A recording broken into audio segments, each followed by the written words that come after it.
Before I translate, please confirm that any character depicted in a nude or restrained context the young girl described is an adult, 18 or older. If so, I can provide the full translation. If not, I'll need to omit or sanitize that portion. He had actually fallen into a novel world, and worse, he'd become the real young master Shin Qingling from the book, the one with his exact name whose ending was tragic. His childhood sweetheart treated him like a backup and a lapdog. His fiancée insisted on breaking off the engagement for that fake young master, swearing to cut him off no matter what. His older sister saw him as the family's disgrace and couldn't stand to look at him. In his father's eyes, only money and power had value. His mother had no standing and seemed weak and inept. A ruthless father, a useless mother, a biased older sister, a two-faced younger brother in him, with nothing to his name. Shin Qingling's vision went dark. He pleaded in a low voice, "Let me go home. Take me home, my child." 077's voice sounded. "Sorry, the system only handles sending you into the book, not sending you back. Please hurry. Host, you have only 1 hour left before total ruin." Shin Qingling quickly looked around and realized he was in an abandoned restroom on the original owner's campus. A restroom? He remembered this part of the plot. When the Gu family was about to find the original owner, the male lead, Gu Yijin, set him up to destroy his reputation. Gu Yijin had people lure others to the restroom, then knock the original owner out. A completely naked girl was tied up in a stall, her body marked with signs of abuse. According to the original plot, in an hour someone would show up here with police and reporters. The orgy. B. He flashed a cocky grin, gripped her chin, and said, "Woman, you've definitely managed to pique my interest." C. He reached a wicked hand toward the girl, showed no mercy to that delicate flower, and fully embraced the role of the villain. D. Playing the Sigma male, he acted as if the stunner in front of him didn't exist, and turned away without hesitation. Shin Qingling said in a low voice, "I choose E." Shin Qingling figured this was definitely not a legit system. Then again, he himself wasn't exactly a straight-laced guy. None of A through D did much for him, he preferred the bigger option. So he picked E. Shin Qingling reached out his hand to her. She stared in terror, her beautiful eyes brimming with tears as his hand came toward her. She squeezed her eyes shut in fear. But the slap she braced for never landed. Instead, the tape over her mouth was torn off, and a coat was draped over her exposed body, covering the wounds that marked her skin. She looked at Shin Qingling in shock, the fear in her eyes slowly shifting into confusion. Shin Qingling said coolly, "We've only got an hour, so I'll keep it brief. Those injuries on you aren't my doing. I was lured here and knocked out, too. The people behind this have one goal, to frame me, to claim I kidnapped you. If someone really wanted to lay hands on you, who'd be dumb enough to do it on campus? I'm not that stupid. Miss Song, you don't want anyone seeing you like this, do you? Do you know who I am?" Of course, Shin Qingling knew the girl in front of him was the heiress of the Song group. It was just that at school no one knew her background, not until reporters later exposed it. On the way, Song Jining ran into a girl who said she was on her period and needed help. Trusting as she was, she followed her into the restroom without a second thought. When she came to, the woman was long gone, and she herself was bound. In the original story, Song Jining knew perfectly well that Shin Qingling wasn't the one who kidnapped her, but no matter how she explained, no one believed her. Instead, reporters bought off by Gu Yijin released a doctored fake image that photoshopped Shin Qingling together with her. Thanks to those unscrupulous reporters, the fake spread like wildfire, and Song Jining became the target of pointing fingers and gossip all over campus. Even after the Song family got the posts and photos taken down, she still couldn't step out of that shadow. She shut herself in at home and never went back to school. When depression set in, she eventually jumped from a high rise and ended her life. I know, which means you should also realize that unless I have a death wish, I have no reason to kidnap you. Song Jining's eyes flickered, her mind started racing. She knew the person in front of her, Shin Qingling, the school's famously aloof top student. There wasn't a girl on campus who didn't know him. She had no grievance with him, and he had no reason to do something like this. If he did, he'd be ruining his own future. As for how he knew who she was, there wasn't time to dwell on it. First, She had to figure out how to deal with the situation at hand. Seeing her fall silent, Shen Qingling added, "If you still don't believe me, the cops and the reporters will show up in a bit. Their goal is to drag my name through the mud, and when that happens, yours will get pulled in too. If what I'm saying checks out, you do what I tell you. How about it?" Song Jining nodded. "Okay, I believe you. What should I do next?" An hour later, sirens wailed across campus. Packs of camera-toting reporters fanned out in every direction, and students started buzzing. "What happened? Why are there so many cops and reporters? I heard a girl got kidnapped, so someone called the police." "What? A kidnapping at our school? That is serious. This is Jiangxing University. Who would kidnap someone here? How could someone that dumb even get into Jiangxing U? I heard they found her. She's in the restroom in West Building number 3. Come on, let us go take a look." A crowd had already formed around the restroom. As soon as word spread that police and reporters were on the move, it raced across campus. People were clearly there for the spectacle. The police arrived, and their first instinct was to clear everyone out. But before they could, the restroom door swung open on its own. The reporters already had their lenses trained on the doorway. They all wanted the first scoop after all. A kidnapping at Jiangxing University would be headline news anywhere. Out stepped a tall young man in a white shirt, stunningly handsome, carrying a young woman in his arms. The girl was fully dressed in a black coat, pale as she leaned against Shun Qingling's chest, her arms locked tight around his neck, all dependence. A breeze lifted the ends of his hair, as if even the wind favored him. His features were deep-set and striking, his expression solemn, which only made him seem colder, aloof, almost ascetic. Those impossibly long legs drew every eye, and the hands holding her had sharply defined knuckles, straight and elegant like slender bamboo. Cameras tend to magnify flaws, but this young man looked immaculate from every angle. Shutters clicked nonstop. You'd think it was a red carpet event. The police rushed forward, but Song Jining simply wouldn't loosen her grip on Shen Qingling. She looked at Shen Qingling and said softly, "I want him to stay with me. I'm scared." The officers exchanged looks, then asked, "Did he rescue you?" Song Jining nodded and clutched Shen Qingling even tighter.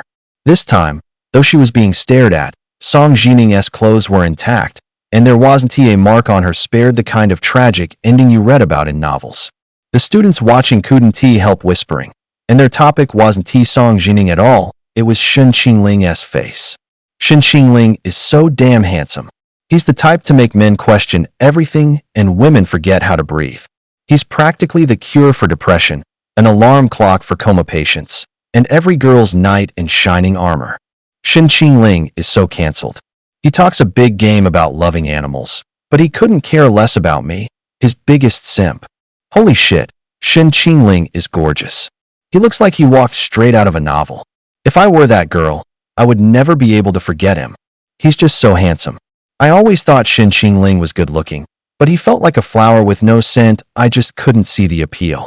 But today, one look and I'm completely smitten. Not only is Shen Qingling handsome and a top student, but he's also incredibly kind. I have no idea how he managed to find that girl and save her. I guarantee you, if this photo gets posted online, it'll go viral. Shen Qingling is about to blow up. Outside the police station. Ugh, why didn't I just finish the damn book? Now I have no idea how it all ends. Just my luck. Shen Qingling finished giving his statement and came out early. He sat on a bench outside, wondering what to do next. Right now, Shen Qingling's biggest regret was not finishing that book. The main issue was that the plot was completely ridiculous, and he couldn't stand the male lead's personality, so he dropped it halfway through. Who knew he'd end up bound to some unlucky system and transmigrated into the novel anyway? The novel's protagonist, Gui Jin, was a classic villain, selfish, opportunistic, and willing to do anything for power. The number of people he destroyed was countless, and the original Shen Qingling was just one of his many unlucky victims. Although he had managed to change the original owner's fate of being utterly ruined, he knew Gui Jin wouldn't let him off the hook that easily. He feared that returning to the Gu family would only mean walking into even more traps. His presence could alter the story, meaning it might not follow the original plot at all. For him, everything was now an unknown. Right now, aside from this handsome face, he had absolutely nothing to his name. Don't worry, host. You've already taken the first step and changed the original owner's fate. The system rewards you with 3,000 points. Speaking of which, I haven't even asked yet what system are you exactly? And what can I do with these points? I'm Goddess System 077. You can call me Chi-Chi. As long as the host gains heartthrob value from the opposite sex, the system will issue corresponding points.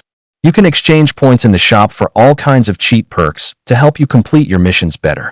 077's chosen host is Shen Qingling. Shen Qingling has looks for days and a meticulous mind. He can play the aloof type or pretend to be pure. He's got a whole bag of tricks. In short, he's the ultimate player. In his last life, he was an actor handsome and skilled. He dated enough goddesses to fill a house, and the people secretly crushing on him were beyond counting. He's practically tailor-made to be the perfect host for the goddess system. A status screen suddenly popped up in front of Shen Qingling. Name: Shen Qingling. Age: 18. Height: 188 centimeters. Looks: 94. XX: 25. Health: 60. Combat power: 65. Reputation: 20. Heartthrob value: 50. Points: 3,805. Cheats: none. Goddesses conquered: 0. Turnaround progress: 10%. Main quest progress: 1%. Side quests: not unlocked. Shen Qingling's eyes went straight to that 25.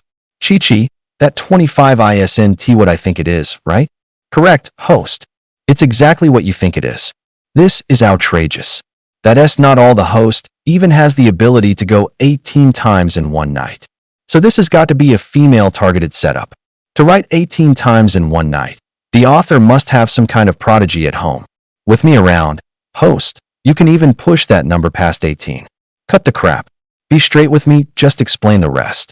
Okay, the host's main quest is to rewrite the original owner's fate and pull off a comeback.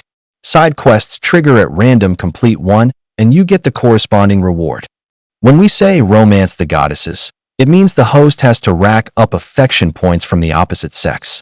The affection from ordinary targets can basically be ignored. It auto-converts into credits, but the goddesses flagged by the system must be romanced, and their affection bars have to be maxed.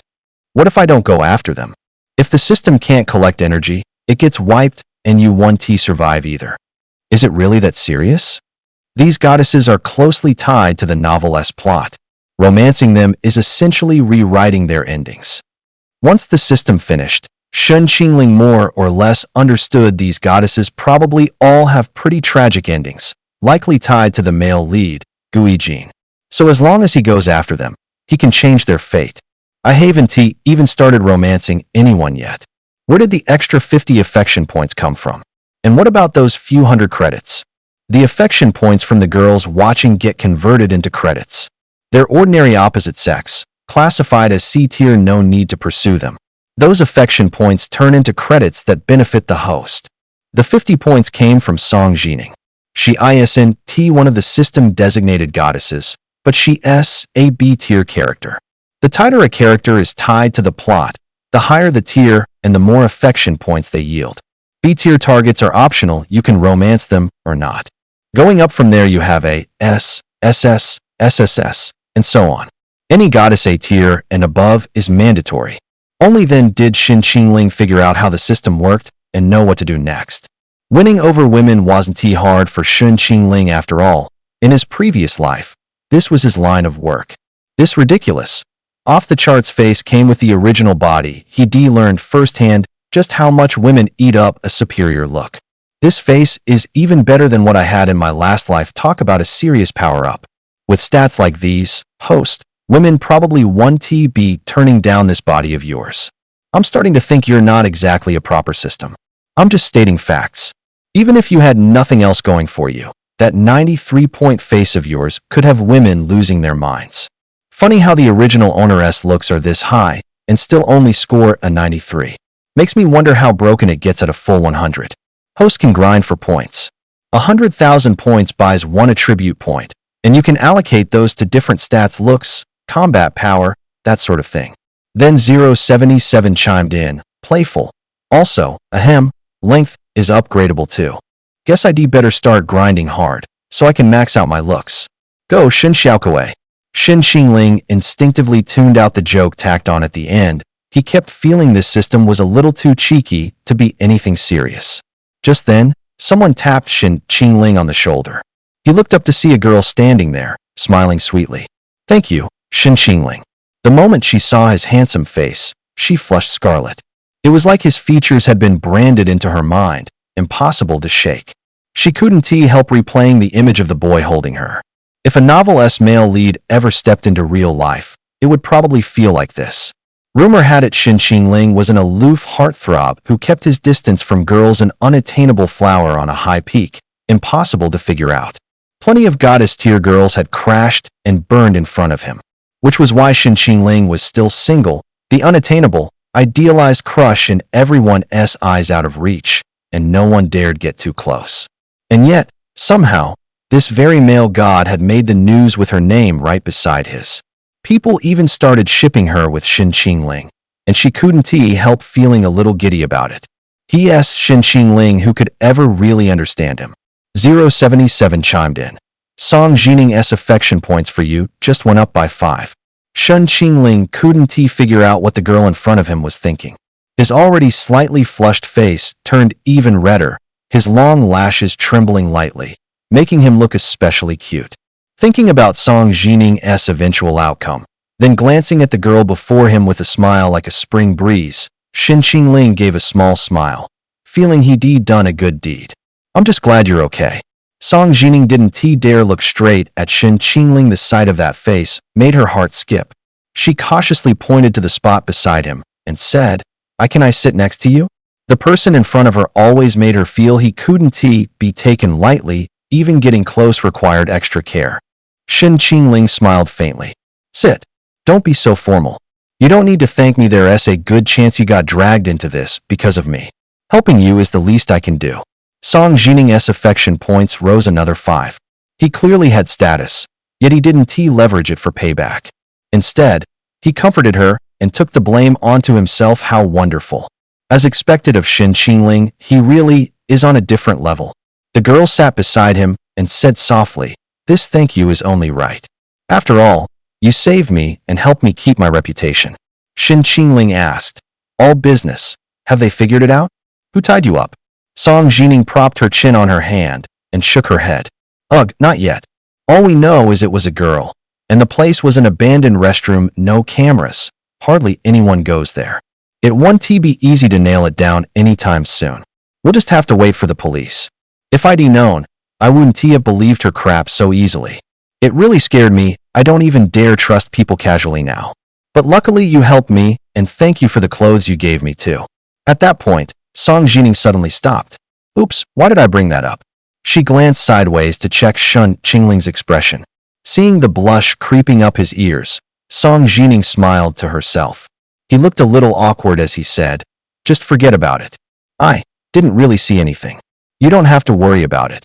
The more he spoke, the more flustered Shin Qingling became. Song Jining suddenly found him adorable, her eyes crinkling into a smile. She never thought Shin Qingling could be so innocent. He was definitely embarrassed. She was getting to see a hidden side of the aloof academic prodigy. How interesting. 077's voice chimed in again. Song Jining's affection points +5. Wait, is this girl the queen of jumping to conclusions? I suspect she's about to fall for you. That's not surprising. The original host's public persona was that of a cool and distant heartthrob. Seeing such a contrasting side of him, of course she'd find it interesting. What woman could possibly resist a great guy like me, handsome and innocent, right? Especially an heiress who's used to being surrounded by playboys. Host, you should be thanking the original for setting up such a flawless persona for you. It doesn't matter. Even if the original host had been a womanizing scumbag, I could still win them over. I can pretend to be whatever they like. Just then, Song Jining's phone rang. She excused herself to Shin Qingling and stepped aside to take the call. Her father, who had been abroad on business, had immediately booked a flight home after hearing about her accident. A few minutes later, Song Jining came back and sat down. My dad wants to invite you to our house for dinner this weekend to thank you for saving me. Are you free? Song Jining looked at him with hopeful eyes, wanting him to say yes, but afraid he'd refuse. I'm sorry, Miss Song. I'm not sure if I'll be free this weekend. A heartthrob has to keep that cool detachment if he's too easy to approach. Girls start thinking he's up for grabs. The more distant he is, the harder he is to forget. An untouchable muse stays untouchable precisely because you can't reach her. He'd already shown Song Jining enough tenderness today, any more would only cheapen it. Song Jining was an heiress hardly anyone ever turned her down. She was startled at first, and then her crush meter ticked up a notch. Tons of people wanted to ride the Song family's coattails and never even got the chance. Yet with the opportunity right in front of him, Shin Qingling still said no. Now that was distinctive. Song Jining asked, puzzled, "What are you doing this weekend?" Shin Qingling replied evenly, "I'm working a part-time job." Beyond his stunning looks and stellar grades, Shin Qingling was also known for coming from a poor family. People knew he was poor, but no one knew he was actually an orphan. The moment she heard he was taking a part-time job to make money, Song Jining's reaction was. Her crush meter climbed again. 077 was dumbfounded on the other end. No way. What is up with this girl? Did you slip her something? Why is she this easy to chase? She probably thinks I'm very independent, he said. She grew up sheltered. Doesn't he really know the world? Someone like me who has to earn his own money and can say it without shame. Of course she respects that. Bottom line, she is looking at me through a filter right now. Thinks I'm flawless, so her crush meter just keeps shooting up. It also showed that Song Jining's values were solid. She wasn't going to look down on Shin Qingling for having less, and working to make money wasn't something she found laughable. A little crestfallen, Song Jining still ventured, "Then can we add each other on WeChat? Just let me know when you're free, okay?" She blinked and added, "Don't worry, I won't bother you." Under the girl's expectant gaze, Shin Qingling wasn't about to refuse adding her on WeChat. He pulled out his phone and brought up his WeChat QR code. With a mix of nerves and excitement, Song Jining added him as a friend. Afterward, Shin Qingling made up an excuse and left. Song Jining stayed where she was, staring at his retreating figure, dazed for a long moment. Only after he vanished did she bounce on the spot. Yay, I got my dream guy's WeChat.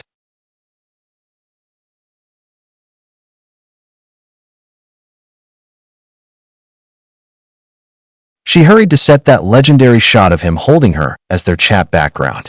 That pic shot up the trending list and went insanely viral. Shin Qingling blew up overnight. His face put today's top idols to shame.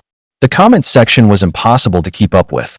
Nothing but praise and people thirsting over him. Anytime that gorgeous face popped up on her screen, she couldn't help marveling. How can a guy be this handsome, and he even hugged me? Just thinking about it is too much. Meanwhile, as Shin Qingling climbed onto a bus, he heard the system's notification chime. Song Jining's crush value +5. Shin Qingling smiled, thinking Song Jining was pretty interesting, not like the aloof heiress he remembered. The boy took a window seat and watched the scenery slide by. It would be a bit before he got back to school, so he put on his headphones and let the music shut out the noise of the world. Host, Song Jining's crush value has hit 85. Gotta admit, you've got some skills. She's a good one. You could probably reel her in with nothing but her imagination. After all, she is only a B-rank character and hasn't been led around by the male lead yet. The chances of successfully pursuing her are still high. Simple girls like her are easy to handle. The ones who play mind games. That's another story. Shin Qingling and 077 were chatting idly when someone recognized him, secretly snapped a photo, and posted it online. In China, Jiangcheng is second only to the capital, the second largest city, economically vibrant, and home to the most universities in the country, so you can run into college students on every block. Jiangcheng has a forum app aimed at college students called Serendipity. At first, only Jiangcheng students posted and browsed there, but later it turned into a nationwide hangout where college kids gossiped, chatted, and made friends, occasionally veering into celebrity news and spooky topics. The app felt like a mashup of Tieba and Tianyao from back in Shin Qingling's day. Whoopee, guess who I just ran into? It's Shin Qingling, the guy who is trending today. He's right next to me. L1, damn, it really is him. He looks even better in person than on camera. You didn't turn on a beauty filter, did you? L2, everyone knows cameras love to do people dirty. This looks straight out of the native camera. There's no way to hate on Shin Qingling's looks. L3, weird. How did no one bring this guy up before? With a face like that, he shouldn't only be blowing up now. L4. Jiangxing University student here hand raised. People posted about him ages ago, but every time it got dismissed as heavy Photoshop. LMAO. L5. If I hadn't seen that pic on the trending list today, I'd have a hard time believing someone could look like this. His phone suddenly rang. Shen Qingling glanced down the name on the screen. Was Chu Jiaojiao. Chu Jiaojiao, huh? He remembered her in the original novel. Chu Jiaojiao was his childhood sweetheart. They'd both grown up in an orphanage. Later, when a couple came by to adopt a child, Shen Qingling gave the chance to Chu Jiaojiao. She was adopted and went on to a relatively normal life, but they didn't lose touch because of it. Chu Jiaojiao's South new home was close to the orphanage. Every day, Shen Qingling waited to walk to school with her. Her adoptive parents knew him too, and the two of them simply grew up together. He treated her well. What little tenderness he had was almost all given to Chu Jiaojiao, but she didn't know how to cherish it. In the original story, she took a bribe from Gu Yijin and, once Shen Qingling had been framed, stepped forward to accuse the original Shen Qingling of sexually assaulting her multiple times. She claimed to be timid by nature, saying that because he was a top student with stellar grades, she was afraid no one would believe her, so she kept it to herself. She painted Shen Qingling as a rapist, hypocritical, selfish, two-faced, and twisted. On camera, Chu Jiaojiao spoke through sobs and tears, winning countless sympathies and deepening everyone's disgust for Shen Qingling. They were classmates in elementary and middle school, stayed together in high school, and only truly split up in college. Their former classmates all knew how close they'd been. Practically inseparable. Plenty of girls even envied the care and attention Chu Jiaojiao got from Shen Qingling. So when Chu Jiaojiao spoke, almost everyone believed her. They were childhood friends who would suspect her of slandering Shen Qingling. Because she spread rumors with impunity, hearsay was taken as fact. What had started as suspicion that the original Shen Qingling had kidnapped Song Jining and attempted to rape her turned into certainty. As for how Chu Jiaojiao really felt about the original him, Shen Qingling neither knew nor cared to dig into it. She did what she did in the book, and that alone made her unworthy of forgiveness. This time, only his intervention kept the original events from happening, but that doesn't mean she wasn't colluding with Gu Yijin behind the scenes. Given the chance, she would still choose to betray the original Shen Qingling. In his eyes, Chu Jiaojiao had already been convicted. Forgiveness was never an option. Shen Qingling opened her messages and saw she was still pinned at the top. His brows tightened, and he immediately unpinned Chu Jiaojiao. She didn't deserve it. Jiaojiao, Qingling, you're number one on that chance encounter trending post. A college classmate of mine snapped you on the bus. Haha, everyone says you're so handsome. Shen Qingling let out a cold, mirthless laugh. If you didn't know what happened in the original story, you'd never guess how good Chu Jiaojiao was at pretending. She hid her true colors deep. On the surface, she was bubbly, cute, and pure, hanging on Shen Qingling with worship and dependence. But in reality, for just $100 grand, she'd sell out the childhood bond she had with the original host and shove Shen Qingling to a dead end. So much for childhood sweethearts. Turns out that kind of affection comes cheap enough to chill you. Just then, a system chime sounded. Target character detected. Chu Jiaojiao. Chu Jiaojiao's character panel popped up in front of Shen Qingling. Name: Chu Jiaojiao. Goddess rating: A. Relation: childhood friends tie with Shen Qingling. Personality: selfish, vain, two-faced. Plot involvement: 30%. Ending: not enough points. Currently locked. Ding sub quest triggered. Obtain Chu Jiaojiao's regret value. Reward: 100,000 points. Start. Her regret value is worth 100,000 points? Shen Qingling frowned. He already had no interest in capturing a woman like Chu Jiaojiao, and now there was even a side quest for her. Annoying. Yes, Chu Jiaojiao is closely tied to the original host and was one of the key players in his tragedy, so her regret value is crucial to him. Then start it. I'm not leaving 100,000 points on the table. She'll pull something sooner or later anyway. If Gu Yijin wants to hit me, he'll definitely try to buy her off.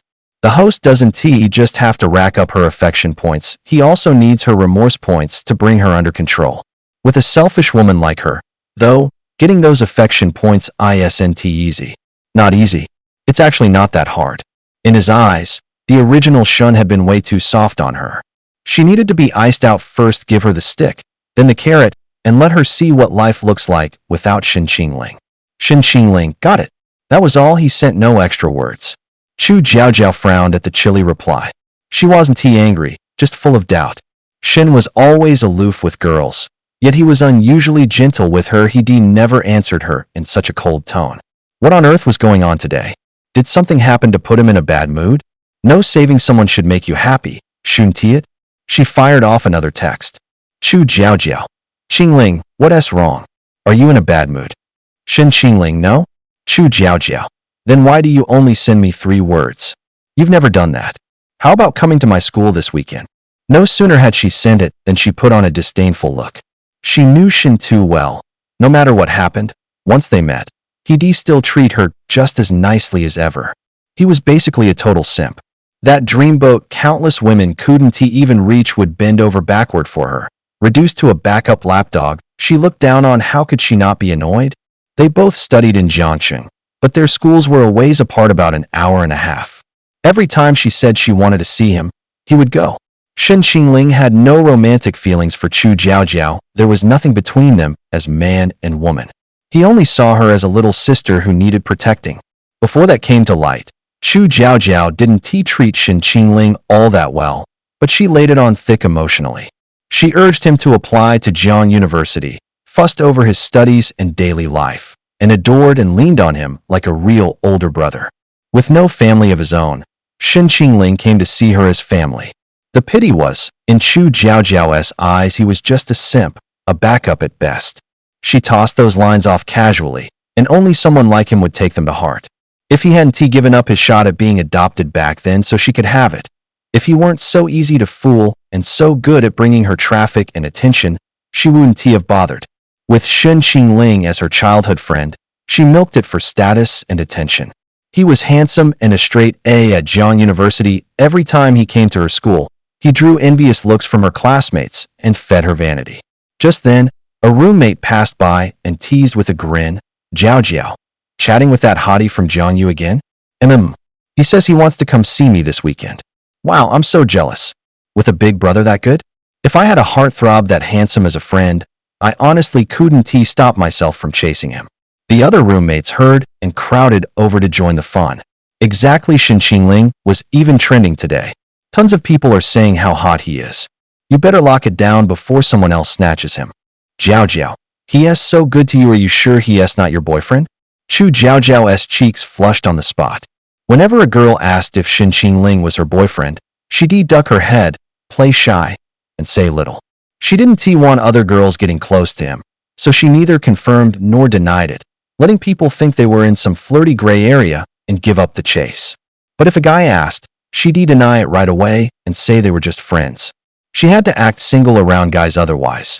How was she ever going to meet a boyfriend with better prospects? Chu Jiaojiao had never planned on dating Shen Qingling. To her, he might be good looking, but he was broke and a little dull.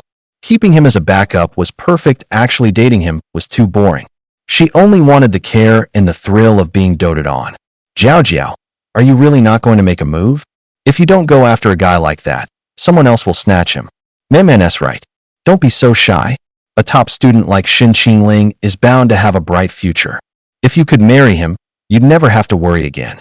Jiao smiled, her eyes crinkling. I know, don't worry. I've got it under control. Yeah, right. She had zero intention of dating Shen Qingling. A handsome face doesn't put food on the table. These girls were so shallow, no brains at all.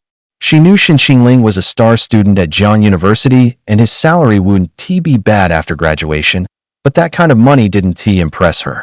She wanted to marry into real wealth no matter how capable he was. He couldn't compare to those rich heirs. Chu Jiaojiao was pretty and refused to be ordinary. She had a rich girl dream. Her biggest wish was to marry a trust fund heir, live worry-free, and make everyone envy her. For that, she blew almost all her living expenses on clothes, skincare, and makeup, and every month she barely got by on the allowance Shen Qingling gave her. After waiting forever and still getting no reply from Shen Qingling, Jiao didn't care. She left him on read, and ignored him. She didn't believe he could keep up the cold act. When the time came, wouldn't he be the one begging to talk to her? This time she wasn't going to make it easy. First she'd make him coax her properly, then pretend to be mad. Let us see if he still dared to be so aloof. As for Shen Qingling, he didn't take her seriously in the slightest. He downloaded an app called Chance Encounter, wanting to see what people were saying about him. The system notified him that the photo from earlier had earned him a hefty chunk of points. These girls were like fans from a past life catching feelings off a single good-looking photo and starting to like him. And those fluttery feelings could be converted into points, which he was more than happy to see. A sure thing, no downside. Shen Qingling had only been pleased for a few minutes when the system added, "Host, be advised. If those feelings turn into dislike because of negative news, those points will be deducted." Shen Qingling murmured, "Got it." He got it well enough. Fans are a double-edged sword handled right. They're a weapon mishandled. They'll turn on you.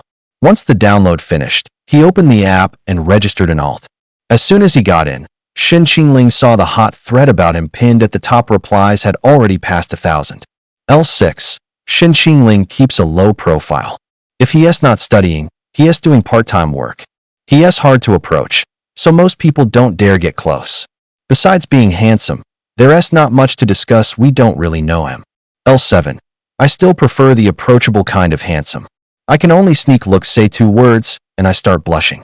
If he gave me the cold shoulder with that frosty face, I'd die of embarrassment. L8. You don't get it. The hard-to-approach guys are more attractive. Think about someone up on a pedestal that no one can touch, and you're the one who wins him over. That proves you've got game. That is exactly my type. L9. Exactly. Cold to everyone else, but gentle and different only with you. Just imagining it is a thrill. That is standard romance hero material, no question. I can't help wondering what Shen Qingling would look like at a moment like that. Would he still be all buttoned up and ice cold? Or would his brow knit as he bit back a couple of ragged breaths? God, just thinking about it is too much for me. Who has his contact info? Send it to me. I'm going to shoot my shot and see if the impossible might actually happen. The further you scrolled, the more off the rails the comments got. Some were calling him handsome, some wanted to see his body, some asked for his contact, others posted his photos, and a few lines were so spicy they left you slack-jawed. Shen Qingling arched a brow, not particularly surprised. In his last life, fans said stuff like this all the time. He'd long since gotten used to it. Women can be pretty horny too after all the girlfriends he'd had. He'd figured that out ages ago. You could sort that horniness into 3 types. The ones who are blatant about it, the ones who sneak it, and the ones who talk filthy online but in real life are scared out of their minds and only know how to bluster on the internet. Most of Shen Qingling's fans fell into the 3rd category. Online they spew one raunchy line after another, but face-to-face they get so excited they couldn't even get a word out. Not many women dared say that kind of thing to his face. Either they were exploding with confidence, or they were drunk and so dazzled by him they couldn't think straight. Still, he was about to run into exactly that kind of woman. Shen Qingling, your eyelashes are way too long. Hey, are you long down there too? She had him backed into a corner, nowhere to retreat. This was exactly the type he meant, the kind who drinks too much and gets so bewitched by him, she loses her senses. Who knew if, once she sobered up, she'd go crazy remembering what she'd just done. To explain it, you had to rewind a few hours. Shen Qingling's side gig was at a cafe near Jiangxing University. Originally, he only worked there on weekends. On weekdays, he didn't have to come in. Shen Qingling planned to accept Song Jining's invitation to have dinner at the Song family's place this weekend, so he swapped shifts with a co-worker ahead of time. To avoid trouble, he always wore a mask at his part-time gig. Today was no exception. Weekdays don't bring many customers. After a short rush, Shen Qingling leaned aside to catch his breath. Just then, a system chime pinged. Romanceable character detected. Ruan Mingyi. Name, Ruan Mingyi. Goddess tier. Status, heiress of the Ruan family. Personality, eccentric, sharp-tongued, starved for affection. Plot relevance, 30%. Ending, not enough points. Temporarily locked. Shen Qingling looked up toward the door and saw a woman helping another woman inside. From their clothes and bearing alone, you could tell they came from money textbook society girls with serious backing. The one being helped was the very target Shin Qingling was supposed to capture Ruan Mingyi. I don't really remember that name. Shin Qingling asked, a bit puzzled. Did she even have a part in the original? 077. She did. You probably didn't notice. She and your future fiancé, Sheng Xia, are sworn enemies. At a banquet, they had a blow-up. Ruan Mingyi splashed red wine all over Sheng Xia. Gu Yijin stepped in to shield Sheng Xia, but Ruan Mingyi ripped him to shreds in public. Gu Yijin held a grudge after that, and even sent people to ruin Ruan Mingyi's face. You'll have to unlock the rest yourself. 077 had already said more than enough, and Shin Qingling could more or less guess where this was headed. Ruan had publicly humiliated Gu Yijin. With his temperament, he'd definitely retaliate, and her fate probably wouldn't be pretty. Shin Qingling watched the two of them quietly from the side. Yi Qiao helped Ruan Mingyi over and settled her into a seat by the window. The moment they walked in, they drew a lot of stares. Ruan Mingyi was breathtaking, not the sweet, innocent kind of face, but a bold, glamorous beauty with a sharp edge. Her features were finely cut, her eyes were a deep, sapphire blue with a hint of mixed heritage. Those flame-red lips were impossible to miss, adding a sultry note. A mane of loose waves spilled over her shoulders, and the booze left her gaze a little hazy. Taking advantage of the moment when Yi Qiao went to put in their order, Shin Qingling sidled closer to eavesdrop. She'd barely gotten near when she heard Ruan Mingyi fume. How am I supposed to compete with her? Her boobs are bigger than my head. Yi Qiao took the menu Shin Qingling handed over, skimmed it, and said, your boobs aren't small either. And why are you even comparing yourself to her? She's just a busty airhead. Ruan Mingyi sighed. But he's into that kind of idiot. If happiness is just a dream, then I'm the husband who never wakes up, like a passenger on a train who can't hear a thing. Yi Qiao hurriedly cleared her throat twice to shush her. We're in a cafe. Don't say that here. She pointed at a coffee on the menu. 2 of these, please. When Yi Qiao looked up, she met Shin Qingling's striking eyes. She froze for a beat, thinking to herself, those eyes are ridiculously pretty. Coming right up, Shin Qingling said casually, then turned and walked away. Yi Qiao nudged Ruan Mingyi's hand and whispered, hey, did you notice that waiter just now? The waiter? What about him? My gut says he's a major hunk. Quit it, Jojo. I've completely given up on men. Ruan Mingyi will never fall for any man ever again. Yi Qiao smirked. Of course she knew her best friend's flaw. She fell for practically every guy she saw, but that razor tongue of hers drove them off to this day. She and T had a single real relationship. Have you ever liked any guy for more than a month? That's not on me. They just can't keep me interested. Yeah, you're always right. Just then, Yi Qiao's phone rang. It was her boyfriend. Her eyes lit up. Mingyi, he's calling. I gotta step out and take this. You stay here and sober up. Got it, you lovesick fool. Yi Qiao giggled, grabbed her phone, and headed outside. Ruan Mingyi didn't take her advice to sober up. Instead, she yanked the half-finished bottle of red from her bag and kept drinking. 2 men at the next table had been watching her for a while. Seeing her drinking alone, they couldn't help walking over to hit on her.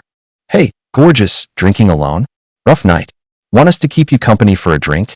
Ruan Mingyi gave them a hazy glance, a mocking smile tugging at her lips. She was already in a foul mood, and running into 2 ugly guys trying to hit on her only made it worse. Leave the house without checking a mirror? And you still have the nerve to hit on me? One guy's smile went stiff. His buddy stepped in and said, Miss, that's a bit much. My friend's looks aren't bad. He's pretty handsome, no? Ruan Mingyi arched a brow. Handsome? I actually think you're even more handsome. The guy lit up for all of 2 seconds. Ruan Mingyi took a lazy sip and added, you're the punk kind of handsome. Especially your eyes, pure thug eyes. The 2 men were stunned. The other one still wouldn't give up. He thought girls with this kind of fire were the most fun, and he pasted on a smile again. We just want to be friends with you, that's all. Ruan Mingyi frowned. She made herself clear, but he kept pestering her, shameless. Looking like that, you think you can be my friend? When your paycheck hits, I'd probably think it was an Amazon refund. Don't kid me. I drive a Rolls-Royce Phantom. Your vibe's more like that Phantom after getting dumped on all night, eaten away till it turned into a bargain binny scooter. You. Just because you didn't see it doesn't mean I didn't. Alright, cut the act. The only thing you've got going for you right now is your underwear. Don't even talk about a Rolls-Royce Phantom. The only Phantom you'll ever see is in your dreams. It was only then that Shen Qingling understood why the system had labeled Ruan Mingyi as eccentric and sharp-tongued. There was clearly a reason for it. The two men were still talking to Ruan Mingyi when Shen Qingling went over to try and separate them. To his surprise, Ruan Mingyi started splashing wine at them, one glass after another. The red wine, intended for the two men, was intercepted by Shen Qingling. Only then did Ruan Mingyi realize she had hit the wrong person. She staggered to her feet to say something to Shen Qingling, but a wave of her hand sent another glass of red wine tumbling. It spilled all over her, and she was livid. Could this day get any worse? She looked up, about to curse out the two men, when she saw Shen Qingling take off his mask. Red wine trickled from the strands of hair on his forehead, sliding down the high bridge of his nose. His thin lips were pressed into a firm line, making it clear he was not pleased. Ruan Mingyi couldn't care less about his mood, but the moment she saw his face, she couldn't help but gulp. Her hazy gaze froze for an instant. 077 prompt. Ruan Mingyi's affection value has increased by 30. Shen Qingling. So she's a sucker for a pretty face. In the original novel, she called Gu Yijin a damn sissy. Her standards are sky high, and she's completely obsessed with looks. It makes perfect sense for her to be into a face like yours. But her interest in men is fleeting. She forgets them in a few days. Your job is to capture her interest and hold it. After hearing 077's explanation, Shen Qingling had a general idea of how to win Ruan Mingyi over. With this type of girl, you can't be too eager, but you can't be too cold either. You have to play hot and cold, a push and pull. It's like flying a kite. You have to give some slack and then reel it in. That's the only way she'll slowly get hooked. Seeing something was off inside, Yi Qiao, who was outside, hurriedly hung up and rushed in. The moment she stepped through the door and saw the red wine stain on Shen Qingling's face, she knew Ruan Mingyi had caused trouble again. Sorry, handsome, my friend S in a bad mood today and drank too much. We're really sorry. We'll cover whatever damages. Don't bother. Shen Qingling cut her off, his voice icy. Ruan Mingyi despised men who groveled without self-respect, so Shen Qingling wasn't he about to bow and scrape in front of her. The waitress worked the early shift, so she knew who Ruan Mingyi was. She leaned in and whispered in Shen Qingling's ear, "This cafe belongs to the Ruan family. She's the eldest daughter. I heard her temper's pretty nasty." Another girl who had a crush on Shen Qingling chimed in. "Yeah, Shen Qingling, don't get into it with her. No need to invite trouble." Afraid they'd clash, the server stepped up with a smile. "Miss Ruan, let me take you to change into something clean." Ruan Mingyi pointed at Shen Qingling. "I don't need you. I want him to come with me." Shen Qingling glanced at the waitress beside him. "Forget it, don't worry about me. I don't want her making things hard for you. I'll go. If I end up hurting the shop's business because of me, I feel bad." The girl looked at Shen Qingling, first startled, then her face flushed. Before, they'd thought he was too cold and aloof to even approach. They hadn't expected him to be gentle and considerate. That cold on the outside, warm on the inside type of guy was the most attractive. Yi Qiao tugged at Mingyi's sleeve, urging, "Mingyi, what are you doing? You doused him in red wine and still want to apologize?" Ruan Mingyi swayed and clutched Shen Qingling's arm, stammering, "Shen Qingling, right? I'm sorry. I'll apologize to you in the restroom." She could barely stay upright and pitched straight into Shen Qingling's arms. Shen Qingling's brows drew together slightly. Yi Qiao supported Ruan Mingyi as they walked up. He said to Shen Qingling, "I'll help her inside. Come with us, okay?" Only then did Shen Qingling nod, and he followed them into the restroom. Luckily, the stalls here were all private, otherwise it really would have been awkward. Yi Qiao helped Ruan Mingyi into a stall and told her to change. Shen Qingling stood at the sink and washed the red wine off his face, though the stain on his clothes wasn't coming out for now. He lifted his head to the mirror and thought his face, wet with water, actually looked more alive. Then Ruan Mingyi mumbled, "Are my boobs bigger, or are that woman's? Yours are bigger. She's flat as a board, you're the biggest. Then why is he with that woman instead of me?" You snarked at him like that, of course he got mad. "What did I even say? You said you wanted to be with him for the long haul, but his wasn't long, and he didn't last." "I said that. But I haven't slept with him. I Haven-T even held his hand. You even went to his ex to ask questions. The ex ran to him to tattle, and he fought with you and blocked you. All right. I was wondering why I felt like drinking today. Yi Qiao looked at the drunk in front of him and let out a helpless sigh. After she finished changing, he helped Ruan Mingyi out. When Ruan Mingyi saw Shen Qingling, she giggled, brushed Yi Qiao's hand away, leaned in close, and said, "You're really handsome, better looking than any of the men I used to like." Seeing Shen Qingling didn't respond, she pouted, jabbed a finger at his chest, and said, "Why aren't you talking? Oh, I forgot to apologize. I wasn't trying to splash you, I was aiming for those two ugly ones. You're handsome, I wouldn't splash you." Haha, Miss Ruan, you've had too much to drink. It's fine, I'm going to get back to work now. Just as Shen Qingling was about to leave, Ruan Mingyi grabbed his hand and fell into his arms. Afraid she'd take a spill, he slipped an arm around her waist.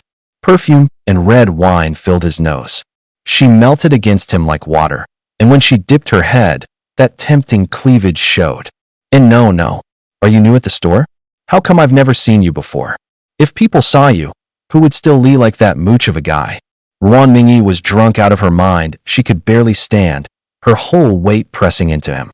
He looked down at the woman in his arms. He had to admit, she was beautiful, the drunken flush on her face only added a certain indescribable allure. Shen Qingling said coolly, "Miss Ruan, I still have to work." But the booze had her too far gone to hear a thing. She tipped her face up to him, droplets clung to his boyish lashes, softening the chill in his features and giving him a hint of youthful innocence. Ruan Mingyi blinked, all innocence. "Shen Qingling, your lashes are so long." "Hey, is it long down there too?" Yi Qiao's eyes bulged, she hurriedly pulled Ruan Mingyi out of his arms. "Sorry, my friend is drunk. She's not usually like this, her personality is just a little abstract. Getting popular has really rescued a lot of brain-dead idiots." Shen Qingling didn't hold back, his words were barbed. Ruan Mingyi was the one plastered, but it was the sober Yi Qiao who felt even more embarrassed. Normally, Ruan Mingyi wasn't this uninhibited. If she were sober and ran into a handsome guy like Shen Qingling, at most she'd ask for his contact info, flash some cash to get him out to dinner if she liked him. She'd chat a few more days, and if not, she'd just ditch him. She spewed a ton of drunken bluster at Shen Qingling today. When she sobers up, I'm going to want to crawl into a hole. Ruan Mingyi is obsessed with saving face, it matters more than anything to her. If someone ticks her off, no matter how much she likes them, she'll lose interest in an instant. Shen Qingling glanced at the red wine stain on his shirt, frowned, and said, "Miss, I've got to get to work. You'd better get your friend home, or who knows what might happen." Yi Qiao hurried to say, "Sorry for the trouble. We'll head out. We'll have the cafe compensate you for what happened today." Shen Qingling waved it off. "No need. It's part of the job." His refusal to accept compensation made Yi Qiao feel even worse. So Yi Qiao accompanied Ruan Mingyi back to the Ruan family home. Half asleep on the couch, Ruan Mingyi answered a call from her father. "Hey Dad, if you miss me, just call me." On the other end, he added, "Same construction bank account." The moment he said that, Ruan Mingyi hung up, and Yi Qiao let out a helpless sigh. Her parents divorced when she was young. Her father buried himself in the company afterward and hardly ever paid attention to her. Now their relationship is ice cold. Besides money, there's practically nothing between them. After a whole day of running around, Yi Qiao was exhausted and nodded off by the couch. By the time Ruan Mingyi woke up, it was dark. She rubbed her temples, frowned, and hissed under her breath. "Why does my head hurt so bad? What the hell happened? First that guy who lives off his parents blocked me. Then I had a few drinks with Yi Qiao, went to a cafe, kept drinking, and then things got fuzzy." Ruan Mingyi jolted upright. "Oh, she actually flirted with a total honk." She screamed, "Ah!" In that 5,000 square foot living room, her frantic scream echoed. She shoved Yi Qiao beside her and yelled, "Qiao Qiao, wake up." Yi Qiao cracked her eyes open, groggy, and mumbled, "Mingyi, you're awake? Hungry? Want me to go have the kitchen fix you something?" Ruan Mingyi had zero appetite. Staring blankly ahead, she asked, "Did I do something unforgivable to a handsome guy today?" Yi Qiao stretched lazily. "So you remember? I thought you'd forget. You were running your mouth and hugging and groping." Luckily, he is patient and well-mannered. He didn't hold it against you. Ruan Mingyi buried her face in that $80,000 pillow and mumbled, mortified. Oh my God, how could I say something like that? She actually asked him if he was big, but is Shen Qingling big or not? Given his height, he is probably proportional. She hadn't exactly tested the waters. She could joke all day, but the second it came to actually putting hands on him, she chickened out. Mingyi was always buttoned up on the surface, but what she'd done in front of Shen Qingling yesterday could only be called insane. The moment she thought about the way she fangirled over him in broad daylight, Mingyi wanted to go back in time and slap herself. Don't let it get to you, Yi Qiao said, trying to soothe her. Just find a time to apologize. He works at your family's cafe, it's not a big deal. No, this is very serious. Yi Qiao looked baffled. Just picturing Shen Qingling's ridiculously handsome face sent her heart racing again. Even the way he frowned and shut her down had been so good looking it was unsettling. Chow Chow, I really like that face. If none of that awkward stuff had happened, I could kept my ice queen heiress poise in front of him. But now, I'm pretty sure I'm just a drooling creep who harassed him. That is not inaccurate. I honestly couldn't watch you just then. So what do? Do you think I still have a shot? You're gorgeous and loaded. What guy would turn you down? If you weren't so sharp-tongued, I think you'd still have a shot. I mean, you were drunk at the time, so it's kind of excusable. It's just what? From what I can tell, Shen Qingling's pretty aloof. Doesn't he strike me as the type to mooch off women for money? Probably nothing like the kind you used to go for. Ruan Mingyi arched a brow. So what? That is even better. A man who is easily swayed by money wouldn't keep my interest for long anyway. Ruan Mingyi quickly had someone get Shen Qingling's WeChat and planned to approach him with her usual playbook. She got his WeChat, but Shen Qingling didn't accept. Ruan Mingyi frowned. Was he busy, or did he forget? So she added a note with her name, said she was reaching out to apologize, and sent another friend request. Unfortunately, Shen Qingling still didn't accept. Meanwhile, Shen Qingling's phone lit up. He glanced at it and immediately recognized the friend request from Ruan Mingyi. 077. Host, aren't you planning to accept Ruan Mingyi's friend request? Shen Qingling said, I never said I wouldn't accept, just not now. I can't let Ruan Mingyi get close to me that easily. If she lands me too easily, she'll think it's boring. She won't value it, and she definitely won't put her heart into it. Ruan Mingyi is starved of love at her core. She falls for whoever's in front of her, but it's all shallow, nowhere near genuine. She only wants someone to make her invest feelings because she lacks love. She uses people as an outlet, and who the person is doesn't matter. That isn't love. Shen Qingling didn't want to be just another disposable target like the ones before. What he wanted was her true heart. Even from this you could tell Ruan Mingyi hadn't grown up, well, not financially, but emotionally. With her family background, she shouldn't have been starved for love. It was the lack of steady, sufficient love at home that left her with the habit of falling for whoever was in front of her and swapping out crushes at will. People like her never really learn how to love. What she gave wasn't true love, she was only trying to barter it for the affection she wanted. And obviously, with a love warped like that, true love is hard to come by. So she kept searching, yet never found a place to belong. The more perfect the family, parents devoted to each other and doting on their child, the more likely it is to raise well-adjusted kids. Kids like that are better at loving others, sunnier and fuller inside. They don't go hunting for extreme, overwhelming emotions in other people, and they're more willing to give. Why crave what you already have?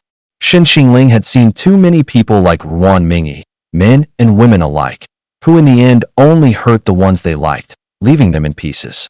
He hoped he could change her, assuming she was still salvageable, that she at least had a chance to turn back. He glanced at the time on his phone. It was nearly midnight. He needed to get to bed on time. There was an early class tomorrow, and as a model student, he couldn't afford to be late. The body's original owner had rented an off-campus place to make it easier to work part-time. It wasn't far, about a 10-odd-minute walk from school. Early the next morning, Shen Qingling got up, opened the wardrobe, and fell silent at the sight of nothing but shirts. Good thing it was spring, at least he had jackets and a trench coat to layer over them.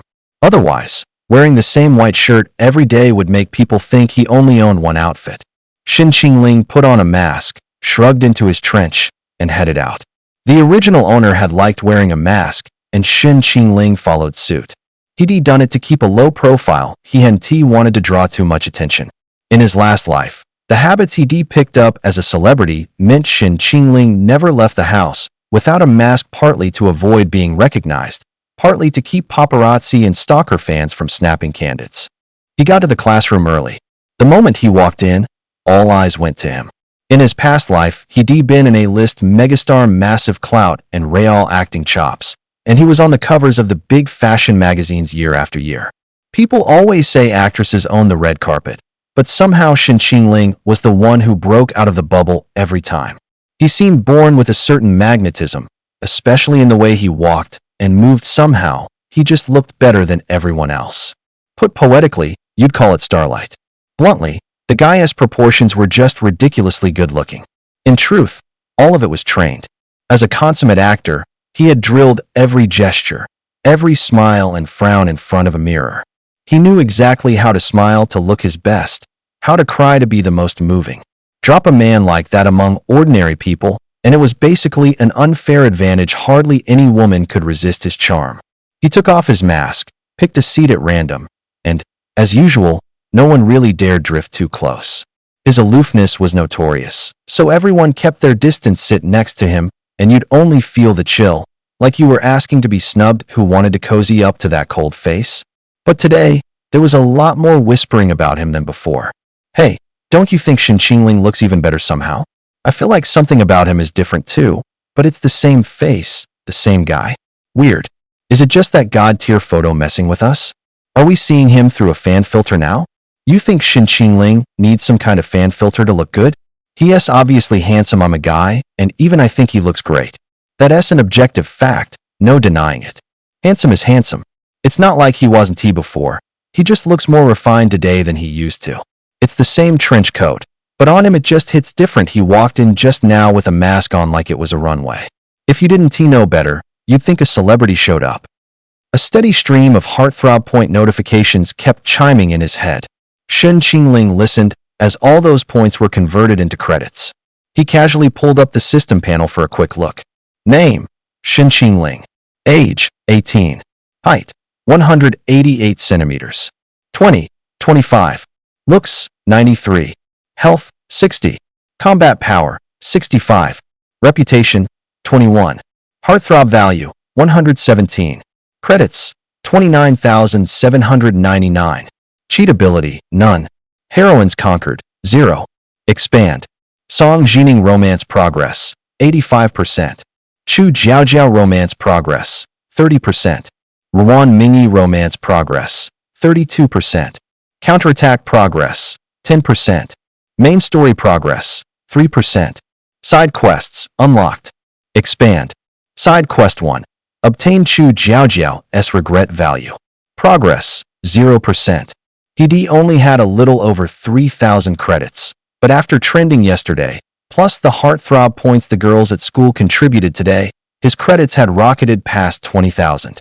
That much in just a day. Yeah, keeping himself in the spotlight long term was definitely the way to go. Even ordinary heartthrob points are useful. As long as I keep the exposure going, I should hit 100,000 credits soon. That's right, host. Once you stockpile enough credits, you can unlock certain storylines and character endings. The system shop also has plenty of items. Want to take a look? Are those items you mentioned actually legit? There are legit ones, sure, and there are some not so legit ones too. As long as the host has enough points, there's pretty much nothing you can't buy. Shin Qingling browsed the system store, and sure enough, it had everything under the sun, even adult toys on display. Figures this system was anything but proper. But with the points he had right now, he couldn't afford much. All he could do was window shop. It wasn't long before the teacher walked in. Shin Qingling pulled himself together and started paying attention. Even though he inherited the original host's memories and knowledge, he still fall behind if he didn't listen in class. A top student couldn't afford to turn into a slacker. Meanwhile, Ruan Mingyi got up early, did her makeup to perfection, and headed straight to the cafe. When she learned that Shin Qingling only worked weekends, a flicker of disappointment crossed her face. Chow, he's not here. I told you it's Thursday. Shin Qingling is a student at Zhang University. He is definitely in class right now. I heard he is a total academic ace. I was scrolling Weibo this morning and saw the trending list. It was actually him. I saw that post too. That photo was insanely handsome. No wonder you fell for him at first sight. Sigh. Too bad he didn't even accept my friend request on WeChat. Why don't we go to his campus and find him? Aren't you afraid he'll blow you off? I'll just say I'm there to apologize, then take him to buy a new outfit, call it compensation. I've got my excuse anyway. Ruan Mingyi felt her plan was seamless. With a reason lined up, it was up to Xin Qingling whether he'd turn her down. She knew Jiang University, while the Ruan family had donated a building to the school, and she had dinner with board members. Getting onto campus was easy for her. Seeing all the young faces around, she suddenly felt a little old, like she'd lost that spark of youth. Ruan Mingyi sighed. So young. Yi Qiao said with a smile. What's with the sudden nostalgia? You've only been out of school 2 years, don't talk like some middle-aged person. That's different. 2 years out, and you're already a seasoned old hand. Once you've worked, you don't have that clear-eyed, dopey innocence college kids have anymore. Oh, please. You call what you do a job? You sit there an hour or two a day, posing with a coffee. Barely even boot up your computer. Calling that work is a stretch. Ugh, can't I at least get a little sentimental? If I really had to live like that, I'd sooner jump off a building. Chatting as they went, Ruan Mingyi and Yi Qiao reached the hallway outside Xin Qingling's classroom. Ruan Mingyi spotted the young man inside, sitting ramrod straight. Yi Qiao said, he even looks this good in class, it's like a scene straight out of an idol drama. Ruan Mingyi replied, those pretty boy idols aren't half as handsome as he is. Our Ice Prince is the hottest. Ice Prince was the nickname Ruan Mingyi had given Xin Qingling. Quirky as she was, Ruan Mingyi still knew better than to interrupt a lesson, so she and Yi Qiao leaned against the corridor railing and kept their voices down. Even so, they drew plenty of attention from inside the classroom. For example, the guy and girl sitting in front of Xin Qingling were staring. Whoa, there are 2 gorgeous girls outside. Great figures, skin practically glowing, and those legs. I'm so jealous. What department are they from? With looks like that, they shouldn't be nobodies. Bet they're not even from our school. Look at those outfits, screams money. Probably not students. A bumpkin like me can't even tell which luxury brands they're wearing. I'm pretty sure that bag of hers goes for over $1 million. Xin Qingling didn't even look up, keeping his head down over his work. On the surface, anyway, he already knew exactly who was out there. His face betrayed nothing, and he couldn't care less about the chatter, which only made the girls in class admire him more. Look at the guys in our class, their drool practically hitting the floor, and Xin Qingling didn't even bat an eye. Looks like pretty faces don't do a thing for him, it's that bookish vibe that actually hooks him. The one I idolize doesn't even care about the campus belle no matter how gorgeous. She's just a pretty shell. A boy chimed in. Isn't it because he knows he's got nothing going for him besides his face? What girl wants to stare at that lifeless mug every day? Exactly. He probably doesn't even have the cash to buy a girlfriend clothes. He still has to work part-time to scrape together tuition. Who is he to chase a beauty like that? She'd never look twice at a broke, shabby guy like him. Huh. Put those 2 beauties together, and they still wouldn't be worth a lifetime to him. I'm telling you, he doesn't dare date, because he's scared of losing face. If you knew how tight-fisted he is in private, who would still worship him like some heartthrob every day? That little superiority complex of his would go up in smoke. Cut it out. Xin Qingling's just strapped for cash right now, that doesn't mean he'll always be poor. Don't be so bitter, let your jealousy eat you alive. A few guys burst into laughter, and the girls who'd been talking about Xin Qingling earlier flushed with anger. So infuriating, always mocking him for being poor. What a pathetic bunch. Before long, the bell rang. People started filing out of the classroom, some came over to chat with Ruan Mingyi, but she shut them down with an icy stare. Everyone was quietly guessing who the 2 of them had come to see. Who do you think they're here for? Qing Chuan, Xie Zhiyao, or Xin Qingling? Not likely Xin Qingling. Who dare aren't they afraid of getting humiliated right in front of him? Then it's probably Xie Zhiyao. Plenty of beauties are after him anyway. Xie Zhiyao landing a girl at that level? I don't buy it. Then it's Qing Chuan. He is pretty handsome. After walking out of the classroom, Xin Qingling looked up and saw Ruan Mingyi. Their eyes met. He was about to turn away when Ruan Mingyi stepped in and blocked his path. Smiling, she greeted him. Hey, Shen Qingling, do you remember me? His face stayed impassive. He lowered his gaze to her, as indifferent as ever. Pressing his thin lips together, he asked, a touch impatient, Miss Ruan, what is it? She didn't mind his coldness. Instead, she smiled sweetly. So you do remember me? His tone held a hint of mockery. You left quite an impression on me, Miss Ruan. I'm here to apologize for what happened yesterday, she said with a smile. I want to buy you a meal as an apology. How about it? He shut her down. No, I'd prefer it if you didn't intrude on my life, Miss Ruan. Come on, it's just a meal, she rushed to say. You wouldn't want to lose that part-time job at the cafe, would you? He frowned. Is that a threat? She blinked, all innocence. Who says it's a threat? I just want to use a little trick to become friends with you, that's all. Then go ahead and fire me, he said coolly. Ruan Mingyi could tell he didn't care. This part-time gig was just a job to him. Switching to another place was no big deal, and he couldn't be bothered to fuss over it. She didn't back down. Arching a brow, she reminded him, do you really want everyone at the cafe to lose their jobs because of you? She could see it. He'd spoken up for those girls yesterday, which meant he wasn't as cold as he looked. Probably the type who's cold on the outside, warm on the inside. She thought, with a guy like that, once you got into his heart, you'd get all his tenderness and singular devotion. What Ruan Mingyi craved most was a love that burned to the extreme. If it was the same bland affection everyone else settled for, she'd rather not have it. Sure enough, her words made Shen Qingling hesitate. He parted his lips, but in the end couldn't bring himself to refuse. Softly, he said, just this once. Delighted, Ruan Mingyi agreed on the spot. Okay, I hope Ms. Ruan will keep her word. I don't have it in me to con men. Yi Qiao shot Ruan Mingyi a glance, believing anything she said was out of the question. Shen Qingling took out his phone, checked the time, and said, I have one more class. Ms. Ruan, why don't you find somewhere to kill time first? Ruan Mingyi's fox-like, sultry eyes curved into crescents.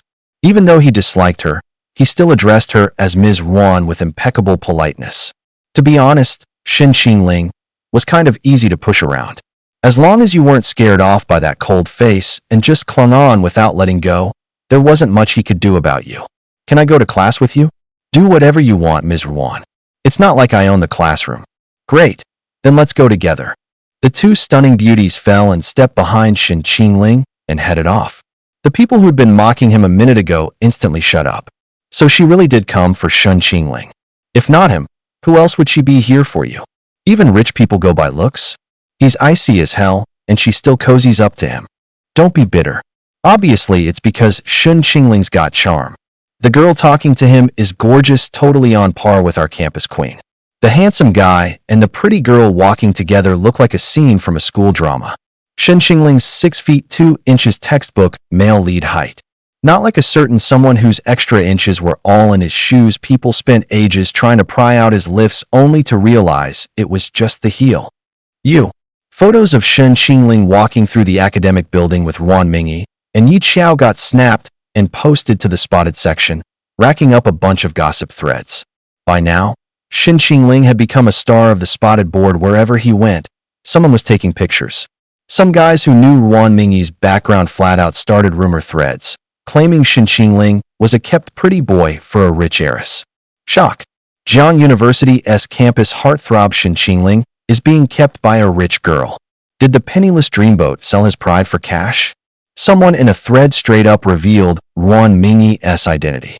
Ruan Mingyi doesn't have the best reputation in high society. She is often seen dining with all kinds of good-looking guys, most of whom live off women. So people decided Shen Qingling must be a spineless kept man who trade his dignity for cash. Plenty of guys jealous of Shen Qingling showed up to mock him, speaking with absolute certainty, as if they watched him sell his body with their own eyes. Most of the girls were just there for the drama, though some directly cursed the OP for spreading lies, and the board quickly exploded into a fan war. In one classroom, a friend of Song Jining's tapped her on the shoulder. Ningning, look, Shen Qingling is sitting with two beauties. What is going on? The post even says he is being kept by a rich heiress. Song Jining glanced at the post, frowned, and let out a cold little laugh. No way. Shen Qingling's family might be ordinary, but he'd never do something like that. How can you be so sure? Just because he saved you? You don't get it. I just know he is not that kind of person. But Shen Qingling has never been this close to girls before. Maybe those two ladies are clinging to him. We've seen something like that before, right? Song Jining thought for a moment, then stood up and walked out. She decided to skip class. She went to Shen Qingling's classroom and saw Wan Mingyi and Yi Qiao seated on either side of him. People were whispering all around. Shen Qingling acted like he didn't hear a word of it, his face as calm as ever. Song Jining frowned, thinking he probably hadn't realized he was being smeared online yet. She sat down behind him and reached out to poke his back with her index finger. Shen Qingling turned, and when he saw it was Song Jining, the hard set of his features softened. He gave a faint smile and said, "It's you." Song Jining blushed on the spot. "Get a grip, Song Jining." The moment Shen Qingling smiles, my heart starts pounding. I'm hopeless. Beside us, Wan Mingyi narrows her eyes at the sight. She has never seen Shen Qingling smile like that before. What on earth is going on? Wan Mingyi studies Song Jining for a long moment before recognizing her as the girl from the trending topic, the one Shen Qingling saved. She feels a little miffed and a little envious. So he isn't cold to everyone. He just never smiled at her like that. 077. Wan Mingyi's heart flutter points +5. Song Jining's appearance has clearly gotten under Wan Mingyi's skin. She narrows her eyes in displeasure, looking the two of them up and down. Shen Qingling asked, "Did you need something from me?" Song Jining almost forgot what she meant to say. Reining in her fangirl thoughts, she said, straight-faced, "Someone's using that run-in to spread rumors about you and the lady next to you." With that, she glanced at Wan Mingyi. Wan Mingyi arched a brow. "What are they saying about me and him?" "They're saying Shen Qingling is your sugar baby." Wan Mingyi snorted a laugh. "I'd love that, but someone isn't willing." Shen Qingling said coolly, "The innocent need no defense. It's all rumors." Song Jining muttered, "I just don't want people to misunderstand you." A flicker of surprise crossed Shen Qingling's eyes, and only then did Song Jining realize how suggestive she sounded. Her face went hot, and she stammered, "No, I mean, you shouldn't be misunderstood for something." Song Jining frowned and said, "Miss, no matter what you think, this is going to cast a bad light on Shen Qingling. He is clearly not that kind of person." Wan Mingyi thought it was off too. She reached out and said, "Hand me that thread. Let me take a look." Song Jining pulled up the post and passed her phone to Wan Mingyi. Wan's red lacquered fingertips drifted slowly across the screen. The longer she scrolled, the deeper her smile grew, interest brightening her face. She read aloud as she went. "Some people say Shen Qingling is kowtowing to the heiress for cash. Bet the heiress has already devoured him from head to toe. Shen Qingling disappears on weekends. He is probably out turning tricks as a male escort. How much did the heiress pay Shen Qingling? If I'd known you were up for this, I could be paid too. Does it have to be Wan Mingyi? Wouldn't he submitting to my wicked tyranny work? My family isn't any poorer than hers. Shen Qingling looks like he's got great stamina. One heiress might not be able to handle him. Why not take me along? What do you think? Are Shen Qingling's underwear white or pink?" The post was supposed to be condemning Shen Qingling, but the comments kept veering off course. Hardly anyone was actually dragging him. Instead, plenty of people were busy calculating when it would be their turn. Shen Qingling couldn't take it anymore. He snatched the phone and killed the screen, murmuring, "Don't read it." Wan Mingyi looked at him and noticed his ears had gone red. Usually so cool and aloof, the boy was suddenly shy, a faint flush blooming across his fair face. Her curiosity kicked in. "So which was it, white or pink?" "Shen Qingling, are you white, or?" Shen Qingling clapped a hand over her mouth. The mix of irritation and embarrassment only made him seem even more endearingly at odds with himself. 077. Wan Mingyi's heart flutter value +10. Shen Qingling understood Wan Mingyi's taste a little better now. So this was exactly her type. Wan Mingyi laughed and pushed Shen Qingling's hand away. "Are you getting shy?" "No." Shen Qingling's stubborn front was actually pretty funny, and even all the chatter about the two of them, what positions, and all was kind of amusing. Wan Mingyi sighed and said, "I've got it rough too. Clearly nothing happened, yet they talk like I cashed in on everything." Shen Qingling said, "That's enough, let us drop it. Posts like that disappear in a couple of days." Wan Mingyi said, "But you're about to go eat with me. Won't the rumors just get worse?" Then don't eat with me if you know that. No way. You promised me, how can you back out? Song Jiningen T expected Ruan Mingyi to be this bold. Pretty much every sentence out of her mouth was teasing Shin Qingling. Mustering her courage, she said, then take me along. If the four of us have dinner together, what could anyone possibly say? Shin Qingling said, I don't want to drag you into this. It has nothing to do with you. You saved me, you're basically my lifesaver. People have been talking about me a lot these past 2 days anyway. It's fine. Bring me along. Ruan Mingyi was a bit annoyed, but since Shin Qingling was being slandered because of her, he didn't have the heart to refuse. Forget it, bring her. It's just one more person at dinner, no big deal. Fine. After that, Shin Qingling stopped humoring Ruan Mingyi and focused on the lecture. Ruan Mingyi propped her chin on her hand and watched him in profile, those foxy eyes downright entrancing. That heated gaze was impossible to ignore. Shin Qingling asked helplessly, do you have to look at me like that? Ruan Mingyi said, I came here to look at you. If I'm not staring at you, what am I doing sitting here? For a moment, Shin Qingling had nothing to say. Watching him like that made Ruan Mingyi drowsy honestly. The professor's class was sleep-inducing, and she eventually fell asleep with her head down on the desk. The minute you sit down in a classroom, it's like your insomnia miraculously cures itself. Asleep, Ruan Mingyi looked sweet as can be. Whatever she ran into in her dream, it even made her laugh out loud. Shin Qingling leaned in, listening closely. So it's pink. Shin Qingling wasn't put off by Ruan Mingyi's quirky big sis vibe, if anything. He thought she was pretty interesting.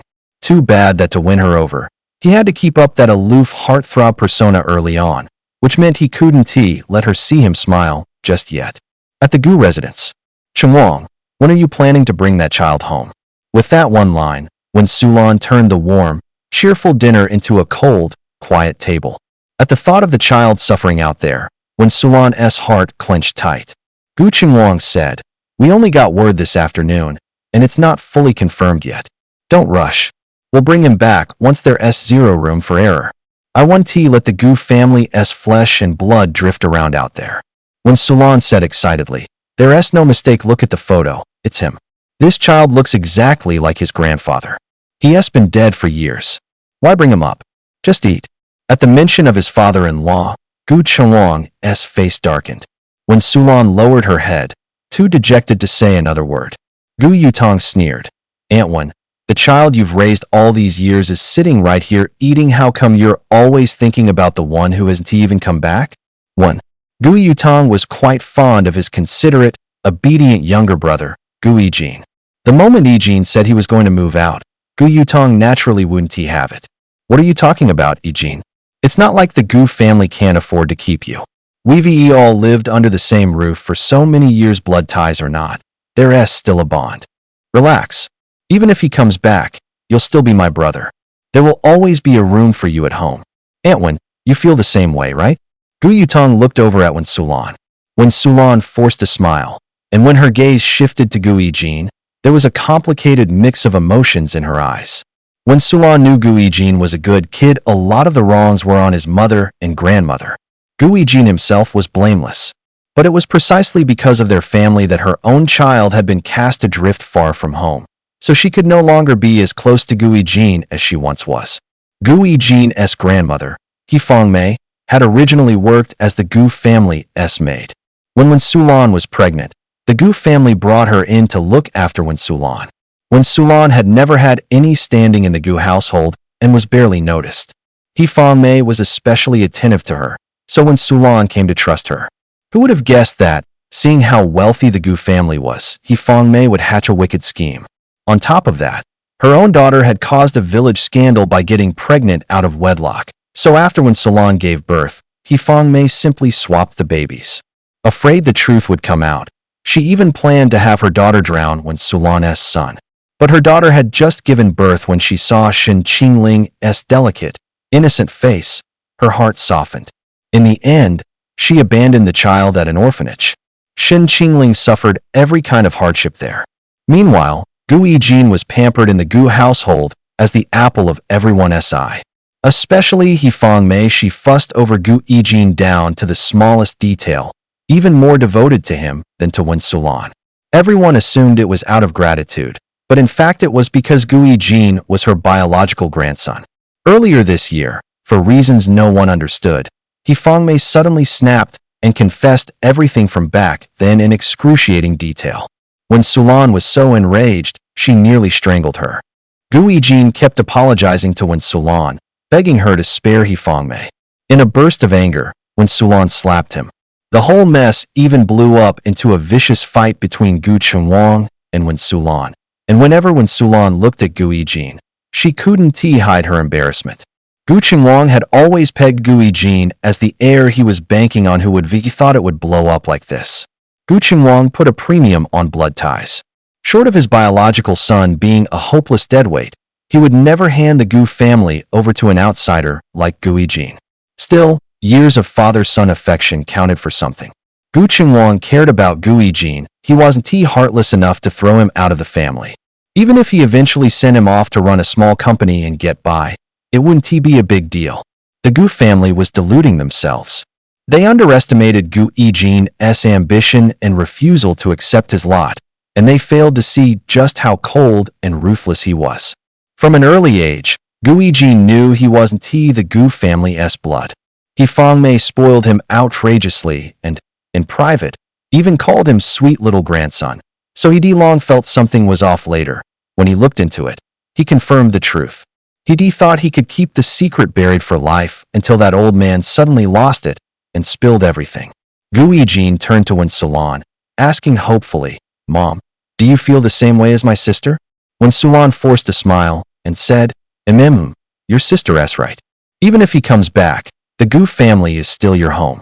Of course Gui Jin could see the strain behind her smile. Knowing the Gu family would never treat him the way they used to was exactly why he was desperate to destroy Shen Qingling. Besides, Shen Qingling was exceptional. Gu Chenwang would definitely hand the estate to his real son, not to a fake son like him. Only with Shen Qingling out of the picture would he have even a sliver of hope.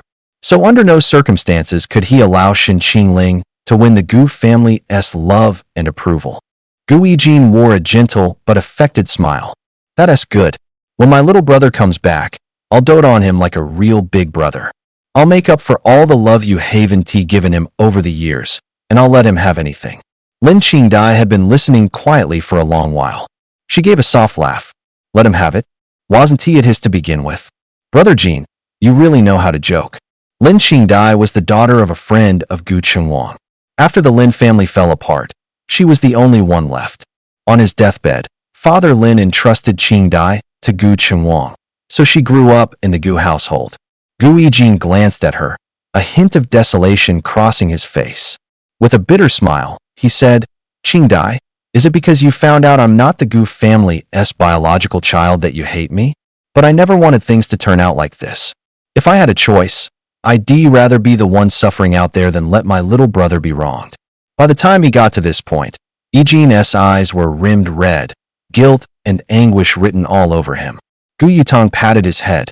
"Jin, you're so sensible. Where could we find a better little brother than you? Don't worry, your sister will always support you." As for that newcomer, a cold smile tugged at her lips. How good can a kid raised in an orphanage be? He's probably no different from some country bumpkin. He definitely can't compare to a Jin.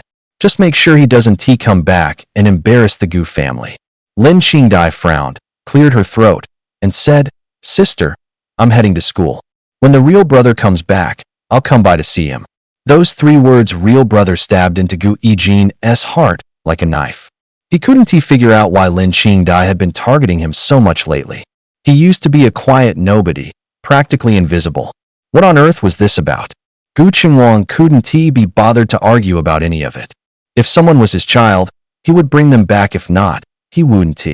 No amount of nagging would change that. What worried Wen Sulan most was this matter.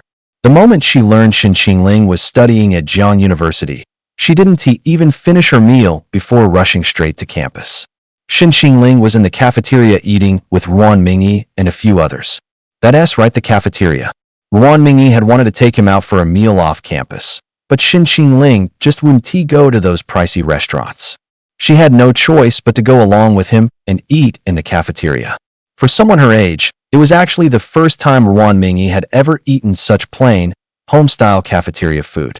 Staring at the unappetizing 2 dishes and a soup in front of her, she frowned and asked, "You eat this all the time?" The young man only replied mildly, "No."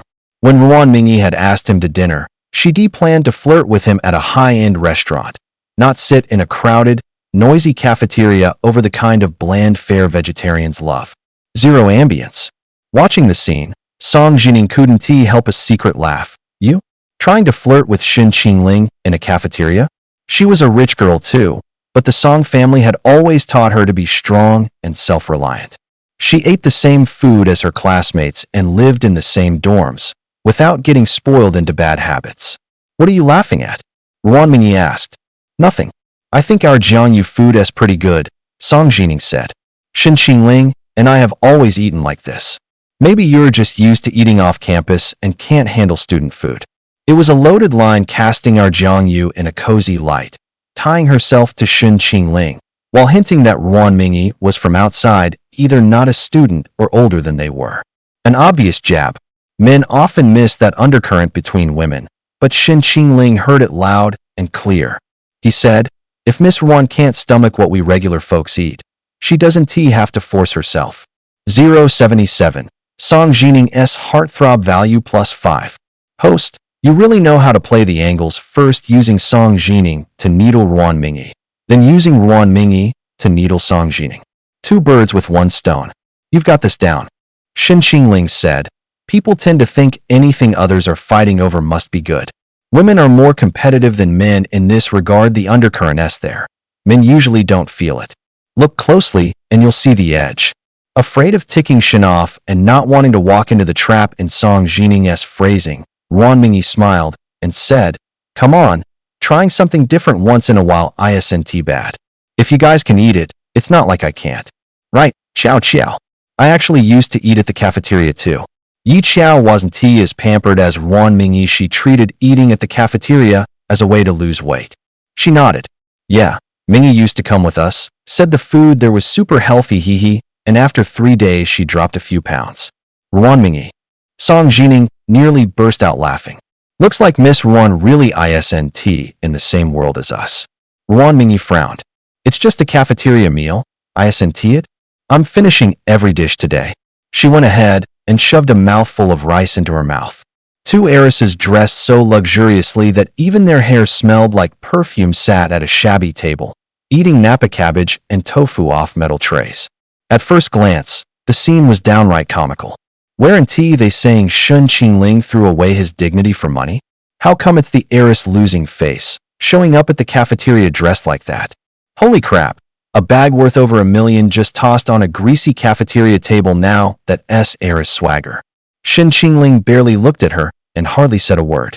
This is what you call giving up dignity for love? Looks more like the heiress is the one embarrassing herself. And Song Jining's right there. Didn't the trending searches dig up that she asked the Song group heiress?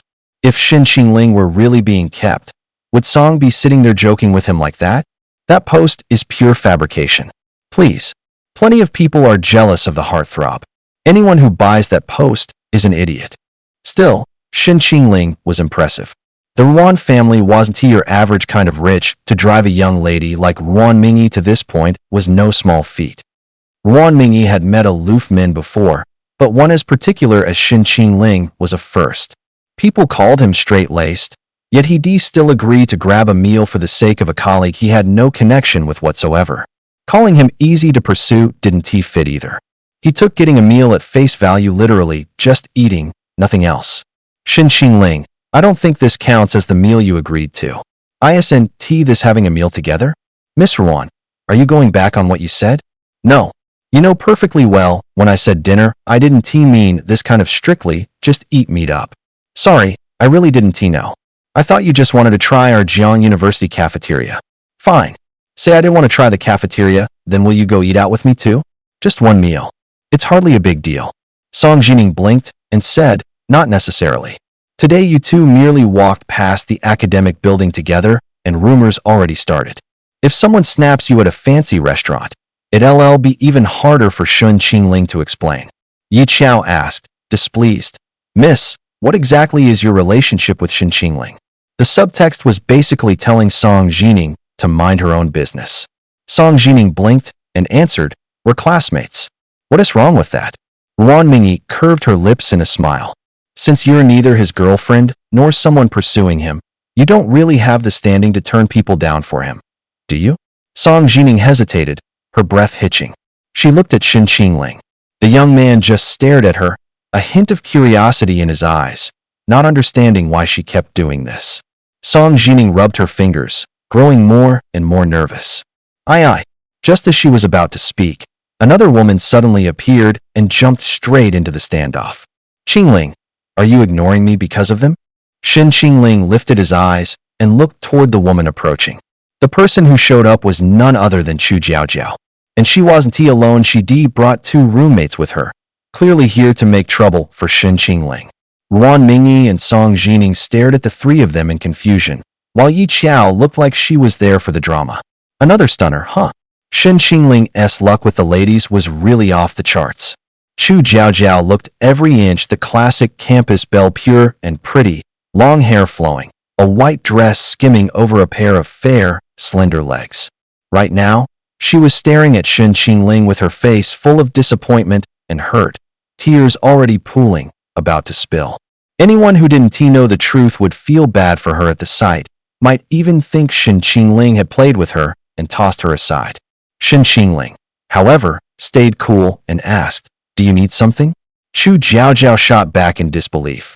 "Qingling, after all these years between us, you see me, and all you can say is a cold, do you need something?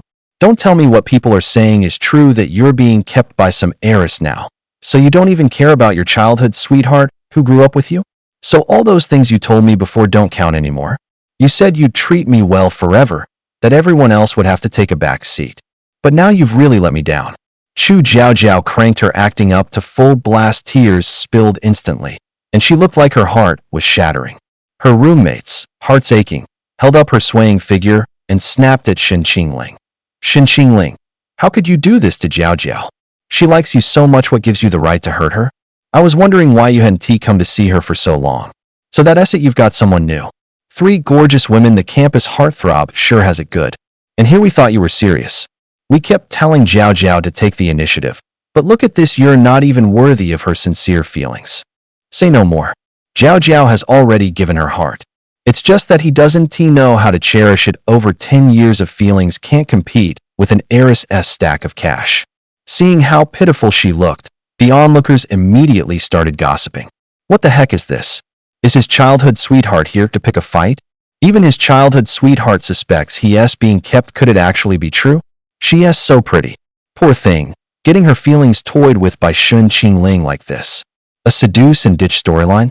From what I've seen, Shen Qingling doesn't seem like that kind of guy. There's truth to you can know a face, but not a heart. Shen Qingling looks cool and ascetic on the surface. Who would you thought he'd be like this in private? Really eye-opening. Guess even the handsomest guys cheat. I'm betting this girl is his girlfriend. No way my idol is like that. I don't believe it. His childhood sweetheart even came to his door. Let us see how Shen Qingling explains this. Unexpectedly, Shen Qingling actually smiled. He wasn't flustered at all. Instead, he walked over to Chu Jiaojiao with a smile. The smile in the young man's eyes wasn't genuine, there was a trace of mockery. "Jiaojiao, haven't seen you in a few days, and your acting has improved a lot." Chu Jiaojiao lifted her gaze in disbelief. "Qingling, what do you mean by that? Wasn't he supposed to rush over, flustered, to comfort her? He was most afraid of her tears whenever she cried. Whether she wanted the moon or the stars, he would find a way to get them for her. These past couple of days, Shen Qingling had been cold to her, and even got caught up in rumors with another woman. Shouldn't he give her a proper explanation? She didn't believe a word of those posts. She knew better than anyone what kind of person Shen Qingling was. Unfortunately, to get that money, she had no choice but to smear Shen Qingling. "I'm sorry, Shen Qingling." Anyway, as long as she apologized to him afterward, he would definitely forgive her. So this is what someone looks like when they're emboldened by favoritism and think they can do whatever they want. Chu Jiaojiao's roommates had first heard her deliberately exaggerated story, then actually saw Shen Qingling with a few women. Naturally, they believed Jiaojiao and decided Shen Qingling had been emotionally abusive to her and had started something with her only to cast her aside. "Shen Qingling, How can you talk to Jiao Jiao like that? The three of you show up out of nowhere to smear my name. How else am I supposed to respond? Slander you? What did we say that was slander? Aren't you the guy getting cozy with other women behind Jiao Jiao's back? Shen Qingling smiled, but in Chu Jiao Jiao's eyes that smile was downright frightening. He had never been like this. Had he changed, or had she never really seen his true face? From the beginning to now, every reaction of his had caught her off guard. If this had happened to the original host, he'd probably have rushed to explain himself to Chu Jiao Jiao. But the original host was tongue-tied and would most likely have been verbally beaten to a pulp by her. Looks like Chu Jiao Jiao took favors from Gui Jin, or she wouldn't have come running to put on this act. What are you laughing at? Jiao Jiao asked nervously. Nothing. I just want to ask what exactly you and I are. I guess childhood sweethearts. Read fewer romance novels. Delete the tomato novel app. Cut the fluff and speak plainly, okay? Fine, we're good friends who grew up together. Can you really use words like betrayal and use me then toss me aside to describe good friends? Chu Jiao Jiao froze, her breath hitching, panic flickering in her eyes. She bit her lip. But isn't it obvious to everyone that we like each other? Yeah, one roommate chimed in. Don't you come by our school all the time to see Jiao Jiao? You've given her so many things and spent so much money. Do you go that far for any other woman? That's what liking someone looks like, isn't it? Shen Qingling nodded. I do treat her very well. Whatever she wants, I give it to her. I even send her a monthly allowance. Then you admit it. So are you and her actually a couple? I've treated her like a little sister since we were kids. Everything I've done for her comes from family affection. I don't have the slightest romantic feeling for her, otherwise she wouldn't keep telling you all that I'm just her older brother. She's never once admitted in front of you that there's anything else between us. I know perfectly well whether she likes me. In your eyes, I'm nothing but a showpiece you can parade around, an ATM you can tap anytime. Chu Jiao Jiao, have you ever had any real feelings for me? Shen Qingling lowered his gaze to Chu Jiao Jiao. The sadness and disappointment in his eyes stunned her. 077. System notification. Chu Jiao Jiao's affection +10. Regret +10. Shen Qingling's eyes were too moving. Chu Jiao Jiao can act, and so can he. Only he is a professional, and when he acts he sinks deeper and carries more weight. No one who saw those eyes could stay unmoved. Even bystanders could see his hurt, let alone Chu Jiao Jiao, who was facing him head-on. If she had even a shred of feeling for the original owner of this body, she wouldn't be so indifferent. Chu Jiao Jiao may be foolish and a little bad, but her heart isn't made of stone. Her lashes trembled. Why did simply meeting Shen Qingling's eyes make an inexplicable sadness well up inside her? This shouldn't be her reaction. She doesn't like him, finds him old-fashioned and dull, hates his concern. She only uses him, with no real sincerity. All the words she was supposed to say jammed in her throat and wouldn't come out. Guilt surged in Chu Jiao Jiao's heart. He knew everything, saw right through it. He could see her vanity, knew she was only using him, yet he still treated her well like a fool. Shen Qingling, how could you be so foolish? Tears slipped from Chu Jiao Jiao's eyes before she could stop them. She didn't want to answer that question. She should say she truly cared about him, say she liked him, say they were in love, childhood sweethearts who grew up together, pure and mutual. At that point she couldn't get a word out. Shen Qingling pulled out his phone, brought up his chat history with Chu Jiao Jiao, and showed it to the two roommates. See this? This is the truth you wanted. He scrolled slowly. There wasn't the faintest hint of anything romantic, just the kind of care you'd give family, plus a string of chats and money transfers. In fact, it was Chu Jiao Jiao who kept finding ways to ask Shen Qingling for money, or to get him to come to campus, bring her things, and show up for her purely to feed her vanity and make other girls jealous. Her roommates hadn't realized they'd been used. Furious, both of them slapped her. Hardly a word out of her mouth had been true. She put on one act in front of Shen Qingling and a different one in front of us. We'd even joked before about adding Shen Qingling on WeChat, but Chu Jiao Jiao said he was too aloof and wouldn't agree. But the logs made it clear. She'd told him we were clingy and bullied her in the dorm, and that's why he kept his distance from us. You told him we bullied you in the dorm? We've been so good to you, and this is how you smear us? I always thought it was strange every time we asked if you and Shen Qingling were together, you dodged the question. Turns out he doesn't even like you. You were just imagining things. I see you now.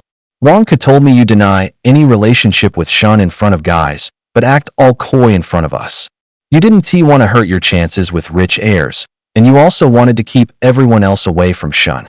What a schemer. Every time Shin Qingling meets a new girl, you get mad and find excuses to pull him back, terrified someone will steal him. That's straight-up emotional manipulation. The onlookers gathered for the drama heard all this and pretty much got the picture. Of course, here is the translation.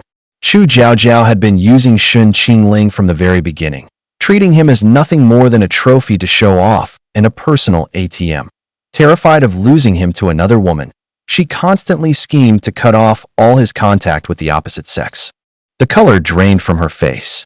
She never imagined Shin Qingling would be so ruthless, completely shattering the facade she had maintained for years.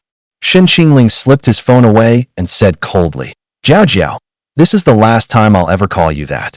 From now on, we are no longer friends. This is the price you pay for your betrayal. You're on your own." A prompt from 077 appeared. Chu Jiaojiao. Attraction +10, remorse +10. Shin Qingling remained perfectly composed through it all, leaving Chu Jiaojiao utterly powerless to resist. Shin Qingling turned to leave, his expression cold. She scrambled to grab his hand, crying out, "Qingling, listen to me. I didn't mean to do this to you." Slowly, Shin Qingling pried her fingers off his hand, one by one. He said, "You don't have to explain anything to me. I don't want to hear any excuses. You made your choice. Now you have to live with the consequences." Shin Qingling shook her off and walked out without a backward glance. Ruan Mingyi clicked his tongue in admiration. "Damn, that was cool. So damn cool. Can you get any more badass than that?" Song Jining nodded in a daze. "Cool doesn't even begin to cover it. It was like watching a leading man's one-man show. That cold stare, that ghost of a smile. I'm completely smitten." Yi Qiao urged. "What are you spacing out for? He's already long gone. Hurry up and go after him." Ruan Mingyi stood up to give chase, but he stopped as he passed by Chu Jiaojiao. He sneered. "I was wondering why the floor was so clean. Turns out someone's just dragged their dignity all over it." Her face pale, she looked up at him. "Don't get cocky. Even without me, he'll never like you. No one in this world understands him like I do. His heart is like a block of ice coated in dust. Besides me, no one has ever broken through." Ruan Mingyi scoffed. "A block of ice. Interesting. I'm going to melt that ice and walk right into his heart. And once I'm in, I'm going to raise hell. Might as well go live so everyone can watch. Don't thank me. Bye." Yi Qiao arched a brow. Why waste words on someone like that? Let us go, let us go." Song Jining shot Chu Jiaojiao a vicious glare. "You wicked woman. Bullying someone as pure as Shin Qingling, you're gonna get what's coming to you." Humph. The three of them went back and forth until Chu Jiaojiao's face flushed with anger. She turned on her heel and stalked off, her expression stormy. The whole spectacle was live-streamed from start to finish, and it instantly shot to the top of the spotted trending posts. Every move Shin Qingling made, even the tiniest flicker of expression, got screenshotted and saved. How can someone's face be flawless at 365 degrees with zero bad angles? This POV feels like watching a women's show. Too bad the actress opposite is so gorgeous I can't even self-insert. I'm putting Shin Qingling at the very top of Jiang Yu's must-devour list. He is off the charts handsome, better than an idol drama. Lines like this is the price of betraying me. With anyone else I'd say it's acting, but with Shin Qingling it hits different. Okay. I want to live with Shin Qingling so badly I'd do it even as a cockroach.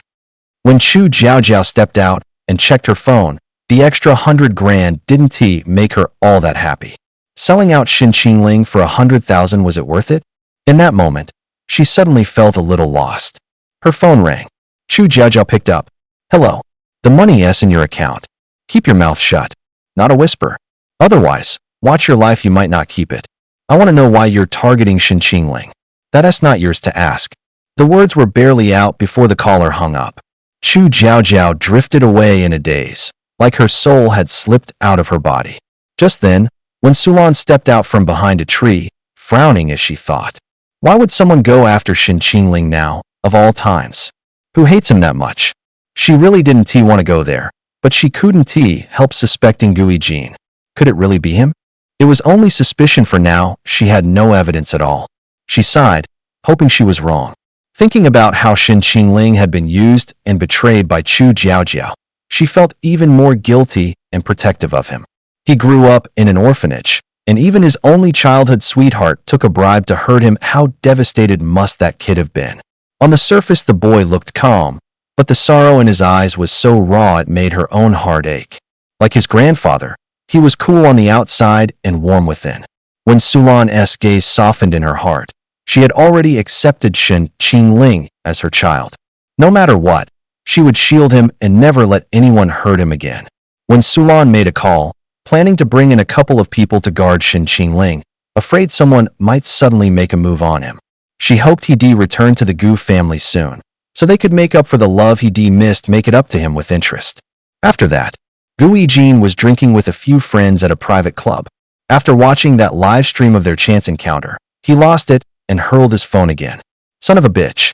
Shen Qingling says one sentence, and she's sent into a tailspin. She didn't have the mental fortitude for what she did, and she still managed to fool him into being her simp for years? I just don't get it. Zhang Jing patted his shoulder, trying to soothe him. Don't take it so hard. It's just a woman. If you lost, let it go. Once he's back with the Gu family, We've got plenty of ways to deal with him.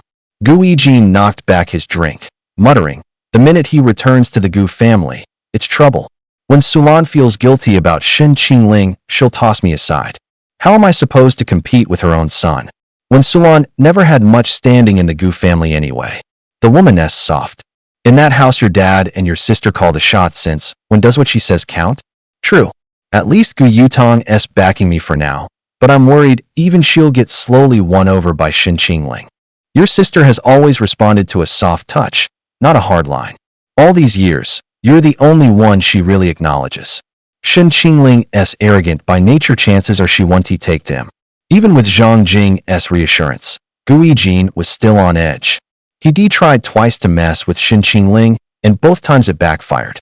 That meant Shen was no useless nobody, and definitely not the bookish nerd people on the outside claimed he was. No, I need to find a way to ruin Shen Qingling for good, make sure he can't even show his face again. A hard glint flashed in Gu Yijin's eyes. If that didn't work, he was even considering sending someone to take care of Shen Qingling. Zhang Jing's eyes lit up. He clapped and said, Young Master Gu, I've got an idea. What idea? Out with it. Didn't a variety show reach out to your sister recently? Have her say yes. Once she's on, find a way to get Shen Qingling in front of the cameras. That way you can ride the hype and build your following. If Shen slips up even a little in public, the internet will tear him apart. The Gu family won't keep an heir with a ruined reputation. Gu Yijin narrowed his eyes with a smile. Good idea. Gu Yutong was going to turn that show down, but looks like I'll have to talk her into it. The show Zhang Jing meant was called Alongside the X Family. The producers would pick a handful of families from the entertainment world and other fields for a full-time live stream. Gu Yutong was a wildly popular actress who rarely did variety shows, and her private life had always been a mystery. The producers wanted to use the show to peel back the curtain on the parts of her life no one knew. The show lived to manufacture feuds. As soon as it aired, it practically owned the trending topics. Plenty of stars had blown up off it, mostly infamous, sure, but as long as it brought clicks, they didn't care. Clout is king, and money talks. Still, the show was notorious for pulling shady stunts, so Gu Yutong had planned to pass. Gu Yijin was getting ready to use it to crush Shen Qingling, then play the victim on camera and milk the public's sympathy. Gu Yijin had thought of everything, but he hadn't planned on facing Shen Qingling, a seasoned pro who's been hustling in showbiz since he was a kid, with acting woven into his life. Ladies, could you two please stop following me? Shen Qingling had barely taken a few steps before Ruan Mingyi and her friend caught up to him. One look at Shen Qingling, and it was clear he wasn't in a great mood. Song Jining trailed far behind, not daring to get closer. Sensing his bad mood, Ruan Mingyi smiled and said, Sure. Accept my friend request, and I'll stop bugging you. Shen Qingling pulled out his phone and tapped accept right in front of her. Knowing when to quit, Ruan softened her voice. Okay, then I won't bother you. I'm heading out now, but what? That meal today doesn't count. You still owe me one. If you don't say anything, I'm taking that as a yes. Shen Qingling didn't argue, which was basically a reluctant yes.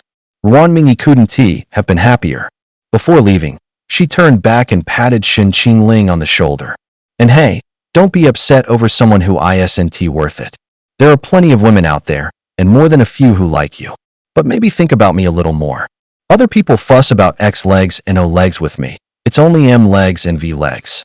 Ruan Mingyi has watched more adult films than most people have had hot meals, and the lines just roll off her tongue. Other people drop poetry, she can't stop dropping R-rated. Shin Qingling understood perfectly well, but he pretended not to hear, a faintly puzzled look on his face. Ruan Mingyi's eyes curved as she smiled. I don't mean anything by it, just trying to cheer you up. Don't be sad. If you really can't shake it, call me on WeChat, I'm always online. With that, she shot him a playful wink, cute as could be. Shin Qingling actually cracked a rare smile, and Ruan Mingyi's heart went all warm and fuzzy. Ruan Mingyi's crush meter +5. It seems like it's a rare sight to get a smile out of Shin Qingling. The harder someone is to get close to, the more thrilling it is when they show a side you never see. At least that's how Ruan Mingyi felt right now. The men she used to like, even if they grinned wide in front of her, never managed to stir up this kind of excitement. She finally knew what an iceberg melting smile looked like. Her gaze went a little hazy as she watched Shin Qingling's back as he walked away, and she murmured, "He is so damn handsome, I can't even keep my legs closed." Yi Qiao tried to rein her in. Could you cut it out with the dirty talk? People who don't know you would think you're so promiscuous. If they found out you're still a virgin, wouldn't they laugh at you? Pouting, Ruan Mingyi shot back, "You don't get it. I'm too much, most men can't handle me. Only someone like Shin Qingling does it for me. You're making that call without even trying? I read people really well. Hey, I just thought of something." With that, Ruan Mingyi pulled out her phone and sent Shin Qingling a text. "Ruan Mingyi, next time we meet, could you wear those gray sweatpants?" Shin Qingling, "Why?" Ruan Mingyi, "I think you look especially handsome in gray." "I'm lying. The real reason is that gray sweatpants make the outline way more obvious. But I'm not about to spill that secret." She could even picture the look on Shin Qingling's face when he read that. The guy would probably furrow his brows first, start to say something, and then swallow it. He can't bring himself to say anything too harsh, and he hates being offended, so he'd end up blushing in secret. Just picturing it made her think it was adorable. Ruan Mingyi started grinning like an idiot. Seeing her grinning like that, Yi Qiao waved a hand at her. "What are you giggling about? Shin Qingling is just too cute. I really don't get you. What is cute about a walking iceberg? Sure, he is handsome, but besides being hot, I don't see anything else. You wouldn't understand." All right. I admit I don't get it, but I'm telling you, don't get too obsessed with him. He is not in our circle, don't let yourself get in too deep. Relax, sis. I'm not getting played by a guy this time. I'm just acting like I'm head over heels for him, that's part of the plan. Don't butt in, I've got my own rhythm.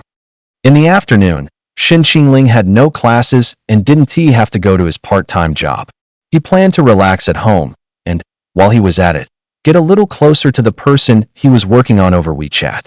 Sure enough, the first message was from Ruan Mingyi. Whatever she meant by gray sweatpants, he wasn't entirely sure, but it definitely wasn't exactly decent. Shin Qingling didn't reply. Being too forward would only make Ruan Mingyi's enthusiasm fade fast, so he needed to keep it push and pull, let her emotions move to his beat. A moment later, Song Jining messaged him too. Song Jining, "Mr. Perfect, are you free to come over to my place for dinner this weekend?" Puppy eyes hopeful. Shin Qingling, "I'm free. I already swapped my weekend shift." He deliberately mentioned he'd changed shifts, and sure enough, he heard the little chime for her affection score ticking up. Song Jining's affection score increased by 5. When Song Jining saw the message, she literally jumped for joy. "This is awesome." "Yes." Clutching her phone, the girl's cheeks flushed at once. "He actually switched his weekend shift just to have dinner with me. This is perfect." Thrilled, she immediately called home to have them set up the weekend dinner. Given how simple she was and how she loved to fill in the blanks, her affection score would probably max out around the weekend.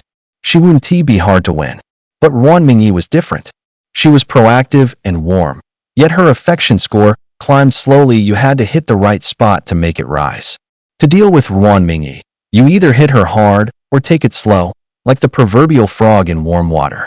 Just as he was mulling over how to end it quickly and take her down, Shen Qingling's phone buzzed again.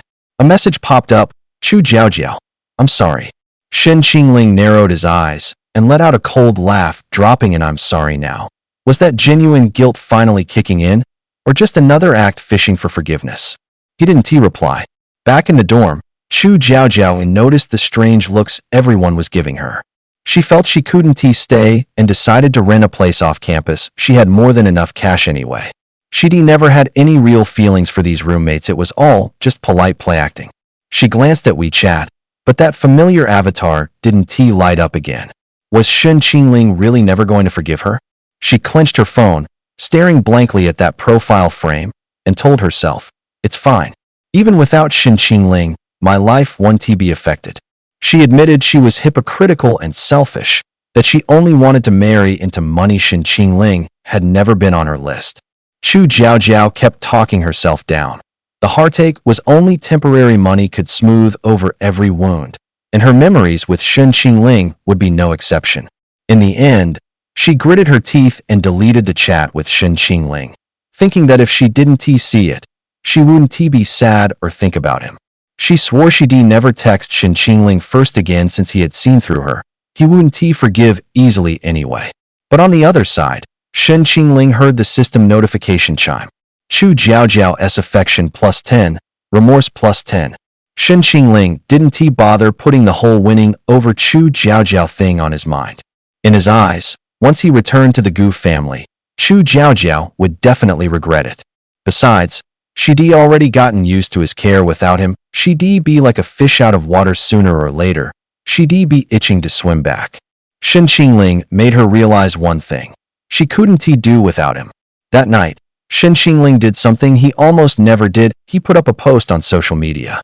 He rarely posted, but when he did, he loved using his feed to curate a persona and fish for attention. For someone as aloof as he was, there were plenty of things he wouldn't say to anyone face to face. So his social feed became his best way to speak. If you can lose it, you never had it. The line was simple. Anyone could tell what he meant at a glance. Likes rolled in, and people lined up to tell him not to be sad. He hadn't posted to win sympathy. It was more about shaping an image, and he threw in a photo while he was at it. The caption was paired with a photo of him. It was a shot Chu Jiaojiao had taken before.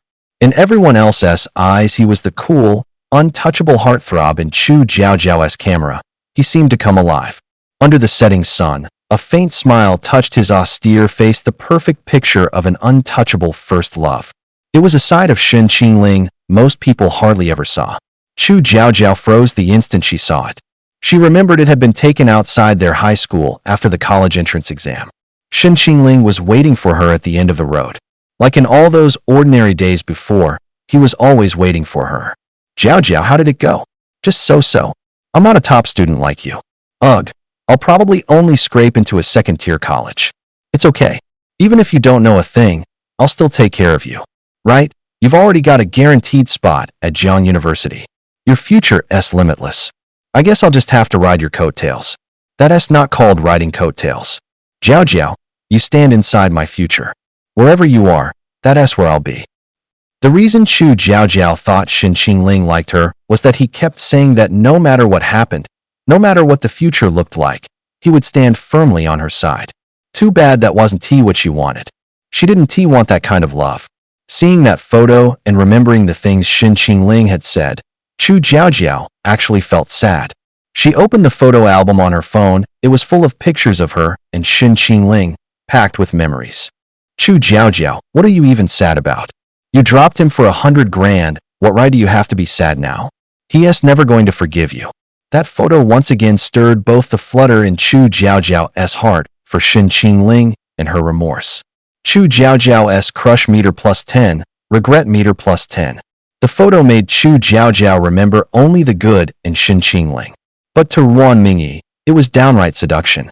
True to form, she leaned into her chaotic, freewheeling vibe and commented, "Hey, pretty boy, guess what I'm doing with your photo? Not replying? Then guess what I used to tap that like? The hand proportions look off in the edit, they should match mine. I kept losing at my game just now after I saw you. I started winning." Shen Qingling deleted her comments on sight. Ruan Mingyi felt a smug thrill, like she successfully teased him. Then she slid into his WeChat again. Mingyi, I want to know your childhood, your past hurts and joys. I'll secretly listen to the songs you like. Quietly jot down every hobby and habit you reveal without meaning to. Keep tabs on your zodiac sign and your favorite flowers. Watch the movies you love, screenshot, and save everything about you. Buy you the foods you crave, research the good eats and the photogenic. Check in worthy spots near your place. I love you, your fragility, your tackiness, and your shadows included. By the way, are you big down there? Shin Qingling, what copy pasta did you lift that from this time? Mingyi, you can copy the lines. How about I copy you too? Shin Qingling, Mingyi, you use those 6 ellipses way too much. If I really were a brand new Pinduoduo user, would you still treat me like this? Shin Qingling, do you have to be this ridiculous? Isn't there anything we can talk about like normal people? Mingyi, sure. When I bought the cake just now, I think I forgot to grab a fork. Shin Qingling, then have the shop send you another fork. Mingyi, the shop is closed. Can you mail a fork to me? Shin Qingling was utterly speechless with Mingyi. Seeing him go quiet, Mingyi figured she'd successfully teased him. With a sheet mask on, she was grinning from ear to ear. Mingyi's crush meter plus 10. Yi Qiao saw her laughing so hard she could barely catch her breath and asked, curious, what has got you so happy? Mingyi casually tossed aside that 500 yuan sheet mask, sat up, and said with a smile, I left Shin Qingling completely at a loss for words. Yi Qiao said, isn't that your specialty? Using that toxic little mouth of yours to roast men into silence. Mingyi shook her head. No, this time it wasn't anger. It was embarrassment. Oddly enough, she didn't really enjoy teasing other men the moment they saw the jokes she posted. They got dirty ideas and replied with something even more explicit, which instantly bored her. But Shin Qingling was different. He was so proper it made you want to strip off that gentlemanly moral veneer and see when he involuntarily let a sexy side slip. Teasing only counts when you tease the straight-laced. Someone with Shin Qingling's temperament was practically tailor-made for her. Even icebergs have their delights, and the straight-laced have their own playbook, or so said Mingyi. By now, Shin Qingling had more or less figured out what the women he was trying to win over were into. Mingyi was into contrast, the ascetic, icy god type who actually blushes. Song Jining, by contrast, favored the mature, cool type, stern on the surface, warm underneath, calm, rational, and sharp. Chu Jiaojiao loved money, but couldn't let go of the kindness Shin Qingling had shown her. Torn between remorse and resolve, she made a ruthless, irretrievable choice. Without a doubt, the one doomed to the worst ending would be Chu Jiaojiao. Right now, Shin Qingling was eager to see how Chu Jiaojiao would react once he returned to the Gu family and reclaimed his identity. He drifted off to sleep on bright visions of the future. Elsewhere, someone tossed and turned, their dreams nothing but nightmares. Lin Qingdai had the same dream again. Gu Yijin and Shin Qingling appeared in it once more. Half awake, half asleep, the blood-soaked images scared her into a sweat, and she jolted upright. No, she screamed as her eyes flew open, realizing she was still in her room, chest heaving. The same dream again. Was it just a dream, or a warning from above? Lin Qingdai couldn't tell anymore. Only when that boy returned to the Gu family would everything have an answer. Shin Qingling, this time will you stand with me? Shin Qingling's days suddenly turned busy. On the campus citing threads, posts about him kept popping up. Girls from other departments would show up in his class, quietly staring at him. Walking across campus, someone would now and then slip him a love letter. On his way to and from school, there always seemed to be figures tailing him. Mingyi showed up to pester him every day like clockwork. Afraid of disturbing him, Song Jining didn't dare text him daily. She could only quietly count down to the weekend. But despite all her waiting, someone else beat her to it. Shin Qingling got stolen away. The day before, Ji Yunmiao, the famously stunning campus belle, had taken the initiative to seek him out. They hadn't had much interaction. Only once, at a competition, Ji Yunmiao had let a hint of interest slip. But a proud goddess like her wasn't about to lower herself to chase anyone. The moment she hit his cold wall, she backed off. After class, Ji Yunmiao stopped him on the path and blocked his way. As her name suggested, Ji Yunmiao was ethereal, almost otherworldly, With a distinctly bookish air without her glasses, she could seem a bit cool and severe, which made her resemble Shen Qingling in some ways. Shen Qingling greeted her politely. "Ji, did you need something?" Ji Yumiao frowned, embarrassed. "Sorry, Shun. I didn't mean to bother you. It's just could we talk in private?" "Don't worry. I'm not here to pester you there's just something I really need your help with." Shen Qingling looked puzzled. Knowing how abrupt she was being, Ji Yumiao could only look at him pleadingly. "Please just a few minutes, okay?" Seeing how tense she was, Shen Qingling nodded and said, "Then let us go to that cafe off campus." Only then did Ji Yumiao show a grateful smile. "Thank you." They headed to the cafe where Shen Qingling worked part-time. Ji Yumiao got straight to the point.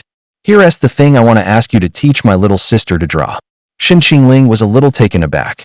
He wasn't an art major, but he had a calm temperament and loved to draw. It helped him unwind. It was one of his few hobbies. Every so often he posted his sketches on his social feed, and Ji Yumiao had even liked a few. Even so, he still didn't quite understand why she'd come to him for lessons. "You want me to tutor her?" "Strictly speaking, it's more than just tutoring. My sister, Ji Yumiao gave him the short version. Her parents were divorced. She stayed in the country with their father, while her younger sister, Lin Xingyan, lived abroad with their mother. But their mother had never paid much attention to Lin Xingyan, and once she came of age, she was dumped back in the country, with only a housekeeper at home to look after her. No one really knows what Lin Xingyan went through overseas. It wasn't until she returned that we found out she had depression and a tendency to shut herself off. She became very withdrawn, and when it was severe, she'd even hurt herself. Ji Yumiao tried everything he could, but he still couldn't pull her back. Now, whenever Lin Xingyan shows interest in anything, Ji Yumiao goes all out to find it for her. "Yesterday, I happened to scroll past your feed. She leaned over for a peek and said you were good looking. Mian loves to draw too. I showed her your paintings, and she seemed to really like them. So could I ask you to be Mian's teacher? She is so lonely. I can't reach her. Could you help me? Don't worry, I'll pay you 3 times a tutor's usual rate to teach her. Or if you have any conditions, just say the word, I'll do my best to meet them." The more Ji Yumiao spoke, the more his voice caught, his eyes turning red. Shen Qingling hesitated not because he didn't want to help, but because he was afraid he might only make things worse and end up triggering her. If something happened, he wouldn't be able to explain it, and he'd never forgive himself. Seeing Shen Qingling still wavering, Ji Yumiao continued. "Mian is very well behaved. Even when she's in a bad mood, she doesn't act out, she just quietly draws. You don't need to feel any pressure. Even if it doesn't work out, it's okay. The point is to at least try. I know this isn't easy, but I'm out of options. She's getting worse and worse, and I honestly don't know how to help her anymore." Looking at Ji Yumiao like that, Shen Qingling felt awkward about turning him down flat. 077. Host, Lin Xingyan is the one you're supposed to pursue. She is important, but I didn't see that name when I read the book. She doesn't show up until later.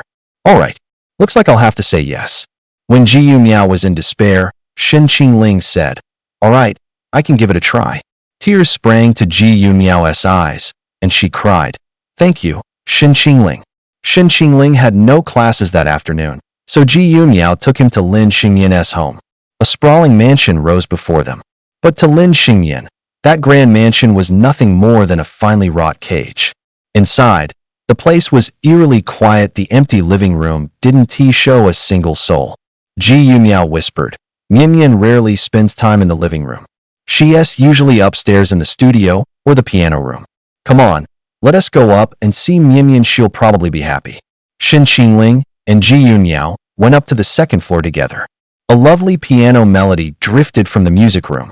The moment he saw Lin Xingyan, something strange welled up inside Shen Qingling. In the soft light of afternoon, the girl sat quietly at the piano, playing. Lin Xingyan was beautiful, so beautiful it felt unreal.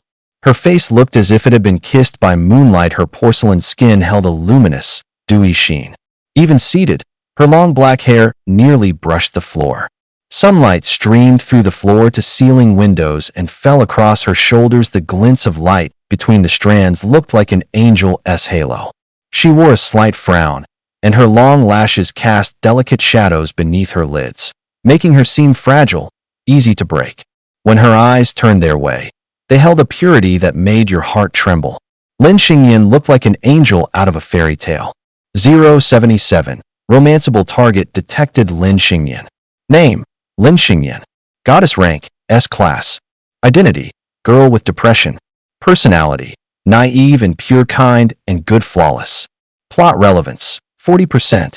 Ending: insufficient points currently locked. The system's prompt snapped Shen Qingling out of his daze. A sudden, intense curiosity about her took hold of him. She was the first S-class goddess he'd encountered since coming to this world. They actually labeled her flawless? Do people like that even exist? After seeing that 40% correlation, Shen Qingling was dying to know what role this girl would play in the story to come. How many points does it take to unlock a character's ending? 100,000. Silence settled for a moment. Ji Yuniao walked over with a smile and said gently to her, "Mian Mian, I found you an art teacher. You should call him Teacher Shen, okay?" The girl's big eyes studied him with simple curiosity, no expectation, no aversion, just curiosity. She didn't speak. Her lashes fluttered like little fans. To Shen Qingling, her eyes were like glass, clear and bright, carrying a kind of healing power that made it impossible to think anything unkind. Lin Xingyan lifted her face to Ji Yuniao and said, "He asked the older brother on the phone." Her voice was thin and soft, light as a cloud, brushing the ear like a feather's gentle tickle. Ji Yuniao smiled, stroking her head. "That's right. Didn't Team Yin say she likes his drawings? So I asked him to be your teacher. This afternoon, you and Teacher Shen can draw together. How does that sound?" Lin Xingyan stayed silent, head lowered, eyes downcast. Seeing she was tense, Ji Yuniao soothed her. "Let us just try one class, okay? If you don't like it, we'll stop." Lin Xingyan shook her head, refusing. Ji Yuniao sighed, went to the door, and said to Shen Qingling, "You saw it, the situation is what it is. She keeps people at arm's length. Even with me, it took a lot just to get her to talk." Shen Qingling said calmly, "It's okay. If you trust me, leave her to me." Ji Yuniao cautioned, "All right, but if she really resists too much, we'll drop it." Can I go into these rooms and take a look? I want to learn more about her." "Sure. I'm counting on you, Shen Qingling." Ji Yuniao went back inside to say a few more things, but Lin Xingyan still didn't say a word. Meanwhile, Shen Qingling wandered around the Lin house. He stepped into Lin Xingyan's room, paying close attention to the small details of her life. Her room was soft pink, with strings of origami cranes and wind chimes hanging by the door that tinkled whenever a breeze came through. A pile of stuffed animals sat at the head of the bed: bunnies, bears, cats, you name it. A plush rug covered the floor, patterned with stars. On the desk were lots of folded paper stars, which she neatly tucked into clear glass jars. Those star jars weren't just on the desk, they filled an entire cabinet. On the far left of the desk sat a combination lockbox. In the middle lay a diary. Beside it were cloud collecting handbook, the shapes of clouds, and a few art books. In a drawer left ajar, several candies wrapped in colorful foil were scattered. Outside the room was a small balcony. From it, you could see the villa's back garden. The view was beautiful. She had planted plenty of greenery on the balcony, along with a few sunflowers, and there were several jars and bottles whose purpose he couldn't guess. He left the room and went to look at Lin Xingyan's studio. Her paintings were gentle, without that brooding edge. She mostly painted small animals, flowers, clouds, rainbows, plants, the sky, and stars. There were hardly any people. From that, Shen Qingling figured Lin Xingyan liked folding paper stars, had a sweet tooth, loved collecting cloud motifs, and enjoyed tending plants. A girl like that didn't look like someone with depression at all. When Shen Qingling returned to the piano room, Ji Yuniao had already left. The girl stood alone before the floor-to-ceiling window, staring blankly. Even when she heard Shen Qingling's footsteps, she didn't react. He walked over, stood beside her, and tried to speak. "Can I call you Mian Mian?" "I'm Shen Qingling." "Mian Mian, you can call me Mr. Shan. Your sister said you like to draw. As it happens, I really like drawing too." Lin Xingyan had no reaction at all. In the previous world, Shen Qingling had met a girl much like this. Back then he was filming a public service short, and his scene partner happened to be a young actress just like her. At first she barely spoke aside from acting and saying her lines, She hardly interacted with anyone. Later, Shin Qingling would often take her aside to encourage her, tell jokes to tease out a smile. Little by little, she became willing to talk to him, though she still didn't say much. Shin Qingling was puzzled. He figured the girl disliked him, thought he was a bother, so he stopped trying to chat with her only for her to start seeking him out. He asked her if she didn't like him, and that was why she was reluctant to speak. She explained she didn't dislike him, she was just used to bottling things up. She said, "If you want to know whether someone likes you, don't just listen to what she says, watch what she does." For example, she always preferred to sit next to Shin Qingling. She often, without meaning to, let her gaze drift toward him. She would even quietly buy the same white shirt as Shin Qingling. Even the cup she drank from would end up placed right beside his. Girls like that have all sorts of tiny thoughts and small gestures most people never notice. Their affection is like a breeze, so light the person they like often doesn't feel it at all. With girls like that, you need patience. And Shin Qingling was, by nature, the most patient. On the surface, Lin Xingyan looked like she was staring out the window, zoning out, but Shin Qingling could tell she was listening to him. Mian is a lot like me. I'm not much of a talker either. People always say I'm cold, but really I just keep things to myself. I wonder if Mian's the same. I passed a pet store on my way here. The kittens and puppies inside were adorable. There was even a little cat that could talk. Next to that pet store was a flower shop, a really special one, with tons of flowers I'd never seen before. One bloom was so unique it refracted light into a rainbow.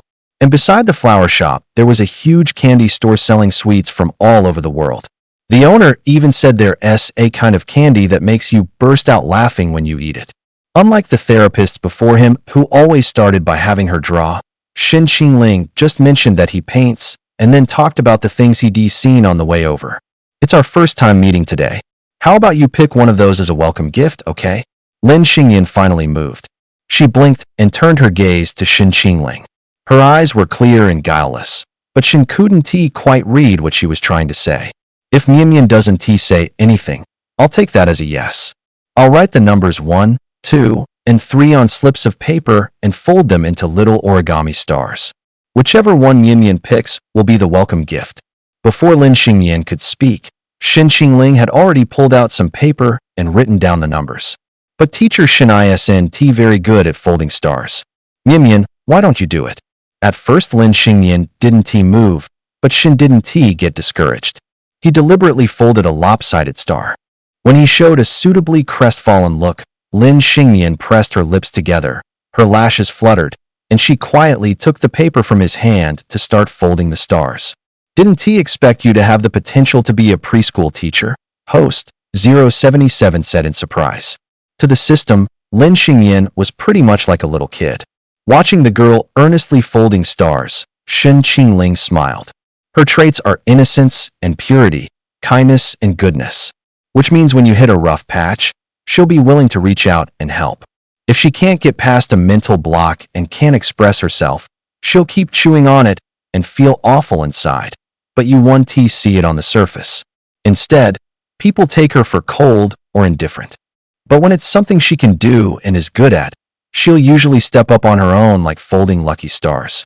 With that, she doesn't have to force herself past any hang-ups.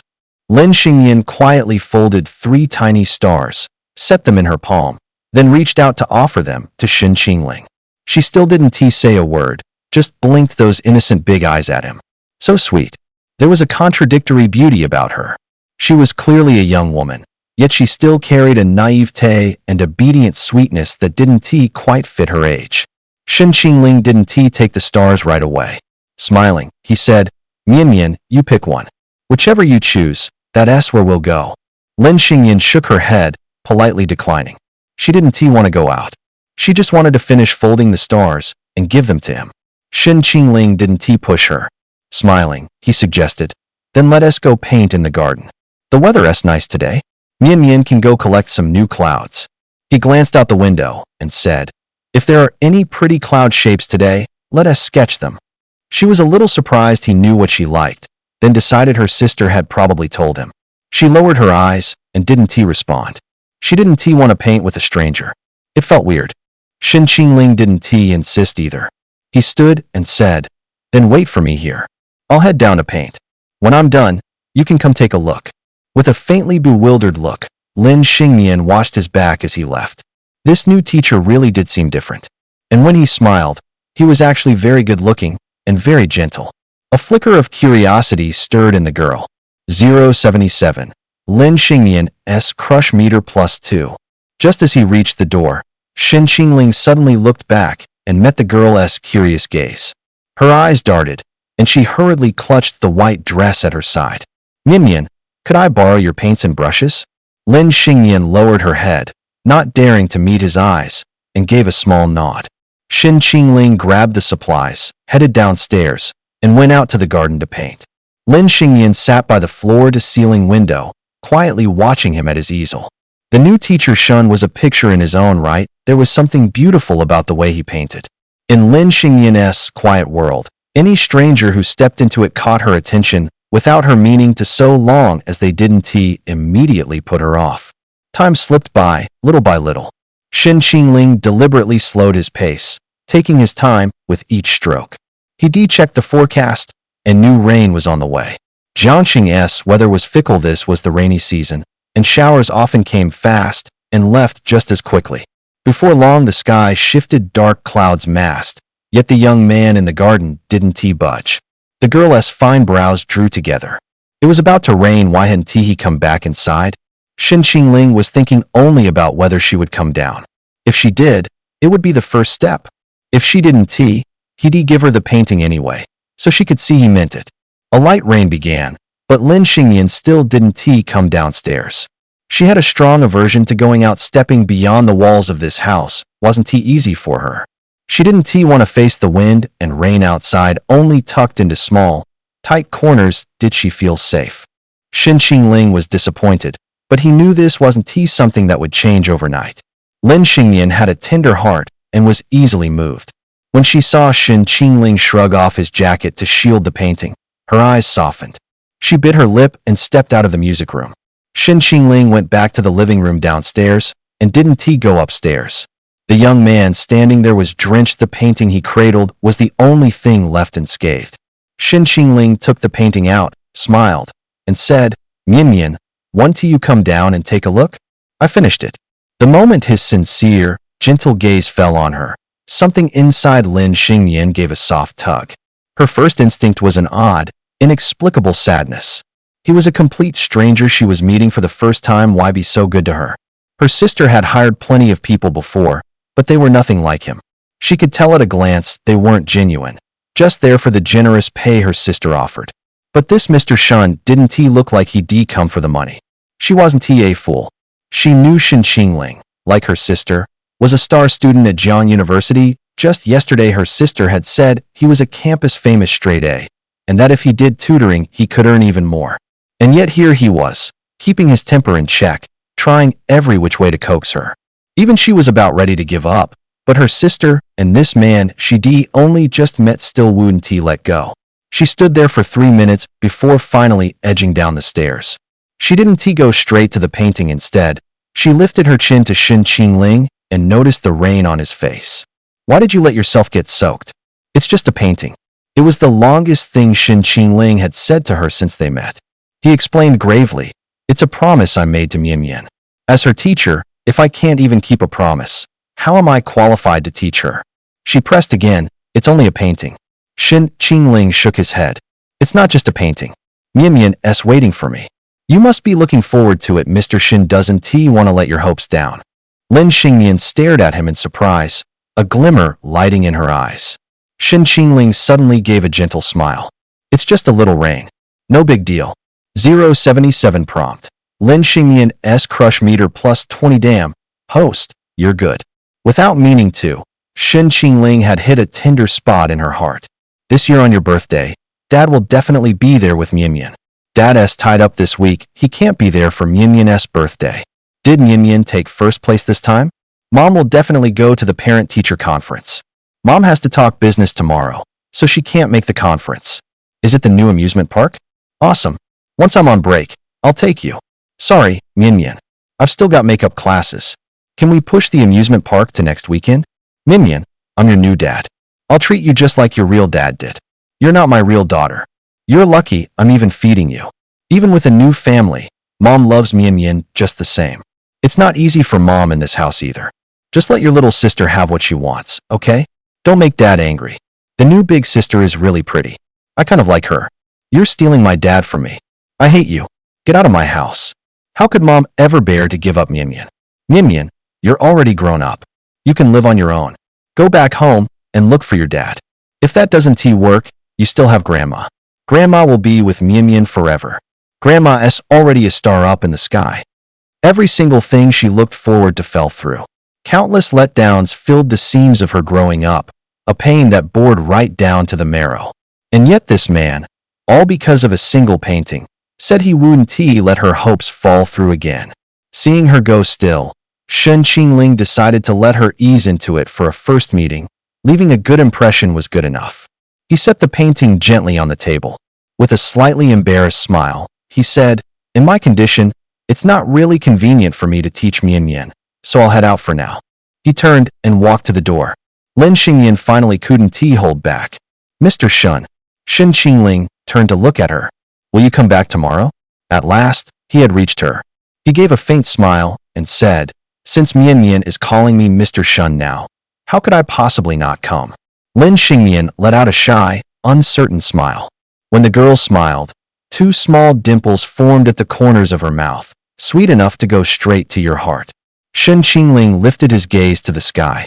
Moments ago it had been heavy with clouds, but now it was clear, a rainbow strung along the horizon, as if it had rinsed away all stray thoughts. He turned to the girl again and said, "There's a rainbow outside. Mian, do you want to see it?" He stood outside the doorway, while Lin Xingyan remained inside. She hesitated for a moment. Under Shen Qingling's expectant gaze, she finally edged her way to the threshold. The sky felt different today. The sky she'd seen through the glass looked nothing like it did up close. Shen Qingling reached out a hand and said, "If you step outside, it'll be clearer and even prettier." Lin Xingyan bit her lip, couldn't help but shake her head, and backed up a step. Shen Qingling chuckled. Lin Xingyan didn't understand why he was laughing. A flicker of confusion showed in her eyes. He stepped in front of her, blocking the glare. "If you're afraid to face it head-on, stand behind me and look. Just take one look, don't miss this view. There's so much in life worth looking forward to." Lin Xingyan stared, dazed, at his tall back. His broad shoulders gave her an illusion, as if he could stand between her and the wind and rain. She took 2 steps forward and finally crossed the threshold. Hiding behind Shen Qingling, she cautiously peeked her head out and lifted her eyes to the sky. Shen Qingling turned his face slightly and asked in a low voice, "Isn't it beautiful?" Lin Xingyan's gaze drifted from the rainbow to Shen Qingling's eyes. Nothing, she thought, was more beautiful than Mr. Shen's eyes. She gave a small nod. Shen Qingling crouched down and said gently, Mian, you're very brave. Coming out today to see the rainbow is already wonderful. We'll go step by step, and together we'll see farther, even more beautiful views." Once again, Lin Xingyan asked that question. "Mr. Shun, will you stay by my side forever?" "I will. I'll stay with you." Lin Xingyan reached out and wiped the rain from his face. Her gaze was earnest, as if she were doing something precious. Her hand was small and soft, feather-light as it skimmed across his cheek. 077. Notification: Lin Xingyan's affection level increased by 5. Shen Qingling paused, then smiled. "It's okay, Mian. Don't get your hands dirty. I'll just go home and take a shower. Goodbye, Mr. Shun. See you tomorrow, Mian." Shen Qingling didn't say goodbye, he only said he'd see her tomorrow. A little of the tightness in Lin Xingyan's chest eased. Despite being hurt time and again, she still couldn't resist Mr. Shun's gentleness, and found herself harboring expectations she shouldn't. She didn't want those hopes to be dashed again. This time, would he really become a different man? After leaving the Lin house, Shen Qingling's smile slowly faded. When he was with Lin Xingyan, he seemed to let his guard down more easily, more relaxed than usual, and without realizing it, gentler. In front of her, he couldn't keep up his coldness. He always went soft, afraid of seeing sadness in those clear, guileless eyes. Perplexed, Shen Qingling murmured, "I really don't know what she's been through." 077. "She's a little closer to you now." Once you fully enter her heart, you'll learn her past. Shin Qingling said. Her depression probably has to do with her upbringing, otherwise she wouldn't keep asking whether I'll always stay with her. 077. Honestly, you were too perfect today. Even I could hardly stand it, never mind Lin Xingyan, a girl struggling with depression. Shin Qingling seemed born knowing how to say the right, tender words. Every line landed right on Lin Xingyan's heart. He lifted his brows slightly. I just sincerely want to save her. So he treated her with special care, never just going through the motions. A girl like Lin Xingyan is particularly sensitive. She can tell whether you're truly sincere. So don't think you can placate her with some phony nice guy routine. As dinner time approached, Shin Qingling swung by the produce market near his place to pick up some groceries, then headed back to his rented apartment. He figured he'd just whip up something simple. It wasn't like the stuff outside was necessarily better than his cooking anyway. Shin Qingling brought out plate after plate of mouth-watering dishes and set them on the table. 077 said in surprise, I didn't expect you to actually know how to cook, host. They always say the way to a man's heart is through his stomach, he added with a laugh. That works the other way around. Being able to cook is a plus for a guy. Your cooking doesn't have to be anything fancy as long as you show the intent. They'll give you points for it. Women can be pretty complicated, and sometimes they're really simple. 077 went on. Doesn't that mean you'd have to cook for them every day? Wouldn't that wear you out? Shin Qingling waved it off with a smile. No. For women, this is the kind of advantage you show off once in a while. Knowing you can cook is enough.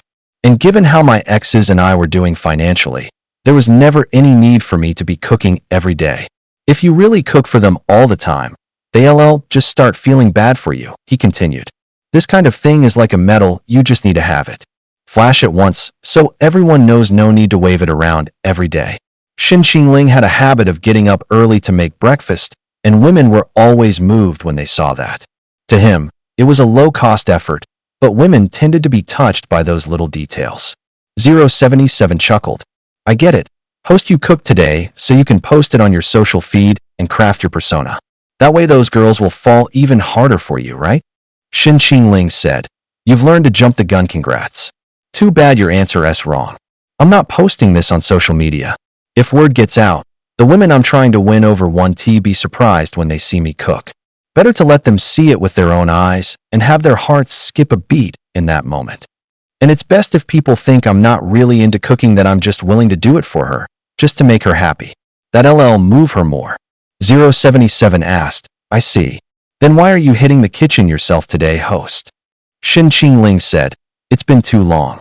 I'm afraid I'll be rusty, so I'm getting some practice in ahead of time. 077 laughed. I think you just want to eat. I have to hand it to you. Host, you really put in the work. Guess being a heartthrob really does take more than being an average guy. Shin Qingling shot back. What did you expect? The reason a woman gets called a goddess is because she puts in the work. They care more about maintenance than the average girl. Morning and night skincare is a given, and every so often it's another trip to the spa. To keep their figure, they hit the gym or do yoga. A lot of fattening stuff is off limits. Plenty of great food is off the table for them. Bottom line, a goddess whose face and body are flawless from every angle is built on money and hard work. Sure, some women are born stunning, but staying gorgeous without doing anything? Either you spend money and time, or you win the genetic lottery. The former is common, the latter is vanishingly rare. It's the same for becoming a heartthrob. For instance, in his past life, keeping up that polished image as a male celebrity took all of the above. He had to go to the gym, learn aesthetics and styling. He even taught himself how to curl hair and do makeup. So step 1 to becoming a heartthrob, you can't be lazy. If you're both broke and lazy, forget it. Once you become a beast of burden at others' beck and call, all that's left is getting worn down by life. In this life, he had a system. He didn't have to fight anyone for those things anymore. The original hostess looks were like winning the genetic lottery. He could stay handsome without lifting a finger. 077 said, with me here, host, you don't need to worry. Whatever you want, I can get it for you. Even that cooking cheat you mentioned can be bought in the system mall. Anything produced by the system was anything but ordinary on that point. Shin Qingling trusted 077. After chatting with the system for a while, Shin Qingling pulled out his phone to check it. Ruan Mingyi and Song Jining had both messaged him. Ruan Mingyi asked him to have dinner together tomorrow. Song Jining, meanwhile, mentioned having lunch at the Song family's place tomorrow. And on top of that, Ji Yunmiao had sent a message too. Ji Yunmiao said, "Qingling, thank you so much for being willing to teach Mian.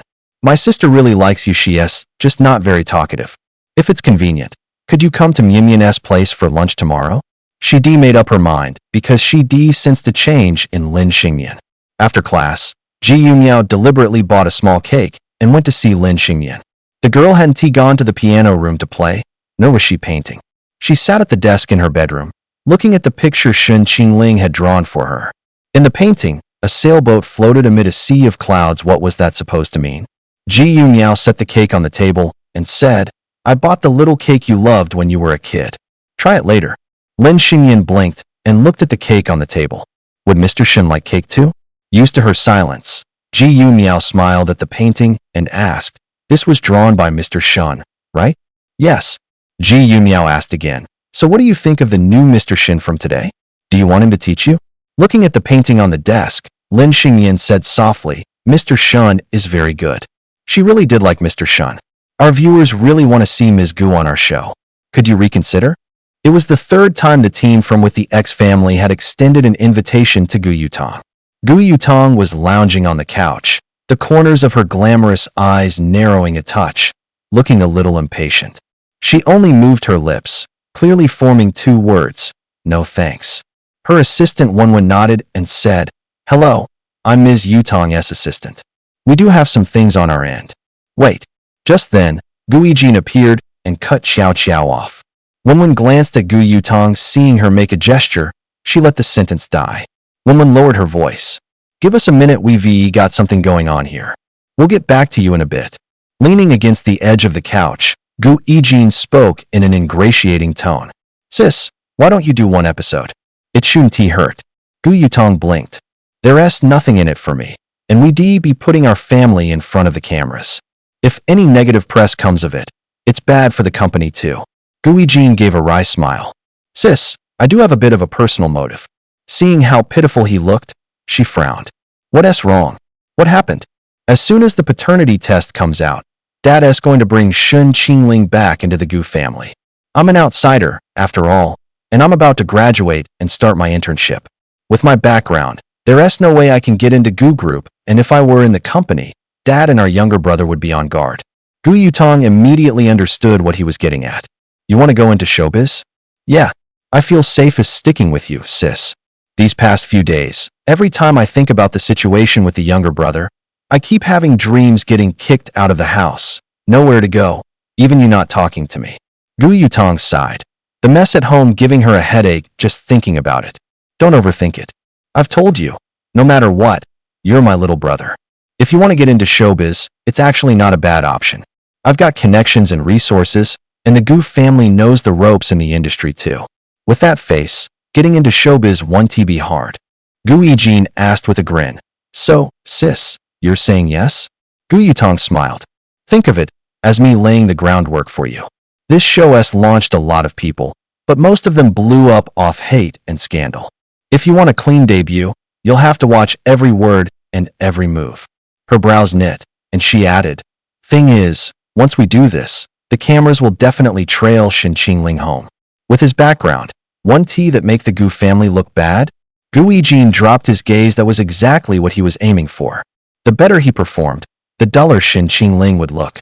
Either way, the entertainment industry could be his fallback. Even if the Gu family didn't keep a spot for him, he could still make it work in the business for a while. "Sis, Dad said as long as Shen Qingling really is a Gu, he is going to make it public. When that happens, Shen Qingling will be in the news, and people will talk about our family either way. Instead of letting reporters spin nonsense, better to put him on the show and let everyone judge for themselves.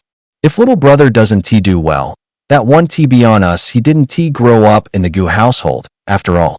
If anything goes wrong, it'll be on him. As long as you and I look good, no one is going to question the Gu family." After all that, Gu Yutong could only nod and agree. She and wanted this new little brother to begin with. She and Gu Yijin grew up together. At least they were of one mind. Shen Qingling might not fit in.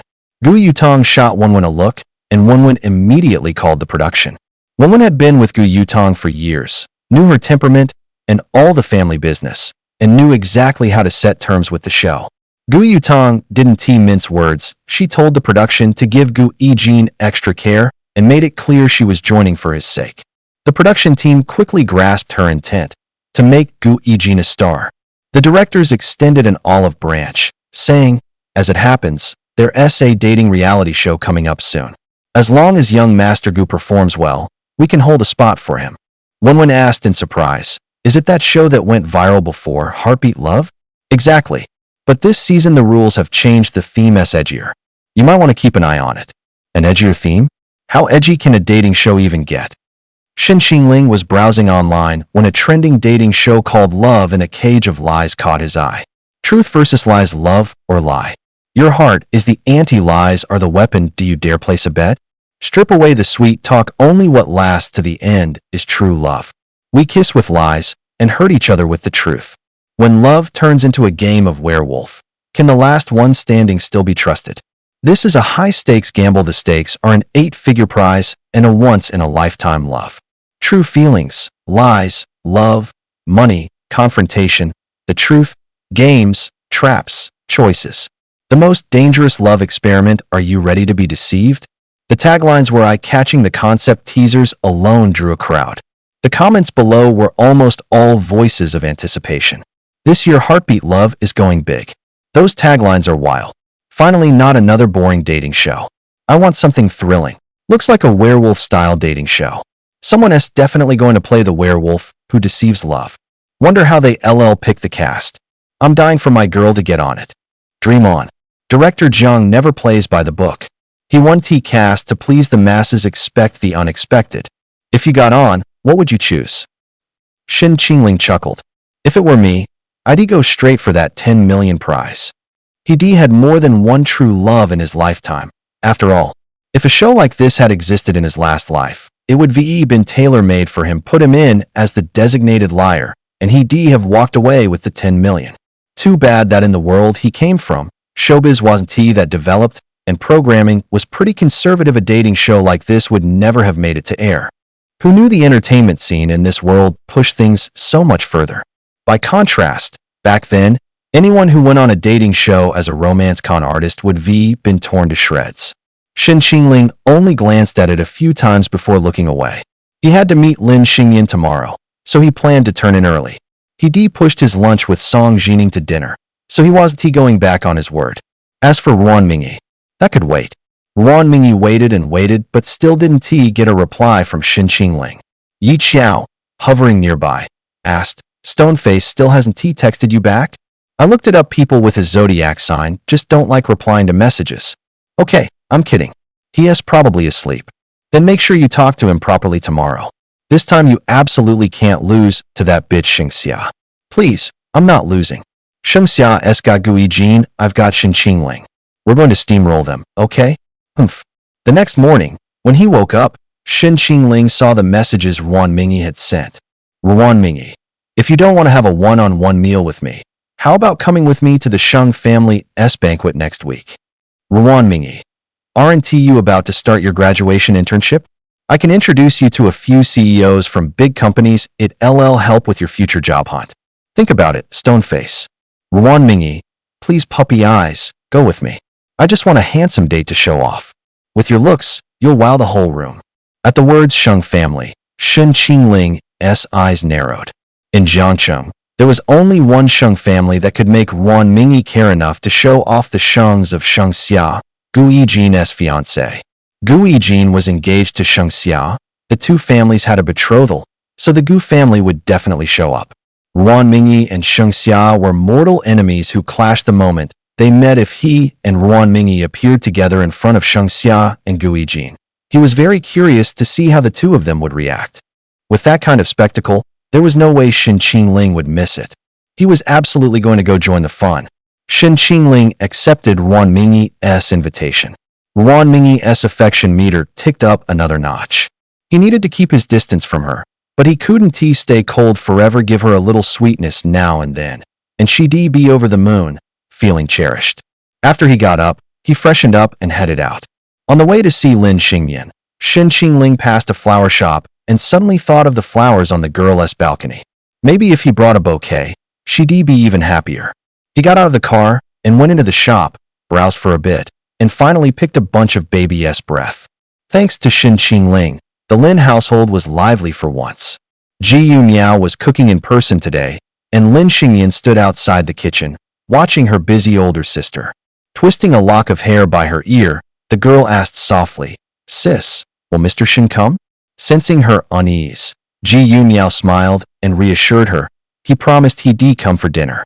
Don't worry, Mian Mr. Shen isn't someone who goes back on his word. Ji Yu Miao had a very good impression of Shen Qingling.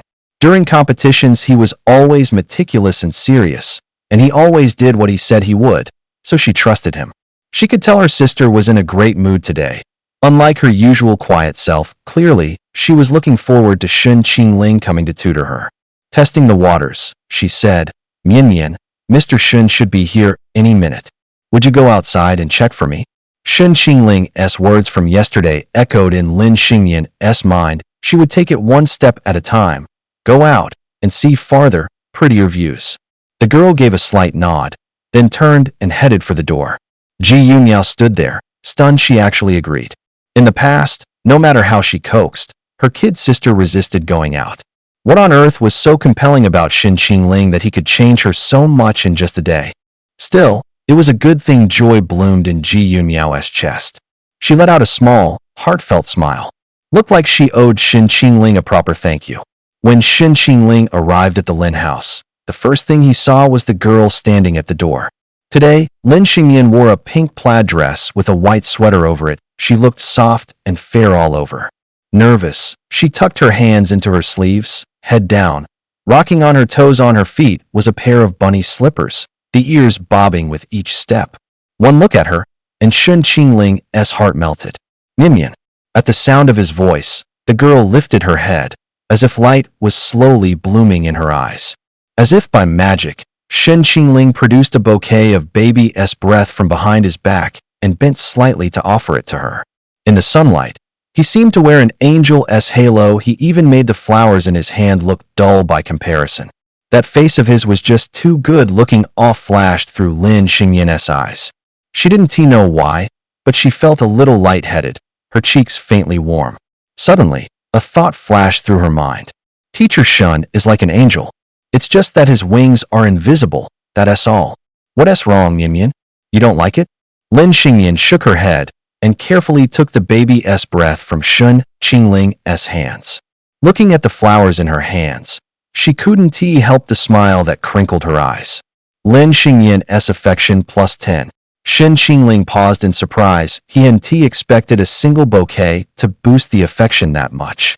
Compared to the girl, Shen Qingling was much taller for Lin Xingyan to talk to him. She had to tip her chin up and look at him from below. She lifted her face, her big round eyes fixed on him. Teacher Shen. Her voice was still as gentle as the wind.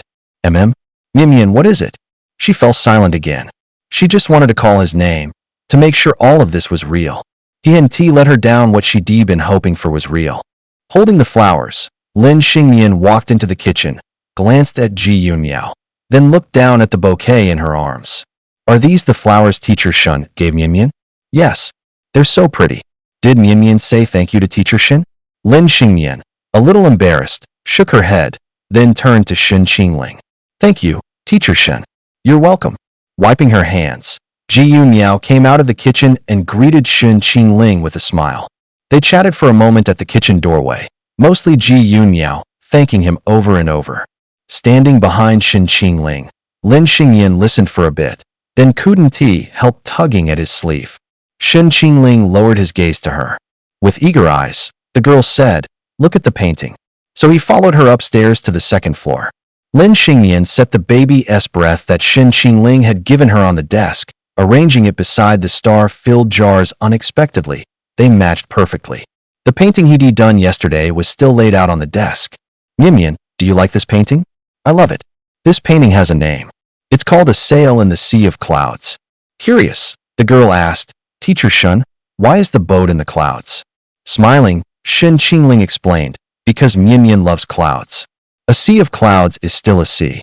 That way we can set sail in the sea of clouds and go farther. Teacher Shin, where do you want to go the most? Shin Qingling hadn't expected that to be the first thing she asked. He shook his head and said, I don't know.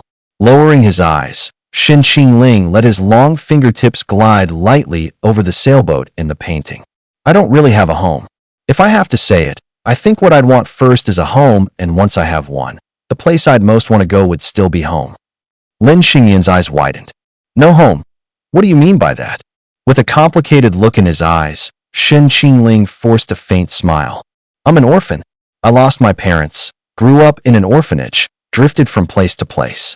I've never really known what a home is.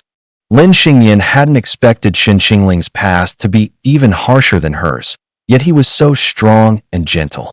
A flicker of sadness passed through the girl's eyes. 077. Lin Xingyan's heartthrob value plus 10.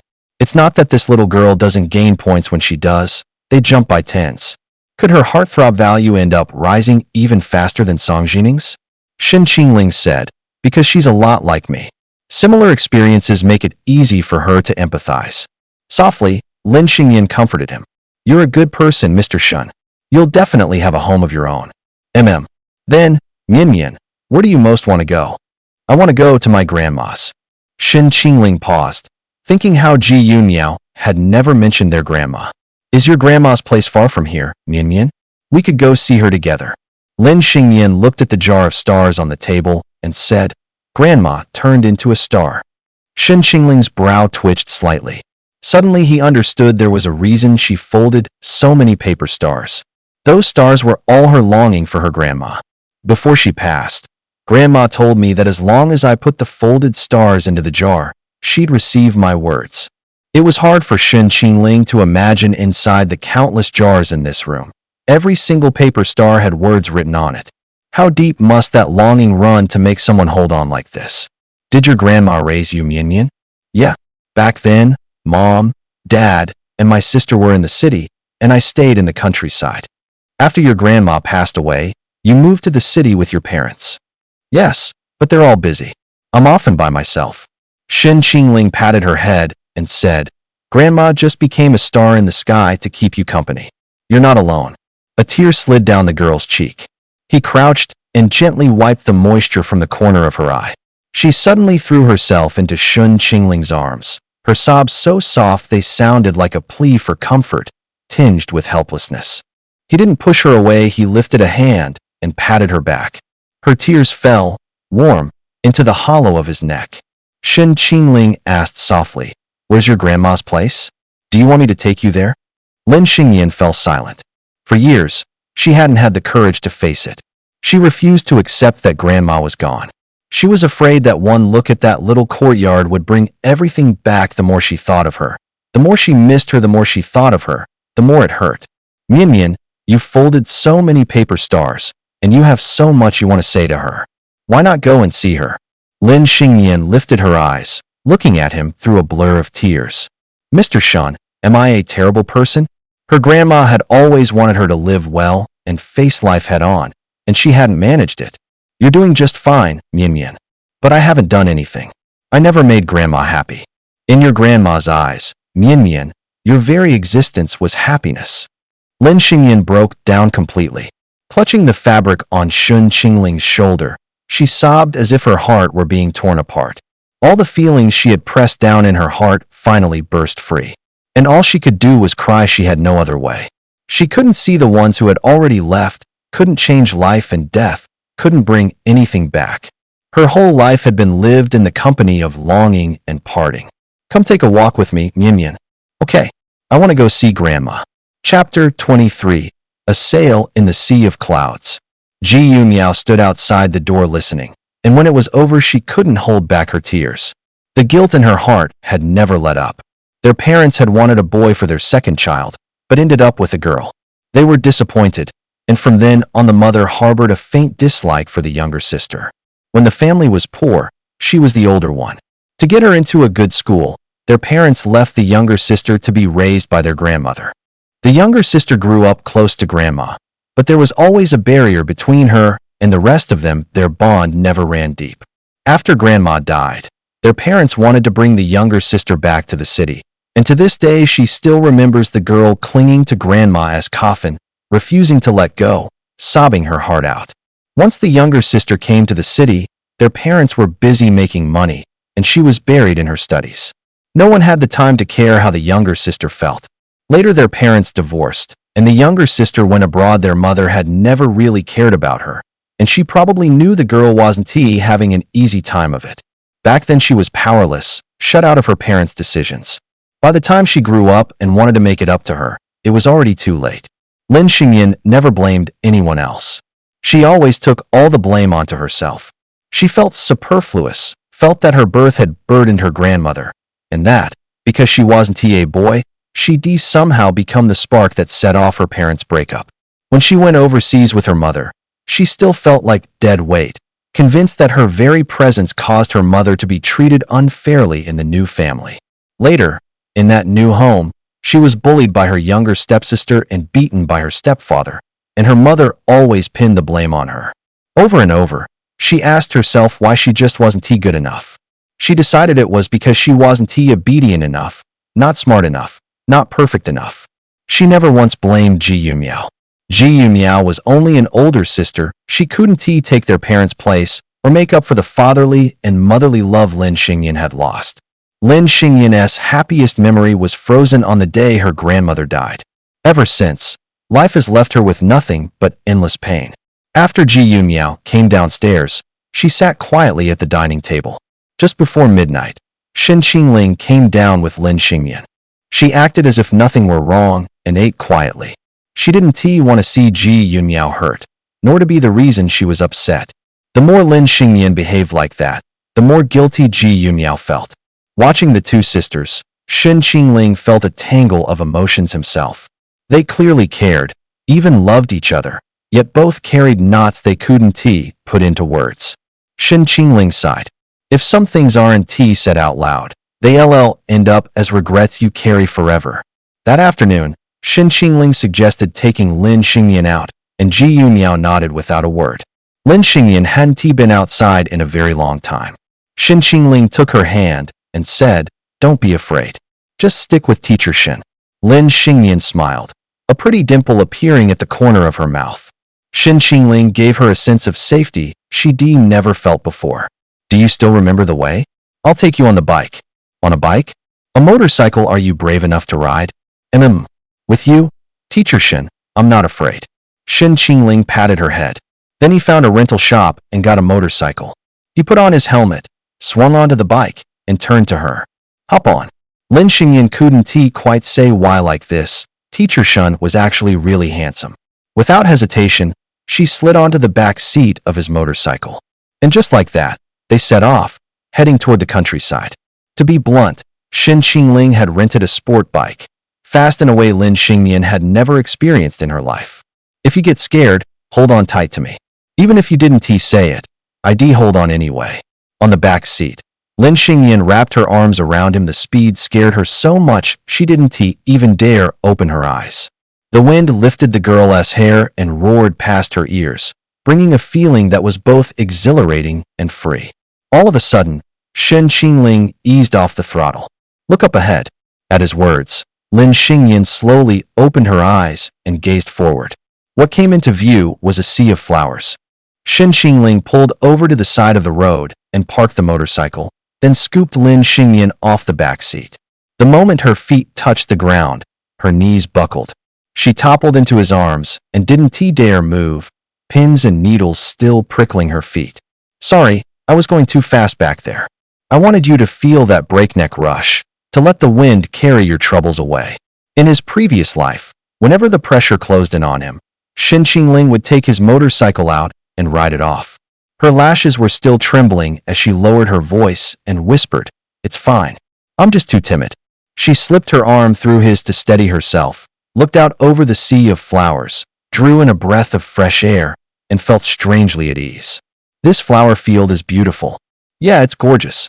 So, Mian, there are still so many things in this world worth loving. If you shut yourself away in a little corner, you'll miss so much beautiful scenery."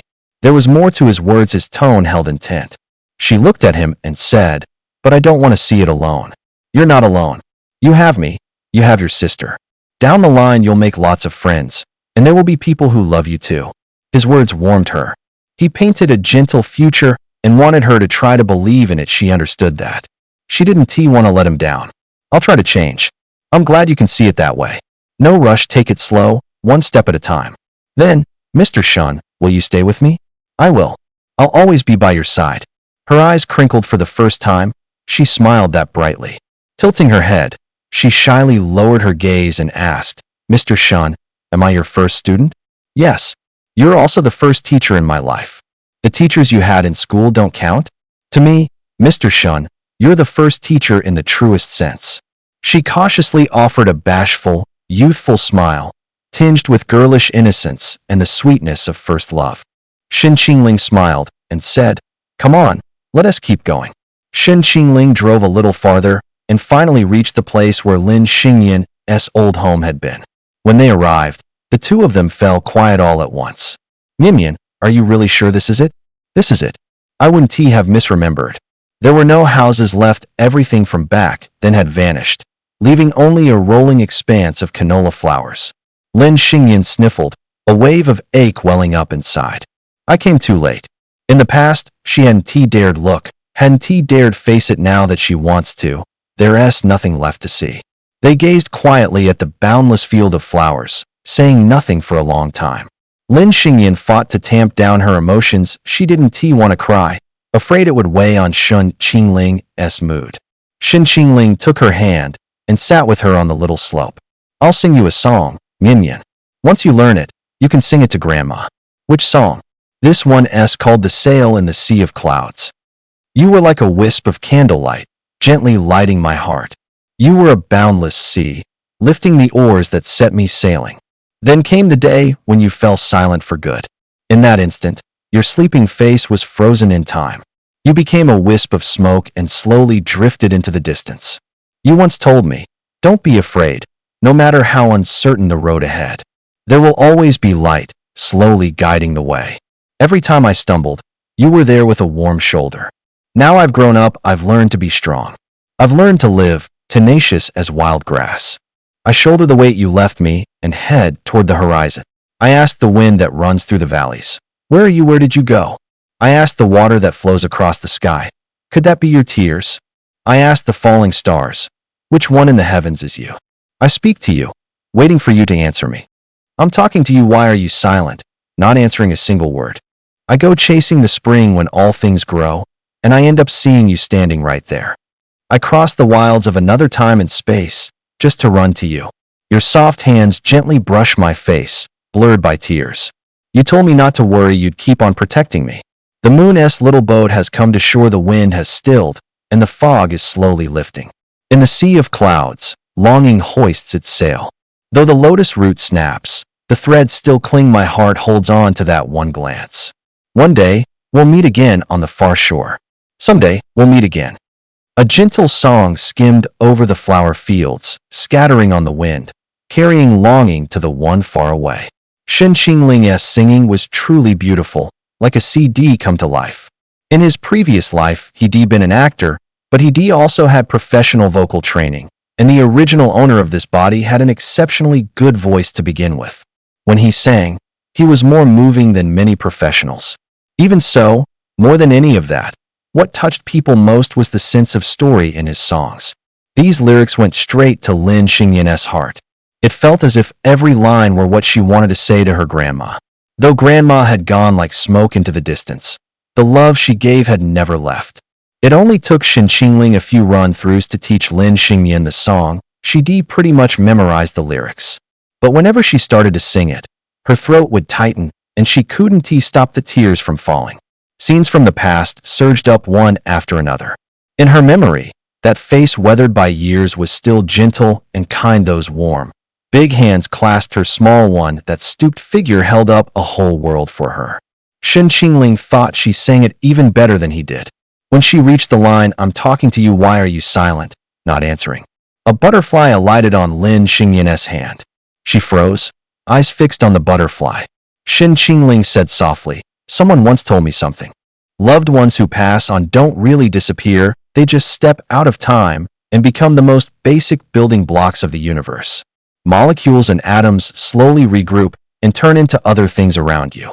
The big tree that shields you from the wind might be her. The sweater that keeps out the cold might be her too. When you're tired and glance at the little ornament on your desk, maybe that's her as well. Her identity as your relative has vanished, but in truth, she'll be everywhere she's gone, and yet she's scattered to the four winds. Just like the butterfly right in front of you, that's her embodiment. Lin Xingyan took his words to heart. She closed her eyes and pressed a gentle kiss to the butterfly. Watching the scene before him, Xin Qingling could only think that, in that moment, Lin Xingyan looked like an angel.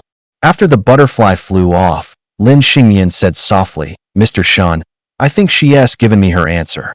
Xin Qingling's smile was tender. He seemed to be starting to understand why the system had assigned him to woo the goddess. A girl lost in the dark had been saved by him. After that, the two of them walked along the road and talked for a while. Lin Xingyan was still quiet, but she was much better than when Xin Qingling first met her. If she was willing to speak, it meant she was on the mend.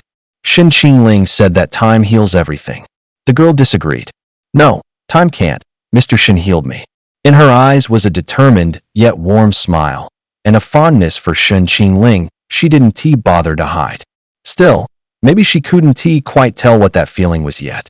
She only knew she liked Mr. Shen very much. She liked being with him, liked talking to him, liked listening to him sing. Even just watching him in silence made her happy. With him at her side, she felt safe. She no longer constantly doubted herself, and she didn't dwell on the painful past or the moments when she'd been ignored. For a girl who had never known love, she couldn't tell whether this was love. She simply thought of Xin Qingling as the life mentor who had saved and healed her. Seeing a different light in her eyes, Xin Qingling was happy for her. Tilting her head, Lin Xingyan went on to ask, "Does the gift you mentioned still count? Is it 123 mm? Of course it does." The girl gave a shy smile, her big eyes full of expectation. "Mr. Shen, can I pick all of them?" She didn't want to pass up a single one. She wanted them all. Was she being a little too greedy? She pictured going with Mr. Shen to the pet shop to see the talking kitten, stopping by the flower shop to look at rainbow-colored blooms, and hitting the candy store for the kind of candy that makes you laugh. She wanted to go so many places with Mr. Shen. Xin Qingling agreed without a second thought. Sure. Starlight seemed tucked away in Lin Xingyan's eyes when she was happy. 2 rosy spots bloomed on her cheeks, sweet as a little cupcake. "Will you be coming on weekends to teach me from now on?" "MMHM. We've got more time on weekends, so we won't have to rush when we go out." Xin Qingling suddenly laughed. "Other teachers actually teach in class, and I keep thinking about taking you out to have fun. Am I being a little unprofessional?" "Whatever you do is right, Mr. Shen. Mian just likes going out with you. If you want to paint, we'll paint. If you want to go out, we'll go out. Or we can take a sketchboard and do some plein air." "Plein air, okay." In the blink of an eye, it was already 4 in the afternoon. Xin Qingling dropped Lin Xingyan off at the Lin's place. After sending the little angel home, he still had to head to the songs for dinner. It really had been a pretty busy day. The moment Xin Qingling left, Lin Xingyan dug out the phone Ji Yunmiao had given her. She hardly ever used a phone. A layer of dust had settled on it.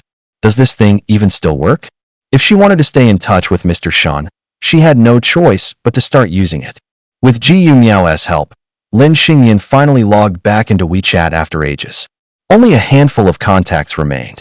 She felt like someone who just crawled out of a cave. Only a year without a phone, and she was already this rusty. A little vexed, the girl's delicate brows knit lightly. Ji Yunmiao smiled as she tried to comfort Mian. "Don't worry. We'll take it slow. Just play around with your phone, and you'll get the hang of it. You're so smart. Once you're interested, you pick things up fast." Lin Xingyan gave a small smile. I want to add Mr. Shen on WeChat and chat with him." The thought made her a little anxious, and she asked, "When would be a good time to message Mr. Shen? What if he's busy? Would I be bothering him?" Well, Ji Yunmiao hesitated. How was she supposed to put this to Mian? The truth was, Xin Qingling came off pretty aloof at school. When other people messaged him on WeChat, they might not even get a reply. But she noticed that Xin Qingling seemed patient with Mian around her. He was like a different person, gentle and easy to talk to. Odds are he wouldn't mind Mian reaching out. Ji Yunmiao wavered, wondering if she should remind her little sister to be careful. Sis, what's wrong? Oh, it's nothing. I just wanted to say, Mr. Shun is kind of cold at school. A lot of people want to talk to him, but he's big on boundaries and usually keeps to himself. But he's different with you, Mimian. I've never seen him be this gentle with anyone. So if you message him, he probably won't be annoyed. Lin Xingyin caught her sister's meaning. Mr. Shin did treat her differently from everyone else. She felt a little dazed, wondering, why is that? Then how is he with you? Polite, with a layer of distance. So the gentle warmth he showed her felt one of a kind. A strange change stirred in Lin Xingyin's chest, like a small flower quietly blooming. She was both delighted and shy, unsure where the feeling came from. The girl went back to her room and buried her face under the covers. Her face felt burning hot. She bit her lip, trying to steady herself. But that odd sensation kept bouncing around inside her, and her heart was pounding fast. She didn't throw back the covers and sit up until she was gasping for breath. The moment she did, her eyes went straight to the painting by the headboard. She got out of bed and walked over, unable to resist tracing Shin Qingling's profile onto the little boat in the picture with her fingertip. A cool, clean profile, strong lines with a hard edge, yet on a face like that, his eyes were gentle. Lin Xingyin was stunned. Before going to the Song household for dinner, Shin Qingling made a point of buying a small gift for their first meeting. He arrived exactly on time, neither early nor late. Only then did he understand why Song Jining was so open and sunny. Her home was harmonious. Her parents were deeply in love. Her father may run a business, but he has a bookish air glasses. Refined speech. People say he was a university professor when he was young before switching to commerce. Her mother is a professional dancer, graceful and witty, always speaking with a smile that feels like a breath of spring. You could tell at a glance that Song Jining was a child raised in love. Ever since her parents moved into wealthy circles and saw their fill of spoiled rich kids, they were especially strict with Jining. Aside from better material comfort, she didn't get any special treatment growing up. She's low-key and upbeat, and she even worries when her allowance runs short. No one would guess her family is distinguished. She stumbled through setbacks like every other kid in class and grew up little by little. Her parents never slipped money to the school to buy teachers' favor, and they never schemed to send her abroad. Whatever grades she earned determined where she went. In the end, she did them proud. She got into Jiang University. If it weren't for Qingling, things might not have been resolved this way. As her parents, we truly thank you. Please accept this small token.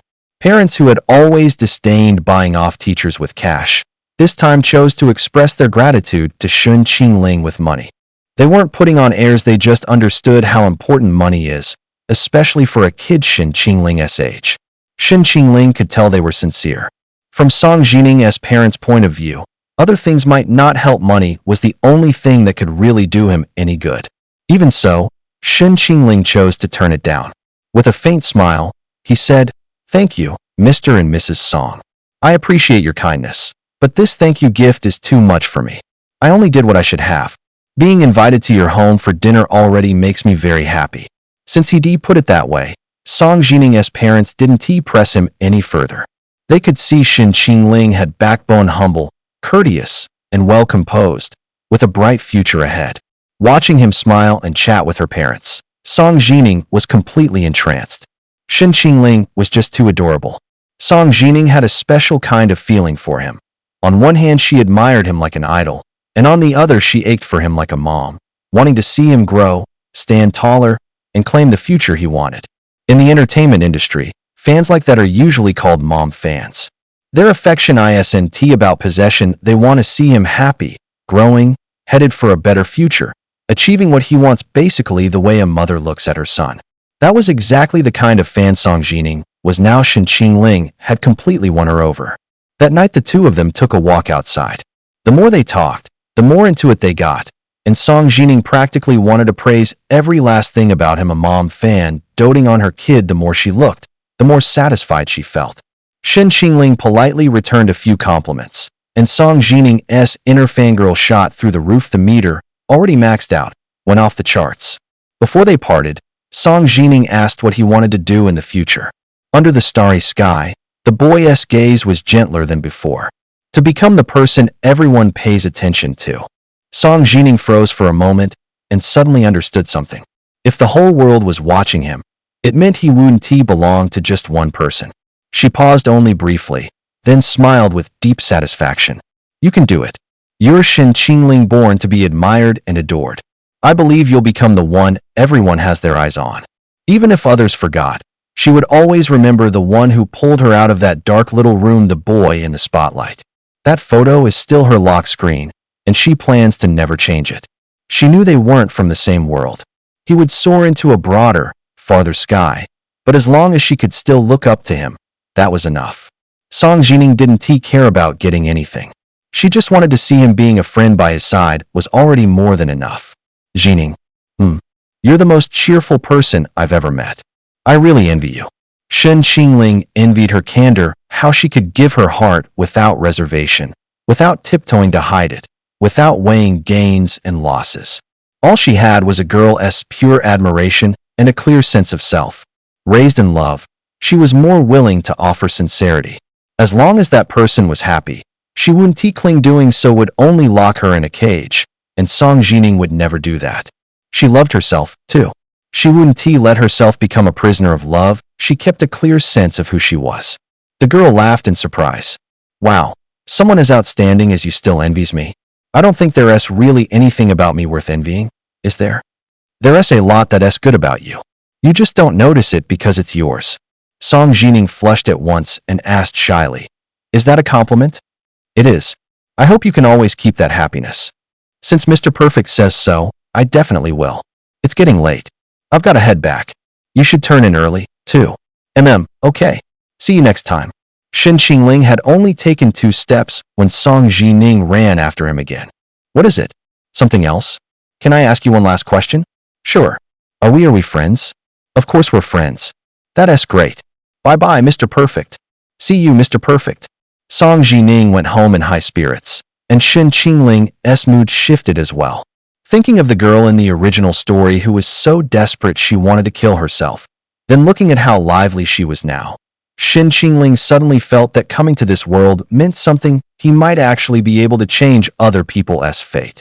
077. Host, Song Jining's affection meter for you is already maxed out. Her imagination is way too wild. She just can't stop falling for you. Shen Qingling. She's pretty simple. Girls like her, once they catch feelings, their affection shoots up fast. 077. Congratulations, host. You've successfully captured Song Jining. Reward, 50,000 points. Since Song Jining wasn't a system-designated target, the points aren't much. Song Jining had originally been a B-rank character, optional to capture, but thanks to her overactive imagination, her affection skyrocketed until she brute forced herself into a capturable target. Shen Qingling casually opened the data panel and glanced at it. Name, Shen Qingling. Age, 18. Height, 188 centimeters. Length, 25 centimeters. Looks, 93. HP, 60. Combat power, 65. Reputation, 21. Affection, 245. Points, 81,048. Cheat ability, none. Goddesses captured, 1. Expand. Song Jining, capture 100%. Chu Jiao Jiao, capture 35%. Ruan Mingyi route, 50%. Lin Xingyan route, 70%. Counterattack completion, 12%. Main quest completion, 4%. Side quests, activated. Expand details. Side quest 1. Collect Chu Jiao Jiao's regret points. Current progress, 20%. Looking at the progress bars, Shen Qingling arched a brow. Ruan Mingyi's affection score is only a hair higher than Chu Jiao Jiao's. That woman, 077 said, you haven't exactly been nice to her most days. She's more complicated than the other targets, so she's not as easy to capture. Shen Qingling's lips curved. Don't worry, the Sheng family banquet is right around the corner. I'll get her heart meter shooting up. This banquet was destined to be anything but calm. To put it in showbiz terms, Song Jining is like a mother hen fan, while Ruan Mingyi is more of a parasocial dream girlfriend mixed with a toxic solo stan. She wants Shen Qingling to see no one but her, and she hates any other woman eyeing Shen Qingling. Right now, in Ruan Mingyi's eyes, Shin Qingling is nothing but pray she s set her sights on she doesn't too much care about Shin Qingling's feelings. And that is exactly the lever Shin Qingling plans to use to capture Ruan Mingyi. She doesn't understand what true love is, she'll only get it by learning the hard way. 077 had already queued up the classic Chasing Your Lover crematorium arc for Ruan Mingyi, just waiting for her to crash and burn. The day before the banquet, Ruan Mingyi showed up on Jiang University's campus. The exquisitely made-up, eye-catching woman outside the classroom drew everyone's gaze again. Some people had already recognized her as the one who come looking for Shin Qingling last time. Look, Ms. Ruan is back again. Shin Qingling is really unflappable. Her eyes are still glued to that salt and pepper-haired professor. Is the beauty outside less attractive than the professor? Shin Qingling's seen more beauties than you can shake a stick at. No wonder she's calm. I even saw the campus belle, Ji Yunmiao, grabbing coffee with Shin Qingling last time. If only I could get that kind of treatment too. I'm not greedy, just let me snag one of the goddesses orbiting Shin Qingling. Give it a rest. Stop flattering yourself, go look in a mirror first. As soon as the bell rang, Shin Qingling walked out with his books in his arms. Ruan Mingyi was the first to arrive today. Shin Qingling asked evenly. How come it's just you today? Grinning, Ruan Mingyi joked. What? Did you take a shine to my Qiao Qiao? Shin Qingling pressed his lips together and didn't answer. Ruan Mingyi snorted a laugh. Oh, come on. I'm just kidding. Why are you so touchy? Qiao Qiao went on a date, which means I get you all to myself. Don't make me the butt of your jokes. Ruan Mingyi suddenly took a step back and raked him up and down with her eyes. What are you looking at? Hey, seriously saying that all proper behind those rimless glasses? There's a certain appeal. Shin Qingling started to walk away. Ruan Mingyi kept up with him, still teasing. Do you know what that does to me?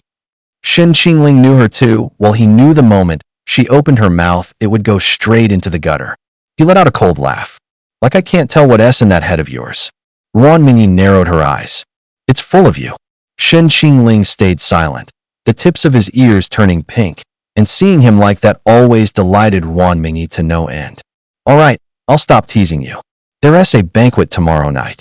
Let me take you to buy a new outfit. No need. I'll dress a bit more formally. No way. You have to show up as dazzling as possible. I need to tell you how important this banquet is. How important? There's a woman there who's my archenemy. I'm counting on you to put her date to shame so I can blow off some steam at the last banquet. She even mocked the guy I brought. Said he looked like a gigolo. I was rolling my eyes so hard. Shin Qingling's gaze darkened, and his tone went cold. So I'm nothing but a prop for you to show off with. Ruan Mingyi froze, starting to stammer. I didn't mean it like that, no. Okay, maybe a little like that, but not entirely. It's really not all like that. With his face set, Shin Qingling said bluntly, I thought you'd been chasing me all this time because you liked me. Turns out I was just flattering myself. Girls like you heiresses don't have any real sincerity. I don't want to be your trophy. Go find someone else. Shin Qingling ignored her explanation, took a few strides, and vanished from her sight. Ruan Mingyi stood there, stunned, and after a long beat she muttered, He gets mad, just like that, what even? I never said I didn't like you. Does liking you and taking you to a party to show you off really conflict? It doesn't, right? You're so handsome, if I don't bring you, who would I bring? No sincerity. Her heart couldn't be more sincere, it was as real as it gets. A hint of confusion flickered in Ruan Mingyi's eyes. Turns out men really are hard to figure out. And someone as aloof as Shin Qingling is even harder to read. Ruan Mingyi still didn't understand why Shin Qingling was so angry, but she knew when to bow her head. She quickly pulled out her phone and texted him an apology. Ruan Mingyi, I'm sorry. It's my fault. I really didn't mean it like that. I want to bring you because I like you and you're handsome. It's definitely not just to show you off. Please trust me, okay? Shin Qingling. Then how am I any different from those male dates you treat like props? Ruan Mingyi, you're way hotter than they are. Shin Qingling. Ruan Mingyi, can you come back and hear me out, puppy eyes? I really didn't mean it that way. I also want to introduce you to my friends. Even though what I said earlier had some showing off in it, I genuinely want them to know that the person I like now is someone worth loving, totally different from those guys I used to just mess around with. Meanwhile, Shin Qingling had stopped replying. Ruan Mingyi lowered her head and let out a long sigh. Back then, When guys got upset with her, she just thought they were being dramatic. She'd never apologize or try to coax them. With that mouth of hers, not tearing them to shreds was already her being nice. But when it came to Shin Qingling, she was the one who felt at a loss. She couldn't bring herself to say those cutting things. The moment he went cold-faced, she panicked. So Ruan Mingyi called Yi Qiao. After listening to the whole story, the silence on Yi Qiao's end of the line was practically tangible. Qiao Qiao, why aren't you saying anything? Sigh. Mingyi, let me be honest with you. Shin Qingling isn't someone you can just mess around with. He takes relationships seriously. That's why what you did made him mad. If you were like those guys who only cared about your money, he'd probably just swallow it, then use the connections you set up to climb the ladder. I know he's different, Ruan Mingyi said, eyes down. I just don't get why he suddenly got so angry. I explained over and over, and he still wouldn't listen. He's angry because it feels like you're not serious about him. The way you talked made him feel disrespected. You really didn't pick up on that yourself? Disrespected? I called him handsome. Isn't that just a fact? So do you love that face, or the person himself? At first it was the face, but later it wasn't just the face. Then what about the person? What is it that draws you? Is it the way he keeps you at arm's length, stubborn and defiant, that makes you want to conquer him? Or do you actually want to be with him, take care of him, make him happy? I don't know. Ruan Mingyi truly couldn't make sense of her own heart. You need to think it through. Some things have to be sorted out before you can keep going. Got it. After she hung up, Ruan Mingyi looked up and saw Shin Qingling standing not far away. Her face lit up in surprise. She ran over to him with a smile. You haven't left yet? Shin Qingling. If you want to explain, go ahead. I want to hear your side. Don't get worked up. I'll make it clear. Don't be mad. Anger's bad for your health. Ruan Mingyi racked her brains to say all the right things and finally talked Shin Qingling around. When she saw his cold expression slowly soften, she quietly let out a breath. Obviously, Shin Qingling was doing it on purpose.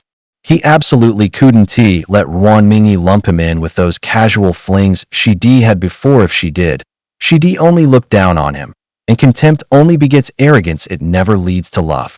He needed her to understand. There are lines you don't cross and things you don't say lightly. She had to learn to respect him.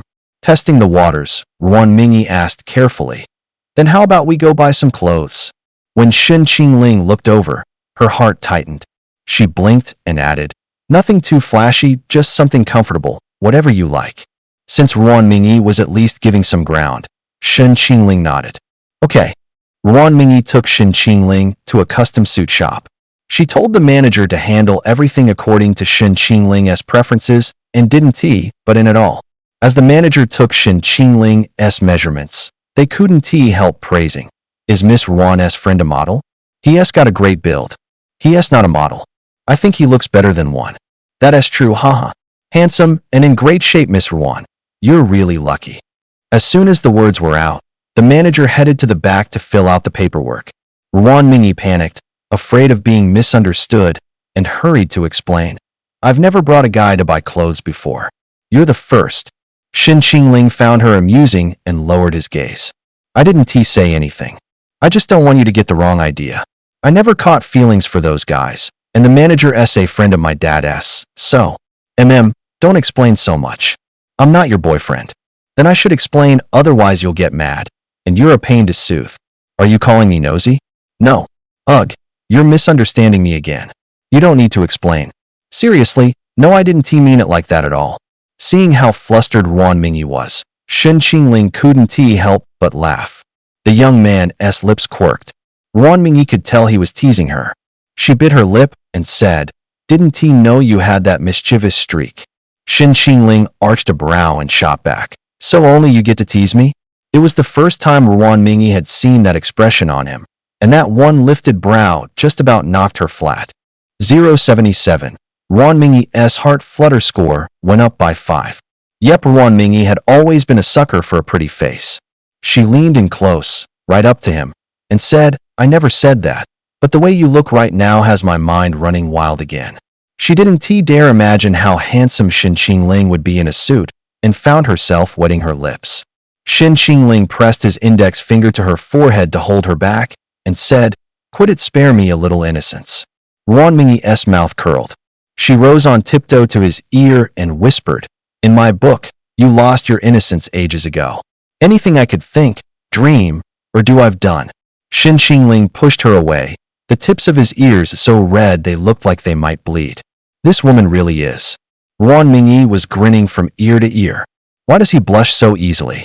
He is just so innocent. Is that a guy thing? Just then, the store manager came out, cutting off their banter. "The clothes will be finished tomorrow. Ms. Ruan, when's convenient. I'll deliver them. Preferably before 2. I've got a styling appointment this afternoon too, late 1T work." All right. Take care, you too." Once the clothes were sorted, Ruan Mingyi smiled and said, "It's almost evening. Since we're both out, how about grabbing dinner together?" Ruan Mingyi had already made up her mind to stick to Shin Qingling like glue until he said yes. To her surprise, Shin Qingling agreed on the spot. "All right, dinner's on me today." Ruan Mingyi was stunned. She never expected Shin Qingling to offer to treat her. It felt like winning the lottery, happiness bubbling up for no clear reason. When someone that cool and aloof shows a softer side, you can't help but feel especially spoiled, shocked, and delighted all at once. 077 notification. Ruan Mingyi's affection points +3. Grinning from ear to ear, Ruan asked, "Great, so what are we eating? French, Japanese, or something else?" Shin Qingling said, "That Shaxian place outside the school is actually pretty good." It was the first time Ruan had heard of it. She blinked. "What is Shaxian? Like a regional cuisine?" "It's just fast food." Ruan froze. "Huh." Shin smiled faintly. "You thought I was kidding? I was teasing you, couldn't you tell?" Ruan flicked her hair. "Even if it's fast food, I'm in. With your very pleasing face across from me, I'll have a feast for the eyes." Shin said, "Where do you learn that line?" "I really haven't met an heiress like you." Ruan laughed. "Being this chaotic is in my blood, you can't learn it. With an heiress like me chasing you, you should count yourself lucky." As they chatted, Ruan made up her mind she was definitely taking Shin to Shaxian. "Come on, Shin Qingling, let us go to that Shaxian today." "Miss Ruan, I was just messing with you." "It's fine. If you can eat it, I can eat it. We went to the cafeteria last time, let us try Shaxian this time." Roommate 1, what is going on? Did today's chicken leg rice come with something weird in it? Roommate 2, looks like you stuffed yourself. Roommate 3, you're definitely dizzy from overeating. How is this any different from the domineering CEO falls for my menopausal self? There's no way Shin Qingling would. Before she could finish, their gazes suddenly froze.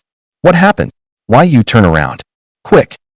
"Holy crap, it's Shin Qingling." Her voice was loud, and it immediately caught the attention of Shin Qingling and Ruan Mingyi, who had just walked in. Shin Qingling glanced over, and the girls at that table hurriedly ducked their heads and stared at the chicken leg rice in front of them. "This drumstick is really making its presence known today, huh, Mumu?" "Yeah, and the soup is super handsome, wait, no, the soup is pretty good too." The girls ended up making Shin Qingling laugh. He smiled, then headed to the counter with Ruan Mingyi to place their order. The girls were still a little dazed. "Holy crap, did Shin Qingling just smile at me? Probably we were being such idiots that we made him laugh. So handsome. Was that the legendary ice-melting smile of the cool, aloof heartthrob? I'm literally drooling. I'm putting made Shin Qingling laugh on my resume. Then I'll have it carved on my tombstone." Shin Qingling showing up at Shaxian with Ruan Mingyi was way too eye-catching. It didn't take long before people started talking. And what they were talking about was stingy. Shin Qingling is so broke, he took the heiress to Shaxian. The poster had hoped to watch Shin Qingling get dragged, but the comments veered so hard it was hard to keep reading. Down below, there were hardly any comments criticizing Shin. The top upvoted ones were all tearing into the original poster. I can tell who posted this at a glance. If you're jealous of the heartthrob, just say it. What is wrong with eating at Shaxian? What did Shaxian ever do to you? So just because he is good looking, he is not allowed to eat at Shaxian anymore. Interesting. So with a face like mine, I shouldn't even be allowed in the cafeteria? Come on, the princess is willing to go eat Shaxian with Shin Qingling. You gonna tell the princess not to go in? If I can eat with Shin Qingling, who cares what we're eating? I'd even eat shit. I'd rather eat shit with Shin Qingling than share a table with that jealous maniac. I'd rather eat shit with Shin Qingling than sit with that jealousy freak. I'd rather eat Shin Qingling's shit than have a meal with that jealous psycho. Even if it's eating Shin Qingling's shit, I still wouldn't sit and eat with that jealous gremlin. +1. Another +1. Song Jining sent the thread to Shin Qingling. Shin Qingling was eating, and he coughed twice when he saw the comments. Wan Mingyi was sipping her soup. To be honest, this bowl of silky chicken soup was pretty good. What? Did it go down the wrong pipe? It's nothing. Jining sent me a fan-citing post. Oh, so it's Ms. Wan with me, but Jining for her? That's a pretty obvious double standard. You're older than me. Calling you by your first name feels a bit rude. Then call me sis. That works too. Wan Mingyi's eyes lit up. She really wanted to hear Shin Qingling call her sis. I refuse. You stingy little brat. Look who is talking. People in the post are saying I'm cheap for bringing you to Shaxian. See, this is all your fault. Now I'm getting misunderstood again. Haha, seriously? Let me see. Wan Mingyi took the phone, and once she saw the comments, she couldn't stop laughing. You're really popular. Quite the fan base, Mr. Campus Heartthrob. I'm not the campus heartthrob. With that kind of popularity, what is the difference? I don't want people paying too much attention to me. If anyone else said that, I'd call them a poser. But it hits different when you say it. Maybe that's just a hot guy problem. Regular people can't relate. Wan Mingyi and Shin Qingling went to a Shaxian snacks place. They had fun as usual, nothing forced about it. If anything, Wan Mingyi seemed more proactive. Shin Qingling just tossed back a few casual lines. Wan didn't usually hang around those celebrity sighting forums, but when she saw Shin Qingling getting flamed, she jumped right in and made a post. The one eating Shaxian with Shin Qingling was me, Wan Mingyi. Got something to say? Come at me. Replying to a cheapskate. Shin Qingling is so broke, she took the heiress to Shaxian. You know what? Your existence is like an apology note from a condom company. You're as hair trigger as a dating sim, where picking the wrong option gets you found hanging in your bedroom the next day. Kidding. You're nowhere near as gentle or pretty as a protagonist.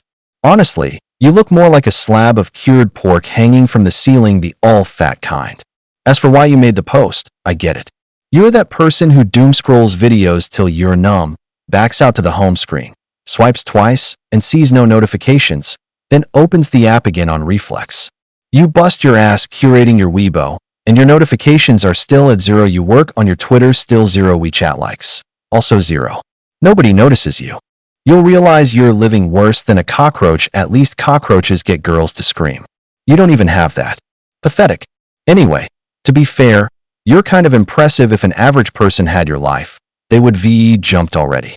The moment Wan Mingyi posted, it shot to #1 on the sightings hot list, and a bunch of gawkers piled in. Haha, the heiress can really roast. Attack power maxed out. Oh, this rush is unparalleled. Being seen through so completely feels like a meteor ripping open the pitch black night sky. Addictive to the point I can't quit. This guard-shattering, straight to the heart feeling turns me into the Titanic after it hit the iceberg, sinking into the deep sea darkness, and somehow it's insanely exhilarating. More, please let me keep marinating in the pleasure of being lit up by the light of truth. So damn satisfying, like rats hiding in a dark underpass suddenly blasted by a searchlight with nowhere to run. So freaking satisfying. Princess, would you be my dom? You've got serious potential. The OP deleted the post. I'm dead, haha. Don't mess with Shin Qingling, okay? Cross her and you're toast. She's got so many fangirls the classroom couldn't even fit them. He really shouldn't have provoked Wan Mingyi. In this circle her tongue is vicious. This time he ran into a brick wall. After that chance run-in on the app, Wan Mingyi became an overnight sensation. People were even posting roast me requests. She fired back with a single word, psycho. Now she finally understood how it felt when Shin Qingling got harassed. Seeing her glued to her phone, Shin Qingling asked, curious, what are you doing? Busy? Wan Mingyi smiled. Nothing much, just venting on your behalf. When Shin Qingling opened the app, the whole screen was flooded with comments begging to be roasted. Scrolling to a thread about Wan Mingyi flaming people, he couldn't help but laugh. Princess, shouldn't you worry about your image? They don't even know if I'm really Wan Mingyi. As long as I can vent for you, that's enough. Who gave them the nerve to gossip about my private life? Nice. At least your talent finally has a proper outlet. I'd say you hold your own in here too. Evenly matched. After grabbing dinner at a Shaxian joint, Wan Mingyi suddenly felt a bit closer to Shin Qingling. Looks like romance isn't just for fancy Western restaurants. Even a Shashian place has its perks. That night, Ron insisted on walking Shin home. He only let her walk him to the mouth of the alley, and Woon T let her follow. She wanted to see where he lived, but no such luck. Tomorrow afternoon, I'll come pick you up. Let us go get a makeover. Rest up today. Tomorrow's gala is going to be exhausting. Got it. See you tomorrow, Miss Ruan. Can you call me something else? I did fight your battle over that Shasian meal. The moment those 4 words, Shasian showdown, came out, Shin Qingling almost couldn't hold back a laugh. He lowered his eyes and said softly, "Goodbye, Mingyi." Ruan Mingyi went weak all over. God, how can the universe be so unfair? Doting on Shin Qingling, of all people, handsome, a total ace, and that voice. If you're not going to say anything, I'm heading out. Hey, I was still savoring the way you said Mingyi. See you tomorrow, Qingling. Shin Qingling gave an awkward cough, turned, and slipped into the alley. Ruan Mingyi propped one hand on the car window, staring love-struck at Shin Qingling's retreating back. Seriously, even his back is that mesmerizing. Sigh. I'm a lost cause. Meanwhile, over at the Shang's. What? They're actually switching my fiancé? Sheng Xia, disbelief written all over her face, stared at the woman in a crisply tailored suit, every move meticulous. The woman spoke coldly, no warmth in her voice. I've already gotten word Gu Yijing isn't the Gu family's biological son. I will not allow you to marry him. How could that be? I don't believe it. If he isn't the Gu family's child, then who is he? She said he is actually the child born out of wedlock to the Gu family's housekeeper's daughter. The real Gu young master was left at an orphanage back then, and only now has the truth come out. Once tomorrow's banquet is over, the Gu family will bring that boy home. Sheng Xia was thrown into a panic, collapsing onto the carpet, dazed. Gu Yijing was her most prized fiancé, handsome, decent, gentle, and considerate to her, not like those playboy rich kids. All her girlfriends envied her for having such a good fiancé. She'd always been proud of it. They'd planned to marry right after college. She'd finally made up her mind to get married and agreed to the family alliance. And now they're suddenly telling her to swap fiancés? You mean I'm supposed to marry that real young master? The one you marry must be the Gu heir. No, I won't marry anyone but a Jean. Even if he isn't the Gu family's real young master. So what? The way he treats me, the way he loves me, it's all real. I'm not interested in talking about love. Heads up. At tomorrow's banquet, don't get too close to Gu Yijing. Don't do anything you shouldn't.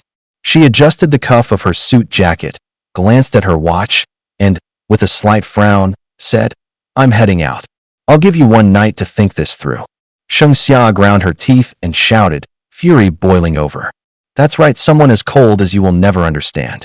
All you care about is the company, the family's interests, money, status, and power. You don't even know what love is. The woman walked to the door and paused. Do you really need me to remind you? This marriage was arranged by Mom and Dad before they died. It wasn't my decision. Mom and Dad are gone. Am I supposed to keep running the company for you and cover your food, clothes, shelter, everything? Where do you think all that money you burn comes from? I've got banquet business to handle. Consider this a warning. Don't come tomorrow and make trouble for me. Even under Sheng Xia's barrage, her voice stayed cool and even, almost untouched. The door eased shut, and the click of high heels faded down the hall. Seething with nowhere to vent it, Sheng Xia snatched up the desk lamp beside her and hurled it. She would never marry some useless man who grew up in an orphanage. Even if Gu Yijing isn't the Gu family's heir in name, the education he's had is nothing a kid from an orphanage could ever compare to. How could a child raised in an orphanage stack up against a true golden boy? She believed Gu Yijing wouldn't lose to that so-called real heir. As for this fiancé, she'd rather die than replace him. The next night, the villa quarter of the Sheng estate blazed with light. Outside a row of castle-like townhouses, a red carpet unfurled, stretching all the way past the estate's main gate. Reporters had long since set up their cameras, waiting to interview guests as they arrived. Every side was watching this banquet, and the media, hungry for clicks, weren't about to pass it up. A tech project under a Sheng family subsidiary had just made a major breakthrough. What looked like an industry mixer was, in fact, a victory banquet. The Sheng family intended to announce the Sheng Corporation's achievements to Jiangqing's high society and win over more business partners. That evening, nearly every notable figure in Jiangqing was in attendance, the streets outside lined with a fleet of luxury cars. Ruan Mingyi and Shen Qingling arrived at the venue as well. After stepping out of their car, they saw the incessant popping of flashbulbs in the distance. A parade of celebrities and socialites from every sector graced the red carpet. Even familiar faces from the financial news channels were among the guests. It suddenly dawned on Shen Qingling that this was no ordinary gala. Why are there so many figures from the worlds of business and politics at a Sheng family banquet? This isn't your typical high society gala, is it? Shen Qingling turned to the dazzling woman beside her. Ruan Mingyi stood on 15-centimeter Jimmy Choo patent leather heels. Her scarlet velvet gown flared out from the waist, cascading into a 3-meter-long train. The woman's stunning features were as intoxicating as a fine vintage wine. Her full, red lips were curved in a faint smile, and the corners of her eyes were highlighted with gold dust, creating the illusion of upturned wings that made her smile all the more captivating. The skin revealed by her plunging V neckline was snow white. A Van Cleef Arpels diamond brooch clinched the precariously draped fabric, while a pigeon's blood ruby necklace rested on her collarbone, so brilliant it nearly blinded Shen Qingling. Ruan Mingyi nonchalantly brushed a curl from her collarbone, causing her rose gold tassel earrings to chime with a delicate sound. Of course, my dad told me the Sheng Corporation is in the middle of a major transition. They're pouring money into tech development, and a lot of people see the future in that. They all want to partner with the Sheng family. So, to be precise, this is a business networking event. But for me, that's all just noise. If you're not interested in that side of things, you can just treat it like a regular party. What? Are you nervous? Ruan Mingyi figured this was Shen Qingling's first time attending a banquet of this scale. As a college student who hadn't even entered the workforce yet, she was bound to be at least a little intimidated. She didn't know that Shen Qingling had grown up in front of cameras, flashes, and banquets awash in clinking glasses had once been his everyday. The glitter and excess of showbiz isn't much different from these high society families, so why would he be nervous? Shen Qingling gave a faint smile and said, "I'm all right." Ruan Mingyi figured he was just saving face and refusing to show nerves. She didn't tease him, and instead said gently, "If you get nervous, squeeze my hand. You're my date tonight, we're on the same team. And you look so handsome today, I don't want to watch some other woman steal you away." Today Shen Qingling was so handsome even passing dogs would give him a second look. That afternoon, the moment he finished styling, slipped into his suit, and stepped out, Ruan Mingyi's heartbeat spiked. She couldn't hide the stunned, dazzled look in her eyes. Ruan Mingyi couldn't tell if it was just a lover's eyes beautifying him, or if Shen Qingling was truly, unreasonably handsome to her. He was the most handsome, most refined man she'd ever seen. "I'm not the kind of guy who plays around, so relax."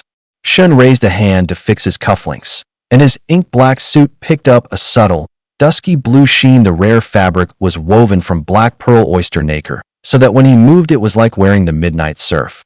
That single motion had Ruan Mingyi's knees going weak. He was clearly just a college student, yet he carried that upper-class polish and unhurried, aristocratic ease. It was a little strange, and all the more alluring. She loved him deeply. Ruan Mingyi took Shen Qingling's arm and stepped onto the red carpet, letting the media's flashes wash over her. In fact, from the moment they appeared, the photographers' flashes didn't stop. These society banquets aren't short on pretty faces, but a duo like Ruan Mingyi and Shen Qingling appearing side by side and blinding the crowd, there was only this pair. Both were top-tier lookers, and Shen Qingling's style and bearing were in no way inferior to a typical rich heir. If anything, he seemed even more like a bona fide young master born and bred to it. His skin had the glazed sheen of cold jade, the line from brow ridge to the bridge of his nose as if carved by ice. Beneath those razor-edged brows lay eyes cool and remote. When he wasn't smiling, his very presence felt oppressive. After standing for a bit, the two moved on. A reporter tried to approach Ruan Mingyi for an interview, but Shen Qingling shut it down on the spot. Staff were posted at the estate to receive guests. Shen Qingling let his gaze drift over the courtyard, and his sense of the Sheng's depth and old money weight only deepened. In the original story, the Shengs and the Gus used to be evenly matched the moment the new heir appeared. Everyone assumed the Shengs would overtake the Gu family. It seemed the Sheng's new heir really was something else. If they were both children of the Sheng family, how could Shengxia be that hopelessly dim? Shen Qingling couldn't make sense of it. The moment Ruan Mingyi and Shen Qingling stepped into the main hall, they drew a lot of eyes. A branching chandelier dangled from the villa's domed ceiling, made of 3,000 crystals. Light specks drifted across the Italian Calacatta marble floor like scattered stardust.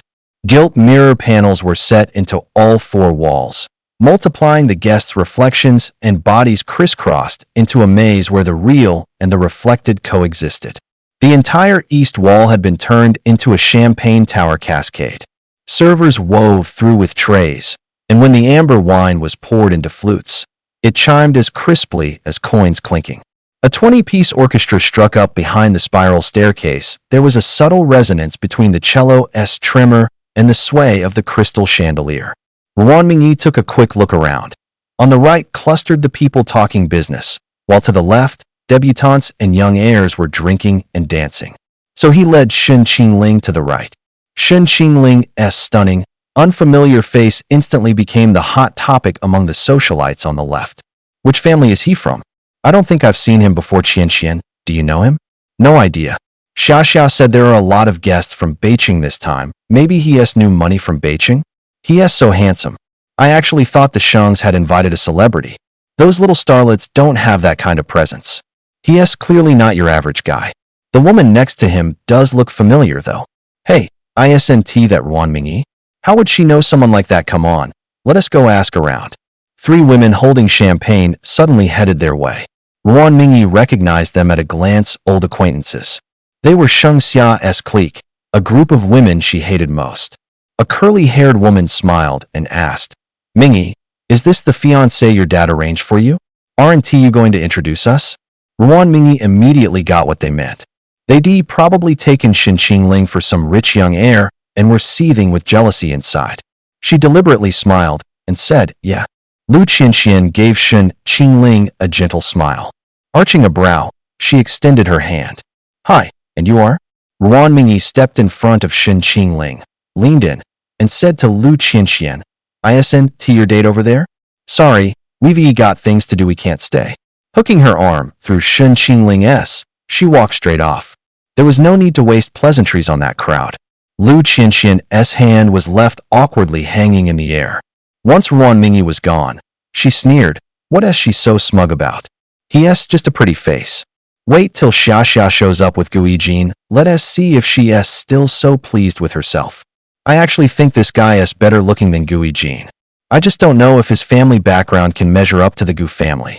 Hard to say, but from the looks of it, he is not from some modest background. How does Ruan Mingyi get this lucky? With that temper of hers, a guy like that would put up with it? She landed someone that good, he'll dump her sooner or later. I bet she can't keep a man like that. Ruan Mingyi and Shen Qingling moved off to grab drinks. Shen Qingling said curiously, you seem to really not care for those people. Ruan Mingyi pinched the rim of her glass and said through her teeth, care for them? Please. We can't be in the same room without sniping at each other. Is the grudge really that deep? They formed Shengxia's little clique, one playing innocent, one scheming, and one all high and mighty. When we were kids, they mocked me for not having a mom. When we grew up, every party I showed up to, they loved sneering at the dates I brought. No wonder. That's over the line. But I am curious at events like this. Why do you insist on bringing men like that? On the one hand, plenty of people cozy up to Shengxia's crowd, so there's no way I'm mingling with them. On the other, this mouth of mine has offended a lot of men. They see me and steer clear. Who is going to be my plus one? Ruan Mingyi's reputation was infamous. No one even considered her for a marriage alliance. In the words of those young heirs, she looked like a rose with thorns, but underneath she was more like a man-eating plant out of a horror movie. Smiling, Shen Qingling asked, have you ever thought about changing? Ruan Mingyi blinked. Why should I? I like telling the truth.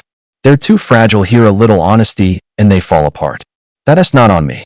Just thinking about Ruan Mingyi's kind of firepower, Shen Qingling felt a sudden surge of respect for her. Narrowing her eyes with a smile, she said. See? I brought you today, and they had nothing to say. You put all their dates to shame. With your presence on top of that, they don't dare take cheap shots. Is that really all you people compete over these boring things? What else is there? It's either jewels or accessories. Everyone here is rolling in money. If it's looks, they can get plastic surgery. After enough work, there aren't many ugly ones left. I am prettier than they are, sure, but they want to go head-to-head with me. Instead, they run around spreading rumors that I've been done head to toe. So all they can do is go after me over the men I bring. And really, it's just because Sheng Xia's got a stellar fiancé. She'd love nothing more than to wear him like a trophy around her neck and show him off every day. Shen Qingling lowered her gaze, thinking Sheng Xia had probably already heard that they were swapping out her fiancé. In the original story, she hated the whole thing and swore she'd never agree. This time probably won't be any different. Just then, Yi Chao arrived and walked over to Ruan Mingyi with her boyfriend in tow. Mingyi, you're seriously early today. You're usually fashionably late. Nice to see you on time for once. It's my turn to put them in their place. How could I not show up early? You should be seen their faces jealous, but scared to cross me. Hilarious. Lu Qianqian and her crew? They actually thought Shen Qingling was the guy I was being set up to marry. Yi Chao laughed, then introduced her boyfriend, Wei Qihe, to Shen Qingling. Seeing how Shen Qingling was dressed today, Yi Chao paused for a beat, a flash of surprise in her eyes. Smiling, Yi Chao said, "He really is our campus golden boy." Wei Qihe, standing to the side, snapped to attention. He found an excuse to chat with Shen Qingling, casually edging himself between them. How could he just stand there and let this man steal his heiress out from under him? Men like Shen Qingling are lethal. He has met enough people to know at a glance how irresistible this type is to women. Wei Qihe is a textbook-kept man, but he does know how not to overstep. He used to be a male model. After meeting Yi Chao, he left that life behind. Yi Chao gives him $2 million a month in spending money, buys him a villa and luxury cars, and even worries about his career. She set him up with a car rental business. For Wei Qihe, it was a windfall that fell right into his lap, so his day job is to serve the heiress and keep her happy. They've been together for half a year, and life has been sweet as honey. Yi Chao doesn't mind his past. She brings him to every banquet, and if anyone asks, she says he was introduced by the family. No one knows who he used to be. Wei Qihe had heard Yi Chao mention Shen Qingling, but at first he didn't think much of it. After all, Ruan Mingyi never really takes anyone seriously. Give it a few days, and they get tossed aside. But after seeing Shen Qingling today, Wei Qihe realized he'd been wrong. Forget Ruan Mingyi for now, just don't go and lure his Qiao Qiao away. A good number of women in the room practically had their eyes glued to Shen Qingling. A few came up to flirt. Shen Qingling's reaction was cool. He turned them down with a polite, detached tone. But the colder he was, the more those women kept stepping up, one after another, to strike up conversation. Back when Ruan Mingyi brought men around, Wei Qi had seen this play out. The moment the society princess came over, they'd shove a business card at her and add her on WeChat. After all, doing business for Ruan Mingyi is business, and doing business for other heiresses is business, too. Besides, Ruan Mingyi has a bad temper and a poisonous tongue. They honestly couldn't take it. Shen Qingling was different. He was aloof when people approached. He didn't shut them out, but anyone he actually chose to respond to got a frosty rejection. When Wei Qi told Ruan Mingyi all this, Ruan Mingyi curled his lips into a smile and said, "That's Shen Qingling for you." 077. Ruan Mingyi's affection score +5. Shen Qingling said, "Looks like she's pretty happy with how I performed today." Still, it felt like something was missing. The real main character hadn't shown up yet, and the place was getting a bit dull. Before long, a stir rippled through the crowd, and Shen Qingling followed everyone's gaze. The Gu family had finally arrived. In Jiangcheng, the Gu family doesn't usually turn out in full force for banquets, but the Shengs are their prospective in-laws, and they're powerful. That kind of courtesy had to be paid. Only when Shen Qingling saw the Gu family did he realize the novel hadn't exaggerated at all. There isn't a single unattractive face in the Gu clan. The moment they appeared, they drew every eye. Gu Qingwang has that classic CEO look, sharp features, radiating dominance. Mrs. Gu, Wen Sulan, is a classical beauty, elegant and gracious. Shen Qingling's looks happened to blend the best of Gu Qinhuang and Wen Sulan. And Gu Yutong, no surprise there. As a major star, the second he stepped in he was dazzling, stunning the entire room. Compared to others, Gu Yijin came off a touch less striking. He wasn't the type to dazzle at first glance. His features were gentle and fine, with a boyish air, and his eyes were the best thing about him. More than his looks, it was his presence that drew people in, a smile ghosting at the corners of his mouth, a soft gaze, the feeling of a warm spring breeze. Shen Qingling narrowed her eyes. In the original story, Gu Yijin used that very face to fool everyone, making them think he was pure and harmless, tender and kind, some pitiable innocent. Once upon a time, Gu Yijin had an excellent reputation among Jiangxing's upper crust. Especially in the eyes of the society girls and heiresses, he was practically the ideal candidate for a marriage alliance. Too bad he wasn't nearly as spotless as he looked. Ruan Mingyi let out a cold snort. Hypocrite. Who are you talking about? Shen Qingling asked, surprised. Ruan Mingyi arched a brow. The one all the way on the left, see? That Xingxia's fiancé, a sanctimonious phony. A phony? What makes you so sure? He doesn't seem like that to me, Shen Qingling needled. Don't judge by looks, you can know a face and never know the heart. In front of Xingxia and all these young ladies, he puts on this image of clean living and steadfast devotion. But I used to have a friend who told me he saw Gu Yijin cozying up to other women at a private club. In private, he plays around. He's no good man. Aren't you afraid I'm the same one thing to your face and another behind your back? Hearing the joke, Ruan Mingyi loosened up and got cheeky. Do whatever you want with everyone else, be as two-faced as you like. With me, though, it better be 13 hours and 14 condoms. There you go again. On the second floor of the villa, by the floor-to-ceiling windows, stood a woman in a black gown. The dress traced the two jutting shoulder blades, like folded obsidian blades. Her arms were sheathed in black lace, and the snake-tooth emerald at her collar flashed under the cold light, mesmerizing and cold. Her beauty had an edge. A brow pencil had carved her arches into sharp curves. The naturally upturned outer corners of her eyes should have been sultry, but in that gaze like a cold, still pond they froze. The floor-to-ceiling window threw back the image of her lips pressed into a straight line, while the shifting light outside traced her profile. From the bridge of her nose to the cut of her jaw, the lines looked chiseled by a blade. Two South Sea white pearls at her lobes swayed gently as she flipped through the reports. Just as the director hit the key numbers, she shot her gaze up. Her obsidian pupils tightened, glinting with danger. Sheng Mo's right hand stilled, the tip of her pen hovering about 3 millimeters above the page. Redo the Q3 proposal. Understood, Miss Sheng. People on the board like to liken her to a blade dipped in poison. The man's gaze skimmed over the tiny mole between her brows, the only hint of softness anywhere on her. When she lowered her eyes, the small red mole at the outer corner would flicker into view, and it was oddly bewitching. But the moment you met those indifferent eyes, every romantic thought evaporated. She was not someone he could afford to fall for or idly fantasize about.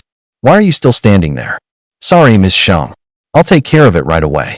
On his way out, he brushed past the butler. Miss Sheng, someone from the Gu family is here. Have Mr. Gu come upstairs. Gu Yijin had no idea what Gu Qinhuang said to Sheng Mo upstairs. But he'd already heard from Sheng Xia that the Gu family planned to replace him. Did they think he wasn't worthy of Sheng Xia, daughter of the Sheng family? And Shen Qingling was? He didn't believe that Sheng Mo, who had never thought much of him, would take a liking to Shen Qingling. Xia, since you already know, let us do what your sister says and keep our distance. If she sees us, I want to be able to explain myself to Dad. Solemn-faced, Sheng Xia told him, Ajin, don't worry. I want to agree to a swap. In this life, I'll only marry you, no one else. The foolish woman in front of him was genuinely devoted to him. But what good did that do? Matters of the Sheng family weren't hers to decide. Even if he really married Sheng Xia, then what? Sheng Mo only acknowledged the Gu family as sole heir, and that wasn't him. Gu Yijin gave a bitter smile. Xia, I understand how you feel, but I don't want to hold you back. I'm no longer the Gu Yijin who can protect you. Going forward, I want to be able to secure the Gu family's succession. If you marry me, how could you be happy? And I'm supposed to be happy marrying that piece of trash from an orphanage? I don't believe for a second he can compare to you. Xia, don't say that. As long as you can be happy, become Mrs. Gu, and live a carefree life whatever it takes, I'll do it. Even if it means losing you, it doesn't matter. His barely concealed tenderness, the way he thought of Xia and everything, instantly moved the simple-minded heiress. Her eyes reddened, she choked up. No, the Shangs have everything. I don't need you to give me anything, and I don't want to be any Mrs. Gu. I just want us to be together forever. Jean, don't worry, I'll find a way to persuade my sister. Then her gaze sharpened, she let out a cold snort. As for that newcomer Humph, I don't think anything of him. In my heart, Jean is the best. No one can compare to you. All right, for your sake, I'll take one more shot and try to fight for eligibility for the marriage alliance. Xia wrapped her arms around Gui Jean, too moved to speak. Jean, you're so good. Gui Jean's eyes darkened. Inwardly, he thought, when you meet Xin Qingling, I hope you can still say that. Elsewhere, when Sulan was chatting with other society ladies when a teenage boy accidentally bumped into her, a gentle young voice came. Sorry, I didn't mean to. Are you all right, Mayim? When Sulan looked up with a smile and said, it's fine. The moment she got a clear look at the boy's face, her words died in her throat. The smile at the corner of her mouth froze, and the shock in her eyes was impossible to hide. You, what is going on? Xin Qingling looked at her with an innocent face, a hint of confusion in his eyes. Gui Jean could put on a show, so could he. In the Gu household, the only person he could truly win over was when Sulan, at least in the original story. She was the one who genuinely loved her son. Qingling, do you know me? When Sulan's lips trembled, she almost blurted it out. The paternity test results were already in, and Gu Qinglong had agreed to take Xin Qingling home after the Sheng family's banquet. Who would have thought she'd run into him at the banquet earlier than expected? What was Qingling doing at the Sheng's banquet? When Sulan pressed down her excitement, calmed herself, and smiled. Yes, I know you. I saw you on the news. You're a brave, good kid. She had pored over Xin Qingling's past more times than she could count, praying every day that he would come back to her. Xin Qingling gave a faint smile. I see. He was about to leave when Sulan couldn't help striking up conversation again. Did you come alone? No, I came with a friend. She's still waiting for me. If there's nothing else, I'll head over. Wait, is there something else? Seeing how polite yet distant the boy was, when Sulan felt a pang of sadness. She put on a gentle, maternal smile. Could I ask you for a favor? What is it? I'm feeling a bit unwell. Would you mind helping me over to sit down? Sure. Xin Qingling didn't say much, but he was unfailingly polite, a good kid. As he supported Sulan and helped her over, the woman's gaze never left him. The longer she stared, the deeper the guilt gnawed at her, and the heavier the sorrow grew. Her fingers wrapped around Xin Qingling's hand began to tremble. From not far away, Mingyi saw Xin Qingling steadying Sulan and guiding her off to the side, and couldn't help finding it a bit strange. She wondered under her breath. Weird, why would Mrs. Gu be chatting with Qingling? So she followed them over. Xin Qingling half crouched beside Sulan, asking question after question, as if worried Mrs. Gu might be feeling unwell. Qingling, there you are. I've been looking for you forever, Sulan said the moment she saw him. Sulan glanced over curiously and was instantly struck by the girl before her. The young woman's beauty was on par with Gu Yutong's. She felt the girl looked familiar, yet couldn't for the life of her, place which family she belonged to. Miss, why do you look so familiar? Sulan asked. Mingyi answered with poise. Mrs. Gu, I'm Mingyi. Oh, so you're Chairman Ruan's daughter. No wonder you look familiar. Are you two boyfriend and girlfriend? Sulan asked in surprise. Sulan's heart sank. She'd been planning to present an arranged match candidate to Qingling if he already had a girlfriend. That would be a problem, and if he truly liked her, she couldn't very well tear them apart. She knew full well that if Gu Yujin married Xia, it would be anything but good for Xin Qingling. She didn't want Gu Yujin and the Sheng family joining forces to go after her child. Mingyi smiled openly. Not yet, but that could change. Only then did Sulan breathe easier. At least they weren't together, yet there was still room to maneuver. Gu Yujin cast a glance over and saw Sulan and Xin Qingling chatting and laughing together. His chest tightened, His breath stuttered half a beat. How could they be together? Even from just a profile, Gu Yujin could tell that was Shen Qingling. Even if it burned to ashes, he would never forget Shen Qingling's face. Sheng Xia tugged his arm and said, Yujin, what's wrong? What are you staring at? You're so absorbed you're about to turn into a fool. Sheng Xia followed his gaze. Shen Qingling looked over in profile. Didn't he recognize Sheng Xia, and didn't he think much of her? The first person who caught his eye was Ruan Mingyi. Ruan Mingyi? Why is she standing with Aunt? She's not talking trash about me in front of Aunt, is she? Come on, let us go take a look. Gu Yijin and Sheng Xia walked over to stand beside Wen Sulan. Just then, a system notification suddenly sounded in Shen Qingling's head. 077. Target detected. Sheng Xia. Name. Sheng Xia. Goddess tier. Status. Engaged to Shen Qingling. Personality. Slow on the uptake. Busty and brainless. Sharp-tongued and tsundere. Plot relevance. 40%. Ending. Insufficient points temporarily locked. Ding. Side quest triggered. Obtain Sheng Xia's regret value. Reward. 100,000 points. Activate. Then let us do it. No way I'm leaving 100,000 points on the table. Shen Qingling gave the girl in front of him a once-over, figuring she might end up his fiancée someday. Since Sheng Xia was the male lead's fiancée, her looks were naturally beyond reproach. Sheng Xia was sweet-looking, with a small oval face and clean-cut features, those glossy, cat-like black eyes, a delicate nose bridge, and full cherry lips were all striking. She wore a custom white lace dress. Her hair was softly curled and clipped back with a barrette inlaid with tiny diamonds that glittered under the lights at first glance. A dainty little princess. Too bad this little princess had a temper. She clearly looked like someone spoiled rotten. Wen Sulan hurried to backpedal. Xia, let us talk in private, okay? You're still young, you can't just focus on the here and now. Gu Yijin asked at once, tight with discomfort. Mom, do you think I'm not good enough for Xia? Ruan Mingyi and Shen Qingling traded a look. Mingyi gave a puzzled shrug to show she didn't follow. Mrs. Gu, since you have family matters to discuss, we'll be going. Okay. Sheng Xia suddenly called after Ruan Mingyi, wariness in her voice. Wait, Ruan Mingyi, why are you with Aunt Gu? What are you after? Ruan Mingyi looked at her like she was crazy and shot back. What is it to you? Mind your own business. You. That mouth really hasn't changed, still as obnoxious as ever. Sheng Xia snorted and shifted her gaze to Shen Qingling, who had his back to her. Is the guy next to you your date? Don't tell me he's another problem like before. Shen Qingling turned and looked straight at Sheng Xia. She'd been ready to sneer at Ruan Mingyi like always, but the second she saw the man's face, she froze. The ballroom's crystal chandeliers and lights crossed over him in flickers of light and shadow, the kind of sight that feels like a deity just descended. Spots of light skimmed his sharp brow, the fringe at his forehead cast shadows on his lashes, but it couldn't hide the chill and depth in those long, narrow eyes. The young man's straight nose rose like a snow peak, slicing a crisp shadow across cheeks the color of cold jade. When displeased, his thin lips pressed into a cool straight line with the lift of his Adam's apple. His jaw looked even more chiseled.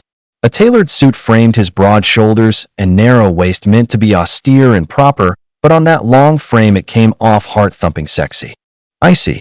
Austere. Noble. Piercing. That was the first impression Shen Qingling left on Sheng Xia. Her arm was linked with Gu Yijin's, her knuckles faintly trembling. This had to be the kind of man who only exists in novels. Aside from throwing money around, one of Sheng Xia's few hobbies was reading novels. At the sight of Shen Qingling's face, the words ugly as sin stuck in her throat. How could a man be this handsome? For a split second, she even thought the male lead she liked had stepped right out of the book. 077. Sheng Xia's heart flutter points increased by 15. Shen Qingling. Looks like this young lady's heart is nothing if not honest. Shen Qingling shot an amused glance at Gu Yijin's expression. Gu Yijin felt her nails suddenly dig harder into his arm and swore under his breath. She'd just sworn she'd only ever marry him. And now, faced with Shen Qingling's looks, she was struck dumb. Figures you can't take everything a woman says at face value. Forcing down his anger, he said, Miss Ruan, why don't you introduce the gentleman beside you? Sheng Xia snapped back to herself, her heart tightening. Her fiancé, Gui Jin, was the novel's devoted, one-woman-only male lead. How could she be thinking about someone else? Annoyed with herself, the girl dragged her gaze back. But she still couldn't help sneaking another look. 077. Sheng Xia's heart flutter points increased by 5. With obvious reluctance, Sheng Xia pulled her eyes away. Fine, she had to admit it. The man was insanely handsome. Honestly, he was even better looking than Ajin. But then she remembered this ridiculously handsome guy was partnered with her archenemy, Wan Mingyi. Like hell she was going to praise him. Squaring her shoulders and lifting her chin, she said stiffly, "Oh, please.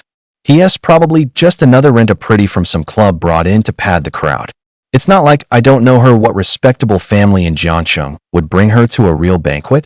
Wan Mingyi was about to snap back, but when Sulan cut in first. Xia, how can you say something like that the first time you meet someone? Auntie, I'm not making things up. The ones Wan Mingyi used to call over were exactly that kind, and the one in front of us is so seductive looking. Odds are he is too. Humph. Sheng Xia knew full well that a man like Xin Qingling, with that kind of presence, clearly wasn't some club gigolo. He even outclassed Gui Jin. She hated Wan Mingyi since childhood. Anything tied to him, she couldn't stand. So no matter how handsome Xin Qingling was, she grit her teeth and refused to say a single nice word. Xin Qingling looked at her coolly and said, "Miss, we don't even know each other. First time we meet, and you call me a gigolo? That's downright ill-mannered." He wasn't about to humor her. A spoiled princess like this needed someone to cure her bad habits. Sheng Xia's eyes flew wide. "You dare say I have no manners?" She bit her lip, fuming. "Do you even know who is hosting tonight's party? My last name is Sheng. In Jiang City, the only people who dare talk to me like this are Wan Mingyi, and you really are two of a kind." When Sulan shot her a dark look, and Sheng Xia finally pressed her lips into a cold snort. "Forget it. I'm magnanimous. I won't hold it against you." Hearing Xin Qingling call Sheng Xia out, Wan Mingyi felt a rush of satisfaction. Couldn't be happier. With so many men in Jiang City, someone was finally willing to tell the truth. 077. Wan Mingyi favorability +4. The woman's lips curved in a smile as she slipped her arm through Xin Qingling's, wearing smug like a badge, and the sight made Sheng Xia burn with anger. She hooked her arm through Gu Yijin's too and snorted, "What is the use of being good-looking? Only a man with talent and capability can make a woman happy." Wan Mingyi smiled. "Oh, so you admit my man looks better than yours?" Sheng Xia pressed her lips and shot back. "What do you know? Ajin's beauty is on the inside. You only care about appearances, so shallow." Wan Mingyi tossed her long, wavy hair, eyes narrowing with a smile. "Sorry I'm shallow. I don't look at the inside on first glance. A handsome man doesn't need to trot out his inner qualities. Only the ones who aren't much to look at have to lean on inner beauty to make up for it." Wan Mingyi's words came with subtext, clearly hinting that Gui Jin wasn't much to look at. "Take the one next to me." He walks in, and everyone's immediately drawn to his looks. Later I realized he's not just handsome, he's excellent on the inside too. Isn't it better to have the whole package? Or is it that some people only have inner beauty and just can't manage the outer part? Wan Mingyi blinked innocently, and in just a few sentences had Gu Yijin seeing red. She was still mindful that when Sulan was present and didn't unleash her full firepower. But every line dripped with mockery. It sounded like she was praising Xin Qingling, yet she managed to run Gu Yijin down from head to toe. Gu Yijin frowned, and whatever goodwill he had toward Wan Mingyi hit rock bottom. He used to think that even though Wan Mingyi was always at odds with Sheng Xia, it was pretty satisfying whenever he saw her clap back at that temperamental heiress. He found her personality interesting, thought she was pretty, and had a good impression of her. But seeing how cozy she was with Xin Qingling today, and getting mocked to his face, he secretly wished Xin Qingling would dump her hard. "Wan Mingyi, what is that supposed to mean? I was just complimenting the man by my side for being handsome. You, on the other hand, said your fiancé only has inner beauty. Is that you calling him ugly? Don't twist the truth. That is not what I meant." Sheng Xia glanced at Gu Yijin's face and finally realized her earlier words might bruised his ego. Tilting her head, she said softly, "Ajin, I want to hear you play the piano." Everyone knew Gu Yijin's piano skills were outstanding. It was also something Sheng Xia often used to show off. Compared to Gu Yijin himself, she seemed to care more about the glory he brought her. Gu Yijin reached out to ruffle her hair and said, "All right, if Xiaxia wants to hear me play, I'll play for you." He looked at Shen Qingling and asked, "Since this gentleman managed to win Miss Ruan's favor, is there anything about him besides that face? That inner beauty Miss Ruan keeps talking about care to let us see it for ourselves?" Ruan Mingyi frowned, displeased. "You want him to go head-to-head with you on the piano? Gu Yijin, that's a bit too deliberate. Everyone knows the piano is what you're best at." Gu Yijin kept up that gentle yet affected facade. "Miss Ruan misunderstands. I'm just curious. If your date doesn't play, then forget it." He knew perfectly well that Shen Qingling was better at painting the piano, wasn't his strong suit.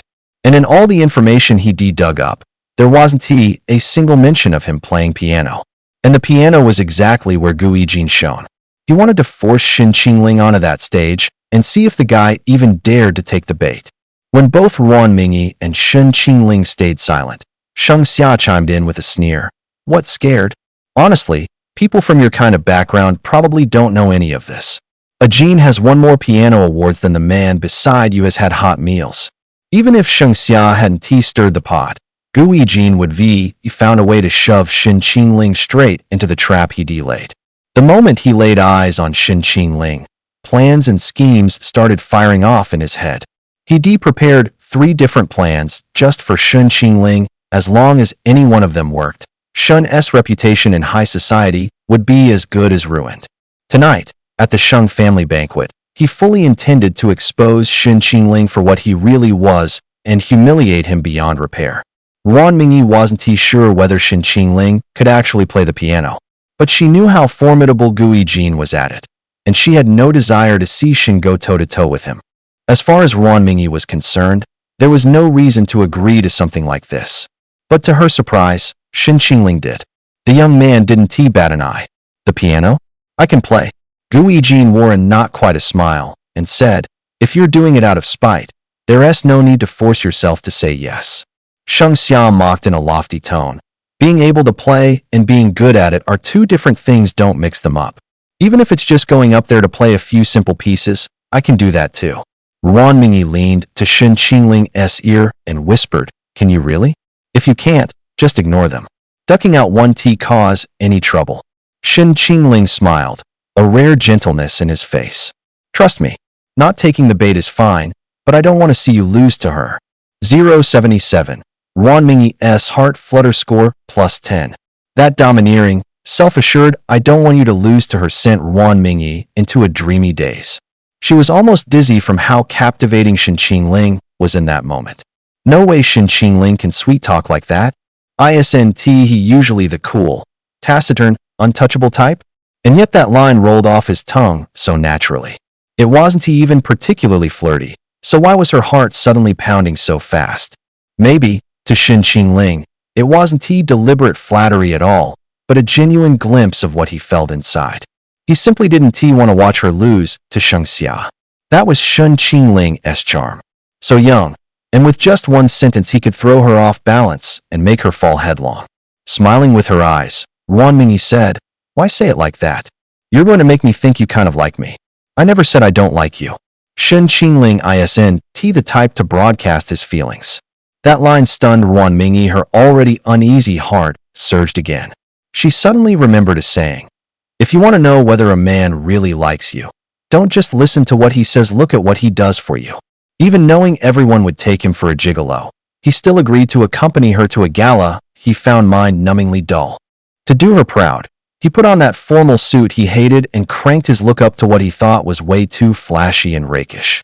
Plenty of women hit on him at the party, some a lot like her, some with better pedigrees, gentler, more fun, but he turned them all down. She even heard them call him an unattainable flower on a distant peak. Yet she was the one who, little by little, plucked that aloof bloom. The boy who'd been ice cold at first now joked with her, and even wanted to win those awards for her that she didn't care about. For the first time, it hit Ruan Mingyi with real clarity that her Shen Qingling hates me narrative was wrong. Maybe he did have the tiniest bit of a thing for her. 077. Ron Mingyi's crush meter plus 10? Where the hell did this girl's imagination run off to how does one line from you spike it that much? Is this still the same Ron Mingyi who nickel and dimes every crush point? Shin Qingling. She only just realized I like her a little. Some things, if you feel your way along, piece themselves into the result she wants. He simply planted the breadcrumbs she wanted along the path, so she could walk straight to the endgame he had in mind. Something in Ron Mingyi shifted. Compared to the countless I like USA man can say, this kind of affection she stumbled on herself hit her much harder. Hey, you two done flirting yet? Sheng. 077. Sheng Xia's heart flutter plus 3.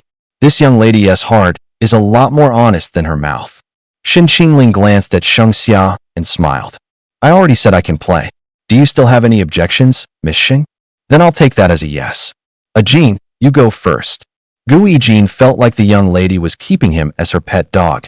Forget it, Sheng Xia had always been like this. He'd long since grown used to it. He gave a gentle smile. I'll go play first, then. Xia, listen closely, this one's just for you. Sheng Xia nodded a bit perfunctorily. Go on, Jean. I'll listen carefully. There was a small stage in the banquet hall, with a piano on it, and someone was already playing. Anyone the Sheng family invited to a banquet like this was hardly ordinary. The person at the keys was Zhong Qing, a pianist the Shengs had invited, modestly famous both at home and abroad. Gui Jean walked over and murmured a few words to her. Zhong Qing smiled and gave up the seat. Gui Jean's reputation at the piano wasn't just hot air. He couldn't compare to a top-tier master like Zhong Fan, but in this circle he could absolutely leave the other rich kids in the dust. Sheng Xia's besties quickly crowded around her, piling on the flattery. Xia, your Jean is showing off his piano skills again. Sounds amazing.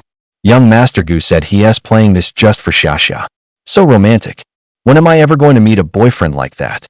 A boyfriend like Gui Jean, only Xia could match him. The rest of us aren't that lucky.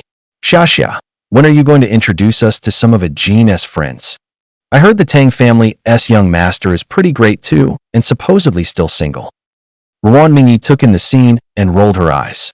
Curious, she asked, what do you think of Gui Jean's playing? Putting on an affected air, Shin Qingling replied, so. Ron Mingyi let out a surprised laugh. So. You say that, and now I'm even more excited to see what you do next.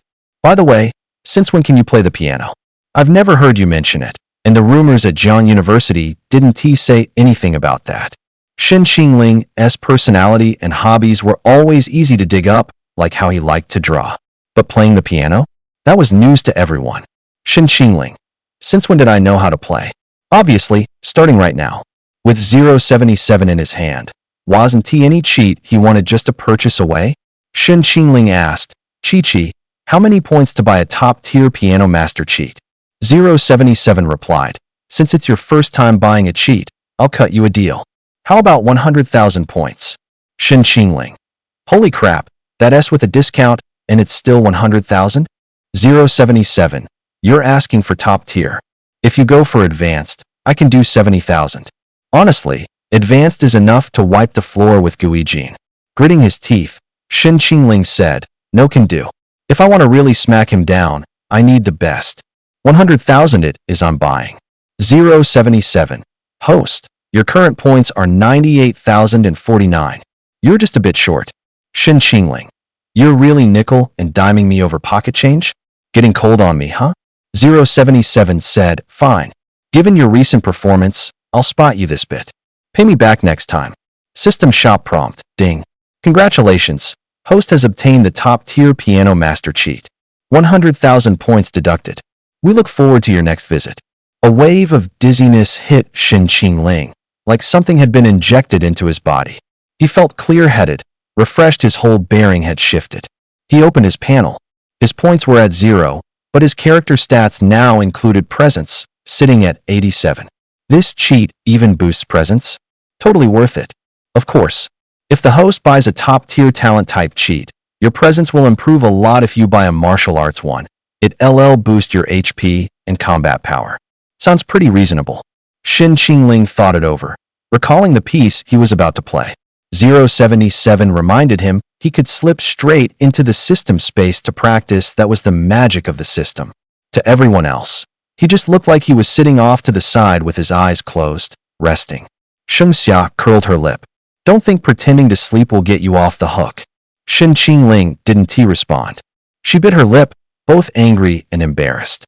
Like a grade schooler, she wanted to talk to him and also to poke at him in the end. She just wanted his attention. Too bad he didn't indulge her at all and flat out ignored her, which only made the little princess even madder. She swore she'd make him bow his head to her. What a bizarre grade schooler mindset. After a while, Gui Jin came down from the stage. As expected, he drew thunderous applause. Ruan Mingyi asked, a little worried, he didn't really fall asleep, did he? Shen Qingling slowly opened his eyes. I wasn't sleeping. I just ran through the piece I'm about to play in my head. Shengxia muttered, exasperated, quit putting on a show. Practicing in your head? You think you're some piano maestro? Shen Qingling stood to go up, smoothed his suit, tilted his head toward Shengxia, and, playing it cool, said, you'll see in a minute. It's still not too late to apologize now. Shengxia snorted. Look at you acting tough. I'm not apologizing. When you play like crap, you can apologize to everyone. As Shen Qingling headed on stage, he brushed past Gui Jin. Their eyes met, something unspoken passing between them. The moment he stepped onto the stage, the lights seemed to dip for him, and every gaze in the room locked onto him. Up there, Shen Qingling looked like he'd been born the lead. In this show, I'm the real lead. Shen Qingling stood on the stage and met the gaze of Gui Jin, watching him from the audience. There was a hidden edge in Gui Jin's seemingly gentle eyes, like a viper lurking in the dark, waiting to strike the moment Shen Qingling turned his back. People below found Shen Qingling's face unfamiliar, and curiosity rippled through the crowd over who he was. Is he a newly debuted pianist? He's so handsome, how have I never seen him before? I heard he's not a pianist, he's Miss Ruan's arranged match fiancé. Seriously, he's insanely handsome. A man that handsome is really going to be in an arranged marriage with Ruan Mingyi? No way. Are you kidding me? Ruan Mingyi landing a guy like that? I don't buy it. He is too handsome, my god. Even celebrities look second-rate next to him. Shengxia and Ruan Mingyi squeezed up to the front to watch the spectacle. The moment Shen Qingling stepped onto the stage, he became the focal point of the society. Matrons and young socialites around them, everyone was sizing up his looks. The points that had just been reset to 0 now shot up again. Ruan Mingyi curled her lips into a smile. Funny how everyone praises a certain someone's playing, poise, and pedigree, but no one ever praises his face. Why do you think that is, Shengxia? Shengxia gave a chilly snort. He has just a pretty face, a showpiece. Nothing to brag about. Yijin could leave him blocks behind at the piano. Ruan Mingyi tipped her chin up, confident. Then just wait and see. If Shen Qingling said he could do it, he clearly had the confidence to deliver. Shen Qingling bowed to the audience, then took his seat. The crystal chandelier set into the banquet hall's vaulted ceiling scattered pinpricks of light across the piano. The glow slid along the cuff of his ink-black suit and spilled over the Steinway's lacquer like a river of stars. His long, clean-jointed fingers hovered above the black and white keys, like a white crane whose wings briefly brushed the snow as it schemes past. Oh my god, those hands are gorgeous. Those hands were born to play. I studied art. Those hands are like a work of art. Those hands should be enshrined in the Louvre. The lighting seemed tailored just for him, washing over his face and turning his profile into a statue perfect, like a work of art carved by the gods. Staring at Shen Qingling's profile, everyone finally understood what sculpted features really meant. Under the lights, his profile looked as if a soft filter had been laid over it. The slight bump along the bridge of his nose was smoothed by the glow. His lashes cast trembling shadows on his cheeks. His brows knit slightly, and the music began. The young man's hands rose and fell with the keys, as light as shadows drifting under the moon. The piece Shen Qingling played seized everyone's heartstrings at once. Even those who had only come for his looks were suddenly captivated by the music flowing from those hands. In the audience, Gui Jin's breath hitched. He could hardly believe the man on stage had once been an obscure, nameless pianist. He stared at Shen Qingling, thinking, this isn't how it was supposed to go. How could Shen Qingling possibly play like this? The pride he had thought unassailable shattered in an instant. What would Sheng Xia think of him now? He turned to the woman beside him. Sheng Xia was already stunned. The disdain in her eyes had given way to surprise, to awe, and at last she sank completely into the dream Shen Qingling was weaving for them. She pressed a hand to her pounding heart. Giddy. This is the male lead straight out of a novel. Such a stunning face, such poise, such mesmerizing piano. 077. Notification Sheng Xia's swoon meter +10. Gu Yijin's face darkened, turning ugly. How could this be happening? He meant to humiliate Shen Qingling in public, to leave him no foothold in high society, so Sheng Xia would cling to him even more, and so that when she eventually learned Shen Qingling was her fiancé, she'd fiercely object. But his plan backfired. The ballroom was eerily quiet, only the piano's notes drifted through the air. As the keys bottomed out, the boy on stage snapped his gaze up into the void, his fingertips pounding out a roar like a raging storm in the lower register.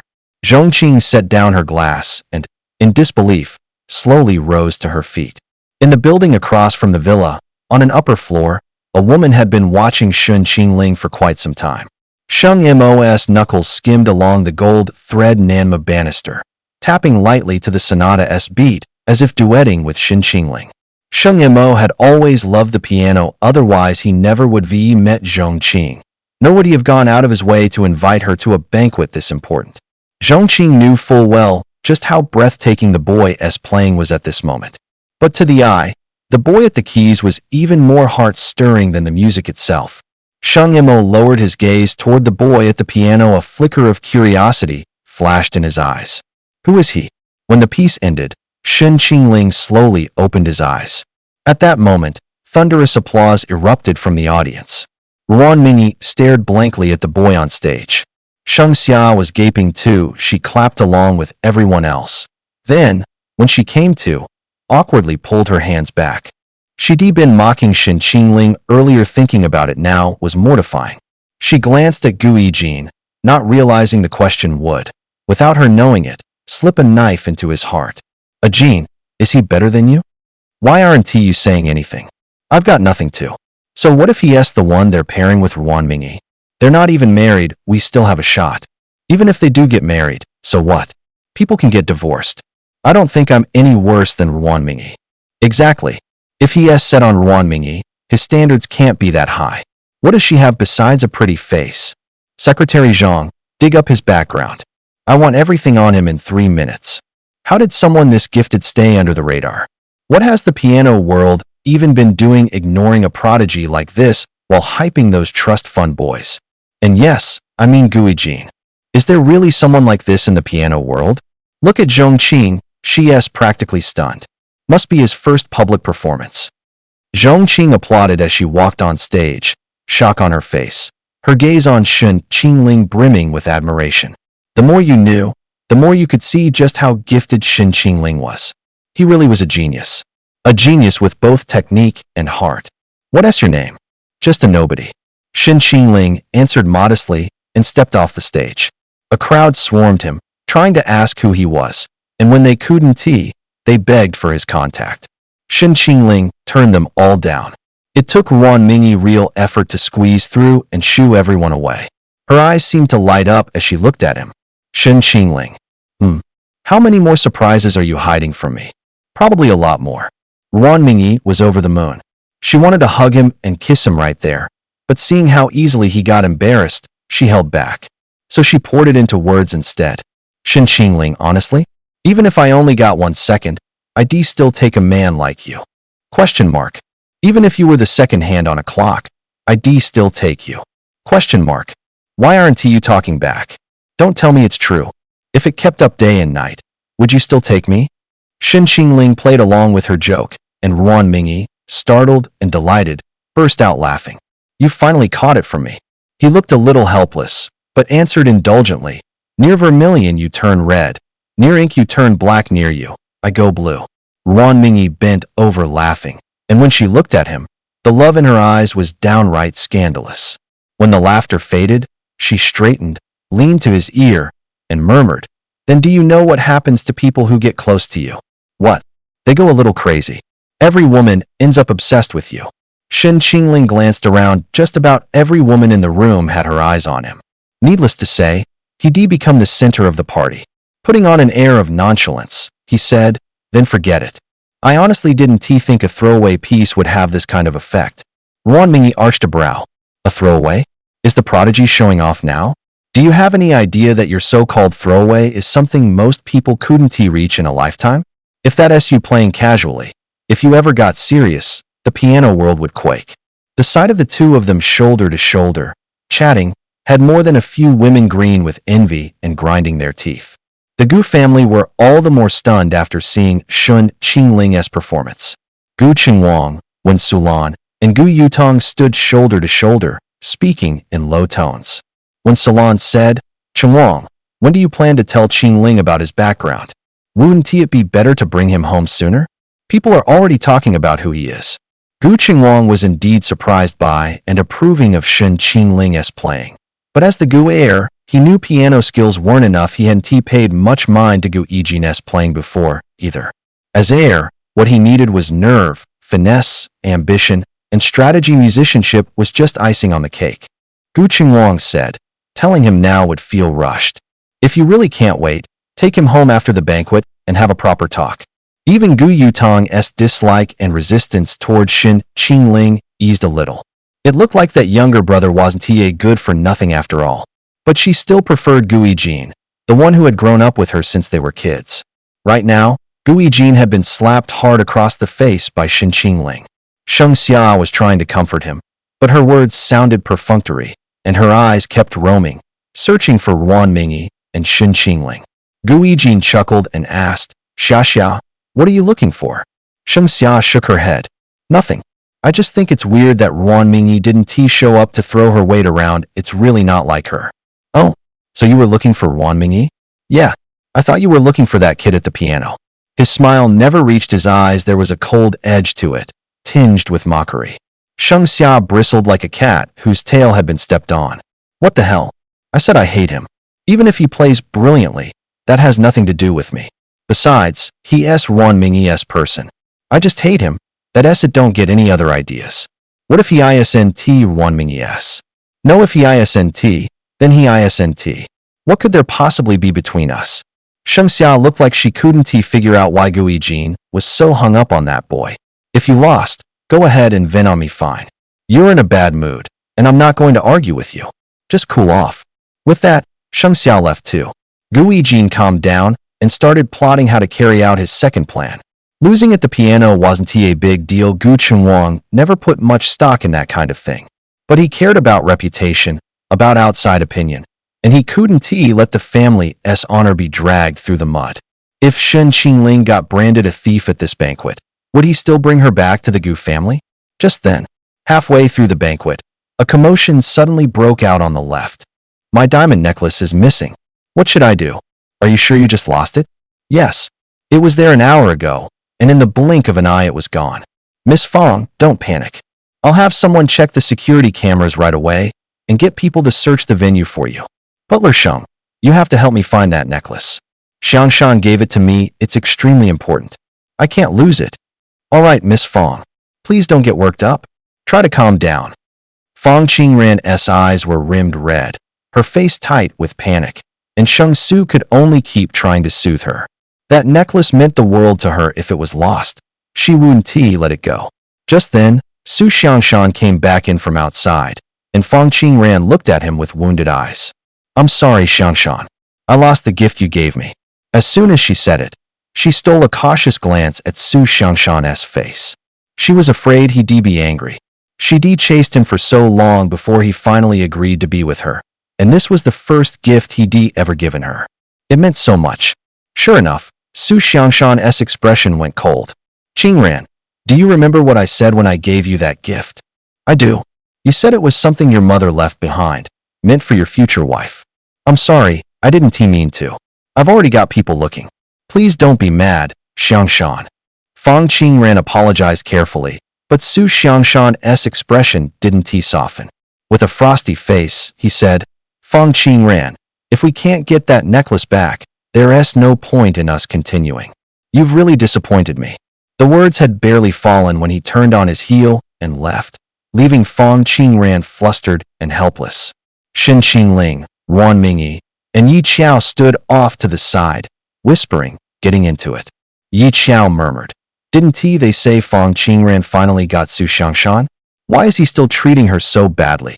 Wan Mingyi said listlessly, "Who knows what kind of tantrum Su Xiangshan is throwing now? It's just a necklace, how could it set him off like that?" Yi Qiao lowered a voice and said, "I heard ages ago that Su Xiangshan gave his mother's keepsake to Fang Qingran.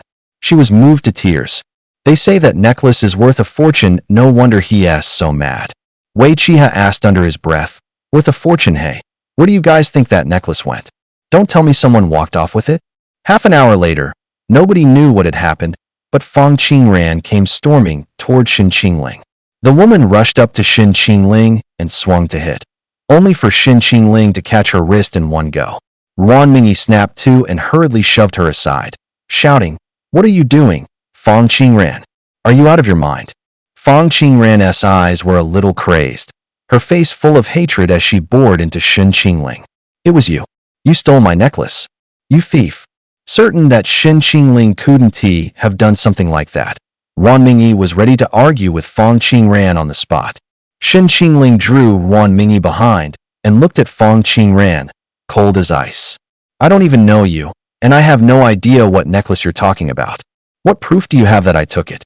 I checked the security footage. At today's banquet, the only person I bumped into was you. No one else got near me. And that's what you call evidence? Who else could it be? Everyone at this banquet has status. Other than you brought here by Wan Mingyi, who would approach me for no reason?" Fang Qingran gave a cold laugh and raked Xin Qingling up and down with a disdainful once-over. "I heard you're not even Wan Mingyi's intended, and you're certainly no family heir. At best, you're just a broke student from Jiang University." The onlookers started murmuring. Someone muttered, "I always thought the ones Wan Mingyi brought before were never fit for polite company. What else with the switch up this time? With looks like that, maybe this one has paid, too? Turns out he's not even in the same social class. No wonder we couldn't figure out who he was. We thought he was from North City. I've been wondering why I'd never seen this guy before. So he's Wan Mingyi's boy toy. He's still a student at Jiang University, and he's out there doing stuff that drags the school's name through the mud. But we don't have any proof it's him yet. Don't jump to conclusions and end up accusing the wrong person. Fang Qingran's right aside from a broke student like him, who here would be eyeing a necklace." Fang Qingran said condescendingly, "Either hand over the necklace like a good boy, and I won't call the cops. I won't stoop to your level." Xin Qingling stayed calm. "You can call the police, it's the right thing to do when something's lost. But I never touched your stuff, so coming after me is useless. You're still trying to wriggle out of it? A frisk will tell us whether you stole anything. Search me? Who are you, a cop? Do you have a warrant?" Xin Qingling narrowed his eyes, a dangerous glint flickering in his gaze. The look made Fang Qingran freeze. She pressed her lips together and turned away. "If you won't let us search you, you must be hiding something. Are you really trying to find the necklace? Or do you have another agenda?" Wan Mingyi burst out laughing the moment she heard that. She sauntered over to Xin Qingling, amused. "Fang Qingran, don't tell me you've got the hots for him and you're using this as an excuse to cop a feel." The atmosphere, taut as a drawn bow a moment ago, turned oddly off-kilter thanks to Xin Qingling and Wan Mingyi's back and forth. Fang Qingran flushed and stamped her foot in a fury. "What nonsense! I'm looking for my necklace. Who would be lusting after his body?" Wan Mingyi smirked. "There were plenty of women crowding around just now. Don't tell me none of them were eyeing him." Fang Qingran gave a cold snort and said, "Those people have nothing to do with me. My heart belongs to Xiangshan and him alone. Don't try to change the subject. If you keep running your mouth, watch it. I want to be polite." Just when Fang Qingran thought she was about to call in the Shangs for a real fight, Xin Qingling spoke up first and agreed. "Fine, go ahead and search me. But what if you don't find anything? A simple sorry doesn't cut it. You said it yourself, if we really come up empty, you can deal with me however you want. The stuff is definitely on you. Okay, but I have one condition." "What?" "You search me right here, in front of everyone. If we walk off somewhere else, you'll never clear it up with 1,000 words, and any nonsense you spin will sound plausible. Here? You want to search my body right here?" Seeing all those eyes on her, Fang Qingran felt mortified, as if ants were crawling all over her. Xiang Shan had insisted they handle it privately, no need to make a spectacle. If they searched him here, Xiang Shan would probably be upset, right? Besides, were they really going to grope a man all over in front of such a big crowd? I can have someone else do it. I want to lay a finger on you myself, so you can't say I had any dirty thoughts. No, you're the one who lost something. No one can take your place. If you don't search me now, how do you prove I'm clean? You think you can smear me and then just walk away? Shen Qingling lifted his chin, stepped forward, looked down at the petite woman, and said coldly, "Search me." Fang Qingran froze on the spot, caught between a rock and a hard place. In the crowd, Gu Yijin frowned. He hadn't expected Shen Qingling to go completely off script. By all rights, Shen was proud. How could he agree to a public search? And he looked utterly unruffled, not the least bit embarrassed. This wasn't the man Gu Yijin thought he knew. Could the intel be wrong? Was that aloof, haughty persona all an act? If so, this man might be even harder to handle than he'd imagined. Gu Yijin had figured Shen Qingling would never agree to being searched in front of everyone, so he planned to get the Sheng family to step in and take him away to handle it. As long as they got him out of the crowd's sight, the people he arranged could, as a matter of course, find the necklace on Shen Qingling. Once Shen was out of view, everything would be easy. After all, the necklace was in his hands. He could stage it however he wanted. But Shen Qingling refused to leave and was willing to be frisked in public. By now it had even turned into him, pushing Fang Qingran to do the searching. Gu Yijin felt something was off. Seeing how Shen Qingling's expression didn't even flicker, the comments from those nearby started to change tune. What's Fang Qingran's deal? Now that she's supposed to frisk him, she's hemming and hawing. What is this? Is she really trying to frame someone here? That young man looks totally calm. Seems like this has nothing to do with him. Honestly, with a face like that, he could get women to throw money at him with a crook of his finger. Why would he steal Fang Qingran's necklace? Fang Qingran must be an idiot, making a scene like this at the Sheng's banquet. Mr. Sheng's not going to be happy about it. And what about Su Xiangshan? Can't even keep his woman in line, and over a necklace he's made a spectacle of himself. Watching her stand there frozen, Shen Qingling frowned, a little impatient. Weren't you going to frisk me? I'm letting you, so why are you zoning out? What is that supposed to mean? If it were the original owner of this body, he would be fallen right into Gu Yijin's trap by now. But Shen Qingling wasn't the original owner.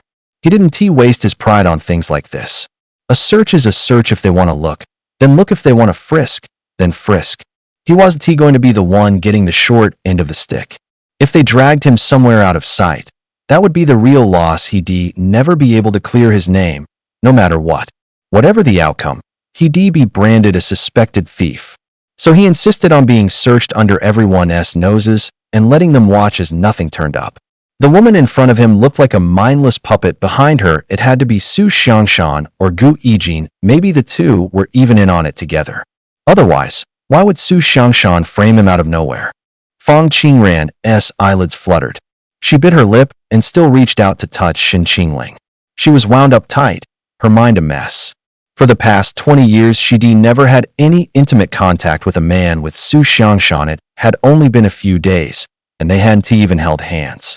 And now she had to run her hands over Shen Qingling from head to toe. How could she not be nervous? Turning her face aside, eyes shut, she groped across Shen Qingling's chest by feel alone. His chest was solid. The feel was actually pretty good. Wait, no, wrong spot. Her hand drifted lower. How was that, an 8-pack? She swallowed hard and slid it even lower. A chorus of shrieks and sharp inhales rippled through the women in the crowd. Fang Qingran was a little dazed, privately wondering, what on earth did I just touch? She slowly opened her eyes and looked down. By the time she realized where her hand was, it was already too late. Fang Qingran let out a scream, blushing to the roots, unable to meet Shen Qingling's eyes. Shen Qingling was wearing suit pants. The thing about those is everything shows. Only then did the women watching gasp in unison, and the low whispering started. As for the specifics of those whispers, Wan Mingyi thought they were too explicit, so she didn't spell them out. Even in adult films, Wan Mingyi had never seen a scene like this, and she couldn't help wondering if there was something wrong with her eyes.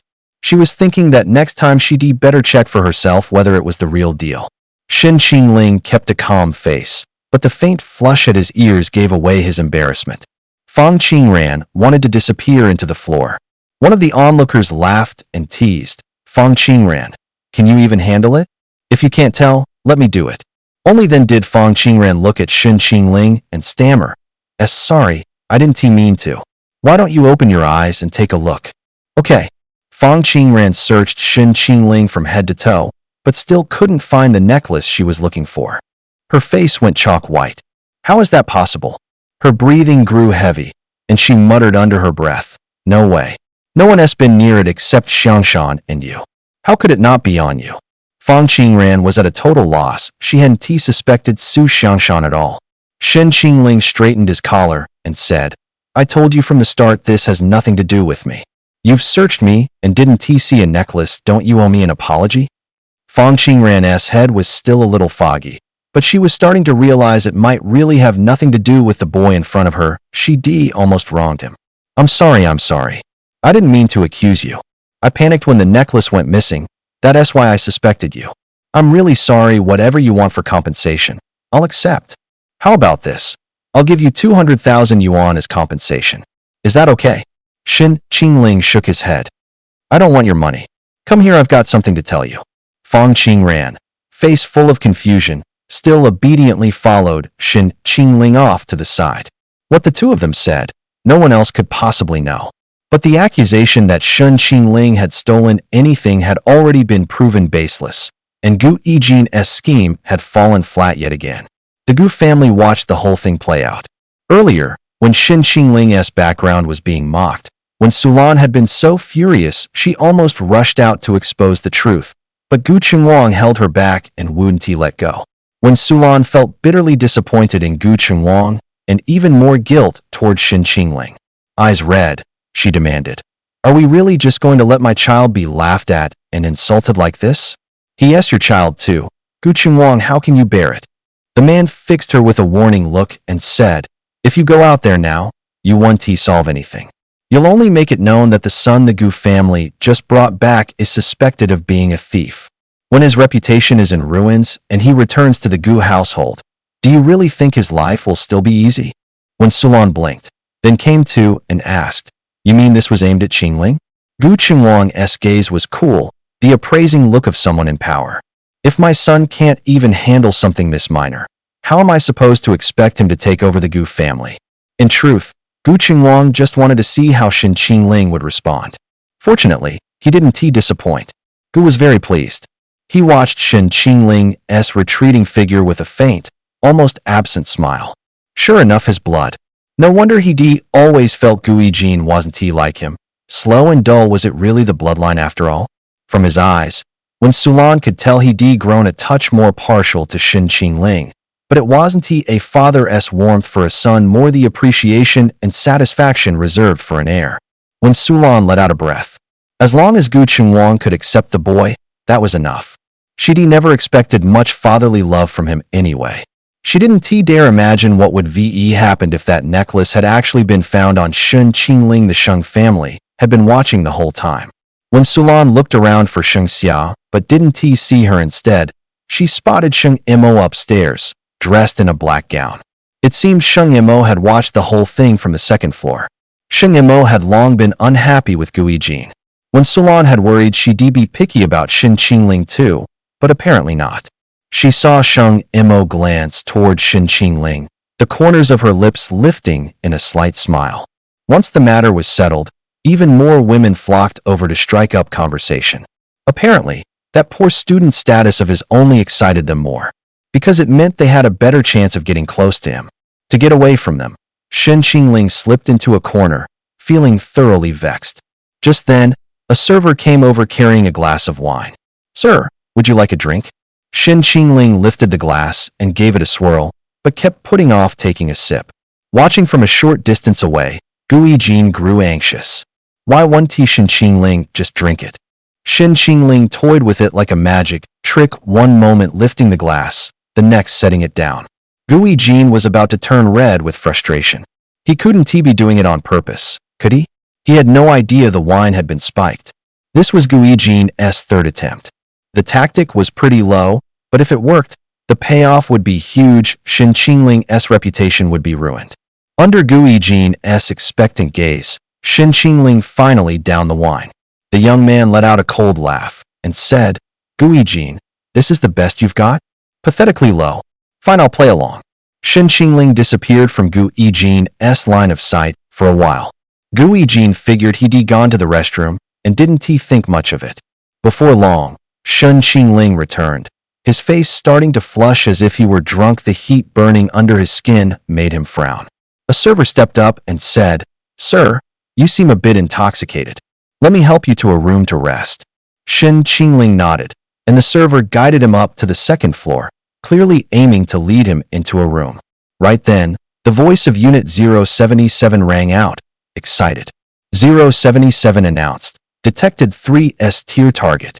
Points, 1 million. Name, unknown. Goddess rank, SSS tier. Identity, unknown. Personality, unknown. Plot relevance, 70%. Ending, insufficient points, unable to unlock. Shen Qingling snapped wide awake and exclaimed, How much? 1 million points. Yes, SSS tier goddesses are rare. If the host can successfully win her over, the rewards will be extremely generous. I don't even know her name. How am I supposed to win her over? Then you'll have to rely on your own effort, host. Everything about her is unknown. There won't even be any favorability notifications. Without a favorability meter, how am I supposed to tell if she's even one of my targets? You can check the Goddess Routes tab. There's a progress bar labeled Unknown Goddess. As long as the bar moves, it serves the same function as favorability. It just won't ping you in real time, which makes the route harder. Shen Qingling opened the panel for a glance and saw the Unknown Goddess bar sitting at 8%. That meant she must have seen him at the banquet and taken a slight liking to him. Still, that bit of goodwill was pitifully small. Among the women here today, even Fang Qingran's favorability for him was probably higher than 8%. Looks like she's not the type who falls easily. Makes sense, the higher the level, the harder the route. At least it's a challenge. So who is she? There were at least a few hundred guests at tonight's banquet. How was he supposed to sift through them? Shen Qingling frowned, stopped, and looked around. His gaze landed on the nearest door. Are these all guest rooms along here? I'll take this one. Sorry, sir. That's CEO Sheng's office. The guest rooms are farther ahead. Oh, CEO Sheng. The Sheng family only has one CEO. Sheng Xia's older sister Sheng Yimo. Could it be her? Shen Qingling remembered that in the original novel, there wasn't much written about Sheng Yimo.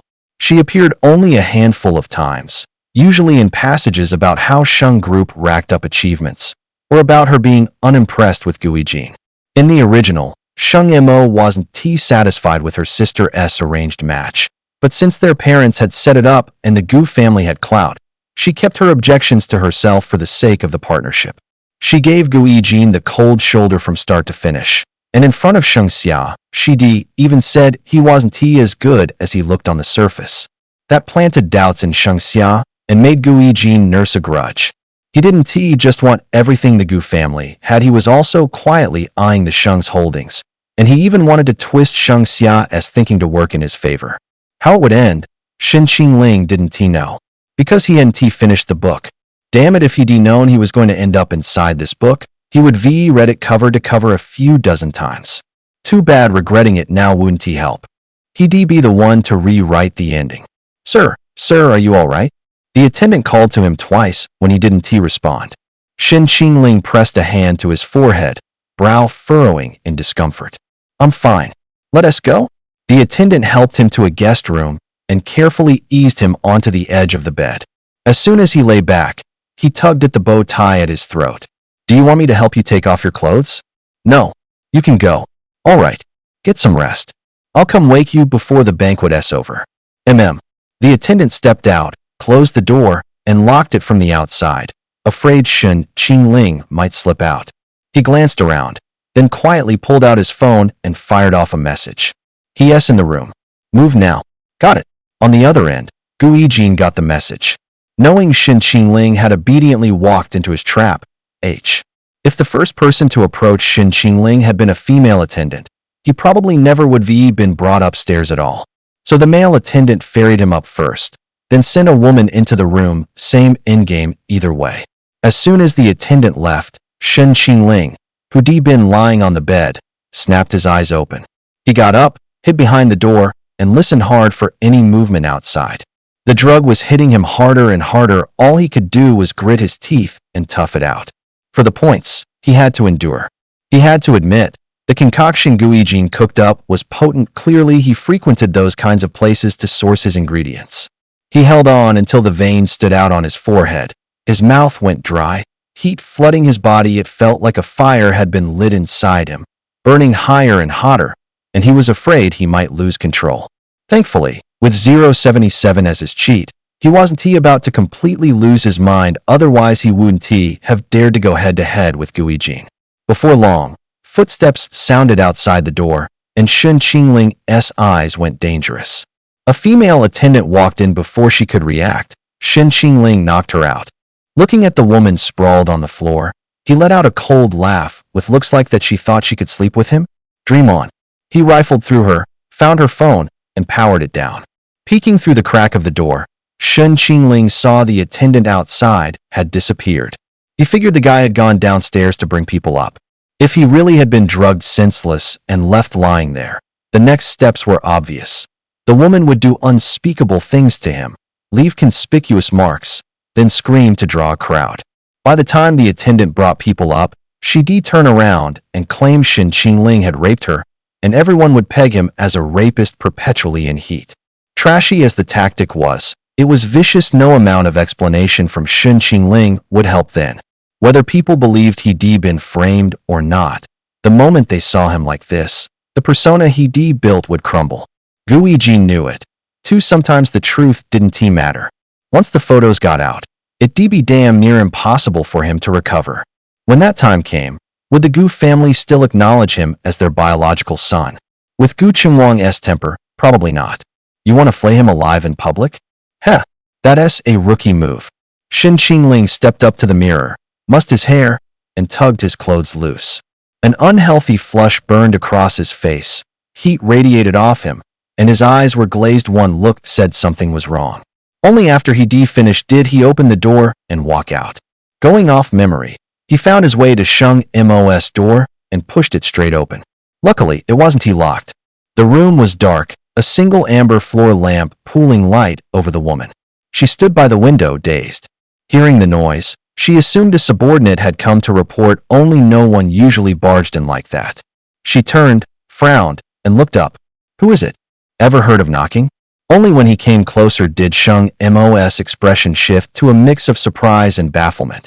How could it be him? Even now, Sheng Mo still couldn't put a name to his face. The boy's eyes were hazy, his cheeks flushed, clothes askew, hair a mess. Cold sweat slicked his forehead and dampened his hair. Even his lashes held beads, water or sweat. She couldn't tell. Bottom line, one glance said he wasn't right. And somehow, that very look was inexplicably a little enticing.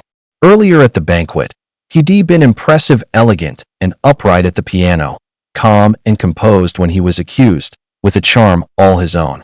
Stacked against how he looked now, the contrast was staggering. So he had this side to him too.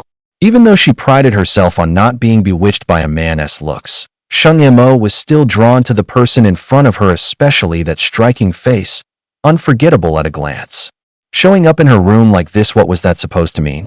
Shen Qingling's eyes were rimmed red, and Sheng Mo felt he was about to lose control. It was the first time Sheng Mo had encountered anything like this. She frowned and asked, "What's wrong with you?" His gaze was unfocused, and he was barely holding himself together, trying to speak. The boy was panting hard, his voice harsh and hoarse as he forced out, "Someone's trying to hurt me. They drugged me." Sheng Mo's brows knit. Who would dare do something like this at the Sheng family's estate? Who was this kid, really? And what was the person who drugged him after? Hadn't they said he was just a broke student at Jiang University? Was it because he was too enticing that some woman took a fancy to him and resorted to a sleazy trick like this? If so, why did he come to her? Otherwise, there was another possibility: he was doing it on purpose. Sheng Mo studied that seductive face, thinking. Plenty of men had tried to use tactics to reel her in before, but she'd never seen a stunt like this. It was almost novel. Either way, this couldn't get out. If the media found out someone was drugged at her banquet, who knew what they'd be saying about the Sheng family the next day?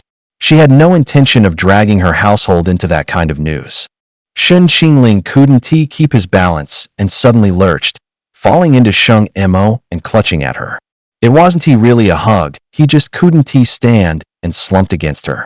Behind Sheng Mo stretched a wall of floor-to-ceiling windows, and with Shen Qingling leaning into her, she couldn't move at all. His fevered breath washed over her neck, and a shiver ran through her. He was burning up, and it felt like his heat was scorching her skin too. So hot. Shen Qingling felt the coolness that clung to her, and, despite himself, leaned in. The woman who was usually so calm felt her heart go haywire. You, get off me first. Hot. He seemed to only know that one word. She carried a crisp, clean scent that was soothing, but it still couldn't settle him. Sheng Mo finally managed to push him back a little. The boy's gaze burned, looking at her like a mouth-watering treat. That look was the way a hunter watches its prey. He fixed on her red lips and kissed her before he could think. Sheng Mo's eyes flew wide. Her breath snagged in her throat, and it felt as if a string snapped inside her head. In her panic, she accidentally knocked over the lamp, and the room plunged into darkness. With nothing to see, the rest of her senses sharpened. The mint and cedar on him suddenly flooded her senses. One hand cradled the back of her head and drew her toward him, the other smoothed along her cheek. Her loose strands of hair still caught on his cufflink. The warmth on her lips raced through her like a fine current from the soles of her feet when their mouths met. She could hear her own heartbeat, loud enough to drown out the city's clamor. Everyone who had ever been kissed by Shen Qingling said he was a good kisser. How good? Just look at how Sheng Mo still hadn't pushed him away. Of course, there was another reason. She was completely stunned. This was Sheng Mo's first kiss. She had never imagined her first kiss would happen in something this ridiculous, like a TV drama plot. The cool-tempered boy who'd been drugged at a high-society banquet had barged into her room, lost control, and couldn't help kissing her. The night was silent. Her vision blurred. There was only the boy's searing breath and her heartbeat that wouldn't slow down, and a kiss that pushed her a little out of control. She forced herself to calm down, but as the boy drew closer, she felt a flush of heat. It was her hormones acting up, and she was starting to get lost in the sensation. She'd never understood what kissing was all about, but now, having experienced it firsthand, she finally got it. Shen Qingling had only kissed Sheng Mo for a dozen seconds, but to her, it felt like an eternity. She was dazed for only a moment before quickly regaining her composure. She had just raised her hands to push him away when he released her. The kiss seemed to have brought him back to his senses as well. He rested his head on her shoulder, panting as he apologized. Sorry. I didn't mean to. She could hear the desperate struggle for control in his voice. Sheng Mo lowered her voice. My family has a private doctor. Drink some water and try to catch your breath. I'll go call him. Sheng Mo tried to help him over to the sofa, but after a couple of steps, she tripped on something, sending them both tumbling to the ground. He instinctively pulled her into his arms, shielding her from the fall.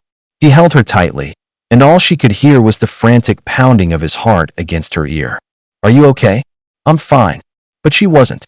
Her mind was a complete mess. Everything that had happened today had spiraled completely out of her control. Can you let me go first? Sorry. Looking a little awkward, the boy loosened his grip. Sheng Mo wasn't about to blame him. All she wanted was to find her phone and call Dr. Qin. She got to her feet, her hand immediately landing on her phone on the sofa. Get to room 3 on the second floor now. Someone's been drugged. Yeah, it sounds like a strong dose. Come right away. After hanging up, she looked up towards Shen Qingling. In the glow of her phone's screen, she could make out his silhouette. She went over to help him onto the sofa. But for some reason, she sensed something, and her gaze drifted toward the window. She narrowed her eyes, walked over, and pulled the curtains shut. The room plunged into darkness. Sheng Mo was about to flip the switch when Shen Qingling grabbed her hand. Are you going to turn on the light? Yeah, what's wrong? Could you not turn it on? Why? The moment she asked, the room fell dead silent. She arched an eyebrow. You don't want me to see you? Shen Qingling pressed his lips together, muttering, It's embarrassing. Sheng Mo could tell he had a strong sense of pride. If she were in his shoes, she wouldn't want anyone to see her in such a vulnerable state either.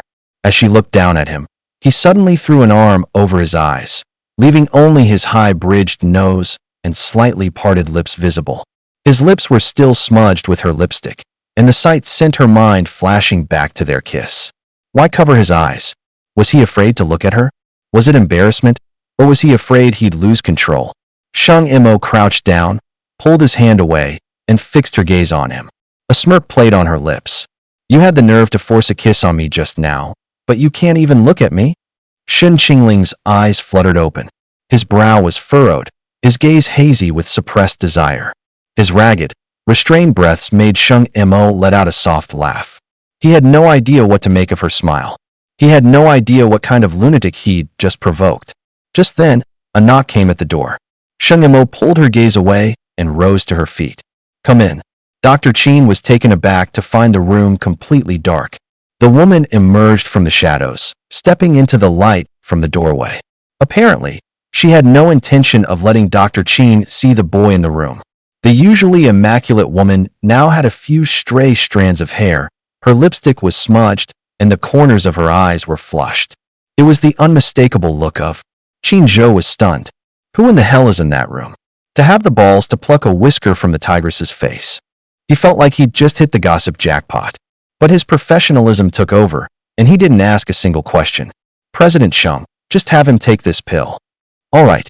Taking the pill from his hand, Sheng Imo sent the man out. She pinched the pill between her fingers and squatted down beside Shen Qingling again. Before I give you this, answer a question for me. Okay. Have you ever kissed another woman before? Shen Qingling couldn't see her expression clearly. He couldn't discern the scrutiny and danger in her eyes. If she didn't get the answer she wanted, the young man before her likely wasn't leaving this room today. No. Hearing the answer she wanted, Sheng Imo gave a satisfied smile and pushed the pill into Shen Qingling's mouth. Shen Qingling waited a moment as the heat in his body slowly subsided, replaced by a sudden, dead calm, like a pool of stagnant water. Hearing his breathing even out, Sheng Imo asked, Can I turn on the lights now? Yes. Sheng Imo flipped on the light, and Shen Qingling got to his feet. He methodically buttoned his shirt to the top button and smoothed down his hair. Sheng Imo watched him, her eyes fixed on the smudge of lipstick at the corner of his mouth. With a complex expression, she said, Shouldn't you wipe that off? At her words, the young man blushed again. Sheng Imo found him to be a man of stark contrasts. Utterly graceful during his performance downstairs, calm and composed when falsely accused, then alluringly sensual while drugged. He had just struggled to return to his cool, aloof self, only for a single sentence from her to make him blush. So this was one of those pure-hearted boys, huh? Shen Qingling wiped at the mark on his lips. He stared at the smear of red on his hand, and something stirred within him. He quickly averted his gaze, unable to look directly at Sheng Imo. He must be thinking about the kiss, Sheng Imo guessed. She slowly walked over to him and asked, What's your name? Sheng Imo wasn't a woman of many words. She only spoke when something truly piqued her interest. Why aren't you answering me? It's not important. Shen Qingling wanted her to believe that he hadn't sought her out on purpose. After all, any hint of an agenda would kill the romance and serendipity of the moment. Sure enough, once Sheng Imo composed herself, her suspicious nature began to surface. So, do you even know who I am? I do. A server mentioned it as I was passing by. Then why did you come into my room, specifically? Her questions carried an intense pressure, as if she were cornering him with each word. She wanted to find a crack in his facade, any sign of deception or a guilty conscience. If this was all a calculated setup, any good impression she had of him would instantly vanish. She might even feel played and want to retaliate. But if it was purely a chance encounter, her interest in the young man before her would only deepen. Shen Qingling was no stranger to acting, and this role wasn't a difficult one for him. He betrayed no hint of anything being amiss. He stuck to the script he had prepared and delivered his lines to Sheng Imo. You're a Sheng. Besides you, I couldn't think of anyone else to turn to. I didn't want anyone else to see me in this state. Since you saw what happened, just keep it to yourself. Today's banquet is too important, and I can't trust anyone else. Shen Qingling reverted to his cool, rational demeanor. He wasn't sure if the woman before him was buying his story. Sheng Imo pressed on. Do you know who drugged you? I only remember the face of one of the servers. There was a woman in the room, too. I managed to knock her out and run for it. If I hadn't woken up when I did, who knows what would have happened? Sheng Imo could easily guess what would have happened next. Such schemes were hardly uncommon among the wealthy elite. But who would have a reason to target him? And what was their endgame? Who are you, really? If you're just some ordinary student, I can't imagine who would go to such lengths to set you up. It never once crossed Sheng Mo's mind to connect the young man before her with the true heir of the Gu family. All Sheng Imo knew was that the Gu family's true heir was returning. She was in the dark about everything else. Who would have thought he'd show up at the Sheng family's party, let alone kiss her? I'm just a regular student. I guess I must have offended someone tonight. Sheng Imo suddenly thought of Gu Yijin. The moment he appeared tonight, he completely outshone Gu Yijin. And knowing Gu Yijin vindictive and treacherous, it was more than likely he'd try to retaliate in secret. I'll get to the bottom of this and give you an answer. Thank you, Miss Sheng. Give me your contact info. I'll let you know when I find something. Sheng Mo's mind wasn't on the wine. Anyone who knew Sheng Imo in the slightest knew she wasn't the type to act out of pure charity. If there was nothing in it for her, no benefit, no value, she wouldn't lift a finger. She never would. Shin Qingling and Sheng Imo added each other on WeChat. After Shin Qingling left, Sheng Imo glanced at his WeChat profile, then made a call. I need you to look into someone for me. Yes, I want a thorough investigation. Every last detail. Especially his dealings with women. I want to know everything. The person on the other end of the line said something. Sheng Mo's expression flickered before a faint, enigmatic smile touched her lips. When Shin Qingling came back downstairs, people all around were whispering. Ruan Mingyi had been worried sick about him. Seeing Shin Qingling finally reappear, he couldn't stop himself from blurting out, "Where the hell did you go? I looked everywhere for you. I thought you'd been kidnapped or something. I was this close to calling the cops." Shin Qingling gave a faint smile. It wasn't that dramatic. I just went upstairs to lie down for a bit. Ruan Mingyi breathed a sigh of relief. Well, you could have given me a heads up. You scared me to death. Sorry, I was a little drunk. You were drinking? Yeah, but I'm a lightweight. A few sips, and I'm done for. Well, drink with me next time.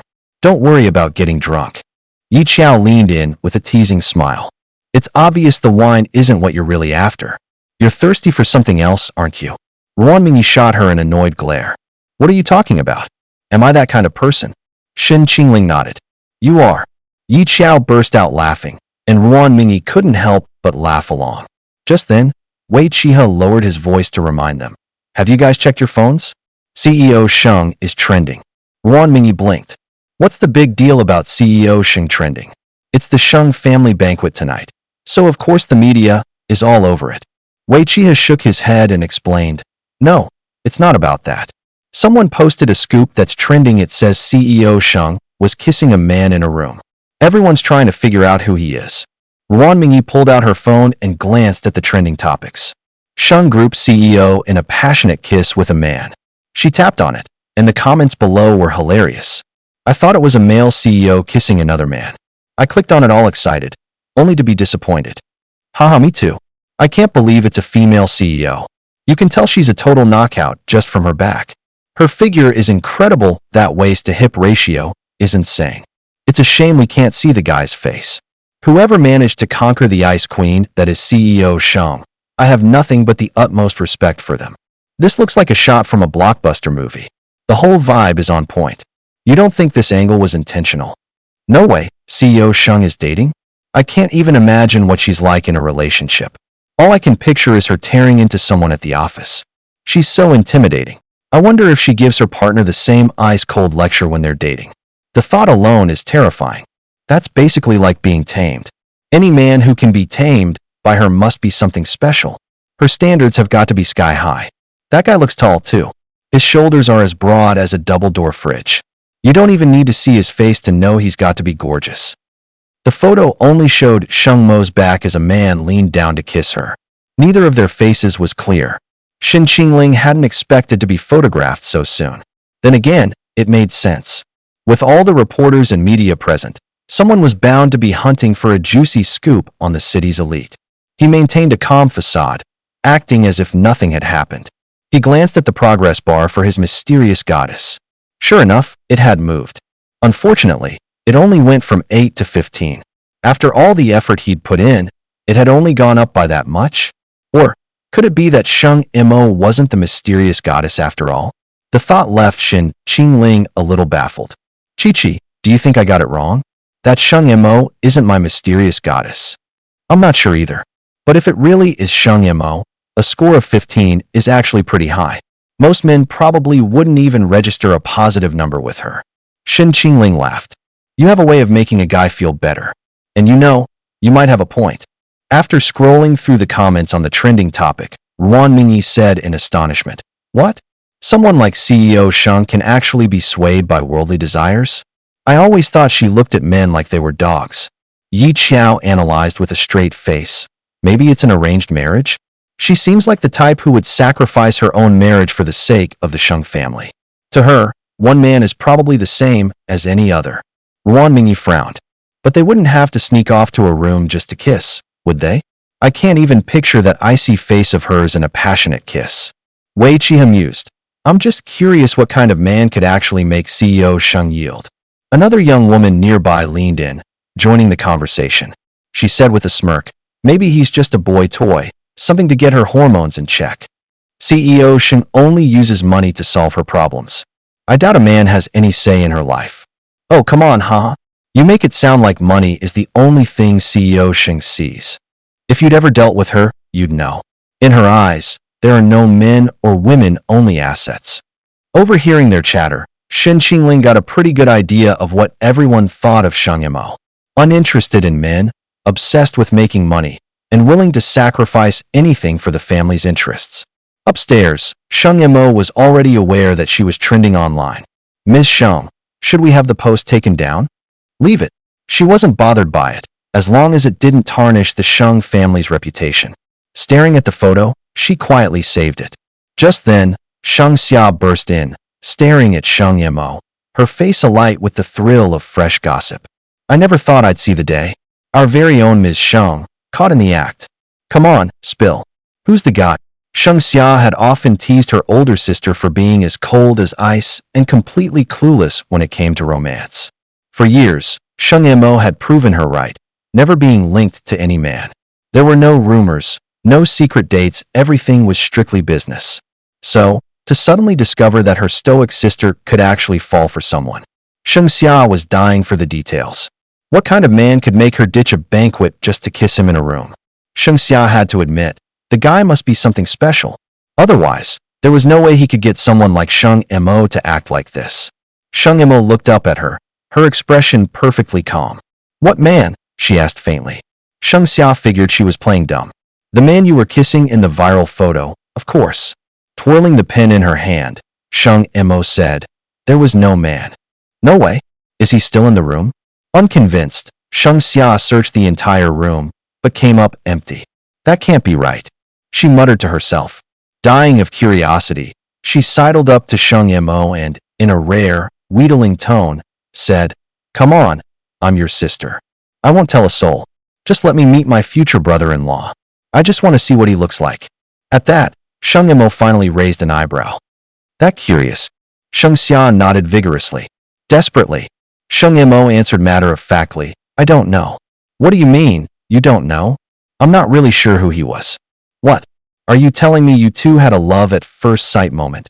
You kissed, and then he just vanished? I guess so. Oh, come on. If you don't want to talk about it, fine. But if something's really up, I'll find out eventually. You can't keep secrets from me. Humph. With that, Sheng Xiao left. She had gone downstairs hoping to find Gui Jin and get all the juicy details, but he was nowhere to be found. A confused look crossed her face as she muttered to herself, That's weird. Where could Ajin have gone? Suddenly, Fang Qingren popped up out of nowhere. Sheng Xia, are you looking for Ajin? Yeah, have you seen him? I did. He's over by the restrooms. It looked like he was with some woman. That's ridiculous. There's no way Ajin would be with another woman. Fang Qingren's words ignited Sheng Xia's fury. It must be some shameless hussy trying to seduce him, she thought, her heart pounding.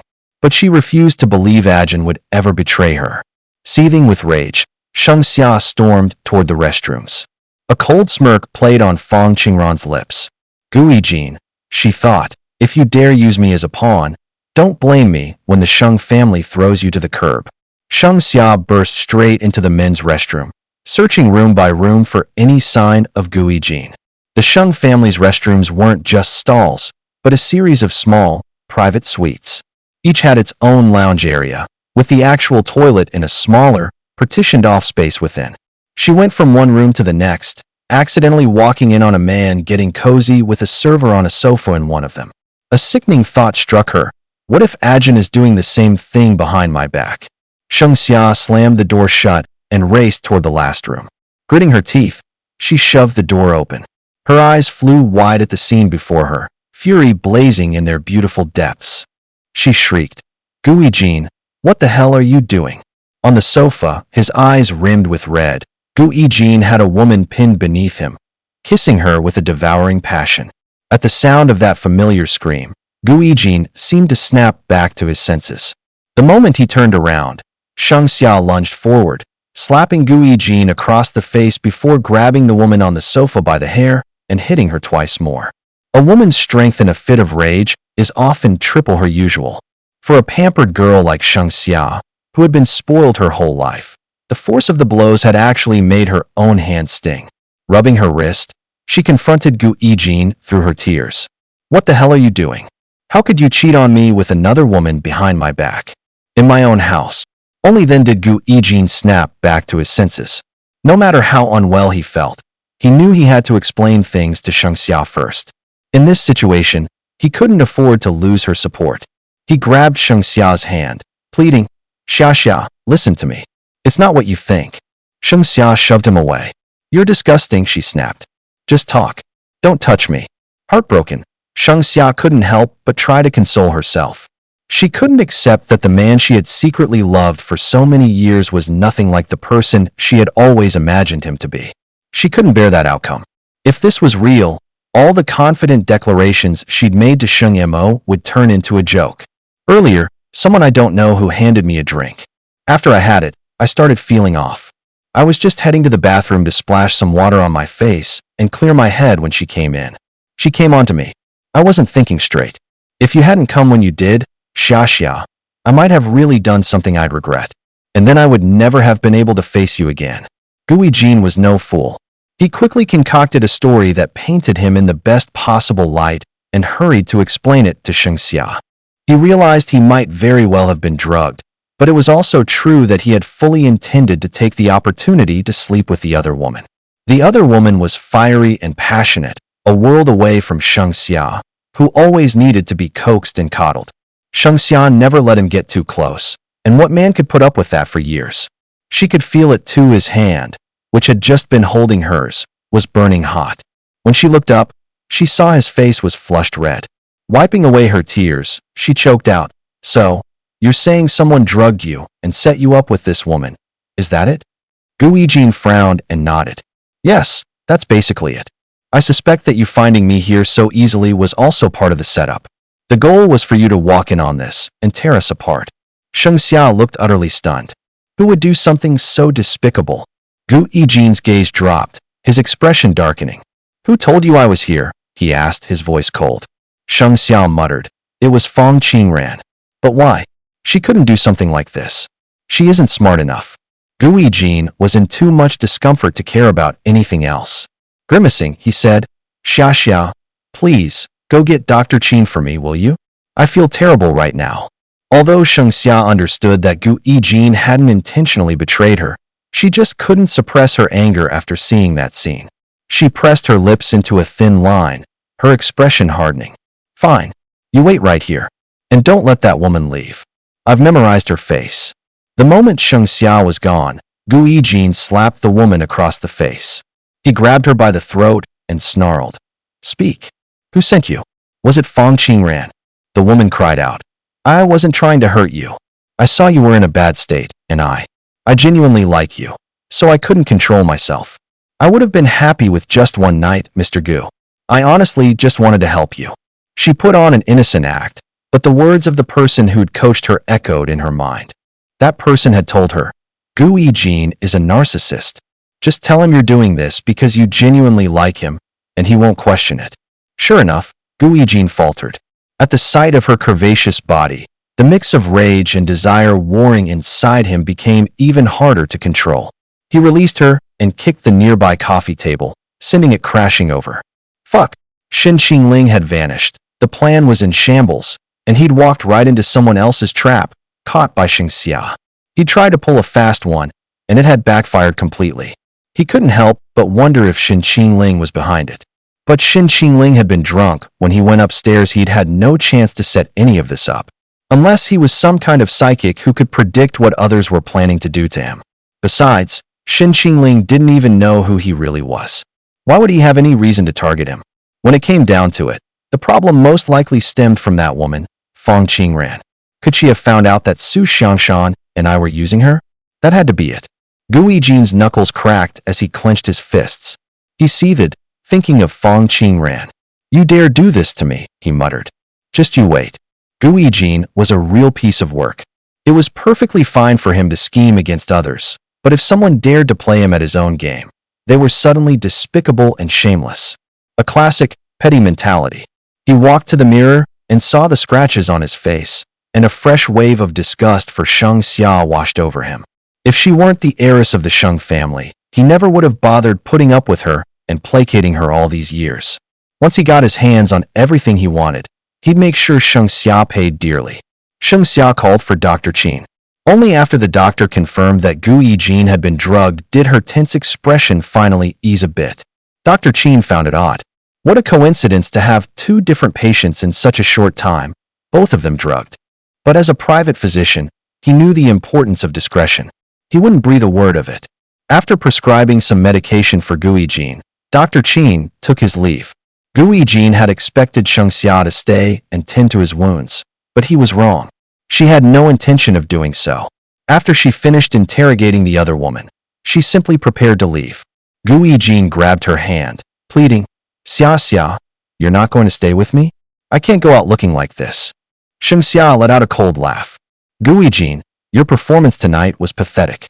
You lost a piano duel to that handsome stranger, and then you get yourself drugged and caught in a situation like this. How could you betray my trust in you? Gu Yijin was left speechless. So his piano playing sucks, but you just have to point out how handsome Shen Qingling is? What kind of logic is that? Gu Yijin forced a wry smile. Xia, I've already told you it's just my constitution. Dr. Qin confirmed it. If you already know, why does it still bother you? It's not like I do this on purpose. Sheng Xia's brow furrowed. Can't you just control yourself for my sake? Or will any woman do for you? Besides, you're a young master of the Gu family, and yet your thinking is this shallow. I have no faith you'll be able to protect me in the future. You should just go home. I don't want to see you. If you go out like this, you'll just make a fool of yourself, and I'll be the one who gets embarrassed along with you. Gu Yijin was stunned. What happened to the woman who said she'd stay with him no matter what, even if he had nothing? The one who claimed all she needed was to be with him forever? And now she was saying she didn't know how he was supposed to protect her? She used to cling to him, refusing to leave his side. And now, of all things, she was the one telling him to leave and go home. What about you then? Where exactly do you think you're going? I'm going to find Ruan Mingyue. Oh, really? Are you really going to find Ruan Mingyue? Or are you going to see that man? Gu Yijin, are you insane? You know what? Forget it. I can't be bothered to argue with you about this. Go home and think long and hard about what you've done. Sheng Xia offered him no sympathy. Instead, a sudden doubt crept into her mind. Could she really endure a life of hardship with Gu Yijin? The Gu Yijin she knew used to be smart, thoughtful, and considerate. He would do anything to pamper and please her. But now, it was like he was a completely different person. And to make matters worse, he had actually lost to the man Ruan Mingyue brought along. How could her man lose to someone of Ruan Mingyue's? With a look of pure frustration, Sheng Xia turned and walked away. Gu Yijin was so furious his chest began to ache. If anything, he felt like he was the one who had been betrayed. The ridiculous part was that Shen Qingling hadn't even done anything special for her, yet she couldn't get him out of her head. He wasn't blind. It was obvious she was falling for Shen Qingling, that she was starting to care for him. This wasn't good for him. If she knew the marriage partner was being swapped for Shen Qingling, would she still stand so firmly by his side? It was only after Sheng Xia stepped outside that she saw Sheng Yimou had come downstairs as well. Sheng Yimou was mingling with guests, a wine glass in hand. She was surrounded by a crowd, with everyone vying for her attention, as if earning a single smile from the beauty would make it all worthwhile. To be honest, Sheng Yimou was stunningly beautiful. The only pity was that she was too exceptional, so much so that most men didn't dare approach her. Beyond her brilliance, people were also familiar with her formidable personality, assertive, domineering, cold-hearted, and always putting her interests first. She was a woman men found impossible to control.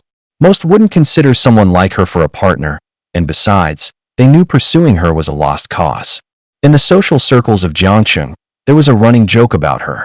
Some even quipped that Sheng Yimou was more likely to marry money than a man. Still, that didn't stop wave after wave of men from stepping forward to show off, all trying to catch her eye.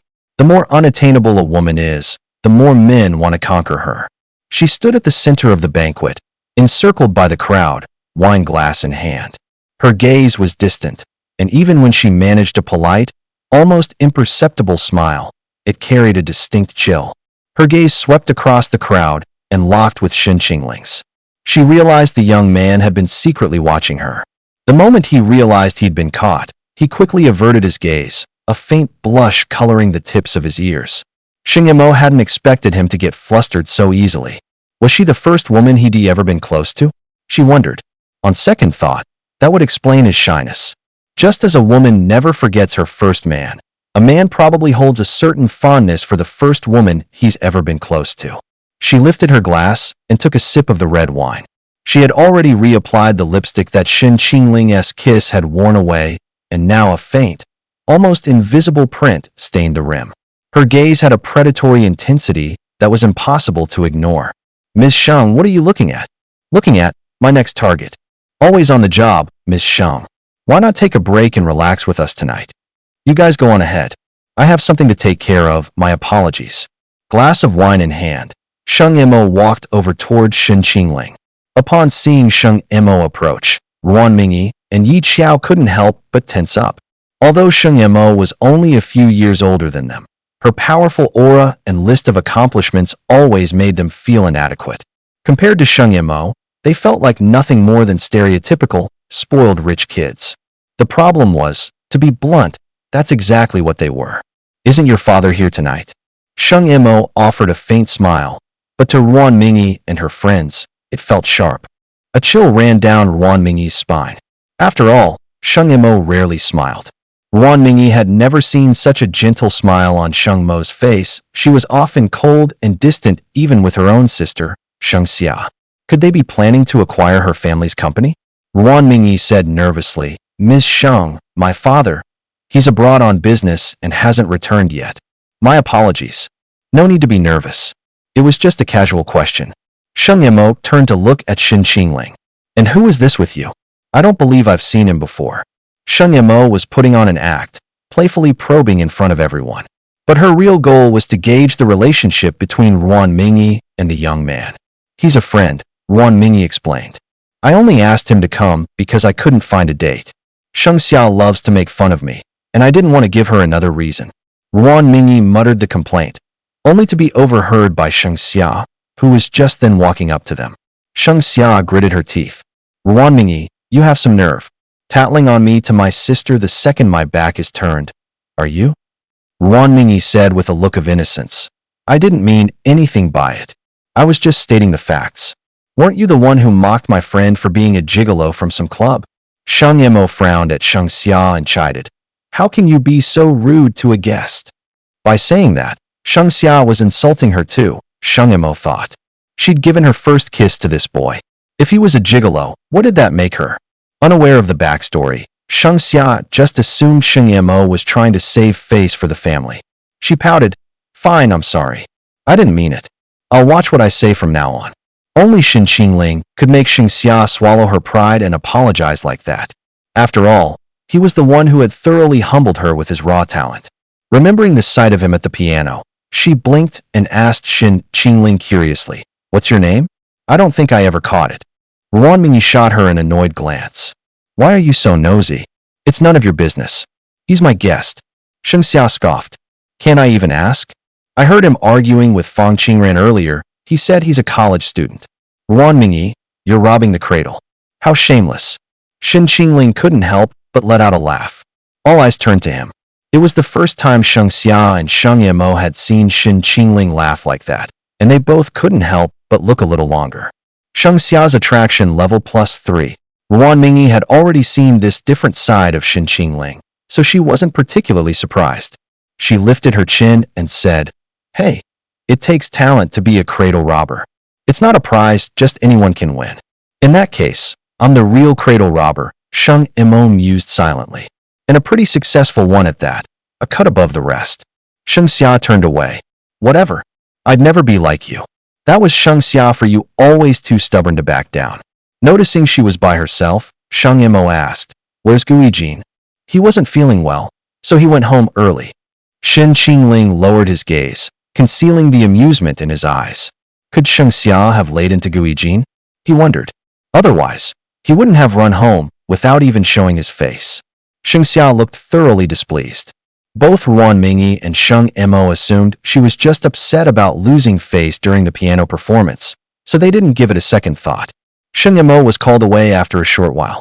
As for Sheng Xia, rendered speechless by Ruan Mingyi's comeback, she stormed off in a huff. As the party wound down, Ruan Mingyi was in exceptionally high spirits. She was so happy that she'd had a bit more to drink, and now she was pleasantly buzzed. Her cheeks were flushed, and her eyes had a hazy, distant look. Giggling, she poked Shen Qingling's chest. "Shen Qingling," she said, "it's so great having you around." "How so?" "Everything about you is great. You're handsome, you can play the piano. All the women here are so jealous of me. You helped me let out years of pent-up frustration. I finally feel vindicated." And the look on Sheng Xia's face? Hilarious. I could have died laughing. "Is that the only reason?" Ruan Mingyi faltered, catching the clear disappointment in his eyes. Yi Qiao tugged on her hand and whispered, "Change the subject." Ruan Mingyi stammered, confused. "Oh, other reasons? What else could there be?" Shen Qingling said nothing. Yi Qiao covered her face, wishing she could sew Ruan Mingyi's mouth shut. Just then, a woman named Wen Sulan suddenly appeared and called Shen Qingling away. Whatever Wen Sulan said to him, Shen Qingling simply followed her into a car sent by the Gu family and left. Ruan Mingyi and Yi Qiao were left standing there, stunned. What was that all about? Why would Shen Qingling leave with someone from the Gu family?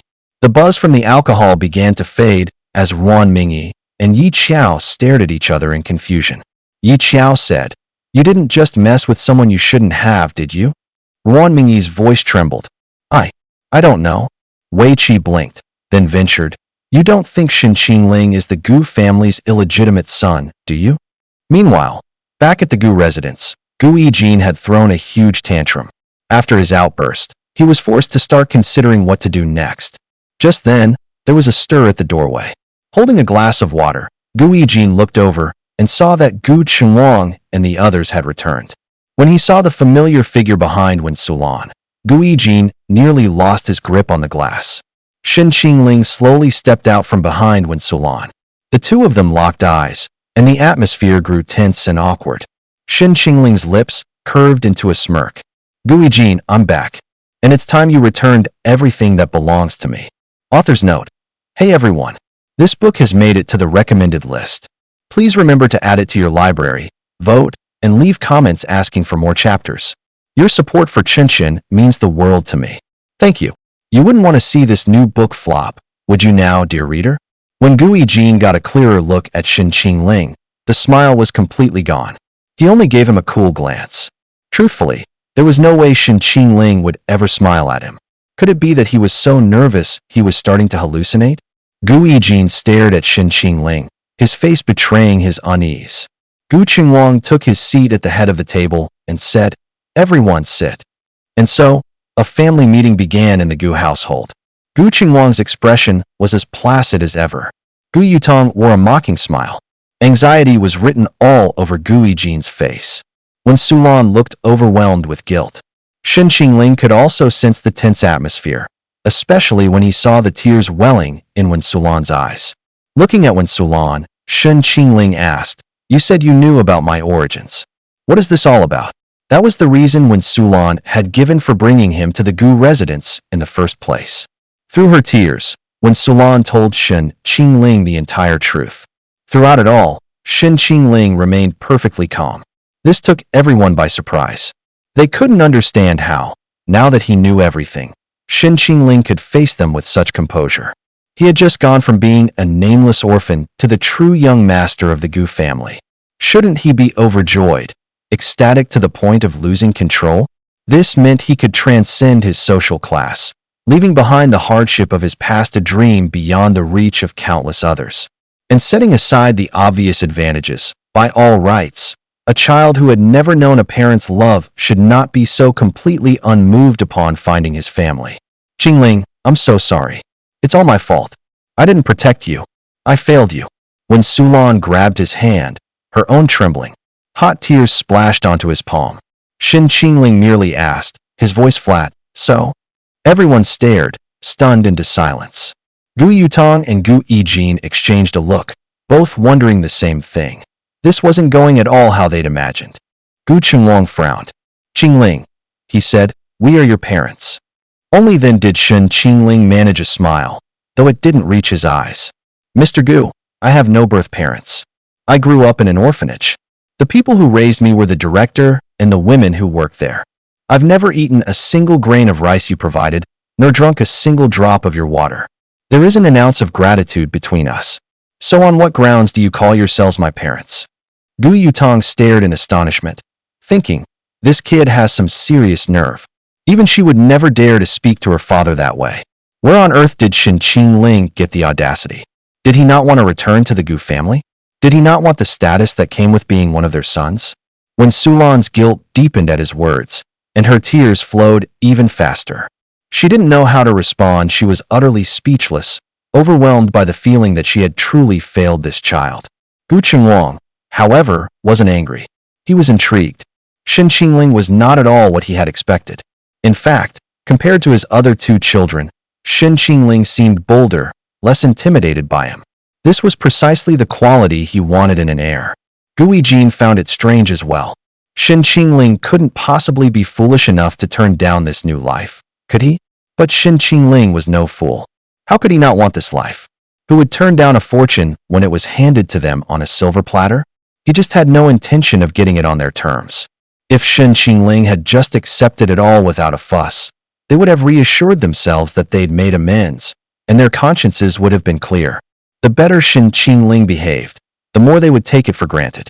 In their eyes, Shen Qingling should have been eternally grateful, even ecstatic, to be given this new status. What kind of person did they imagine him to be?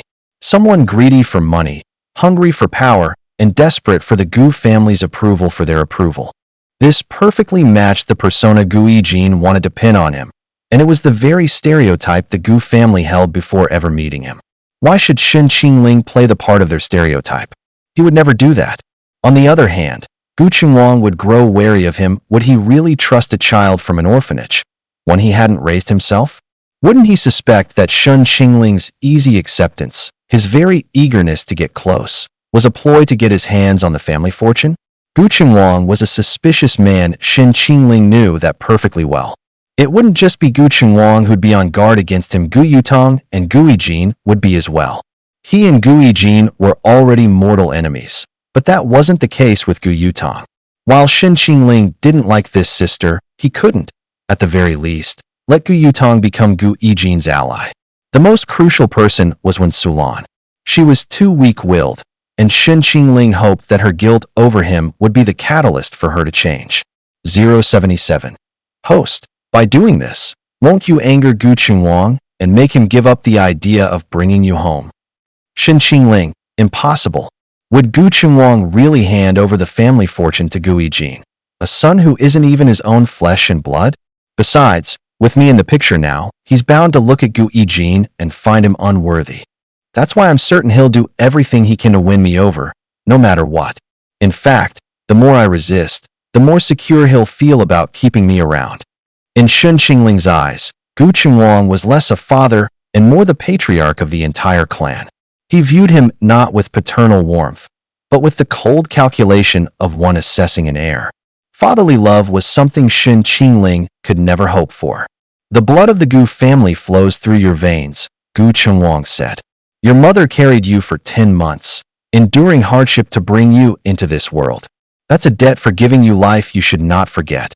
Shen Qingling paused for a beat, then asked, So, what are you getting at, Mr. Gu? Are you asking me to repay you for bringing me into the world? Wen Sulan quickly shook her head. Qingling, that's not what we mean at all.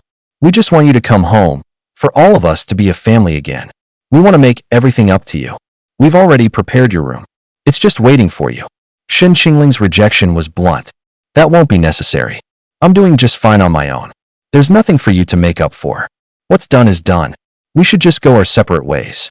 Panicked, Wen Sulan shot a look at Gu Chengwang, urging him with her eyes to say something. Gu Chengwang's voice was ice. And what, exactly, do you mean by doing just fine? That leaky apartment you rent for $700 a month? The $1,200 you make from a part-time job? Or is it having to depend on some woman just to get your hands on an invitation to a gala? Shen Qingling met his gaze without flinching. I can build a life with my own 2 hands.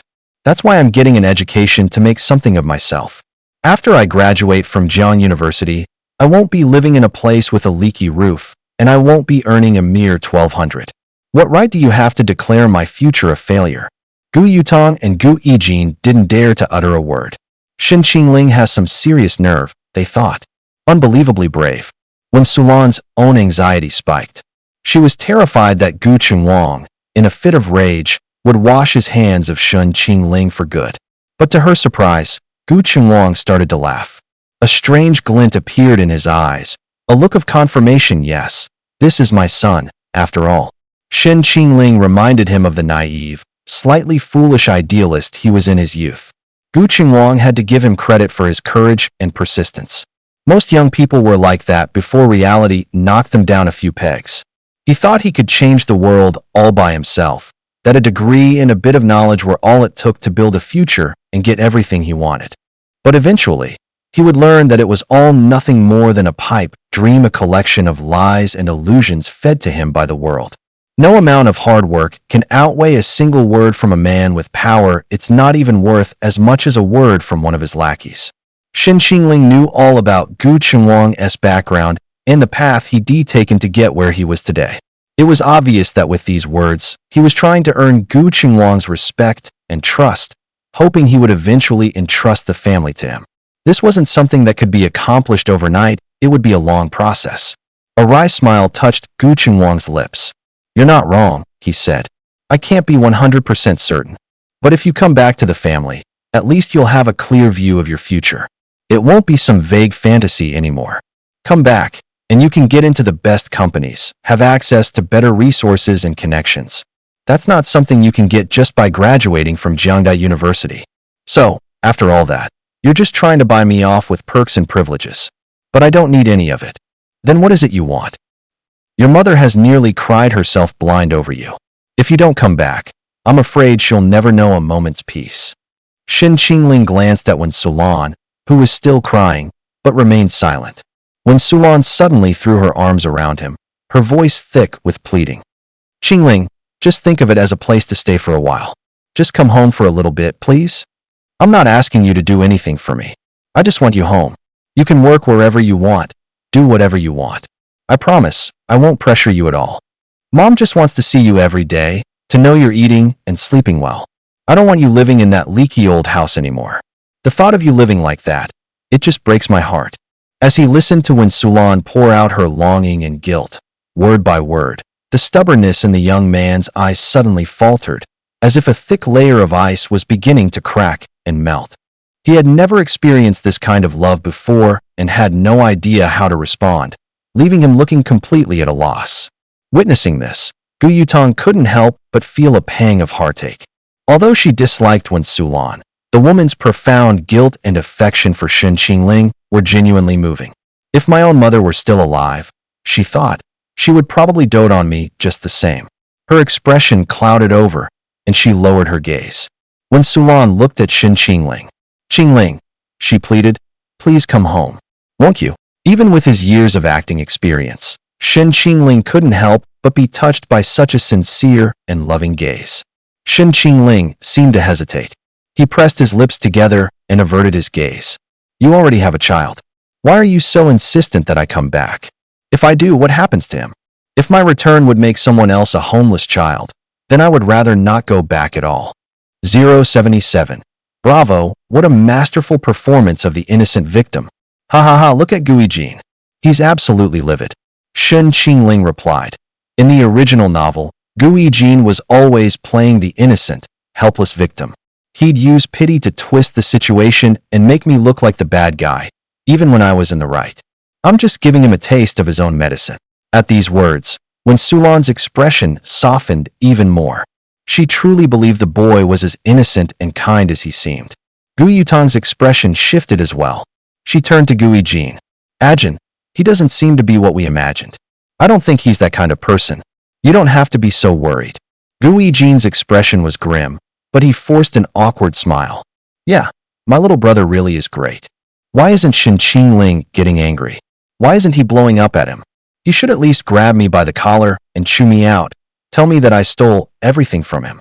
Why is he acting like such a saint? Doesn't that just make me look more unreasonable? Guijin was even hoping Shen Qingling would hit him and yell at him, so he could play the victim to gain sympathy and make Gu Yutang resent Shen Qingling. But why was Shen Qingling like this? Guijin felt this actually made things even trickier. Compared to those who put on an act, genuine kindness was much harder to deal with. After all, a facade can be exposed, and it might even make people more disgusted. But when faced with someone naturally kind and nearly perfect, all people could do was resort to endless schemes and plots to frame him. And yet, not a single one of these plots had ever succeeded. A heavy weight settled in Gu Yijin's chest, as if he were facing a formidable enemy. When Sulan said softly, Qingling, don't worry. Ajin wants you to come back, too. Your return won't leave him homeless. It's no problem for the Gu family to support one more child. Shen Qingling frowned but didn't agree. Gu Qingwang said, take the night to think about it. The Gu family will welcome you back anytime. Shen Qingling replied, I'll give it serious thought. If you'll excuse me, I'll be going now. Shen Qingling stood up, said his goodbyes to everyone, and left.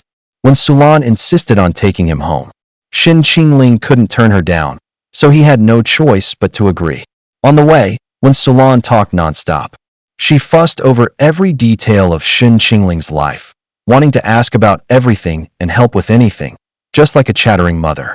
When Shen Qingling fell silent, she would simply talk on her own about the Gu family and her father, adding that Shen Qingling was the one who resembled him most. At the mention of Shen Qingling's maternal grandfather, she became instantly effusive, like a chirping lark.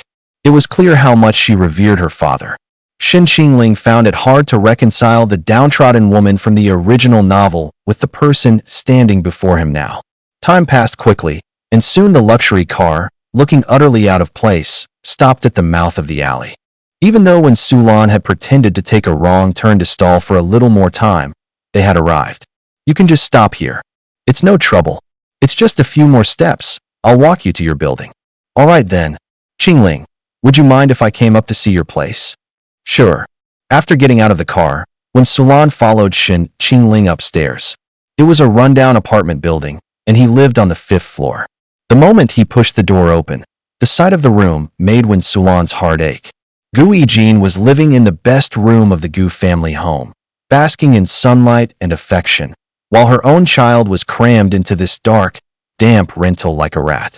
When Sulan told herself over and over that she couldn't blame Gu Yijin for everything, but she still couldn't contain the rage welling up inside her.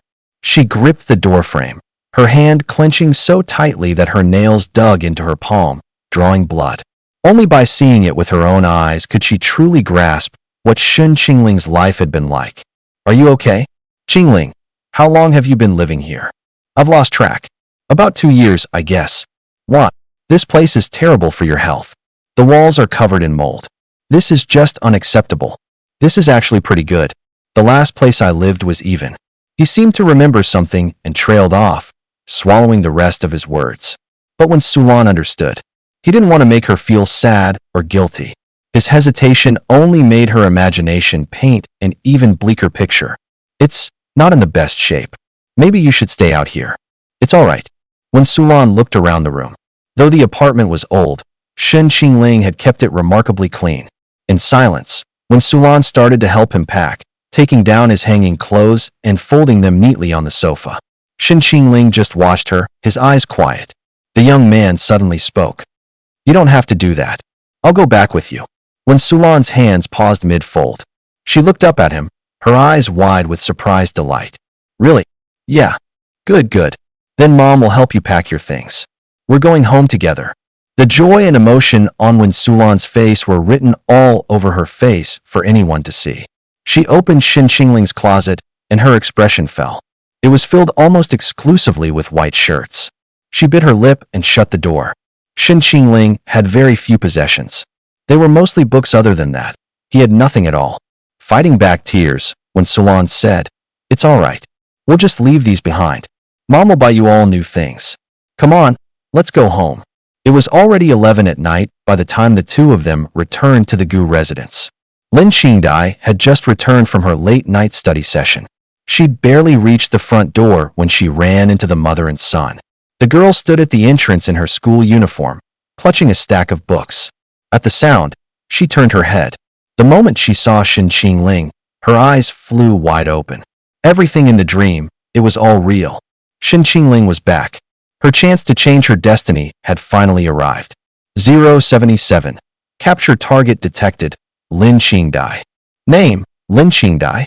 Goddess level, S-class. Identity, daughter of Gu Qinglong's friend.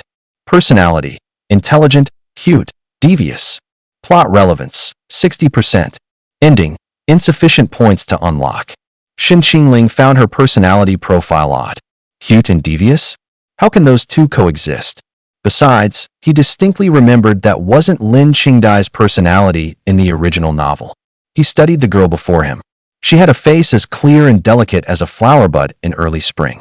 Her features were like an ink wash painting, softened and blurred by a gentle, misty rain, a perfect blend of innocence and soft beauty. Her eyebrows were like wisps of smoke veiling the moon, and her almond-shaped eyes glistened with a watery light. Her nose was delicate, as if carved from jade, and the corners of her mouth were graced with charming dimples, lending her a natural sweetness even when she wasn't smiling. It was a face of ethereal purity, as if untouched by the mortal world. In her school uniform, with long, straight black hair, she stood there clutching her books, radiating an overwhelming sense of youthful innocence. The very essence of youth. Lin Qingdai must be a fourth-year high school student now, what they called a repeater. Shen Qingling remembered that in the original novel, she had decided to repeat her senior year after failing the college entrance exams. And the reason for her failure had a lot to do with the male lead, Gu Yijin. It was all because Lin Qingdai's grades were better, and Gu Qinglong had once compared the two of them right to Gu Yijin's face. By the time Lin Qingdai took her exams, Gu Yijin had already been accepted into college. But even though he'd gotten into a respectable university, Gu Qinglong was still disappointed. In Gu Qinglong's eyes, given the educational advantages the Gu family had provided him, getting into a merely respectable university was nowhere near good enough. Lin Qingdai, on the other hand, just attended a regular school. She had no elite tutors or special treatment from her teachers. Gu Qinglong had never invested a thing in her education. Her excellent grades were earned entirely through her own hard work. Gu Yijin feared that if Lin Qingdai scored higher than he had, his father's disappointment would only deepen. For that reason alone, on the day of Lin Qingdai's exam, Gu Yijin drugged her milk with sleeping pills. As a result, she fell asleep right in the middle of the test. When Lin Qingdai woke up, she was completely devastated. She couldn't understand why it had happened, chalking it up to poor health or a sleepless night caused by anxiety. She never once suspected Gu Yijin. In her mind, he had always been a kind and gentle older brother figure. In the Gu household, Lin Qingdai was living under their roof, dependent on their charity. The only people who showed her any kindness were Wen Sulan and Gu Yijin. It was unthinkable to her that the very person she looked up to would stab her in the back like that. But for Lin Qingdai, that wasn't even the worst of it. In the original story, Lin Qingdai worked just as hard during her repeat year. She was at the top of her class, and her teachers were confident she would get into Jiang University. But Gu Yijin couldn't let that happen. He hadn't expected her to repeat the year, but the moment he found out, he resolved to completely crush her hopes. The cruelest part about Gu Yijin was his method. He would give her a glimmer of hope, only to shove her back into despair. This time, Lin Qingdai made it through the exams without a hitch. But on her way home, she was hit by a car. Lin Qingdai had been left disabled. While still in the hospital, she received her acceptance letter from Jiang University. Gu Yijin had expected her to give up, but she was determined to attend, even if it meant wearing a prosthetic. It was the first time Gu Qingwang had truly noticed Lin Qingdai. He had always seen her as a gentle and obedient girl, but her tenacious spirit this time moved him. Gu Qingwang promised her a chance to train at the Gu Corporation after graduation, apparently intending to mentor her. Shen Qingling hadn't read any further than that. Needless to say, Gu Yijin wouldn't spare her. He would stop at nothing to destroy anyone who crossed him, especially when his own interests were at stake. The original owner of this body had met such a fate, and Lin Qingdai would be no different. Qingdai, you're back. Shen Qingling's thoughts were interrupted by Wen Sulan's voice. Lin Qingdai smiled and said, yes, and he won. Then, feigning curiosity, she looked at the boy standing behind Wen Sulan. Auntie One, who is this? It's Qingling. You know, the one I told you about. Lin Qingdai's eyes widened in realization. Oh, so this is Brother Qingling. He's just as wonderful as I imagined. She leaned closer to Wen Sulan and said with a grin. See? I told you. This is the one who actually feels like your son. Wen Sulan was both pleased and a little embarrassed. She smiled and gently poked Lin Qingdai's forehead. You silly girl. Shen Qingling overheard them and felt that the Lin Qingdai before him was different from the one described in the original novel. The Lin Qingdai in the novel was gentle and obedient, rarely speaking of the Gu family's affairs. Most of the time, she was quiet and submissive and would never mock Gu Yijin like this. Shen Qingling couldn't help but wonder why she was so different. Smiling, Lin Qingdai peeked her head out from behind Wen Sulan to greet him. Hi, Brother Qingling. I'm Lin Qingdai. You can just call me Qingdai. Shen Qingling still seemed unaccustomed to his new surroundings. His expression was a bit stiff, and he only managed a reluctant nod. Seeing how lost he looked, Lin Qingdai couldn't help but remember what it was like when she first arrived. She walked over to him and started a conversation. So, I hear you go to Jiang University? Yes. Lin Qingdai's eyes sparkled. She looked at Shen Qingling, her face beaming with excitement. That's incredible. I've always dreamed of getting into Jiang University. It would be amazing if I could be your junior there. Shen Qingling was a bit overwhelmed by her enthusiasm, but talking about something he knew well helped him relax. He offered a faint smile. You can do it if you work hard. The look in Lin Qingdai's eyes shifted subtly. Is that all it takes? Hard work? What a lie. She had worked so hard, given it her all, and yet that's how it ended for her. She smiled and said, well then, I'll be sure to work hard and get into Jiang University. I want to be an amazing person, just like you. Wen Sulan patted her hand, smiling. All right, let's continue this inside. Once they were inside, Gu Qingwang and the others were still in the living room. It looked as if they had just finished a discussion. Gu Yijin's expression was dark, and Gu Yutong was silent. They all looked surprised to see Wen Sulan return with Shen Qingling. Gu Qingwang, on the other hand, was delighted. He walked over, clapped Shen Qingling on the shoulder, and exchanged a few words with him. Gu Yutong merely glanced at Shen Qingling without speaking. Lin Qingdai, however, was like a little bird, fluttering around Shen Qingling and chattering non-stop, showering him with praise. Gu Yijin chuckled. Looks like Qingdai has taken a real liking to Qingling. It's rare to see you this talkative. Lin Qingdai blinked, feigning innocence. I do. I really like Qingling. When you like someone, you want to talk to them, don't you? Gu Yijin's smile suddenly froze. What was that supposed to mean? He thought. So who are the people she doesn't like? She came in and only talked to Wen Sulan and Shen Qingling. Does that mean she dislikes the rest of us? Lin Qingdai was never like this before. She used to look up to him, even. But ever since the college entrance exams, it was like she'd become a completely different person. Understandable enough. Gu Yijin figured her drastic change in personality was because she'd had a complete breakdown.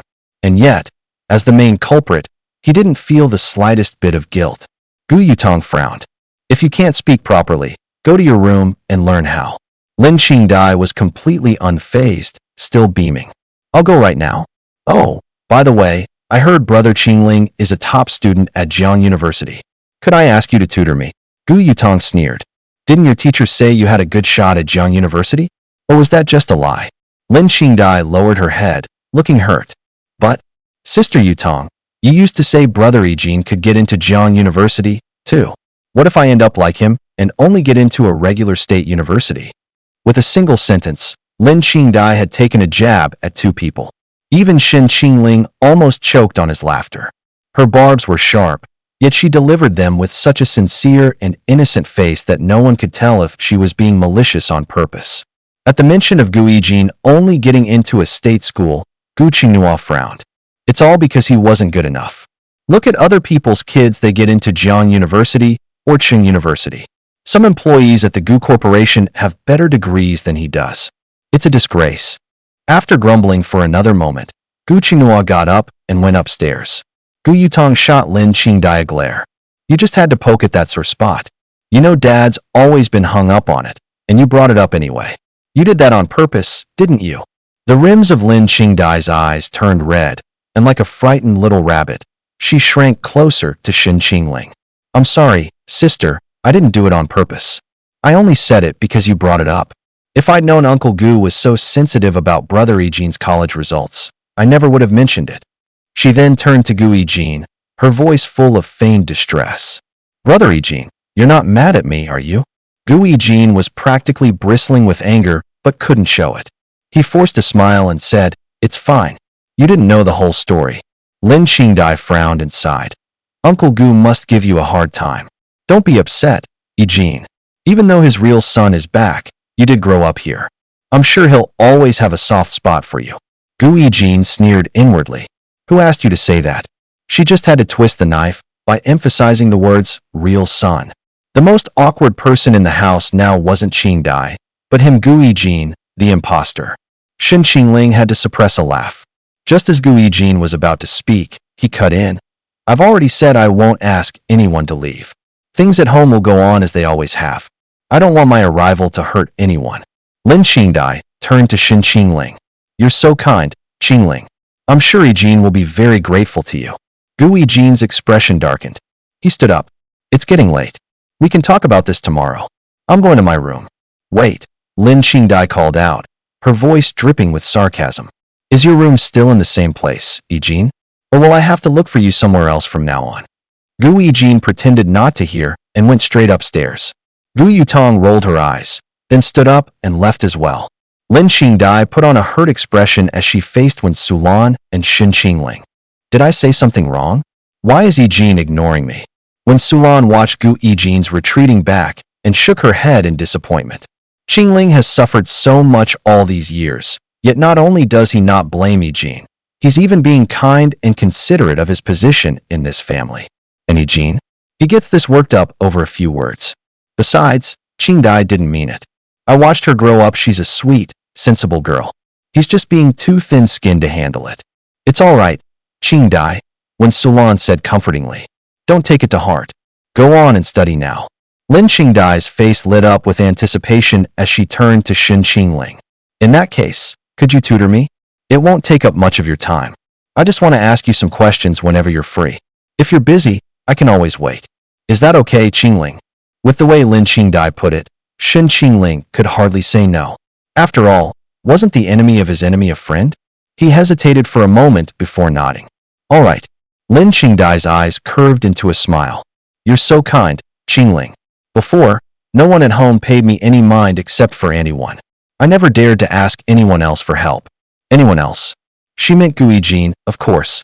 Then again, his grades were so good, it wasn't likely she'd ever ask him for help anyway. Lin Qingdai said goodnight to them both and went back to her room. Once Lin Qingdai was gone, Shen Qingling finally asked, Who is she?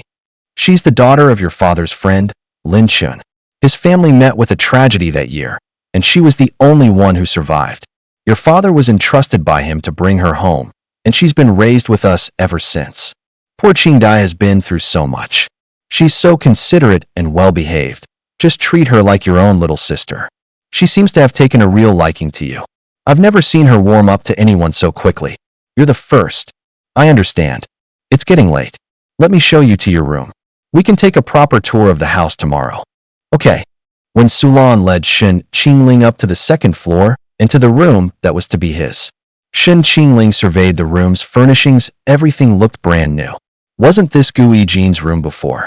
Yes. From now on, it's your room. In Wen Sulan's eyes, this was a signal. She believed that Qingling had to replace Gu Yijin, and giving him the room was a clear implication of that. But Shen Qingling didn't accept the arrangement. I don't want to take what belongs to someone else. This was his room originally, so it should stay his. I'm fine with any other room. When Sulan froze, her heart filled with a mix of pride and sorrow. How could my son be so kind? He was the one who'd had everything taken from him. And yet, ridiculously, Gu Yijin had the nerve to be angry just moments ago. When Sulan said gently, Qingling, this is your home. Everything here will be yours one day, including this room. Please, don't feel like it's a burden. The more you push it away, the guiltier I feel. Shen Qingling looked her straight in the eye. All I need is for you to care about me, he said. I don't want anything else. When Sulan froze, a warmth flooded her eyes, and tears began to stream down her cheeks. In that moment, she finally understood. He had come back to the Gu family just for her. It wasn't because of the terms Gu Qingwang had offered, or for any other reason. He had come simply for this precious, hard-won connection. It was her he cared about. No one in this family had ever cared for her like that. I'm the one who failed you. I never blamed you. What child doesn't love their own mother? His words completely broke her. She threw her arms around Shen Qingling and began to sob uncontrollably. 077. I can't directly scan her mental state, but I'd venture a guess when Sulan's maternal love stat is around 100, but her guilt stat is a solid 1000. Oh, and as for the two hiding in the corner, I imagine their feelings are pretty complicated right now. Eavesdropping nearby, Gu Yijin and Gu Yutong were both frozen in place. Gu Yutong never would have imagined Shen Qingling to be this kind of person. How could it be like this? It's just heartbreaking. He was just like her, a child who had grown up without a mother's love. But Shen Qingling hadn't grown up in a complicated environment where affection and self-interest were all tangled together. He was pure, more innocent and kind. He might not be a man of many words, but he was truly a good person. Gu Yutong couldn't help but wonder if she had been too cold to him. Gu Yijin stared at Shen Qingling, his own expression turning complicated. Damn it, Shen Qingling. Are you trying to be some kind of fucking saint? Was it really necessary to make such a big show of giving up a room? What's that supposed to mean? Are you doing this because you pity me? We're supposed to be mortal enemies. Couldn't they just show some real guts and give him a proper challenge? For the first time ever, Gu Yijin actually hoped someone would try to harm him, to steal from him, to scream curses in his face. Gu Yijin was revealing a near masochistic side to Shen Qingling, practically begging to be beaten, cursed, and tormented. But Shen Qingling wasn't a sadist. He had no intention of indulging such requests. In the end, when Sulan respected Shen Qingling's decision and had another room prepared for him, Shen Qingling was quite pleased. He had absolutely no desire to move into Gu Yijin's room. The very thought of it was disgusting. Many people couldn't sleep that night, yet Shen Qingling slept exceptionally soundly. Without the drip, drip, drip of a leak, without damp sheets, and without the scuttling of rats to disturb him, he finally had a sweet dream. This time, Lin Qingdai was also free of nightmares. She was no longer tormented by the helpless, terrifying memories of her past. No more fainting in the exam hall, no more bloody car crash. She dreamed of Shen Qingling. In her dream, he reached out his hand to her. He said, "I'll protect you."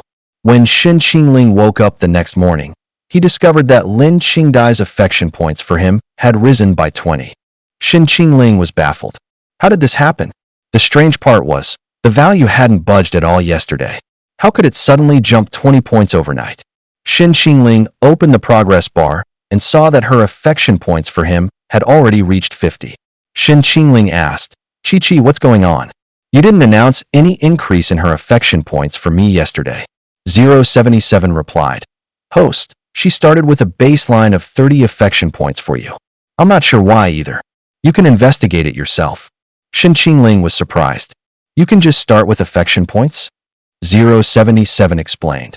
In other words, she already held a certain fondness for you before you two even met.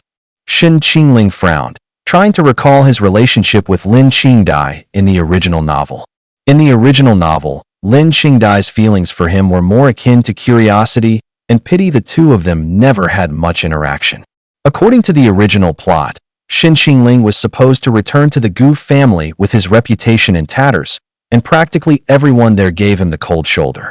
When Sulan was the only one who protected him, but she held no sway in the Gu family and was powerless to change anything. Lin Qingdai was the quietest one in the family, always observing in silence, a woman of few words. She discovered that Shin Qingling wasn't as cold as everyone claimed. In many subtle ways, he was warmer than anyone else in the family. He was kind and gentle. Silence had simply become his nature, a consequence of the indelible stain he carried. Later, as many things unfolded, Lin Qingdai watched firsthand as Shin Qingling spiraled into the abyss. She sympathized with him, understood him, but was powerless to help. They were both at the bottom of the totem pole in this family. She could hardly fend for herself, so who was she to save anyone else? She had once tried to persuade Shin Qingling to leave. Shin Qingling said, "The world abandoned me, but she never did. So I can't just leave her behind." The she he spoke of was when Sulan. Lin Qingdai understood everything then, and she didn't try to persuade him anymore. Soon after, she fell into the abyss herself. The difference was, no matter how difficult it became, she was determined to crawl her way out. She was on her own. She still had a chance to escape. But Shin Qingling and when Sulan were trapped at the bottom of the abyss forever. Shin Qingling had no idea what their final fates were. Now, he was desperate to know how the book truly ended. What did when Sulan and he go through later? Did Lin Qingdai finally get the freedom she longed for? Did Gu Yijin really end up with everything the Gu family had? And those characters he was supposed to win over, how were they entangled in all of this? Shin Qingling's thoughts spun into a chaotic mess, but eventually, they all came back to the original question. Lin Qingdai's inexplicable fondness for him. Was it because she already knew something? Did she know his true identity from the start? Did she know he would return to the Gu family? Also, her attitude toward Gu Yijin was off. In the original story, there was no way she would have been so hostile toward him. The only explanation was that she knew the truth. Could Lin Qingdai really have been reborn? Shin Qingling pushed the thought aside for now. He'd wait for the right opportunity to feel her out. If she really was reborn, she'd probably know everything that was coming. The answers he was looking for. Maybe he could get them out of her. Shin Qingling glanced at his phone. It was only 7 in the morning. A disciplined man, after all, had to sleep early, wake up early, and stick to his workouts. He got out of bed, folded his comforter, and went to wash up. While brushing his teeth, he glanced at WeChat. It was almost all messages from Ruan Mingyi, with a couple from Lin Xingyan and Shang Mo mixed in. Ruan Mingyi. Qingling, I didn't mean to make you mad. I was drunk and just talking nonsense. Ruan Mingyi. What's your relationship with the Gu family, anyway? Are you related? Or something else? Ruan Mingyi. Please don't ghost me, okay? I know I was wrong. Ruan Mingyi. Shin Qingling. The best, most handsome, most outstanding and perfect Shin Qingling in the whole wide world. Won't you please talk to me? You've got a loyal puppy over here waiting for your reply, you know. Ruan Mingyi. Asleep yet? Good night. I'll come find you at Jiang University tomorrow. Ruan Mingyi had been clutching her phone all night, waiting for a reply. She'd sworn she would never be a simp, but in the end, she'd fallen right into the trap Shin Qingling had set for her. Shin Qingling ignored her. Ruan Mingyi's affection score had already shot up to 80. That was the like stage, not quite love yet. It was time to leave her hanging for a bit. Shin Qingling adjusted his strategy and attitude toward each girl based on their affection score. An affection score of 10 to 30 meant they were mostly attracted to his looks and talent. From 40 to 50, they'd started to like his personality on top of that. A score of 50 to 60 indicated a genuine interest in him as a person. They wanted to know him better, inside and out, and get closer to him. At 70, it was a solid crush. They liked him, felt an attraction, and were starting to want a relationship. An affection score above 80 is what you could call genuine liking. Anything above 90 is considered love. As for a score of 100, that goes without saying they'd be willing to die for him without a second thought. The affection score is easy to raise at the beginning, but it gets progressively harder, especially after the 80-point mark.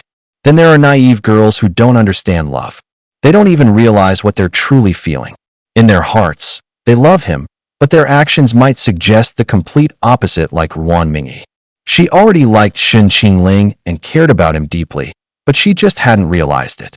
She'd say out loud that she would never truly fall in love with him, unwilling to admit to herself that she could actually develop feelings for a man. Shen Qingling, however, could see the affection score. He could see through all their masks, their denials, and their insincerity. They, on the other hand, had no way of knowing just how deep their own feelings ran. The most difficult part of the score to raise is the transition from 80 to 90, the leap from like to love. Of course, Song Jining was an exception. Her love was different from the other women's. It wasn't the die for him kind of love, it was a love that wished him all the best, a love that hoped he would find his own happiness. That's why this strategy guide of Shen Qingling's only applied to certain types of women. Not everyone would follow the path he'd laid out. He could only make a rough guess based on the affection score. He himself didn't entirely trust these numbers. In his eyes, human love couldn't be fully defined by a set of numbers. There were many kinds of love and many ways to be in love. Different people loved in different ways. The polar opposite of Song Jining's love was the obsessive, all-consuming kind. It was a twisted possessiveness, a love that completely ignored his own wants and needs. The deeper that kind of obsessive love went, the more terrifying it became. Shen Qingling had no desire to ever experience that kind of love. It would be utterly suffocating.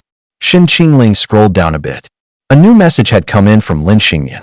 Lin Xingyan, Mr. Shun, I saw a video of you playing the piano on my phone. It sounded amazing. Lin Xingyan, am I bothering Mr. Shun by messaging him? Lin Xingyan, sorry, Mr. Shun. Good night. Through these messages, Shen Qingling could almost picture the young girl's expressions. In the first, she wanted to praise him, feeling both nervous and excited. In the second, she was hesitant, worried she might be bothering him, her conflict showing through. The third, sent after he failed to reply, must have left her feeling anxious and upset. The truth was, he had been exhausted the day before. He had crashed right after his shower, and his phone had been charging all night, so he had only just turned it on. He hurried to reply to Lin Xingyan. Shen Qingling, Mimian, I'm so sorry. I was exhausted yesterday and my phone died. That's why I didn't get back to you. Shen Qingling, you weren't bothering me at all, Mimian. I just never saw your messages. It's not that I was ignoring you. Shen Qingling, we can play the piano together next time we meet. At that moment, Lin Xingyan was still asleep. The previous night, she had watched the video of Shen Qingling playing the piano over and over again, eventually falling asleep while waiting for him to reply. Shen Qingling was the last thing on her mind before she drifted off. She had only just discovered that Mr. Shun could play the piano, and that he was brilliant at it. On stage, he seemed to radiate light, a world apart from her own drab existence. Even with so many people watching, he showed no signs of nervousness. It was as if the audience didn't exist, his gaze was fixed solely on the keys before him. She could feel his charisma even through the screen, watching the crowd applaud and cheer for him. The young girl couldn't help but think, Mr. Shun is so incredible. When will I ever be able to perform on stage as bravely as him? The very thought of getting on stage made her impossibly nervous. But then she thought that if Mr. Shun were by her side, maybe she wouldn't be so afraid. Why hasn't Mr. Shun texted me back? Does he not like me anymore? Am I being too clingy? I'm always acting like such a child. It must be annoying. Next time, I'll learn to be a brave grown-up. So sleepy. ZZZ. Further down was a message from Sheng Mo. Sheng Mo, found the person who did the drugging. Want to go pay them a visit? Sheng Mo could have easily gotten the information first and then told Shen Qingling, but she decided to dangle some bait to lure him to her place instead. The message itself was vague, but if Shen Qingling wanted to get to the bottom of it, he'd have to go see her. Shen Qingling raised an eyebrow. Just as I'd expect from the 3S goddess. She's really something else. He mulled over how to reply without sounding like he had an ulterior motive. Shen Qingling, to your place? On the other end, Sheng Mo, who had been busy all night, replied instantly. Sheng Mo, yep. The disciplined CEO was an early bird. To her, Time was money. Every extra second of sleep was $1,000 down the drain. Shin Qingling, thanks. When are you free, Miss Sheng? Sheng Mo now. Shin Qingling froze. He glanced doubtfully at the progress bar, only 15 points. Surely that wasn't enough to make the goddess act this way. Something felt off. The whole thing was just strange. A random passerby could rack up 15 affection points. His strategy for racking up affection points was completely useless against the 3S goddess. He couldn't figure out what Sheng Mo was thinking at all. The main problem was that he'd barely interacted with Sheng Mo, and the book's description of her was sparse. Shin Qingling was completely in the dark. All he could do now was trust his gut and test the waters. His gut told him he needed to turn her down this time. Shin Qingling, sorry, I have class this morning. I have to head to campus soon. Sheng Mo, okay. Shin Qingling frowned at the chat screen. What the hell does okay mean? Is that it? No follow-up? Whatever. He couldn't seem too eager. Shin Qingling decided to play it cool and left her on read. This was the push and pull stage. The first one to make a move would lose their advantage. Especially for him. Being proactive would make his intentions too obvious. He had to wait for the right moment and create an opportunity, not be the one to initiate things with an ulterior motive in her eyes. On the other end, sitting in her office, Sheng Mo's eyes narrowed. She wasn't even home, she was at the office. Even if Shin Qingling actually went to the Sheng estate, he wouldn't find her there. Sheng Mo was still suspicious of him. Once the hormonal rush faded, the young CEO's natural caution kicked in, and she began to doubt Shin Qingling. Besides, her logic was strangely convoluted. First off, the kind of love that felt like a home invasion, sudden and overwhelming, wasn't something that ever happened to her. It just wasn't in the cards. Second, she was far too drawn to him. He was too perfect, so perfect it was as if he were a character specifically designed to be her ideal man, which made him feel more like a trap. And finally, there was no such thing as a free lunch. Anything of value had to be bought with something equally precious, and she knew she would have to pay a steep price to have him. Sheng Mo felt like this was some kind of sophisticated romance scam targeting the wealthy, a pig butchering scheme. The terrifying part was that the con was so flawless she couldn't find a single crack in it. If it really was a scam, that would be terrifying enough. But if it wasn't, that was an even more chilling thought. It meant she couldn't find a single thing wrong with him. Sheng Mo had spent the day trying to find a flaw in him, anything to snap herself out of it, but she had failed. Instead, she only grew more curious about him, wasting her time on a man. This was not a good sign. She stared at the file on Shin Qingling that had been sent to her computer, lost in thought. Shin Qingling went for a run, showered upon his return, and got dressed for school. By the time he came downstairs, fully dressed, it was already 8. Breakfast at 8 was a strict rule set by Gu Chengwang. No one was allowed to sleep in. Seeing Shin Qingling come down with his hair still damp, when Solan said with concern, "Qingling, did you shower this morning? You'll catch a cold with your hair wet like that." "I went for a run and got sweaty, so I rinsed off. My hair will dry in no time." "Oh, no you don't. Let me blow dry it for you. Come on, let's go upstairs. We have to hurry so you're not late for school." Frowning, Gu Chengwang said, "Don't start this again. Qingling is an adult now. Stop treating him like a child. A man needs to learn to be independent and take care of himself. Doting mothers raise spoiled sons, so don't you dare spoil him rotten." This was the air he had worked so hard to find. He absolutely could not let Wen Sulan ruin him. When Sulan stood there awkwardly, not knowing what to say, all she had been worried about was Qingling catching a cold. Shin Qingling looked at Gu Chengwang and said, "She's just concerned about me. It's not as if I'll be ruined just because she dries my hair for me. You have nothing to worry about." Gu Yutong and Gu Yijin's eyes both went wide. Holy shit, where did he get this nerve all of a sudden? How dare he talk to Dad like that? Chewing on his bread, Gu Yutong quickly tried to smooth things over. "Hey, it doesn't matter if a guy dries his hair or not. Let's all just sit down and eat before the food gets cold." Gu Yijin secretly hoped Gu Chengwang would blow up and throw Shin Qingling out. Even if he didn't kick him out, a good scolding would be enough. He was always the one getting yelled at. It was about time Shin Qingling got a taste of their father's wrath. But instead, Gu Chengwang just waved a hand. "Fine, go ahead." Gu Yutong froze. Gu Yijin stared. Wen Sulan was dumbfounded. Shin Qingling just nodded. Without another word, he took Wen Sulan's hand and led her upstairs. Still reeling, when Solan said in confusion, "How is it that your father didn't get angry? That was so strange." Shen Qingling asked, puzzled, "Why would he be angry? Did I say something wrong?" When Solan shook her head, "You didn't do anything wrong, Qingling. It's just that your father has a difficult personality and a short temper. He hates being talked back to or disobeyed more than anything. I just can't figure out why he reacted that way today." When Solan truly couldn't understand it, Gui Jin was thinking the exact same thing. How is that fair? Why doesn't Shen Qingling get yelled at? Finally, Gu Yutong couldn't contain his curiosity any longer and asked, "Dad, you're not angry?"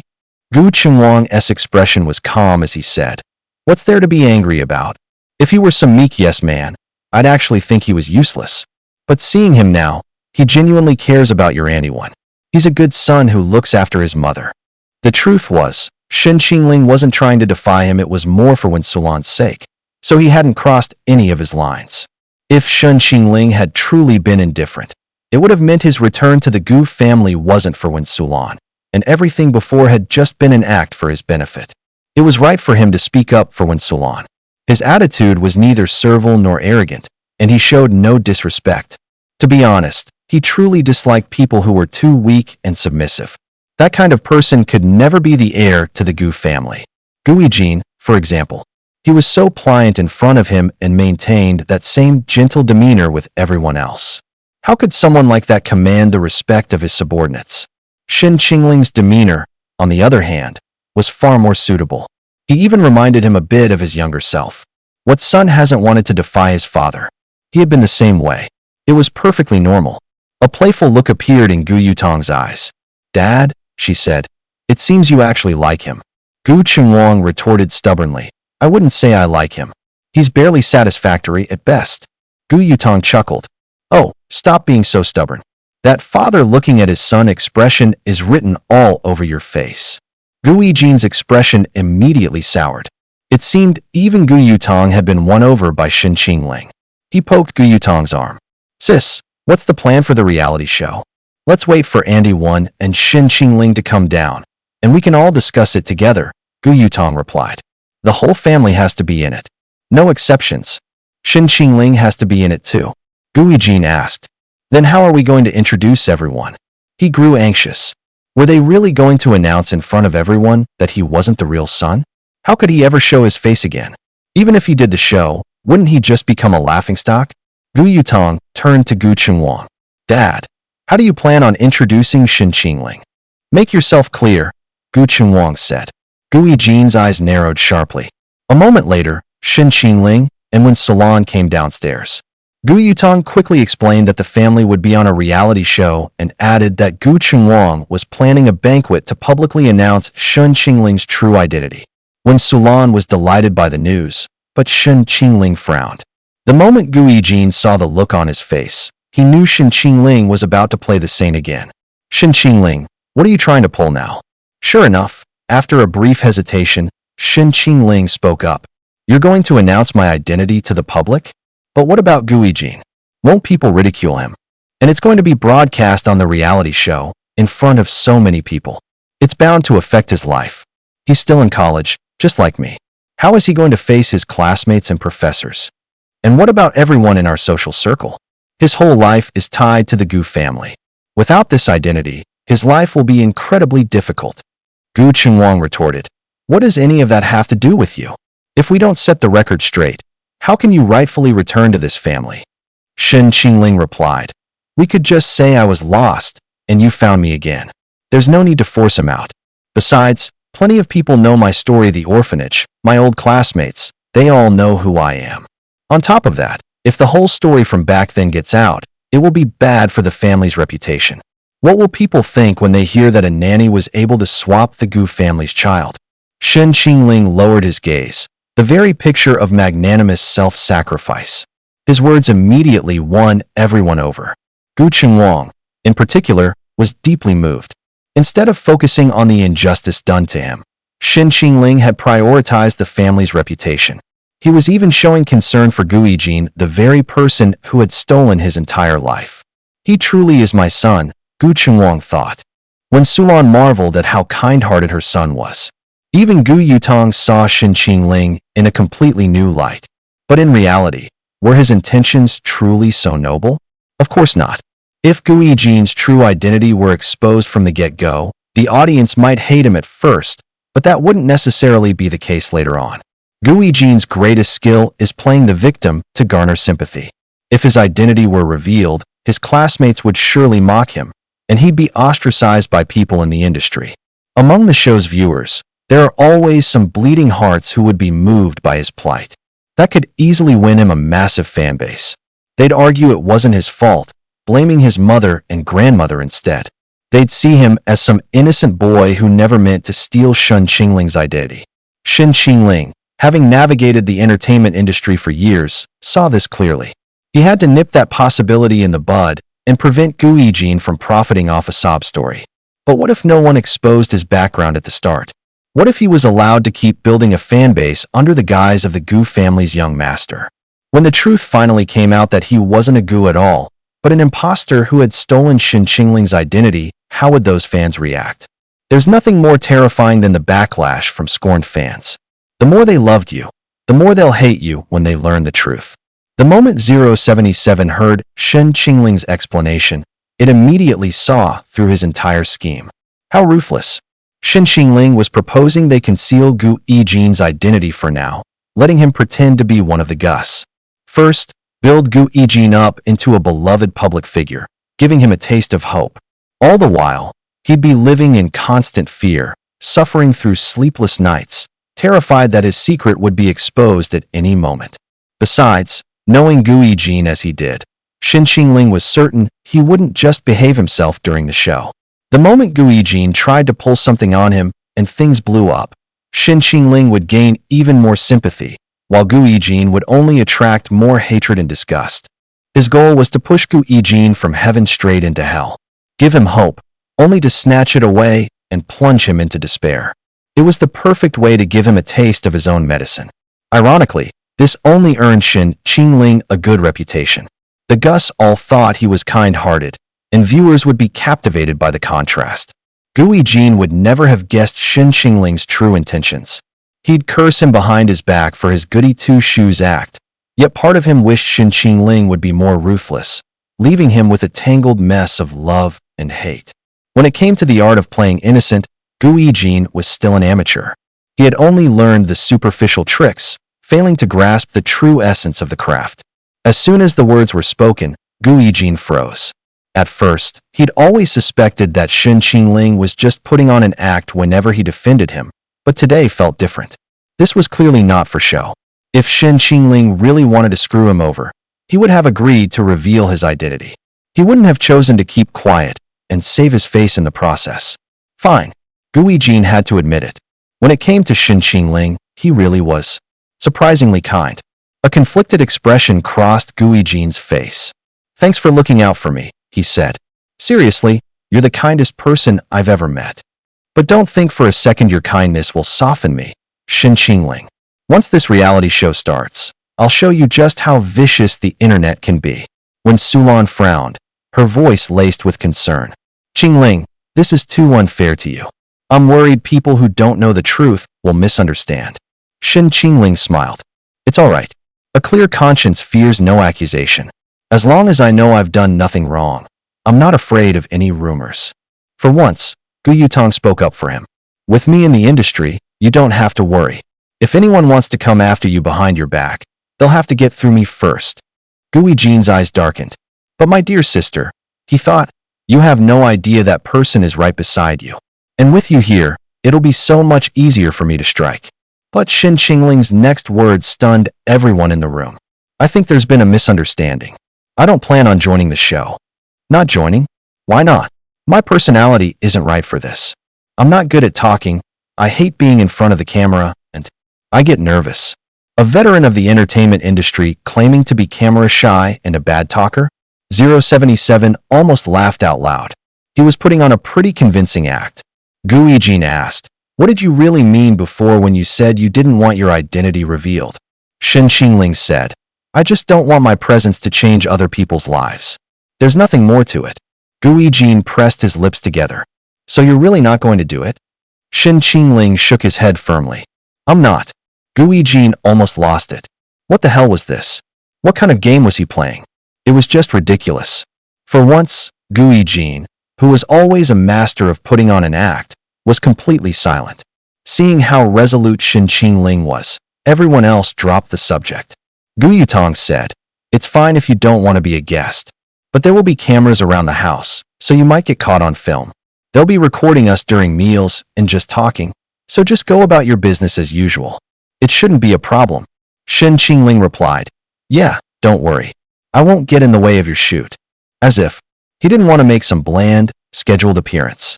Debuting as an official guest was too plain, too uninspired. He wanted to be the one who seemed to wander into the frame by accident, only to steal the show the moment he appeared. He planned to turn this show into his own personal stage. So what if he wasn't an official guest? Getting famous wasn't about how much screen time you got, it was about commanding everyone's attention every single time you appeared. After that, Shin Qingling barely spoke. When Sulan was the main one showing him concern, and he would just offer a brief, non-committal reply. Gu Yutong was still discussing the show's details with a few others. This was her first variety show, and she was determined that nothing would go wrong. Shin Qingling looked like he wasn't paying attention, but he was committing every single word Gu Yutong said to memory. Keeping Up with the X Family was a notoriously dramatic and chaotic variety show. The show didn't just feature the Gu family. They always picked 3 families to compare, and the Gus were merely one of them. As it happened, they were also the director's top choice to sign this season. Director He Chili spared no effort to stir up drama, and from the moment the show premiered, it was a storm of controversy and pure chaos. The strange thing was, the show was almost entirely unscripted. Any scripts that did exist were minimal at best, and the moments that followed them couldn't hold a candle to the drama stirred up by the genuinely unhinged cast members. The production team had a real knack for casting. They never went for families that seemed mundane and harmonious. Instead, they always managed to dig up the kind that were guaranteed to go viral. Some families that appeared warm and loving at first would later have a dramatic reversal on the show, precisely the kind of plot twist the audience lived for. The show was live-streamed 24/7, meaning even the slightest imperfection would be magnified and laid bare for all to see. Unless your acting was absolutely seamless, there was no fooling the cameras. Fortunately, the director had made a concession when signing the contract with the Gu family, agreeing not to film their private quarters on the second floor. At least that preserved a sliver of their privacy. Other than that, however, the daily lives of the main family members were filmed around the clock, with no exceptions for them leaving for school or work. In reality, the Gu family's primary cast members were just Gu Yutong and Gu Yijin. Gu Qingwang's job was strictly off-limits for filming. When Sulan was too mild-mannered to create any drama, and Lin Qingdai was cramming for her college entrance exams, doing little else besides studying. Consequently, the production team focused its main cameras on Gu Yutong and Gu Yijin. Shin Qingling, on the other hand, was the one who slipped through the cracks, completely unnoticed. This was mainly because the director had no idea Shin Qingling even existed. Had she known the Gu family was hiding someone so full of potential drama, she never would have let him off the hook. With a face like that, no one would have let him slip by. After making a mental note of the livestream schedule, Shin Qingling stood up, ready to head out for school, when Sulan pulled out her car keys and handed them to Shin Qingling. "Qingling, do you know how to drive?" she asked. "From now on, you can take my car to school." Shin Qingling had gotten his driver's license the summer after high school graduation, but he had no desire to drive such a flashy luxury car to school. So, he politely declined. "I don't want to drive such a conspicuous car to school. Thank you for the kind offer, but I'm fine taking the bus." When Sulan pulled him aside, lowering her voice, "Well, you can take a taxi then. Mom's already transferred 10 million into your account for spending money. Use that for now, and just let me know if it's not enough. If you want to buy anything expensive, just use my card directly." When Sulan took a black card from her purse and pressed it into his hand, Shin Qingling blurted out, "How much?" 10 million. When Sulan nodded with a smile, "That's right. Taking the bus is such a hassle. And you're so handsome, Qingling. What if the wrong kind of person takes notice of you? Boys need to protect themselves when they're out in the world, too." Shin Qingling frowned. but taking taxis won't cost anywhere near that much. If you give all of this to me, what will you have left for yourself?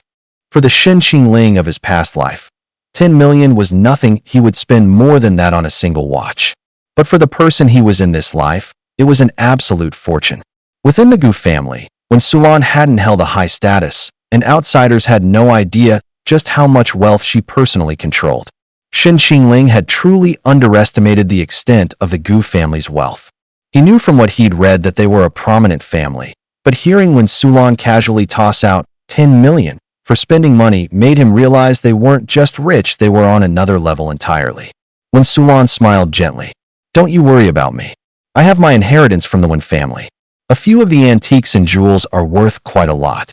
While Gu Qinhuang had his unlikable traits, he was never short on the money he gave her each month. He wasn't a stingy man.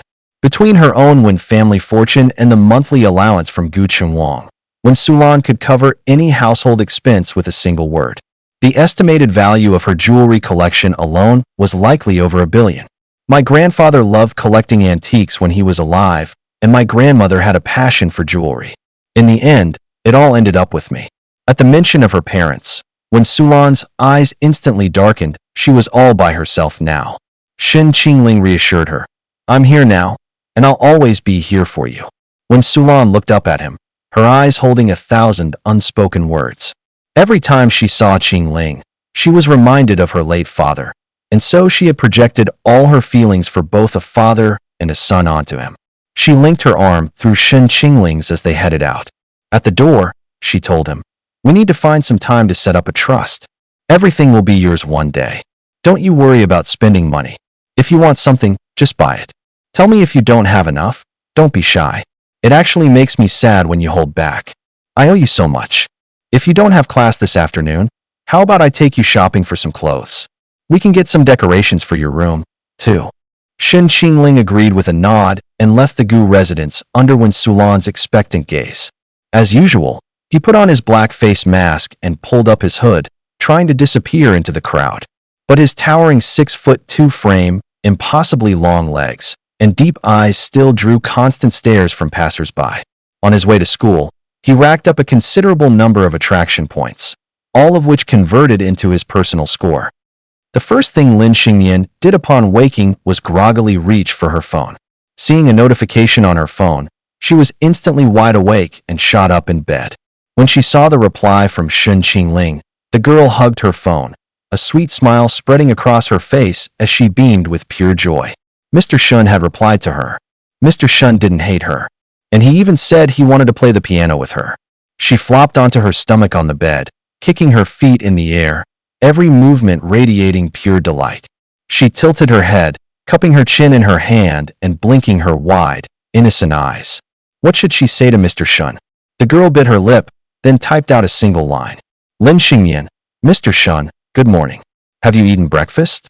No sooner had she typed the words than she quickly deleted them. Saying good morning at this hour? Lin Xingyan thought. How dumb can I be?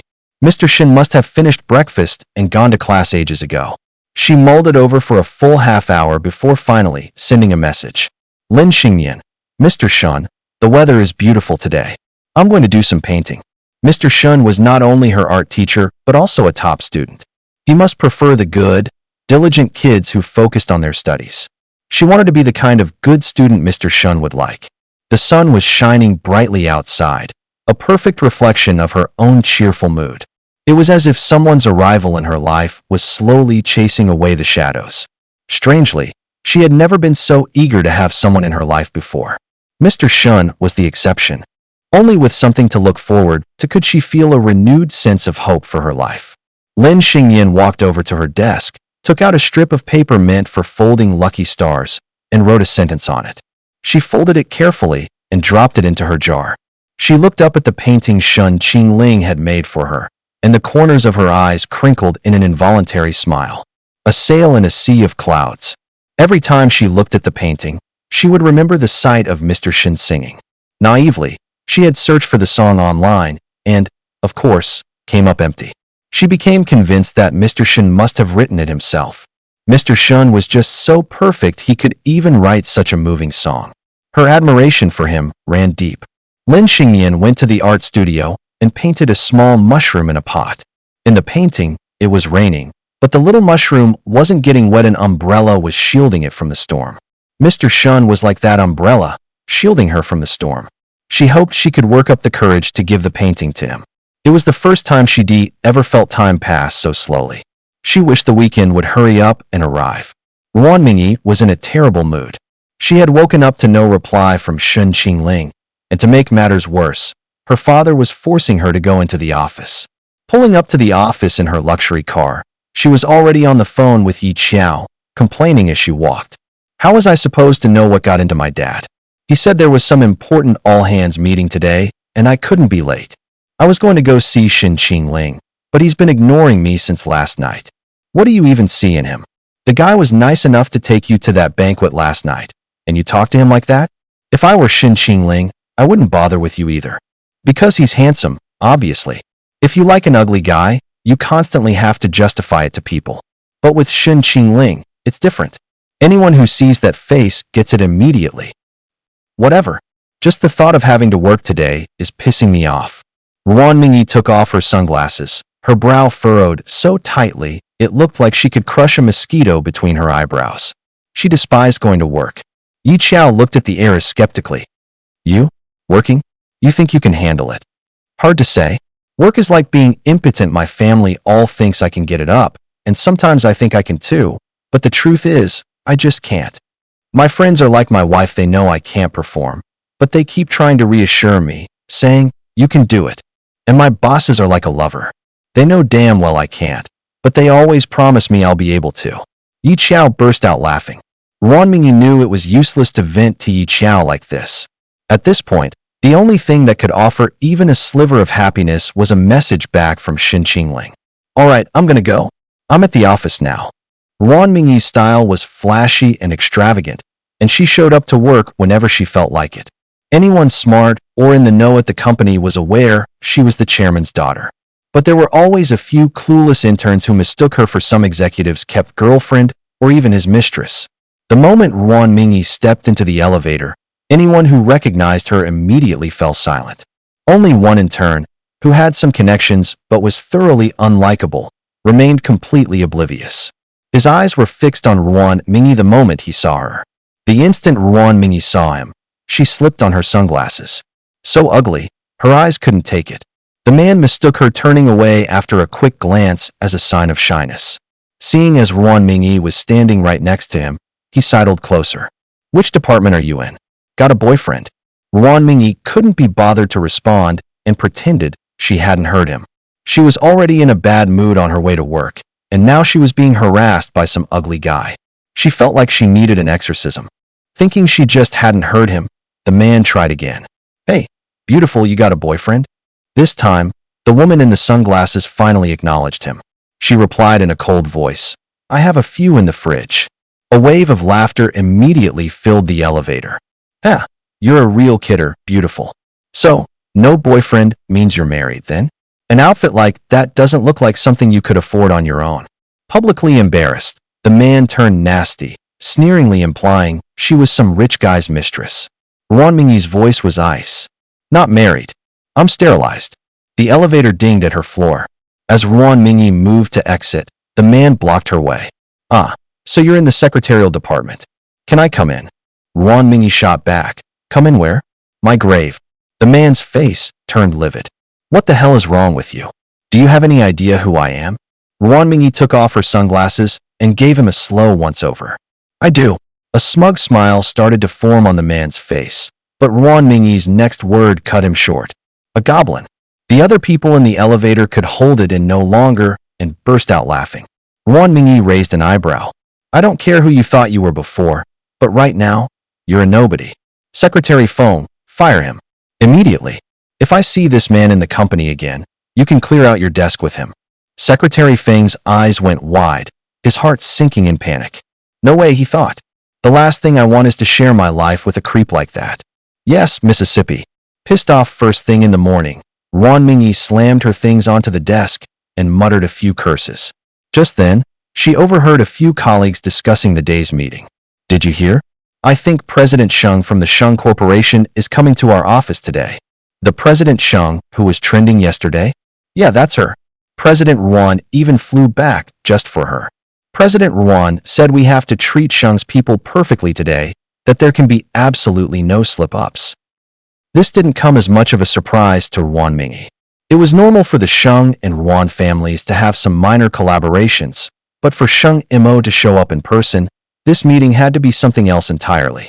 No wonder her father had insisted she be there. Ruan Mingyi went into the restroom to freshen up, then called Yi Qiao to complain about her morning. As she was talking, she steered the conversation toward Shen Qingling. Shen Qingling is still ignoring me, Qiao Qiao. What should I do? I've completely lost my appetite. How about I find you a new crush to distract you? What's your type? A hot college guy. That's it. Just those two things. That's 5 conditions. Ruan Mingyi and Yi Qiao bantered for a bit before she got serious again. Okay, kidding aside, I really can't get him out of my head. I'm not interested in anyone else. I feel hopeless. Then after your meeting, buy some flowers, bring a gift, and go apologize. You have to at least show some sincerity. That's what I was planning to do. Ruan Mingyi glanced at the time. The meeting was about to start, so she hung up and walked out of the restroom. From around a corner in the restroom, a woman slowly emerged. Sheng Mo stared at her reflection in the mirror, her fingers instinctively brushing against her lips as she recalled that kiss in the darkness. Why exactly did Ruan Mingyi want to find Shen Qingling? She found herself quite curious. The moment the meeting ended, Ruan Mingyi hurried out, eager to get to Jiang University to find Shen Qingling. As soon as she got downstairs, she found her car tire had been slashed. What the hell? Who would do something so shameless in broad daylight? Ruan Mingyi called security over and asked them to check the surveillance footage.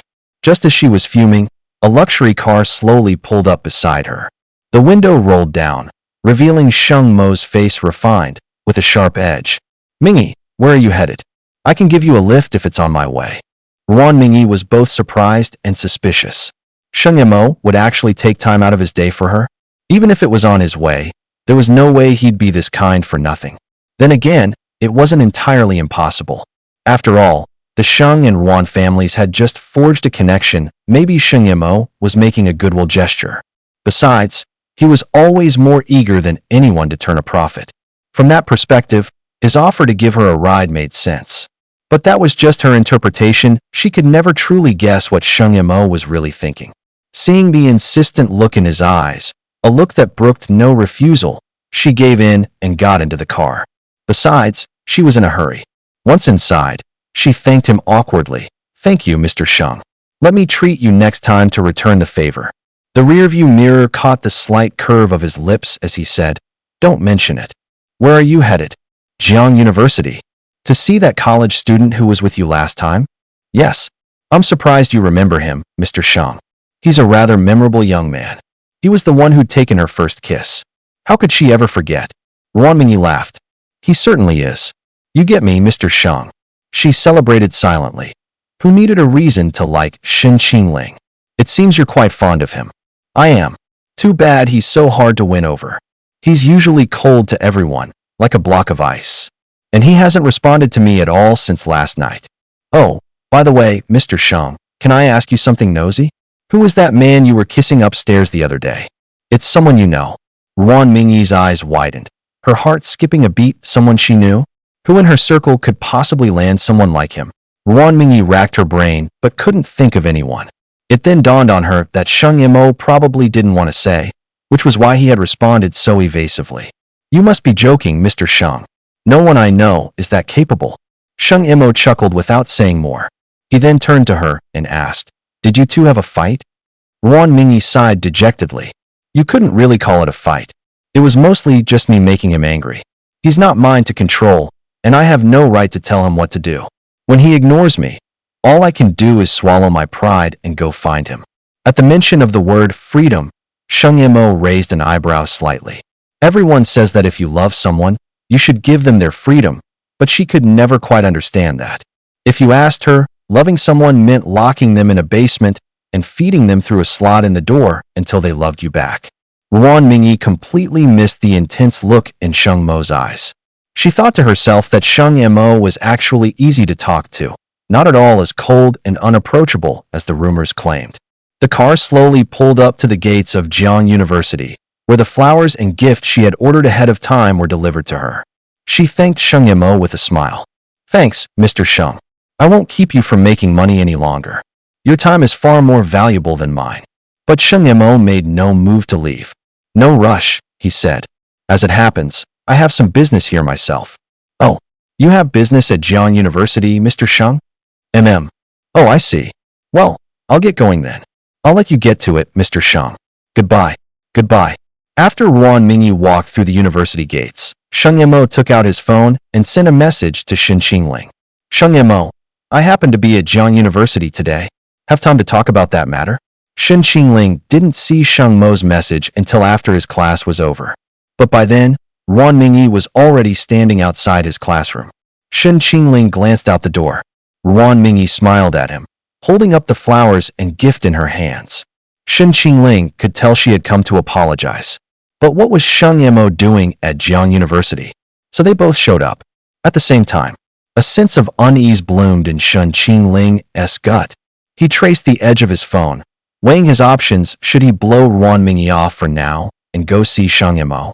His original plan had been to give Ruan Mingyi the cold shoulder for a while. On the other hand, he rarely got the chance to see Sheng Yimo, and since she'd taken the initiative this time, he couldn't justify standing her up. Without a moment's hesitation, Shen Qingling replied to Sheng Mo's text. Shen Qingling, sure, where are you? Sheng Yimo immediately sent him her location. Shen Qingling froze. It was the very coffee shop where he worked. There were tons of coffee shops near the university, but she just had to pick the one where he worked. Was it just a coincidence? Shen Qingling pushed down the question nagging at him and stepped outside. Ruan Mingyi wasn't smiling. He looked just like he had when they first met, cool and unapproachable. Even someone as usually carefree as Ruan Mingyi felt a pang of hurt seeing his cold expression. He had been like that the first time they met. Of course they were strangers back then, so naturally, Ruan Mingyi hadn't thought anything of it. But after spending so much time with him, she had seen a different side of him. She had seen his gentle smiles and the way he joked around, and she couldn't accept this version of him now. It was as if the man who had gone to such great lengths to step down from his pedestal had only paused beside her for a moment before floating away again, just as effortlessly. Shen Qingling, why are you being so cold? Come on, smile for me. Ruan Mingyi offered a small smile, trying to ease the awkward tension with a joking tone. Shen Qingling looked down at her, his eyes fixed on her. Miss Ruan, he said, is there something you need? Hearing him call her Miss Ruan, Ruan Mingyi's chest tightened. An unbearable sadness washed over her. Her heart felt heavy, as if it were clogged, and she felt the sudden urge to cry. It was all so unfair. She held out the flowers and a gift to him. I came to apologize for last night, she said. I honestly didn't mean it. The very fact that it wasn't intentional is what makes the problem so much more obvious.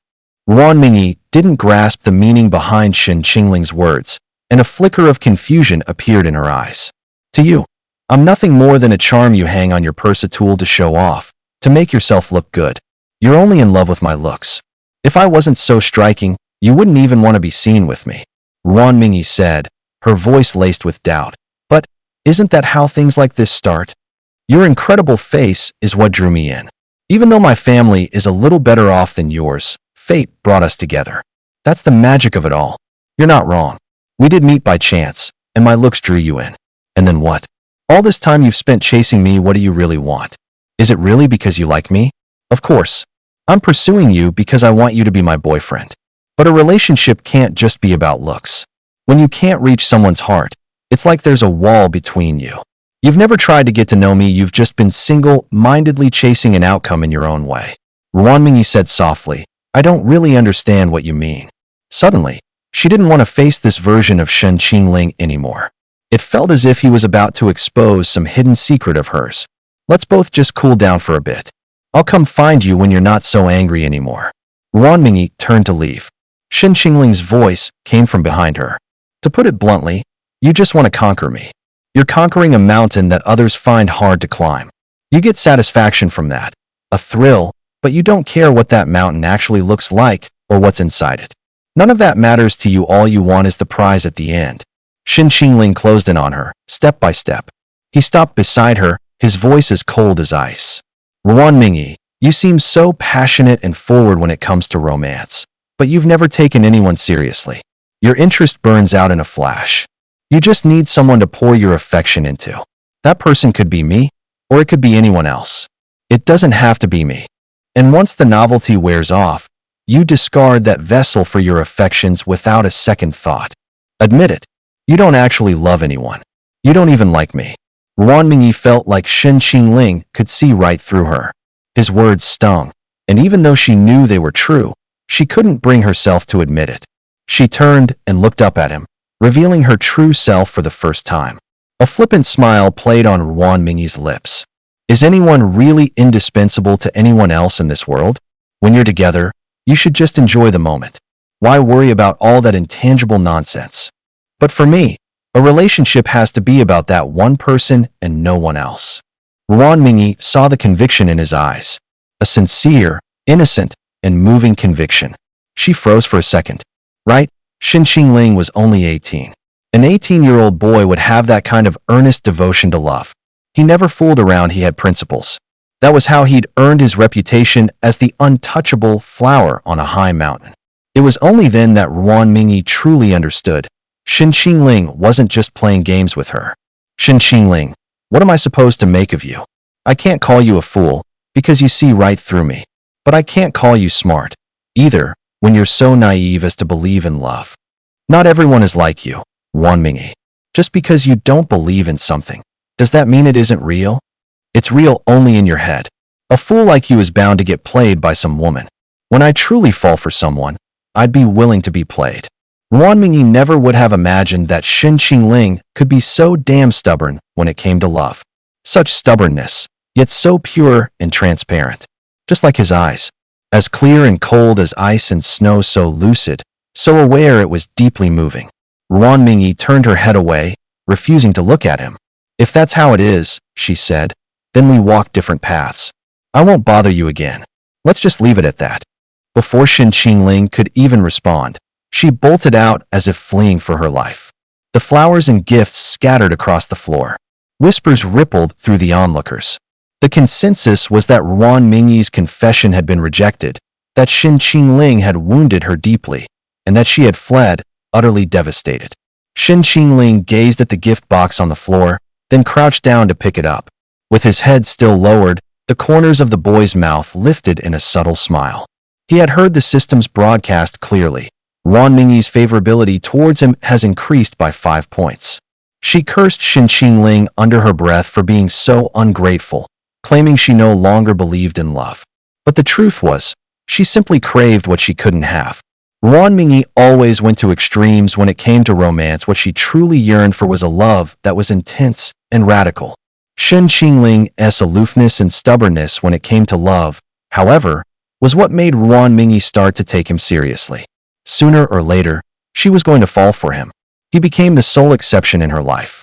Meanwhile, a woman in a cafe listened to the whole thing unfold through her headphones. She was in a very good mood. Lifting her coffee, she took a sip, a clear spark of interest in her eyes. This boy is full of surprises. While both Shen Qingling and Sheng Xia might seem naive about love, Sheng Imo knew they were fundamentally different. Sheng Xia's feelings for Gu Yijin were entangled with too many other things. She was in love with his prestige, which, in essence, made her no different from Ruan Mingyi. If Gu Yijin were really cast out by his family, left with nothing to his name, would Sheng Xia follow him and endure a life of hardship? Sheng Imo would bet her entire fortune on the answer. Absolutely not. Sheng Xia had never been brave in matters of the heart. The moment she tasted the slightest bitterness, a pampered girl like her would surely retreat. But Shen Qingling was different. Sheng Mo's interest in the boy was growing by the day. The more time she spent with him, the more she found him refreshingly unique. It seemed her first kiss hadn't been wasted after all. A hint of a smile flashed in her eyes. Shen Qingling casually opened his status panel for a quick look. He'd only meant to check on Ruan Mingyi's progress, but was surprised to see the unknown goddess meter had jumped from 15 to 18. He glanced around, but there was no sign of Sheng Imo. Why would the affection points increase so inexplicably? Shen Qingling puzzled over it for a while on his way over, but eventually set the thought aside when he couldn't figure it out. The moment he walked into the coffee shop, Shen Qingling spotted the woman sitting by the window. Shen Yemo was hard to miss, dressed in a black business suit, wearing gold-rimmed glasses, with a laptop and files spread out on the table before her as she occasionally took a sip of coffee. She looked like someone who could never switch off from work. Shen Qingling greeted his coworker first, then walked over to Sheng Mo's table. President Sheng. The woman closed her laptop, looked up from her files, and gestured to the seat across from her. Have a seat. Order whatever you like. The coffee here isn't bad. Apparently, Sheng Mo had no idea that Shen Qingling worked part-time here. But was it really a coincidence? Clearly not. Feeling a bit awkward, Shen Qingling sat down and averted his gaze to the menu, quickly ordering a random coffee. Sheng Mo watched his downcast eyes, her gaze sharp until the moment he looked up, at which point she instantly reverted to her cool, detached expression. President Sheng, have you made any progress on that matter? You could say that. Sheng Mo didn't elaborate. Getting information from her was like pulling teeth. And she was the one who had asked him here. What do you mean? You could say that. I found the people you were talking about, but neither of them knows who was behind it. Could they be deliberately holding back? They genuinely don't know. All their communication was reportedly done over the phone. In that case, it sounds like we've hit a dead end for now. Not necessarily. I'm tracing the account they used. Sheng Mo was stringing her along, one moment making Shen Qingling feel it was a lost cause, the next assuring her she was still on the case. In reality, Sheng Mo had already found the account. The only problem was, it was linked to a fake identity. The trail had gone cold. But she refused to tell Shen Qingling any of this. Otherwise, what excuse would she have to see her again? Thank you, Miss Sheng. I'm sorry for the trouble. Shen Qingling was exceedingly polite, not even daring to lift her gaze to look at her. It's the least I can do. You ran into trouble at my family's home, so I'm responsible. Sheng Mo lifted her coffee and took a sip, her expression shifting as if she'd just noticed something was off. She glanced at the lipstick smudge on the rim of her cup, then reached into her purse and began to feel around for something. She murmured to herself, I've lost my lipstick. Shen Qingling's gaze fell to her lips. The shade of red was fiery, yet on a face like hers, it held no hint of coquettishness. It was utterly incapable of stirring a single romantic thought. At the sight of her lips, the younger woman seemed to recall something, and her ears instantly flushed red. Sheng Mo couldn't help but smile. It seemed she wasn't the only one who couldn't forget that kiss. Was Mingyi here looking for you? Sheng Mo was probing, wanting to see if Shen Qingling would be honest.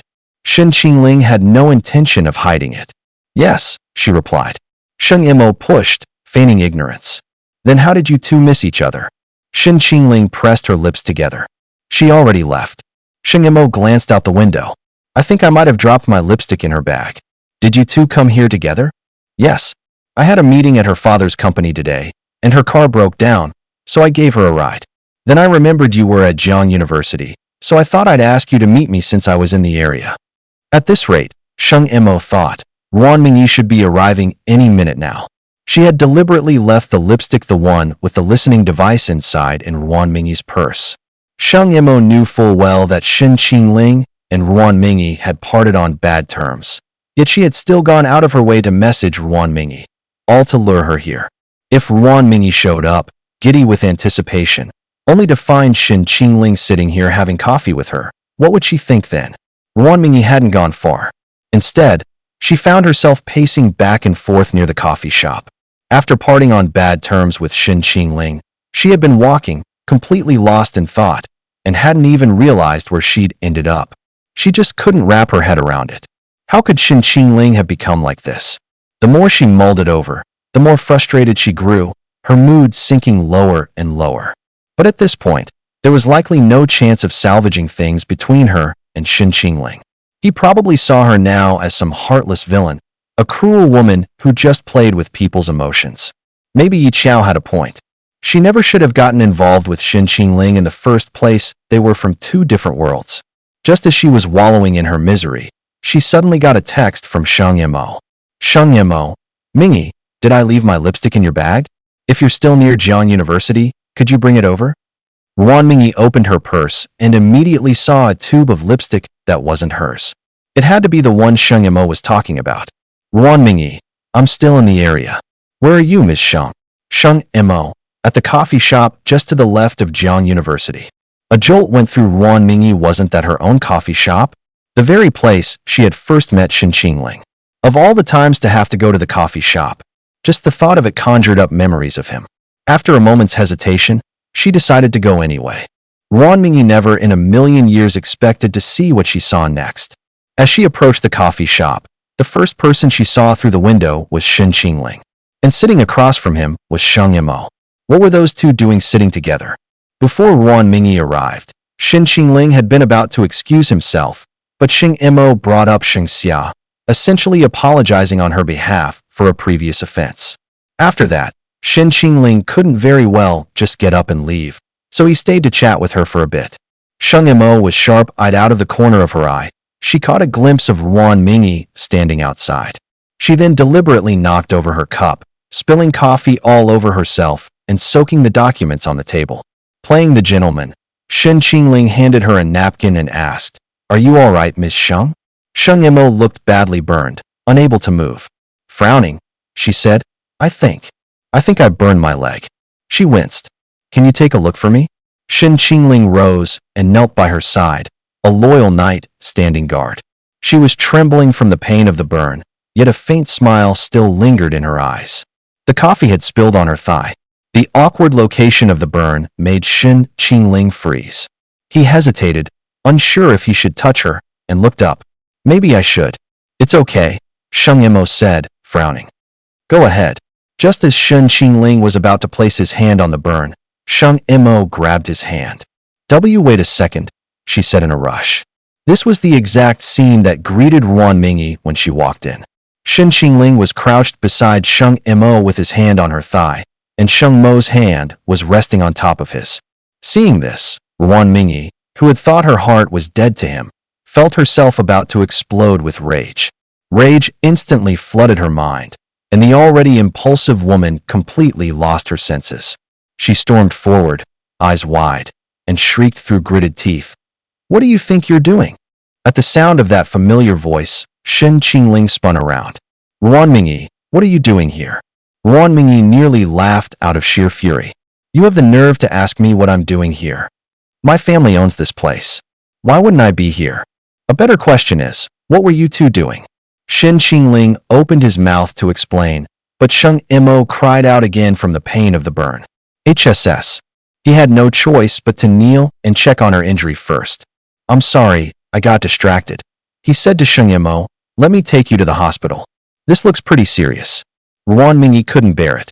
Seeing Shen Qingling fuss over another woman right in front of her was more than she could take. She strode forward, yanked Shen Qingling to his feet, and glared at the other woman. "Ms. Sheng," she demanded, "what are you doing with him? You said you had some business at Jiang University. Don't tell me you were after him too?" Sheng Mo's face was pale with pain, but she still managed to defend herself. "You've got it all wrong." Such an explanation was worse than none. By neither confirming nor denying the accusation, only insisting that Ruan Mingyi had it all wrong, she only managed to infuriate her further. "Misunderstand what? I had no idea you were so quick to make a move, CEO Sheng. You knew I liked him, but you still kept coming on to him." Shen Qingling had heard enough. He pulled Ruan Mingyi aside and said coldly, "Have you lost your mind? CEO Sheng did need me for something, and it's not what you think." She burned her leg with coffee. "We have to get her to the hospital." But Ruan Mingyi, blinded by rage, was in no state to care about Sheng Mo's burn. She wanted an explanation, and she wanted it now. "Oh, really? Then tell me," she demanded. "What kind of business could the two of you possibly have?" This was something Shen Qingling couldn't bring himself to say. Was he supposed to just admit that he'd been drugged and had kissed Sheng Mo? Besides, Sheng Mo had just made him promise not to tell anyone. She had to protect the Sheng family's reputation. Shen Qingling had already given her his word. How could he go back on his promise a second later? Given his character, that was something Shen Qingling would never do. Sheng Mo, counting on this, gave his hand a slight tug and shook her head at him. Deciding not to engage with Ruan Mingyi any further, Shen Qingling simply scooped Sheng Mo up into his arms and strode right past her. Ruan Mingyi froze. "He's just leaving me here? Walking away with another woman in his arms?" She turned in disbelief, her eyes fixed on his retreating figure. The young man's tall, upright figure made Sheng Yimou, all 5'9" of her, look almost petite in his embrace. Sheng Mo's arms were looped around Shun Qingling's neck, her head resting on his shoulder, but her eyes found Ruan Mingyi. Ruan Mingyi couldn't tell if she was imagining it, but she thought she saw Sheng Yimou give her a faint smile. But in the next instant, her brows knitted together and her face went deathly pale. Ruan Mingyi was about to lose her mind. She desperately wanted to storm over there, but then she stopped to think. What right did she have? She had no right. At this point, they couldn't even be considered friends. Ruan Mingyi walked up to the front counter and asked for a glass of ice water, downing it all in one gulp. After she calmed down, she felt she shouldn't have been so impulsive. Shen Qingling wasn't that kind of person, and neither was Sheng Yimou. Her senses, which she had completely lost, finally returned to her. She pulled up the shop's security footage and started watching. Before Shen Qingling arrived, Sheng Mo had been working the entire time. After he came in, the two of them spoke formally and seemed distant with each other. Nothing they did crossed the line. It wasn't until Sheng Yimou spilled her coffee. At first, Shen Qingling just handed her a napkin. It was only because Sheng Yimou was in too much pain to move that he stepped forward to help. And of course, that was the exact moment she happened to see them. Ruan Mingyi was frustrated with herself. She had, in fact, completely misunderstood them. Forget Sheng Yimou, what would Shen Qingling think of her? She had acted like a jealous maniac. It must have been an ugly sight. But why were they meeting in the first place? They had only met once, so why would they meet in private? Shen Qingling had never once mentioned Sheng Yimou to her. What connection could Shen Qingling possibly have with the Sheng family? Wait, the Gu family. It was still unclear what his relationship with the Gu family was. Could Sheng Yimou have sought him out for something related to them? The more Ruan Mingyi thought about it, the more agitated she became. She was even tempted to message Shen Qingling and demand an explanation. But as she pulled out her phone, she remembered her earlier decision. Hadn't she decided to draw a line in the sand and go her separate ways with him? She couldn't let herself care so much about Shen Qingling. She absolutely couldn't. How could she lose control over something so trivial? Ruan Mingyi had never lost her mind over a man like this before. She had been completely out of control. She realized that Shen Qingling's influence over her was far too strong. This was not a good sign. She took a deep breath and put her phone away. A girl like me, Ruan Mingyi, isn't about to tie myself to one man and wait for my life to be over. Go be with whatever woman you want. So long, Shen Qingling. I'm done with you. Shen Qingling emerged from the coffee shop, supporting Sheng Yimou. Ms. Sheng, where's your car parked? It's that one just a little further ahead. The keys are in my bag. Shen Qingling gently set her down on a bench. I'll go back inside and get your things. I'll be right back. Sorry to trouble you. It's no trouble. Shen Qingling went back into the coffee shop. The moment he walked back inside, he heard Ruan Mingyi yelling, "Goodbye, Shen Qingling. I'm through with you." The words had barely left her lips when her eyes met Shen Qingling's. The situation was instantly, horribly awkward. Ruan Mingyi swallowed hard, a guilty look on her face. Holy crap, why is he back? You idiot. Did you really have to scream his name? Shen Qingling lowered his gaze, silent for a moment before he finally spoke. I just wanted to say one last thing. I'm not who you think I am. My conscience is clear about today. You can believe whatever you want. And one more thing. If you're going to curse me out in public, don't use my name. Shen Qingling walked around her, picked up Sheng Mo's things, and left. Ruan Mingyi watched his retreating back, a painful knot tightening in her chest. She had told herself she didn't care, but she couldn't keep her emotions in check at all. She felt like a lost puppy, watching its owner walk away into the distance. This hurt so much. The rims of her eyes turned red, and tears began to stream down her face. Why does this hurt so much?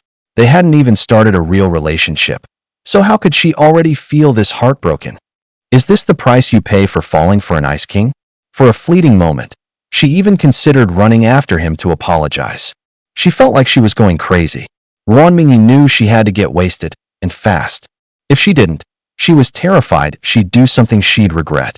She immediately called Yi Qiao. As soon as they hung up, they were on their way to Qing Bar for drinks.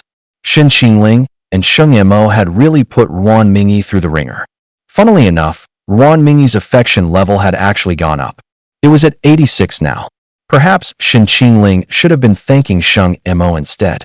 A woman sat in the passenger seat, feigning nonchalance as she studied Shen Qingling. The young man was clearly in a foul mood. His lips were pressed into a thin line, his brow slightly furrowed. I'm sorry. It's my fault you two got into a fight. This isn't your fault. She's the one in the wrong. Either way, this started because of me. I'll clear things up with her. We were already on bad terms anyway. Don't worry about it, CEO Sheng.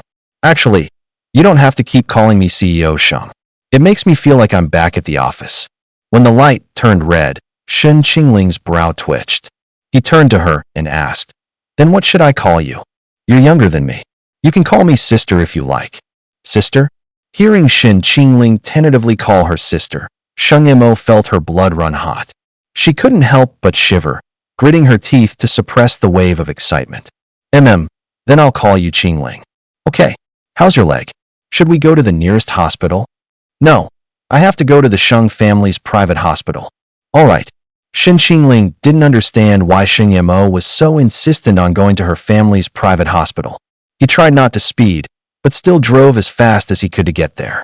The luxurious room looked nothing like a hospital. Shen Qingling didn't go inside, waiting just outside the door. Inside, a female doctor was tending to Sheng Mo's injury. It wasn't that Sheng Mo looked down on public hospitals, she was just worried she'd get a male doctor, which would make the examination awkward. Requesting a female doctor would have been a hassle, so it was just easier to come to her family's hospital. As she treated the wound, the doctor said gently, CEO Sheng, please bear with me. This is going to sting a bit. Sheng Mo's gaze was distant as she answered with a quiet, It was painful when they applied the medicine, but she didn't make a sound, her eyes simply fixed on the door. The way she'd acted at the coffee shop before. That was all just to get Shen Qingling's attention. Will it leave a scar? It won't, Ms. Sheng. As long as you apply the medicine on schedule, you'll be fine. The doctor gave a few more instructions, and Sheng Mo replied with a soft The doctor then opened the door and left, and Shen Qingling walked in. The moment Shen Qingling entered, Sheng Mo's expression changed instantly. She looked to be in immense pain. That powerful CEO persona vanished completely, leaving only a woman's vulnerability in its place. So, this was a side of her he'd never seen. A vulnerable, softer side. Shen Qingling studied her injuries with concern. The doctor had apparently suggested she be hospitalized, but Sheng Mo had refused. She was as stubborn as ever. It's just a minor injury. There's a pile of work waiting for me at the company. Health is important. Money is important. Health is more important. All right then. Could I ask you for one more favor? Go ahead. Could you take me home? I'm not really in any condition to drive. Okay. Sheng Mo held out her hand to Shen Qingling. Can you help me up? It's difficult for me to walk. Or, you could carry me again, like before. The words had barely left her mouth when the young man realized his earlier actions might have crossed a line. Sorry, I was in a rush earlier. I wasn't thinking straight. It's fine. It's much faster that way. Just carry me again. She said it with no hint of awkwardness or flirtation, leaving no room for misinterpretation. If Shen Qingling hesitated or refused now, it would only make him look like he was the one with ulterior motives. So he lifted Sheng Mo into his arms and headed for the door. This time, they were both hyper-aware. Sheng Mo once again caught that pleasant scent on him, the same one from when they had kissed. As if exhausted, she leaned her head against his chest. She could feel his abs. A woman needs to nap on a good set of abs to get her motivation for work. Of course, they had to be Shen Qingling's abs. The young man looked lean, but he was deceptively strong. His hold on her was steady, reassuring. Everything about him was exactly to her liking. He was just perfect for her. Forget it. Even if this was a honey trap, she'd gladly fall for it. Shen Qingling glanced down at the woman in his arms. It seemed Sheng Mo had fallen asleep, exhausted. With her eyes closed, she looked quiet and gentle. The moment they shut, all her usual intensity vanished. Leaning against his chest like that, she looked surprisingly at peace, almost docile. Shen Qingling slowed his pace, and when he reached the car, he gently placed her in the passenger seat. Then, he simply waited for her to wake up. Sheng Mo wasn't asleep. She hadn't closed her eyes for even a second. But she was, in fact, exhausted and drowsy. About an hour later, Sheng Mo opened her eyes. Sorry, I fell asleep. It's okay. I'll take you home now. Thanks for your help today. I'd like to treat you to a meal some other time. Shin Qingling started to refuse, but Sheng Yimou, as if she knew exactly what he was going to say, quickly interjected. If you say no, it's just going to weigh on my mind. Sheng Yimou and Ruan Mingyi were very different. Though both had invited him to a meal, Ruan Mingyi had come across as playful, while Sheng Yimou was surprisingly earnest. There was an authoritative, non-negotiable quality to her words. Shin Qingling hesitated for a moment, then nodded. Shin Qingling drove her to the Sheng residence. Once they arrived, there was no need for him to carry her inside, as several people rushed out to support her. Just as Shin Qingling was about to turn and leave, Sheng Yimou glanced at the time and said, "It's already lunchtime. You should stay and eat with us. I appreciate the offer, but I should get going. I'd feel terrible if you left without eating." "Well, please, come in. There's no one else home. It's just..." Before she could finish her sentence, Sheng Xia's voice cut through the air. "Heard you got hurt. What playboy brought you home?" There was something familiar about the man's back to Sheng Xia. Could it be the one you were kissing last time? The man turned around, and only then did Sheng Xia realize it was Shin Qingling. Sheng Xia's eyes widened. "Wait, it's you. What are you doing with her?" Sheng Yimou frowned. "Don't be so rude." Sheng Xia pouted. "So what? Am I supposed to say, 'Welcome to the Sheng family' or something?" Sheng Yimou turned to Shin Qingling with a resigned sigh. "I'm sorry you had to see that." Shin Qingling lowered his gaze. "It's all right. I should probably get going." Sheng Xia leaned in, blinking. "Hey, don't go. I heard you're the one who brought my sister back. What exactly happened?" Sheng Yimou said. "I was going to ask him to stay for dinner, but after how rude you were to him last time, don't you think you should apologize first?" Sheng Xia tugged on Shin Qingling's sleeve. "Sorry, okay? I didn't really mean it last time. Honestly, if you didn't show up with Ruan Mingyi, I'd find you a lot less annoying." At the mention of Ruan Mingyi, his brow furrowed instantly. "I have nothing to do with her anymore." A subtle smile touched the corner of Sheng Mo's lips. It seemed her little plan had worked. Hearing this, Sheng Xia broke into a wide grin. "So what really happened? Come on, tell me. I'm dying to know. You have to stay for dinner now. You wanted an apology, and I apologized. Now sit. Sheng Xia all but yanked Shin Qingling down onto the sofa, her movements a little too forceful. Shin Qingling didn't look like he wanted to talk about it, and simply remained silent. Sheng Yimou said with a theatrical sigh, "It's my fault. Ruan Mingyi thought he and I were having an affair, so they got into a huge fight." Sheng Xia burst out laughing, slapping the sofa. "Is Ruan Mingyi completely brainless? Haha, has she lost her mind? To think you'd get romantically involved with a man. No wonder she can't hold on to a guy. That woman is a hopeless case." After learning that Ruan Mingyi and Shin Qingling had argued, the way Sheng Xia looked at Shin Qingling improved threefold. She clapped Shin Qingling on the shoulder and grinned. "That Ruan Mingyi isn't worth getting upset over. It's not like you two were ever together, anyway. Just stick with us from now on. You'll be way better off than you were with her." Sheng Yimou's eyes were fixed on Sheng Xia's hand resting on Shin Qingling's shoulder. She spoke as if it were an afterthought. "Besides, you have your own engagement to worry about. Let's drop the subject. Speaking of which, when do you plan on meeting the new young master of the Gu family?" Of course, Sheng Yimou had her reasons for bringing this up. The moment she saw Shin Qingling get into the Gu family's car, she had already guessed the truth. So what was she after by deliberately raising the topic now? The answer lay in Sheng Xia's reaction. A look of annoyance crossed Sheng Xia's face as she slumped back into her seat with a pout. "Seriously? Who'd want to meet some loser they picked up from an orphanage?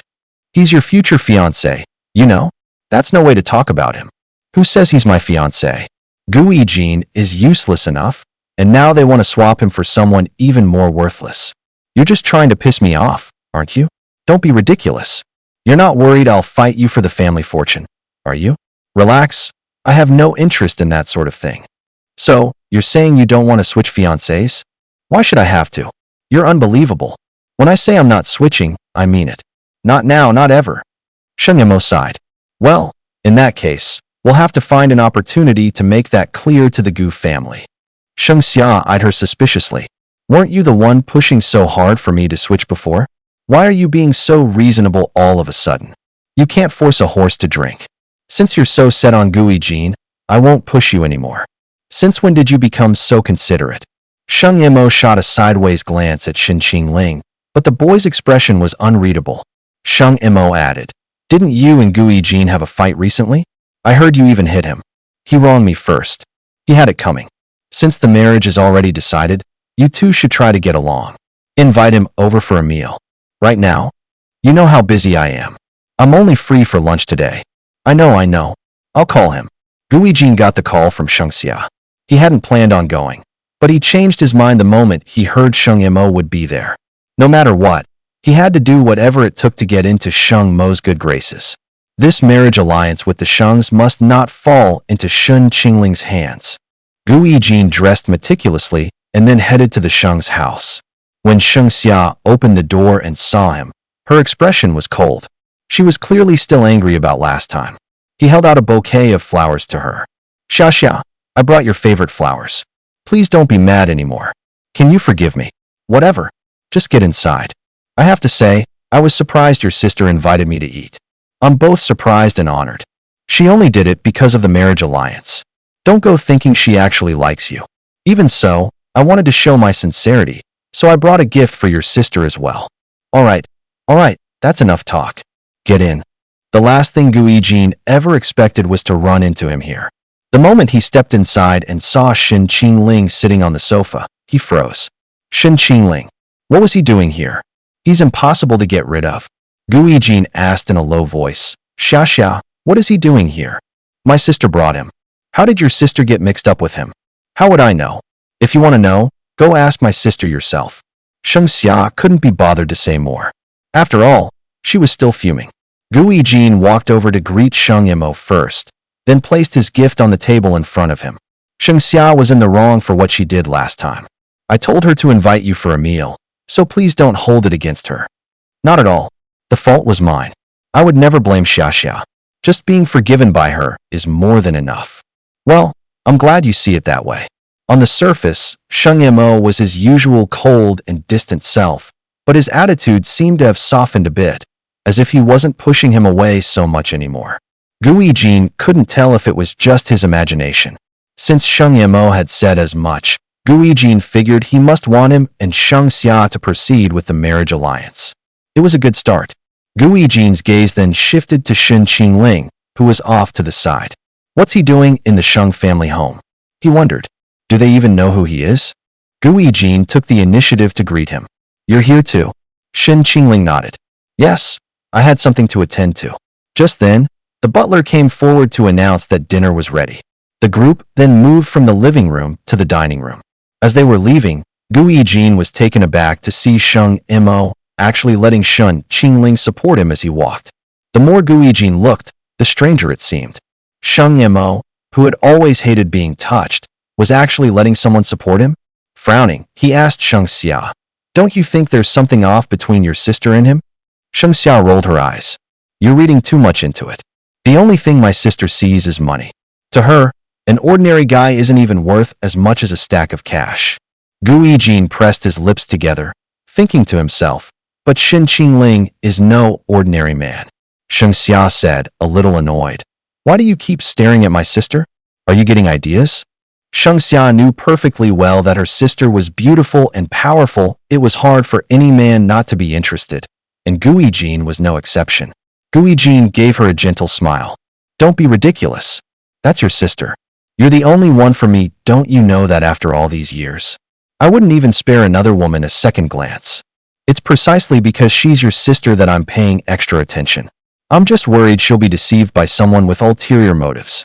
At that, Sheng Xia burst out laughing. Her? Get deceived? You've got to be kidding me, Yijin. It's an act of charity if she doesn't swindle the pants right off of them. Stop that nonsense.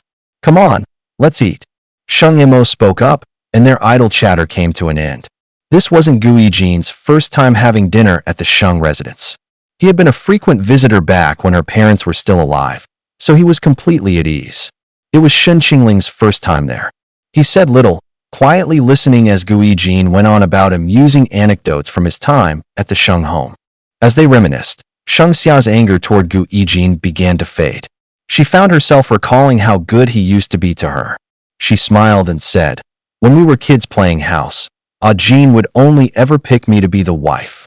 If Qian or any of the other girls wanted to, he'd throw a fit and refuse. Mom used to say he'd grow up to be a wonderful husband. Gui Jean squeezed her hand. I won't disappoint your parents. A flicker of ice passed through Sheng Mo's eyes, gone in an instant. When are you two planning to get married? Sheng Xia was taken aback. Sheng Mo actively asking about this was as likely as the sun rising in the west. Sheng Xia shrugged. It doesn't matter to me, but that good-for-nothing from the Gu family is back. Who knows what they're thinking now? I get the feeling Auntie Wen isn't too keen on me and Jean getting married anyway. At the words, the Gu family's good for nothing, Gu Yijin shot a glance at Shen Qingling. But his expression was perfectly calm, without a ripple of emotion. That level of composure, it's unreal, Gu Yijin thought. Sheng Xia then turned back to Gu Yijin. By the way, when did that waste show up at your house? Have you seen him yet? Gu Yijin feigned discomfort. Xia, you probably shouldn't call him that. It's not very nice. Sheng Xia gave him a bewildered look. Then what am I supposed to call him? The guy who came back from the orphanage? What was his name again? Shen Qingling. Shen Qingling suddenly chimed in. Sheng Xia turned to him. What? I said, the good-for-nothing's name is Shen Qingling. How do you know that? I know him. Huh? How would you know that good-for-nothing? Do you know him well? What does he look like? Tell me. Shen Qingling just smiled, offering no reply. Sheng Xia blinked. Why'd you go quiet? Shen Qingling calmly set down his chopsticks, wiped his mouth, and said, Aren't you curious what my name is? Oh right. I can't believe I still don't know your name. Come on, tell me. Shen Qingling. Cough, cough, cough. Sheng Xia, who had just taken a sip of water, choked at his answer, her face flushing red in an instant. The dining room fell so silent you could have heard a pin drop. Sheng Xia lowered her glass, staring at Shen Qingling in utter disbelief. What did you just say? Are you really Shen Qingling? I am. No way. How could you be that good for nothing from the orphanage? That guy. Sheng Xia was completely stunned. This can't be happening. Is it really him? She stared blankly at Shen Qingling, momentarily at a loss for words. A man this handsome is supposed to be her fiancé? Wait, but that doesn't add up. A sentence suddenly echoed in Shen Qingling's mind. Sheng Xia's regret plus 70, affection plus 30. Shen Qingling smiled. This girl is refreshingly honest, he thought to himself. Sheng Xia was mortified. She'd never been so humiliated in her entire life. She had called him a good-for-nothing from the orphanage to his face, declared she'd rather die than go through with the engagement, and even flaunted her affection for Gu Yijin at the table. Her mind was a complete mess, her thoughts a tangled knot. Shen Qingling stood up. I'm finished, he said. Please, take your time. With that, he turned and walked toward the living room. A sudden shriek from Sheng Xia pierced the silence of the dining room. Ah, Sheng Mo said, completely unfazed. What's with all the screaming? Just eat. Her eyes filled with confusion as she asked in a low voice. Do you think he's messing with me? I don't know, Sheng Mo replied. I've never met the young master of the Gu family. Sheng Xia turned to Gu Yijin. Yijin, she asked, is he really the guy from the orphanage? Gu Yijin nodded. He moved back into the Gu's last night, he said. I also tried to give you a hint not to say things like that. Sheng Xia demanded angrily. Why didn't you tell me sooner? Gu Yijin was irritated too, but he forced a smile. I honestly didn't think you'd say something like that. Besides, weren't you the one who said you wouldn't be interested in him no matter what? Sheng Xia frowned and said nothing. The smile slowly faded from Gu Yijin's face. Xia, he asked, do you regret it? Sheng Xia poked at the shrimp in her bowl, not saying a word. Sheng Mo suddenly spoke up. We can't let you make another mistake you'll regret. Marriage is no joke. After you said those harsh things to his face, he's not likely to agree to marry you. A sharper pain pierced Sheng Xia's heart. What am I going to do? The rest of the meal was painfully awkward, and it came to a hasty end amidst Sheng Xia's silence. Shen Qingling didn't seem to have any intention of lingering. As soon as Sheng Mo and the others were done, he said his goodbyes and left. Looking at the dazed Sheng Xia, Gu Yijin lost any desire to stick around either. More than trying to figure out Sheng Xia's feelings, he wanted to understand what was really on Shen Qingling's mind. Shen Qingling's perspective, it seemed, was the key to this whole situation. Gu Yijin took the initiative and offered to go back with Shin Qingling. Qingling, are you heading home? Gu Yijin asked. Yeah, I drove. Why don't you ride back with me? Okay. Shin Qingling got into Gu Yijin's car. The atmosphere was a little awkward. He stared out the window while Gu Yijin focused on the road. I'm sorry. I want to apologize on Xiaxia's behalf. No need to apologize. What she thinks is her own business. Shin Qingling really didn't seem angry, nor did he seem to mind Shengxia's words. What was he really thinking? When the car stopped at a red light, Gu Yijin couldn't resist looking over at Shin Qingling. He asked tentatively, what if our families insist on the marriage between you and Xiaxia? Only then did Shin Qingling turn his gaze toward Gu Yijin. Gu Yijin's heart skipped. There it was. That expression again. She's your fiancée, after all. I've heard your story over the years, and I know how much you love each other. Why would I ever want to be the one to come between you? If it weren't for me, she might actually be your fiancée right now. There are no what-ifs in this world. Don't you hate me? Not even a little? I took everything that was supposed to be yours. What good would hating you do? Can we turn back time? You were just a baby back then. If I forced myself to hate you for it, I would have been the only one to suffer. Shin Qingling's gaze was serene as she looked at him, carrying a sense of acceptance, even kindness. To others, Shin Qingling was like ice, but to Gu Yijin, she was more like gentle water. This felt profoundly wrong. Gu Yijin's grip tightened on the steering wheel. Shin Qingling had backed him into a corner, leaving him utterly speechless. Fuck. God damn it. Shin Qingling was a fucking saint, pure and untainted. Gu Yijin just couldn't wrap his head around it. How could someone like Shin Qingling not hate him? How could she look at him with such eyes? They were supposed to be enemies, destined to destroy one another. The more she behaved this way, the more Gu Yijin wanted to drag her down to his level. What right did she have to be so pure, so untouched by the world's filth? Her kindness and grace only made Gu Yijin hate her more. He just wanted to ruin her, to shatter her faith in goodness and show her just how vicious the world could be. He had sworn to himself that he, too, would become a person who would stop at nothing. Ever since childhood, Gu Yijin had been a sensitive and suspicious person, harboring a darkness within. He had never, not for a single moment, been able to live as openly and with such a clear conscience as Shin Qingling. For all these years, he had struggled in the shadow of his true parentage, terrified that one wrong step would send him tumbling from the heavens. He was plagued by nightmares of his true identity being exposed, of being thrown out onto the street. He never dared to relax, not even for an instant. Because he had always known he wasn't a true Gu, he could never develop any genuine affection for the family. He was always cautious, always on his guard. He had no choice but to live behind a mask, hiding his true self.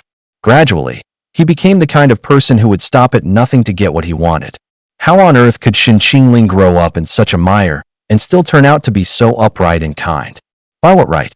Gu Yijin said through gritted teeth, but it was because of me that you ended up an orphan. You grew up without your parents' love, and as an adult, you had to live in a leaky apartment, juggling jobs just to get by. All the suffering you've been through, it's all my fault. Do you really not hate me? Gu Yijin, I've never once thought my life was hard. Gu Yijin froze. Shin Qingling continued. I might not have had parents, but the director and the women at the orphanage were wonderful to me. They weren't my birth parents, but they were more than family. Living in a leaky apartment doesn't define me. I always believed I would move on to something better one day. I have complete faith in my future. And working part-time jobs? That's hardly a hardship. It's just what normal people do, whose life is all sweetness. Even the wealthiest people have their own problems. Happiness isn't for you to define. Stop imagining my suffering for me. That's just you looking down on me. In a family as rich as the Gus, how many people are actually happy? So don't think for a second that I would hate you. There's no point in it. And the original owner of the body had truly thought that way. Shin Qingling had never considered himself unlucky, nor did he view his life as some great suffering. He was always hopeful for the future. Shin Qingling's words left Gu Yijin speechless. His knuckles whitened as he gripped the steering wheel. He couldn't speak for much else, but he knew one thing for sure. There were very few genuinely happy people in the Gu family. Gu Qinglong had always been obsessed with the one that got away, and as a result, he was cold and distant to both of the women he'd had in arranged marriages. Gu Yutong had lost her mother, only for her father to remarry soon after. She aimed all of her hatred at her stepmother, Wen Sulan, because she never dared and never could hate the real culprit, her own father. Wen Sulan could never win Gu Qinhuang's affection. The moment she married into the family, she found herself at the bottom of the pecking order. No matter how hard she tried, she could never penetrate the bond between the father and his daughter. Lin Qingdai was an orphan living on their charity, with everyone in the house nursing their own flaws. Who would spare a thought for an outsider like her? As for himself, he had lived in a state of constant anxiety since childhood. A life built on borrowed time was one that could never know peace. Noticing Gu Yijin had suddenly fallen silent, Shen Qingling prompted, "The light's green." Gu Yijin finally turned his head and started driving again. He lapsed into a complete silence. Whenever Gu Yijin was warm and affable, it was almost always an act. Only in silence was he his true self. Shen Qingling's words made him realize something. The very life that he had fought tooth and nail to build and protect was one that Shen Qingling had no desire for. Or rather, that Shen Qingling could live a perfectly good life without any of it. At that moment, Gu Yijin felt like even more of a joke. They drove the rest of the way to the Gu residence in silence. As soon as Wen Sulan saw Shen Qingling, she rushed forward, happily fussing over him. Gu Yijin watched them coldly, then turned and went upstairs without a word. But he didn't actually go into his room. Instead, he stood in a dark corner of the second-floor landing, his gaze fixed malevolently on the two of them below. Shen Qingling, he thought, I'll always be watching you. Always and forever. No one in the Gu family was truly happy, and Shen Qingling was destined to become just like them. The next day, Shen Qingling returned from his classes to find the Gu residence bustling with activity. Several unfamiliar vehicles were parked outside, obviously belonging to a production crew. Inside, crew members in headsets were hurrying back and forth. It seemed they were already preparing for the show's premiere. Today was the photo shoot for the show's promotional posters. Since Shen Qingling wasn't part of the cast, he naturally stayed out of it. The house was crowded, and not wanting to draw attention to himself just yet, Shen Qingling put on a face mask. But the moment he appeared, Gao Yu, the assistant director on set, spotted him immediately. Shen Qingling pulled his hat down low and his mask up high, but his build and the unmistakable look in his eyes immediately caught Gao Yu's attention. He stood out, even in a crowd. The staff were whispering among themselves. Gao Yu turned to the Gu family's butler and asked, "Who's that?" "Sir, do you mean the one in the mask?" "Yeah. I do not know." Gao Yu was taken aback. "You don't know? Then how did he just waltz into the living room like that?" The butler smiled faintly. "I am, of course, not aware of anything the master hasn't instructed me on." The Gu family's butler knew exactly what he could and couldn't say. Some things, after all, were not his place to mention. Gao Yu could tell he was unwilling to elaborate, so he didn't press the issue. Gao Yu went straight to calling the director, He-Chili. Upon hearing there was another person in the Gu household, He-Chili couldn't resist asking Gu Yutong about it. "He's my brother, just like Gu Yijin. He's just very private and doesn't like being on camera. Please try your best to keep him out of the shots." He-Chili was sharp and knew her way around the industry. One look at the expressions on the Gu family's faces told her there was more to the young man than met the eye. Her intuition screamed that the Gu family was hiding some serious drama. That evening, the show released the Gu family's promotional poster. As the final guest poster to be revealed, the Gu families had a style completely different from the others. The poster was dominated by black and gold. Gu Qinhuang sat alone in a lavish, European-style armchair. His expression was stern and smileless, his eyes holding the cold glint of a man in power, the very picture of a wealthy family's patriarch. Wen Sulan, in a long white dress with her hair pinned up, exuded a gentle elegance. She smiled at the camera, leaning against Gu Qinhuang's left side, the quintessential matriarch of a powerful clan. Wen Sulan held Lin Qingdai's hand. With her signature long, straight black hair and a princess-style dress, Lin Qingdai looked the part of the innocent ingenue, the kind of beautiful girl that every boy secretly crushes on in his youth.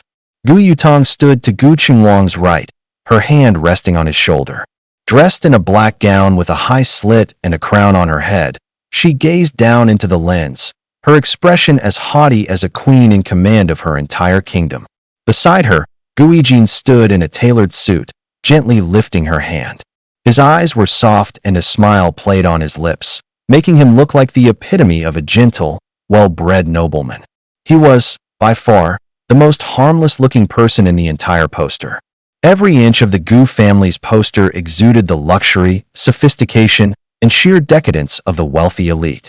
This was all part of director He Chili's vision. The Gu family's purpose on the show was to satisfy the public's curiosity about the lives of the ultra-wealthy, and the production team knew exactly what their audience was hungry for. This set of posters was undoubtedly the most visually stunning and meticulously crafted of them all. Each person had their own distinct style, and their roles within the family seemed clearly defined. The father, the patriarch who held all the power.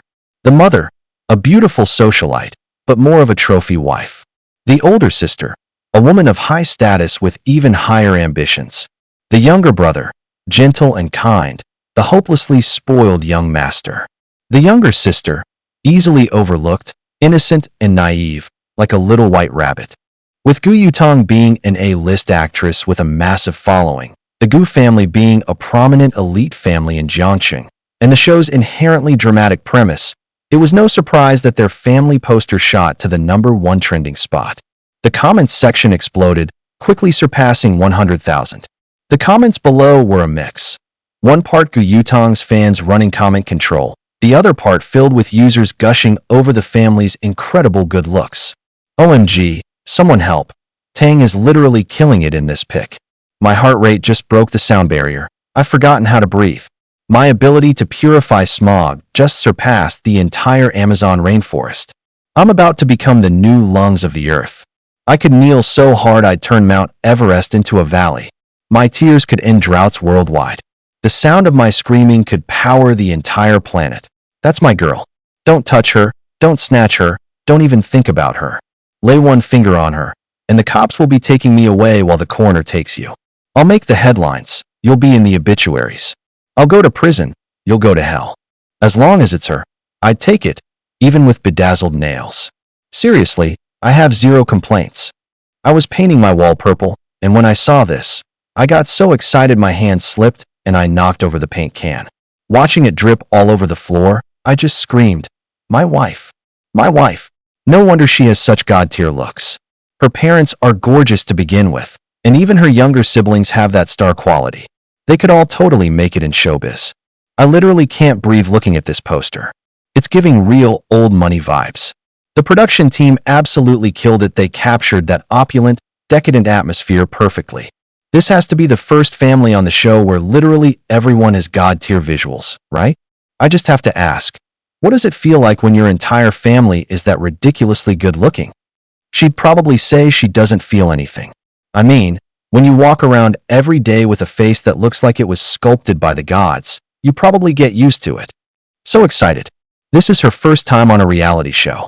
All you candies better be tuning in for the whole season. Is it just me, or does no one in this family really look alike? A random user casually commented that the Gu family didn't look much alike and got flamed straight to the top of the comment section. But on closer inspection, there did seem to be some truth to it. Gu Yutong and Gu Chunwang shared a slight resemblance, but you could barely see a family connection among the others. Gu Yijin didn't resemble his father or his mother. And as for Lin Qingdai, she wasn't related to the Gu family by blood to begin with. But her fans would be fiercely defensive, so Gu Yutong wasn't too worried. Even though the show was notorious for being a total bloodbath, her fans would still go to war for her. It wasn't unheard of for A-list celebrities to go on the show, only for it to erupt into a massive flame war between their fans, the production team, and the general audience. The only difference was whether your fanbase could win the fight.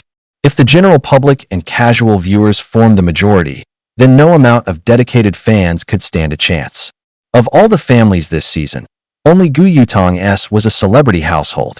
They brought in massive ratings and online traffic, but the downside was that the audience watched them like they were under a microscope, judging every single one of them with a critical eye. The show primarily attracted viewers who lived for the drama, and what they loved most was digging up the private lives and juicy scandals of the rich. Traveling with the X family was a 24/7 live stream, And the production team had also installed hidden cameras in the house, all of which, of course, were only set up after Gu Yutong gave her consent. Her bottom line was simple. As long as they kept the cameras out of the second-floor bedrooms, she didn't mind the rest of the house being filmed. Not even the family themselves could say for sure exactly how many cameras were installed in the Gu residence. Everyone was quite busy, so they weren't home all that much. Most of the time, they were either in the living room or in their own rooms. They'd only go out to the garden to enjoy the sun when the weather was nice, and hardly ever went anywhere else in the house. The production team, however, was thorough. With the exception of the villa's second floor, they had placed cameras in every other corner of the Gu home. On one hand, it was to give the audience a more direct, unfiltered look into the lives of the wealthy. On the other, the team was also hoping the cameras might catch some hidden drama. In previous seasons, most of the major scandals had been captured by none other than the hidden cameras. Hichili was eagerly waiting to see if they could capture any bombshells from the Gu family this time.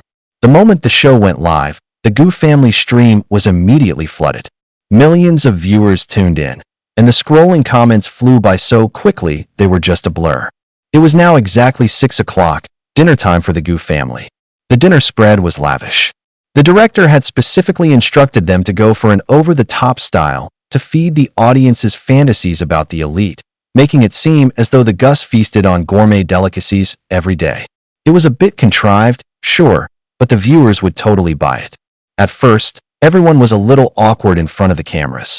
But the Gus were used to attending high society banquets and were no strangers to cameras and reporters. So, aside from some initial nervousness, they quickly relaxed and went back to their usual, easygoing selves. Everyone's distinct personalities were on full display during dinner. Gu Yutong was a familiar face on TV, so people weren't as curious about her. As a result, most of the conversation gravitated toward Gu Yijin. Gu Yijin is literally the perfect, rich young master straight out of a novel. He's so elegant. The way he smiled at Yutong was so gentle. I could just melt watching him. I don't think he's like a spoiled rich kid at all. He's more like a well-behaved puppy. Gu Yijin has a great reputation in the industry. Too bad he's already got a fiancée, and they're childhood sweethearts with a really solid relationship. That makes him even more attractive, okay? A devoted childhood sweetheart. It's like a novel coming to life. Aya, don't tell me the Gu family is going to be the most functional one on the show. No way. I want drama. I want to see the rich tear each other apart. Who wants to watch you all play happy family? The online discussion continued. Before the show premiered, nearly every guest had set up a Weibo account. The show had only been on the air for an hour, and Gu Yijin had already gained 100,000 followers. But Shen Qingling had intentionally skipped the premiere dinner. He didn't get home until after 10, and no one knew where he had been. Shen Qingling, wearing a mask as usual, gave a quick nod to the others filming in the living room as he entered, then immediately made to go upstairs. Ever since returning to the Gu family, Shen Qingling had been like this. He still wasn't close with the family, rarely spoke, and always kept to himself, making it impossible for anyone to know what he was busy with all day. He'd come back from his morning run, grab a slice of bread, and leave. At night, he'd return with just a nod before disappearing into his room. He was cold and distant with everyone, with the sole exception of Wen Sulan. Just as Shen Qingling was about to head upstairs, Gu Yijin suddenly called out to him. Qingling, where have you been? Why are you just getting back? Shen Qingling shot him a glance and replied coolly, I was busy. Gu Yijin walked over to him. What have you been so busy with lately? Mom is worried about you. If something's going on, you need to let the family know. I'm fine. Shen Qingling was wearing a mask, so his expression was hidden. His voice was always detached, striking anyone who heard it for the first time as cold. Is there anything else? If not, I'm going upstairs. No. Good night, then. Shen Qingling didn't return the good night, heading straight upstairs without another word. Shen Qingling had never been a warm person. Even though he'd made it clear to Gu Yijin that he didn't hate him, that didn't mean he liked him either. It was precisely because Gu Yijin saw right through Shen Qingling's nature that he had deliberately cozied up to him. Gu Yijin lowered his eyes, feigning a hurt expression, but he seemed completely unfazed by Shen Qingling's attitude, as if he'd seen it all before. In the live comments, everyone was asking who the masked guy was, since he hadn't been seen at all before the stream started. The chat exploded over Shen Qingling's cold attitude toward Gui Jin. So rude. He's night and day compared to Gui Jin. Why is he still wearing a mask? He's home, and he won't even take it off? Maybe he's hiding his face because he's ugly. Is it just me, or is his voice amazing? Sounds like a voice actor. It's that kind of voice the domineering CEO in audio dramas, the immortal master in fantasy epics, the cool, aloof campus heartthrob. They call it the Ice Prince voice. What Ice Prince? He's just rude. Won't even show his face. He's probably ugly as sin. Can't believe people are actually praising him, LMAO. He was never in any of the Gu family's PR. Could he be an illegitimate son? He never even shows up for dinner. And the one time he does, he comes back with that sour face, acting like someone owes him $1 million. His tone is awful. After Shen Qingling went upstairs, when Sulan immediately followed, looking a little worried about him. Gui Jin sat back down. What did you just say to him? Gu Yutong asked curiously. Gui Jin said with a bitter smile. I was just asking what he's been up to, telling him mom's really worried. But he's been leaving early and coming home late these past few days, and he won't even talk to me. Sigh. He lowered his eyes, a wry smile on his face. Qingling has never been particularly fond of me. Him giving me the silent treatment is nothing new. Gu Yutong sighed, thinking of his situation. But she couldn't bring it up on camera, so she just offered some comfort. Maybe he's just in a bad mood. Don't read too much into it. Lin Qingdai had to fight the urge to roll her eyes. She couldn't help but interject. That's just how Qingling is, and you've always known that, Yijin. He's just a man of few words. You never cared this much about Shen Qingling before, so what's with the act? Are you just trying to make the audience hate him? To think he's an even better actor than I am. How despicable. Unfortunately, Lin Qingdai's explanation fell on deaf ears. Gu Yijin turned to her and asked, Qingdai, didn't you say you wanted Qingling to tutor you? Has he helped you out at all? This was a deliberate move by Gu Yijin. Shen Qingling had been swamped lately. There was no way he'd have time to tutor Lin Qingdai. And Lin Qingdai, always playing the part of the considerate girl, knew he was busy and wouldn't dream of bothering him. But Gu Yijin's question was a calculated trap. No matter how she answered, it would make the audience view Shen Qingling negatively. Qingdai, why aren't you answering? It's okay. Qingling has been really busy lately. I'll just ask him again when he has some free time. Gu Yijin's smug look lasted less than a minute before Lin Qingdai added, if only you were a top student from Jiang University like Qingling is, Yijin, then I wouldn't have to bother him at all. Gu Yutong frowned. All right, that's enough. It's getting late. Everyone should go to bed. Gu Yijin glanced toward the seat where Wen Sulan had been, his eyes filled with unmistakable disappointment and sorrow. Anyone who didn't know better would have thought he truly cared for his mother. With that, they all headed upstairs to their own rooms, while in the live chat, the viewers were still locked in a fierce debate over Shen Qingling and Gu Yijin. Every little detail on the show gets blown way out of proportion. Wait, that guy is a top student from Jiang University? No way. The whole vibe changed the second he came back. Yijin was pretty cheerful before, but his mood just tanked the moment that guy appeared. So what if the Jiang Yu guy wouldn't tutor you? Our Yijin is so sweet. Why are you being so passive-aggressive? This girl has such a sharp tongue. She's really not likable. Why does Gu's mom seem to care so little about Gu Yijin, but pays so much attention to the guy in the mask? She's not actually playing favorites, is she? Lin Qingdai even called him brother. Is he part of the Gu family too? It's weird that he's not on the show. That name, Qingling, sounds so familiar. I feel like I've heard it somewhere. That's the genius from our Jiang Yu. Unfortunately, the few comments from his university classmates defending Shen Qingling were quickly buried under an avalanche of other messages, barely making a ripple. Early the next morning, Shen Qingling grabbed a slice of bread and was about to head out, when Sulan gave him a few reminders, and he acknowledged them all. But compared to Gu Yijin's almost fawning replies to Wen Sulan on the show, Shen Qingling's responses seemed far too cold. Gu Yijin brought over a glass of milk and placed it beside Wen Sulan. Mom, he said, Qingling has his own life to lead. You don't have to worry about him all the time. Come on, just eat your breakfast. Wen Sulan simply smiled and murmured, "MHM." She could no longer bring herself to act warmly toward Gu Yijin, not even for the cameras. The wedge between them had been driven deep, and it wouldn't be so easily dislodged.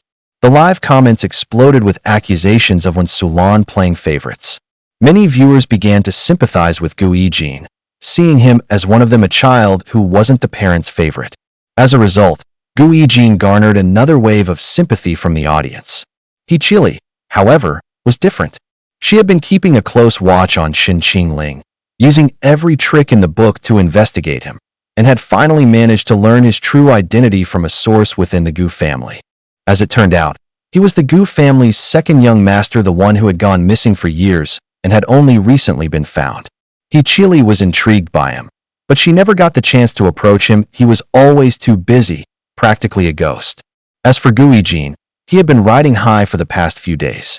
Whenever Shen Qingling showed up, the comments section would be filled with nothing but hate. He refused to believe that Shen Qingling could maintain that same innocence after being cyberbullied. Gu Yijin planned to go and comfort Shen Qingling the moment he could no longer maintain his calm facade. Gu Yijin's so-called comfort, of course, was nothing more than a way to make Shen Qingling see the world for what it truly was. He wanted Shen Qingling to be just like him, to feel jealousy and anxiety, to grow to hate him, to despair over the world. And then, Shen Qingling would no longer be able to face everything with that damned, detestable, so-called kindness and forgiveness of his. He couldn't stand the sight of Shen Qingling's holier-than-thou, saintly act. He was going to drag Shen Qingling down into the abyss. Shen Qingling, he thought, don't even think you can remain so high and mighty, so untouched by the filth of the world. At 11 p.m., Gu Yijin knocked on Shen Qingling's door. Gu Yijin forced a friendly smile. I need to talk to you about something. Can I come in? Shen Qingling seemed to have no intention of letting him in. We can talk out here. Gu Yijin added, I don't want Mom to overhear and worry. Just as he'd expected, that did the trick. Shen Qingling let him in. The moment Shen Qingling turned his back, the smile vanished from Gu Yijin's lips. So he cares that much about Wen Sulan. Why? Gu Yijin still couldn't understand. Wen Sulan had never raised him, and on top of that, she had raised another man's child for years. How could Shen Qingling just let all of that go? The woman had such a low status in the family, she couldn't help him with anything important. What could she do besides fussing over him and slipping him a little pocket money every day? Instead of trying to suck up to Gu Chenwang, Shen Qingling saved all his kindness for Wen Sulan. What an idiot. After stepping inside, Gu Yijin took a look around Shen Qingling's room. The room was simply decorated in a color scheme of white and gray. It was clear Wen Sulan had hand-picked every item, putting a lot of thought into it. Shen Qingling didn't have many personal belongings. There was just a single group photo on his desk. Gu Yijin walked over and casually glanced at the photo. To his surprise, it was a group photo from an orphanage. Even though there were many people in the photo, Gu Yijin spotted Shen Qingling at a glance. Even as a child, Shen Qingling was just like he was now, so good-looking it was almost unreal. In the photo, his smile was radiant, a complete contrast to the expression he wore now. For a moment, Gu Yijin was captivated. What is it? Shen Qingling's voice snapped Gu Yijin out of his daze. It's about the show. I'm not on the show. Why are you telling me this? Qingling, you might not know this, but the things people are saying about you online are pretty negative. I've barely been on screen, and I hardly say anything. Why are people saying that about me? Because you're always leaving early and coming back late, and you're rarely on camera. The viewers assume you're out messing around. On top of that, when you do talk, you're brief and cold, which makes them think you have a bad attitude. That's why so many people are trashing you online. I don't know if you've noticed. Shen Qingling was silent for a moment. Gu Yijin was secretly pleased, thinking he was finally about to lose his temper. But the next second, Shen Qingling just looked confused and asked, and? Gu Yijin was taken aback. And? What do you mean, and? People are insulting you for no reason. I'm furious on your behalf. I just don't get how you can be so unfazed. To his surprise, Shen Qingling let out a wry smile. You came to find me just for this? Gu Yijin pressed his lips together. This isn't a small deal. If it escalates, it could turn into full-blown cyberbullying. I just searched your name on Weibo, and it's nothing but negative comments. If Mom hears about this, she'll be heartbroken. Shen Qingling nodded. I understand, he said flatly. Gu Yijin opened his mouth, but no words came out. Shen Qingling asked, is there anything else?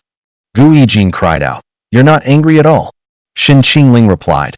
Why would I be angry? They have no idea who I really am. They've just created a fantasy in their heads to project their hopes and frustrations onto. There's no point in me getting angry about that. Gu Yijin could tell that Shen Qingling genuinely didn't seem to care. It made him feel like a clown for being so smug these past few days. He had been thrilled by the online adoration and the skyrocketing follower count. He truly had been happy at first, but not anymore. He thought he had won, just because there was someone who didn't care about any of it. Little did he know, that person wasn't even competing. The entire contest was a figment of his imagination. Shen Qingling scoffed at the very idea. Gu Yijin, he said, I refuse to live my life in the shadow of other people's expectations. And yet, the truth was, he lived his life entirely in the public eye. People only loved the persona he performed, while the real him hid in the shadows, like a rat scurrying from the light. Gu Yijin stood up. Well, you should get some rest. I won't disturb you any longer. Just as Gu Yijin reached the door, Shen Qingling suddenly added, Still, thank you for telling me all this. You're a kind person. Gu Yijin was furious. Thank me my ass. I came here to mock you. He felt like he was the one being made a fool of. Kind. Are you kidding me? Since when has that word ever had anything to do with me? Gu Yijin. You idiot, Shen Qingling. Does he think the whole world is just like him? Gu Yijin didn't turn around. He didn't have to look to picture Shen Qingling's holier-than-thou, innocent expression. His face hardening, he replied coldly, Don't mention it. Shen Qingling's voice came from behind him. If it's okay, I hope we can be friends. Gu Yijin gritted his teeth and squeezed his eyes shut. He took a deep breath, forcing his voice into a gentle tone. I'd like that too. It's late, so I'll let you get some rest. Good night. Shen Qingling didn't say good night back. That was just his nature, quiet, reserved, and not much of a talker. Gu Yijin had arrived with a brilliant smile, but he left with a twisted expression on his face. Back in his room, Gu Yijin tossed and turned, unable to sleep. He opened Weibo and searched for Shen Qingling's name for the past few days. Reading these posts was the only way he could fall asleep. Seeing people tear into Shen Qingling brought him a vicious sort of satisfaction. But tonight, the trick failed him. Staring at the hateful comments, he felt no flicker of his usual glee. That Qingling guy must be ugly as sin. He wears a mask all day, probably too scared to show his face. Is Gu Qingling jealous of Yijin? He's nicer to the Gu family's dog than he is to Yijin. What a twisted mind. Gu Qingling is the black sheep of the Gu family. No wonder they didn't let him on the show. Gu Qingling is probably out messing around all the time. You never see him. He's even harder to find than Lin Qingdai, and she's repeating a grade. The guy really knows how to live it up. Gu Qingling always has his head down, like he's too ashamed to face the world. Is he secretly the Gu family's illegitimate son or something? Gu Qingling isn't half the man Gu Yijin is. He's the family's freak, ugly, rude, and with zero class. He's just unbearable to watch. How could Gu Qingling talk to our Yijin like that? I bet he bullies him at home too. The Gu family only ever called him by his given name, Qingling. No one knew his surname was Shun, so people naturally assumed he was also a Gu. And just like that, Gu Qingling became the name everyone knew him by. These comments were on the milder side. There were far nastier ones, the kind that would make even Gu Yijin frown. The audience's negative perception of Shen Qingling was, in large part, influenced by Gu Yijin. Viewers felt that when Sulan favored Shen Qingling while neglecting Gu Yijin, which made them sympathize with him. Gu Yijin put in a lot of effort with Shen Qingling, but Shen Qingling's responses were always cold and distant. This only made the audience pity Gu Yijin more. Gu Qinglong would talk about Shen Qingling, but rarely showed any concern for Gu Yijin. With his own father seemingly undervaluing him, the audience found Gu Yijin all the more pitiable. Even so, Gu Yijin went out of his way to care for every single person in the family. He absolutely doted on his sister, Gu Yutong, always sticking close and acting sweet. To the audience, he was the perfect image of a heartwarming little brother. He was dutiful and thoughtful toward his mother, when Sulan. Even when she was cold to him, he still did his best to fulfill his duties as a son. He both admired and feared his father, trying every day at the dinner table to start a conversation and win his attention, only to be met with indifferent, dismissive responses.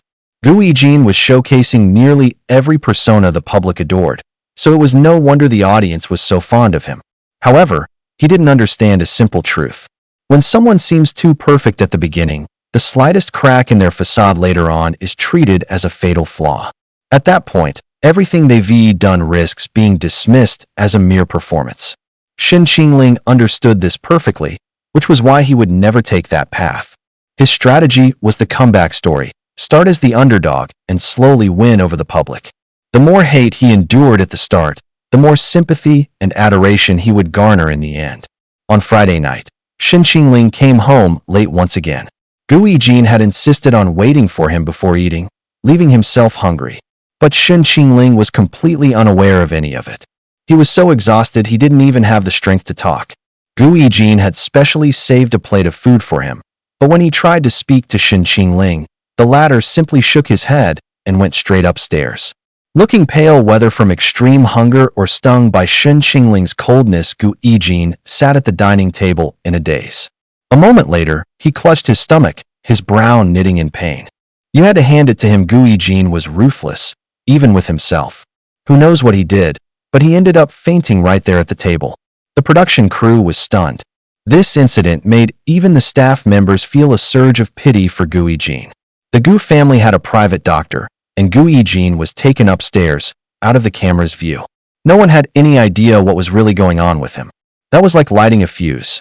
The live chat exploded, tearing Shen Qingling to shreds while everyone's heart went out to Gu Yijin. This guy is such an asshole.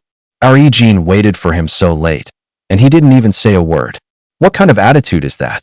I'm telling you, Yijin, just ignore him. He's really not worth it. My heart breaks for you. Oh my god, Yijin actually fainted. Please be okay. I've never hated someone this much in my life. I seriously wish Shen Qingling would just disappear. I'm so furious I could scream. If anything happens to Yijin, I swear I'll dox Shen Qingling and let him see what a real online mob can do. Someone like Shen Qingling deserves to be cyberbullied. Who knows what horrible things the Gu family has done to Yijin. His health is already so fragile, he could faint just from not eating. The news of Gu Yijin's collapse shot to the top of the trending topics, stealing the spotlight from everyone else. The other members of the Gu family were reduced to being his supporting cast. The tags associated with Shen Qingling were too vile to even look at. The audience's anger and disgust toward Shen Qingling reached a fever pitch, even though he hadn't actually done anything. Shen Qingling calmly scrolled through his phone, his expression unchanging as he read the comments. After all, this was exactly the result he had been aiming for. Just then, there was a knock at the door. Shen Qingling got up to answer it. Gu Yutong was standing outside, fuming. What did you do to Yijin? Why did he collapse? Gu Yijin collapsed? I had no idea. I know you don't like him, but can't you be a little nicer? We're filming a show, for crying out loud. He cares so much about you, yet you always treat him with such cold indifference. Don't you think that's going too far? Jin is trying so hard to make things right with you. My mom is trying to make up for the motherly love you've been missing too. Have you ever once given her a kind look? Gu Yutong was caught completely off guard that Shen Qingling would suddenly bring Wen Sulan into the conversation. She frowned. That's ridiculous. These are two completely different things. Don't change the subject. Shen Qingling's expression was cool, a sarcastic smile playing on her lips. It's one and the same. My mother never did a thing to you, yet you've held a grudge against her for years. What makes you think it would be any different with Gu Yijin and me? I don't dislike him, and I don't hate him. But don't expect me to be warm and welcoming. I can't do it. I'm just not that kind of person. I can't give you the reaction you're looking for just because you demand it. Stop treating me like some machine you've programmed to feel a certain way. I'm a person of flesh and blood. With that, Shen Qingling shut the door. Gu Yutong's eyes widened. You? What kind of attitude is that? When she turned around, she found Wen Sulan standing right behind her. The usual warmth was gone from Wen Sulan's voice. Her tone was hard as she said, Yutong, what is the meaning of this? Gu Yijin fainted, and we're getting him a doctor. Why did you come here to confront Qingling? Gu Yutong scoffed. Of course, your own flesh and blood comes first. Ajin collapsed. Have you even bothered to check on him? He wouldn't have fainted if it weren't for Shen Qingling. Ever since Shen Qingling came back, when have you ever shown any concern for Ajin? He's treated you so well, and you're just heartless. I feel truly sorry for him. When Sulan sneered back, I've been so good to you. Have you ever cared about me? Put yourself in her shoes. If you were Qingling, what would you do to Guijin? You'd probably wish he were dead. If it weren't for Qingling's kindness, he wouldn't even be on that show, basking in everyone's pity. Don't forget, it was Qingling who conceded, who let him stay in our home, who allowed him to go on that show as the young master of the Gu family. That's the only reason people like him and feel sorry for him now. Gu Yutong pressed her lips together, unable to find a retort. She had been shaken by the sight of Gu Yijin so ill, and hearing that Shen Qingling was involved had sent her storming over to confront her in a fit of anger. It was the first time when Sulan had ever spoken to her so harshly, and Gu Yutong was, understandably, furious. Her voice was hard. No one forced him. He made his own choice, so he has no right to complain about it. If you're going to be a WH. Slap. A sharp slap cut through the stillness of the night. It was the first time when Sulan had ever slapped Gu Yutong. Gu Yutong clutched her cheek, staring at Wen Sulan in disbelief. Pointing a trembling finger at her, she shrieked, "You hit me? Wen Sulan, how dare you? Qingling is my son. I will not stand by and let you insult him. Then take your son and get the hell out of the Gu house. Why do you two insist on staying here? This is my home. Why should I be the one to leave? This was my mom and dad's home, not yours. You just came here to take it over, to steal everything that belonged to my mom." Provoked, Gu Yutong's eyes reddened as the hurtful words tumbled out. Gu Yijin stole everything from Qingling. So how can you be so generous as to forgive her on his behalf? Your mother died of natural causes. My marriage to your father was a business arrangement. Don't take all your bitterness out on me. If you have the guts, go hate your father. Go ask him why he remarried. Do you dare? Yutong, I'm not the weakest one in this family. You are. You don't even have the courage to face things head on. With that, when Sulan turned and left, leaving Gu Yutong standing alone, crying in a stunned silence.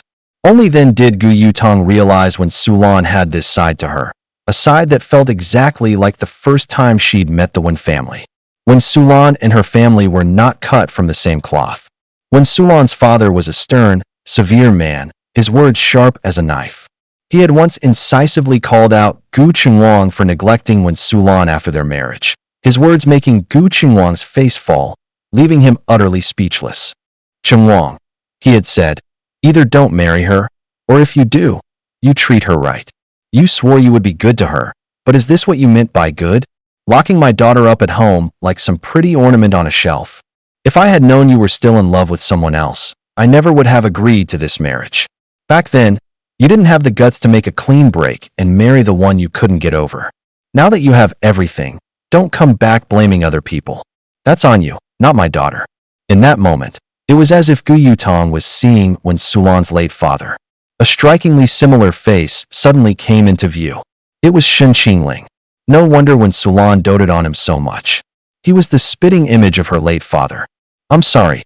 Gu Yutong's sudden apology startled Shen Qingling. Perhaps she wasn't a lost cause after all, he thought. "I was impulsive," Gu Yutong said, her head bowed. "I shouldn't have blamed you." Shen Qingling handed her a tissue without a word. Shen Qingling offered her the tissue, but remained silent. Gu Yutong, a bit more clear-headed now, wiped her tears and asked, "Did you hear my argument with your mother?" "I did. I didn't mean to.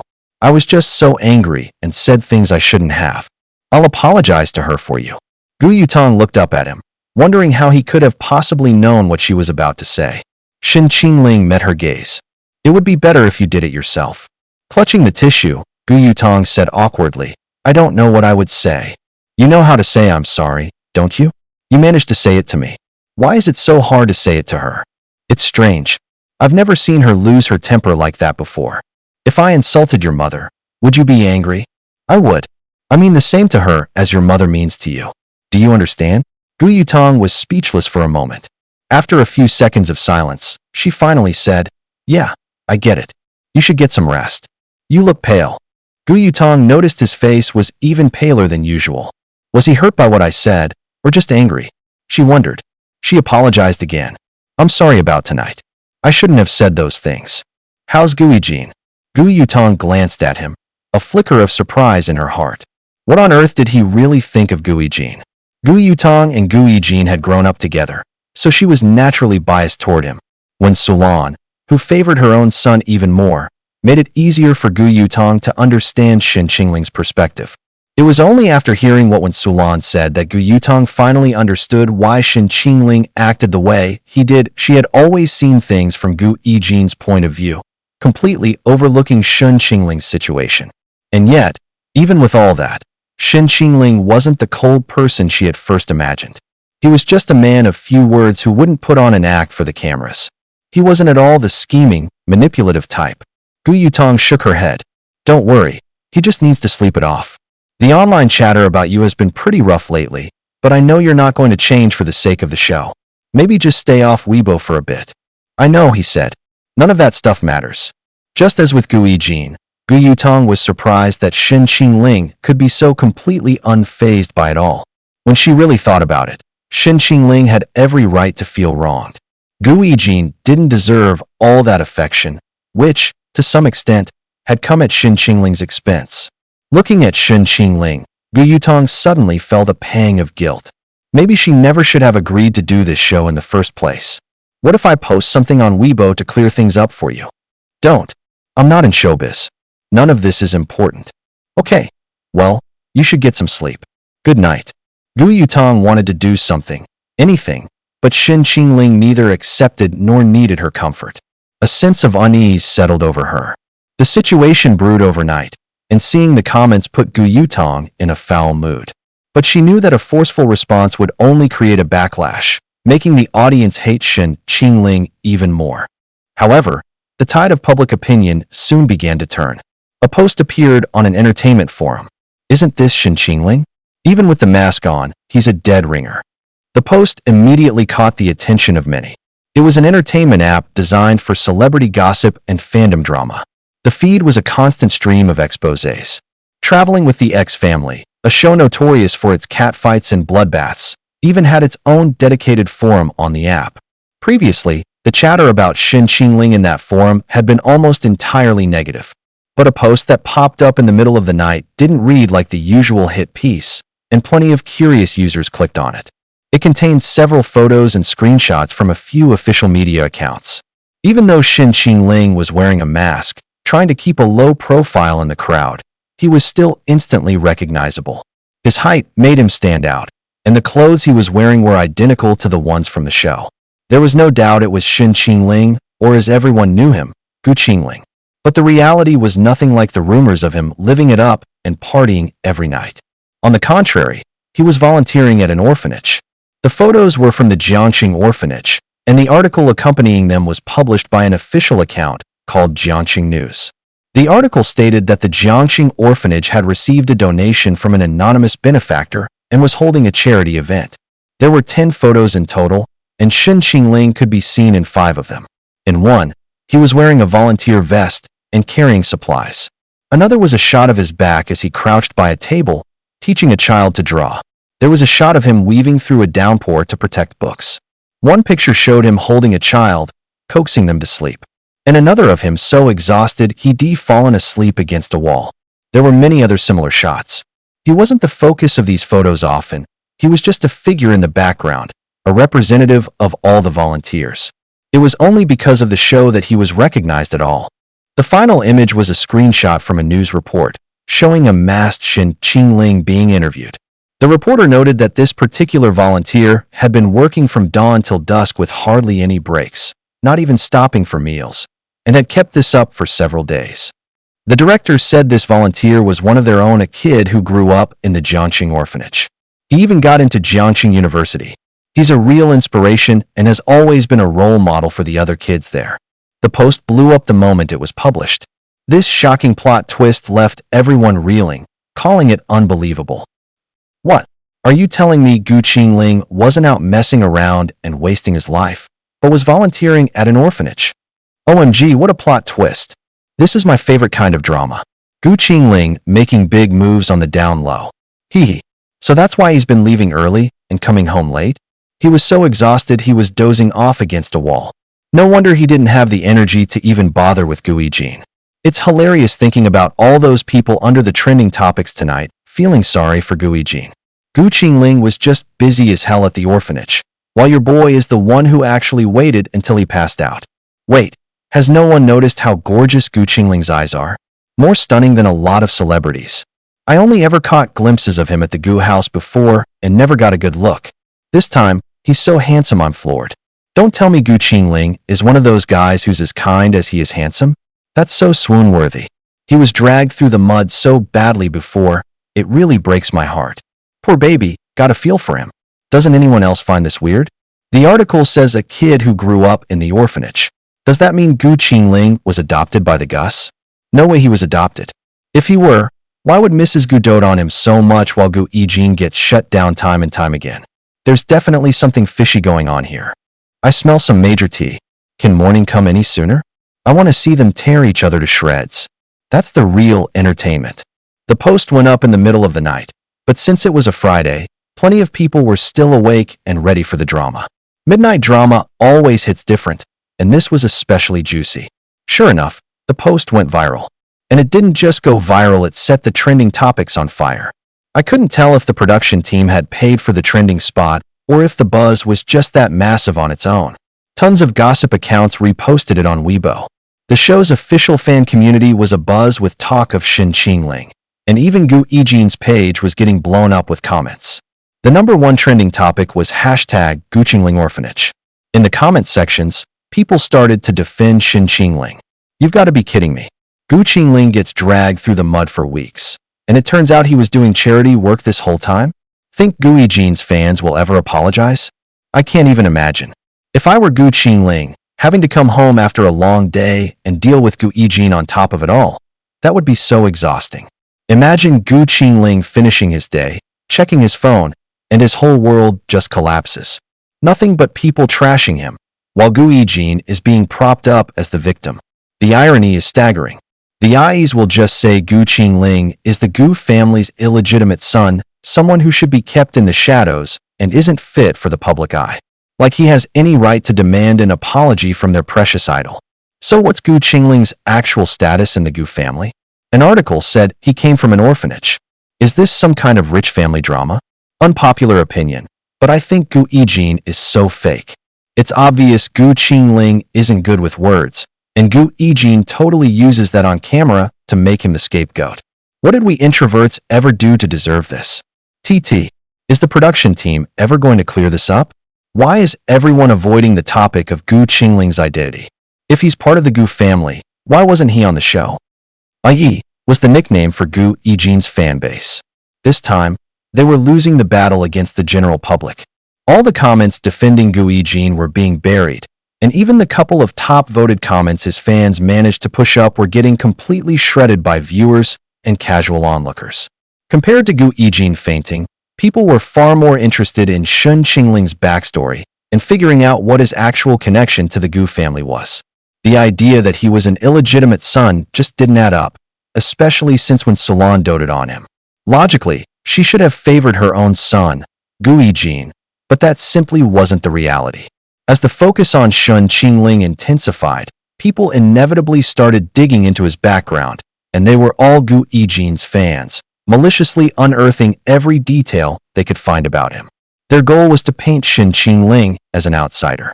They insisted his claim to the family was illegitimate, that he wasn't a real Gu, and that he could never compare to Gu Yijin.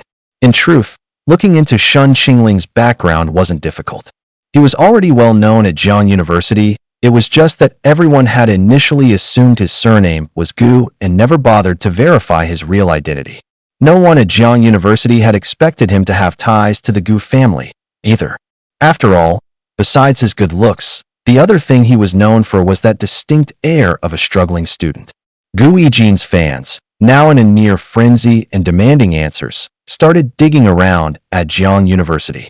At last, they made the connection it was Shen Qingling. The discovery that his surname was Shen, not Gu, sent them into a state of ecstasy. This, they thought, was the definitive proof that he wasn't a Gu by blood. And so, Gu Yijin's fans flooded the show's official online forum and the dedicated groups on fan apps, all for the purpose of posting a single thread. Gu Qingling's surname is actually Shen, not Gu. He's not a real Gu at all. The thread's bombshell was 2 images, a transcript from one of Jiang University's departments and a list of outstanding role models from the Jiangxing orphanage. The name, Shen Qingling, appeared on both documents, leading everyone to conclude they were one and the same. The information from the orphanage and the university lined up after all. Lin Qingdai herself had mentioned he was a Jiang University student. This sudden twist immediately drew in hordes of online spectators, all eager to watch the drama unfold. Come to think of it, the Gu family never actually mentioned his surname. They always just called him Qingling. Now the truth is out. He's Shen Qingling. Then why is his surname Shen? Don't tell me CEO Gu really has a love child out there? Was all of Mrs. Gu's affection for him just an act for the cameras? Can these elite families really be that good at faking it? Gu Yijin is the rightful young master of the Gu family, and you're all feeling sorry for some so-called illegitimate son? Hilarious. And what's wrong with doing charity? The orphanage raised him, so isn't it perfectly normal for him to give back? Maybe he should spend less time on that, and more on explaining his own mysterious origins. Huh, wait a sec. Did no one else notice he's ranked first in his entire department on this transcript? We're talking number 1 at Jiang University. Oh my god, getting into Jiang University as an orphan is one thing, but to be number 1 in his department? That's an insane level of achievement. It's like he completely rewrote his own destiny. The OP must be a Gu Yijin fan. Isn't this just straight up doxing? That's illegal. How dare you post Shen Qingling's private transcript? Are you just picking on him because he doesn't have a fan base and stays offline? Yeah, it's true. Shen Qingling really stays offline. He doesn't even have a Weibo account. He hasn't responded once since all this hate started. Guess he's got some serious mental fortitude. Seriously, Shen Qingling hasn't done a single thing from the get-go. He's not even on the show. It's completely out of line for you guys to be harassing him like this. To Gu Yijin's fans, stop trying to force your toxic fandom culture onto an ordinary person, alright? The whole thing devolved into a massive argument centered on 2 questions: whether Shen Qingling was an illegitimate son, and whether it was illegal for Gu Yijin's fans to dox him. Nearly all of the show's buzz was hijacked by the Gu family drama, or more accurately, by the 2 names at the center of it, Gu Yijin and Shen Qingling. Gu Yijin, of course, was the one who gained the most followers. In just a matter of days, his fanbase swelled to over 1 million. The news that Gu Yijin had collapsed during the night sent another jolt through his fanbase, making them pity him even more and, in turn, despise Shen Qingling with greater intensity. As more information was unearthed about Shen Qingling's orphanage upbringing and his real surname, Gu Yijin's fans gradually gained the upper hand in the public discourse. While the public couldn't immediately get to the bottom of the illegitimate son rumors, Gu Yijin's fans were adamant, insisting that Shen Qingling had to be one. The tide of public opinion, which had initially been in Shen Qingling's favor, slowly began to shift against him. But just one night later, on Saturday morning, the entire situation was suddenly turned on its head. By all rights, it should have been a sleepy morning. The Gu family living room was empty at this hour. Everyone was still asleep. Channel 1, broadcasting from the living room, had always been the Gu family's most important and busiest stream. Viewership was typically highest in the afternoon and evening. The morning viewer count was never high, usually just tens of thousands, and they spent most of their time arguing amongst themselves. Some were there to ask about Gu Yijin's condition, others were busy bashing Shen Qingling, and mixed in with them were a bunch of rubberneckers and viewers complaining about having to go to work or school. But then, sometime after 6:40 a.m., something strange happened. A wave of people suddenly flooded Channel 1, and the live chat instantly blew up. Crazy plot twist. OMG, go check out Channel 7. Holy shit, switch to Camera 7 now. Everyone, get to the Gu family's Channel 7. Wake up, people. Everyone get over to Channel 7. The hidden cam on Gu family Channel 7 caught it. Come see. Is anyone not watching Channel 7 yet? Channel 7, get in here ASAP. The same messages scrolled by one after another. Soon, even the chat pages for other shows were being spammed with Gu Family Channel 7, which raised the question what in the world was happening on the Gu Family's Channel 7. The answer was Shen Qingling, an unmasked Shen Qingling, at that. It was Saturday, the day he was supposed to meet Lin Xingyan. But their appointment wasn't until the afternoon, so he headed to the orphanage that morning, just like he always did. The director, seeing how hard he'd worked all week, had urged him to take a break and not wear himself out, but he was stubborn and refused to listen. So, Shen Qingling left for the orphanage as usual that morning. But he hadn't paid any attention to the weather, and before he'd gotten far, it began to rain. The downpour soaked him to the bone, leaving him no choice but to turn back and go home to change his clothes. Knowing the living room camera was rolling, he made a point to steer clear of that entrance, determined not to be seen. Shen Qingling cut through the back garden, planning to slip in through the villa's back door. Little did he know, the production team had planted a camera at the back door as well. Shen Qingling rushed to the back door, walking right into the frame of the crew's hidden camera. The audience, still half asleep on their morning commute, watching the live stream while crammed onto the bus, were suddenly jolted by a series of alluring gasps in their headphones. Their eyes snapped open, glued to their phones. Completely oblivious, the young man on screen shrugged off his jacket. His thin white t-shirt, soaked by the rain, clung tightly to his abs. The sight of his 8-pack, faintly visible through the wet fabric, combined with his soft, barely there gasps, was enough to send anyone's imagination running wild. The sheer t-shirt left little to the imagination, outlining his torso with perfect clarity. He was still catching his breath from the run. He swept the damp hair from his face, revealing a smooth, high forehead and a pair of startlingly cool, intense eyes. With the stray locks of hair no longer obscuring his face, his eyes, washed clean by the rain, were breathtaking. A few beads of water clung to his lashes, threatening to fall. And then, he finally took off his mask. The live stream chat instantly exploded. A flood of question marks and exclamation points erupted across the screen. Huh? No. No way, bro. Are you? Is this for real? Wait, you're Shen Qingling? Then who the hell was the ugly mask guy everyone in the chat was talking about? OMG, you've got to be kidding me. If I'd known Shen Qingling looked like this, who would even bother watching Guijing? I'm losing my mind. Production team, you have to tell me this is scripted. Say it. Did they hire an actor to play Shen Qingling? I take back every bad thing I ever said about Shen Qingling. Production team, you hear me? Don't let him see it. I can't be responsible for breaking a man's heart like that. If anyone says one more bad word about Shen Qingling, I'm flipping this lunchbox right next to me.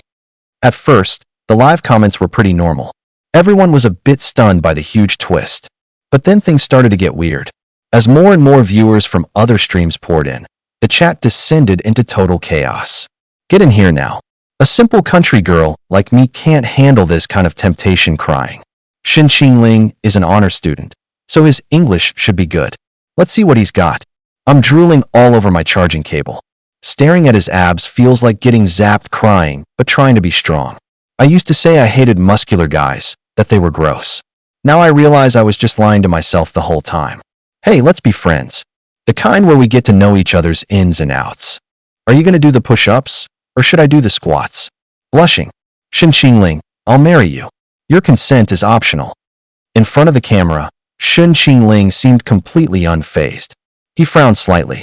The wet shirt clinging to his body was uncomfortable, so he simply pulled it off. At that, the chat absolutely exploded. Shen Qingling was wearing gray pants today. After being soaked by the rain, the outline of everything became visible. The girls watching the stream screamed. Everyone was blushing. They couldn't look directly at the screen, but they couldn't help sneaking another glance. No, I really shouldn't look. But in the end, they'd look back again. Some were blushing shyly. Others were making comparisons, and still others were frantically taking screenshots. And just like that, Shen Qingling's first fansite masters were born. With it being a Saturday, online traffic was at its peak, and everyone was incredibly active. Thanks to his stunning looks, Shen Qingling started trending again. There were videos, screenshots from every conceivable angle, and even a zoomed-in close-up of those gray sweatpants. Such a handsome face. And by the way, speaking of big, that thing's got to be over 25, right?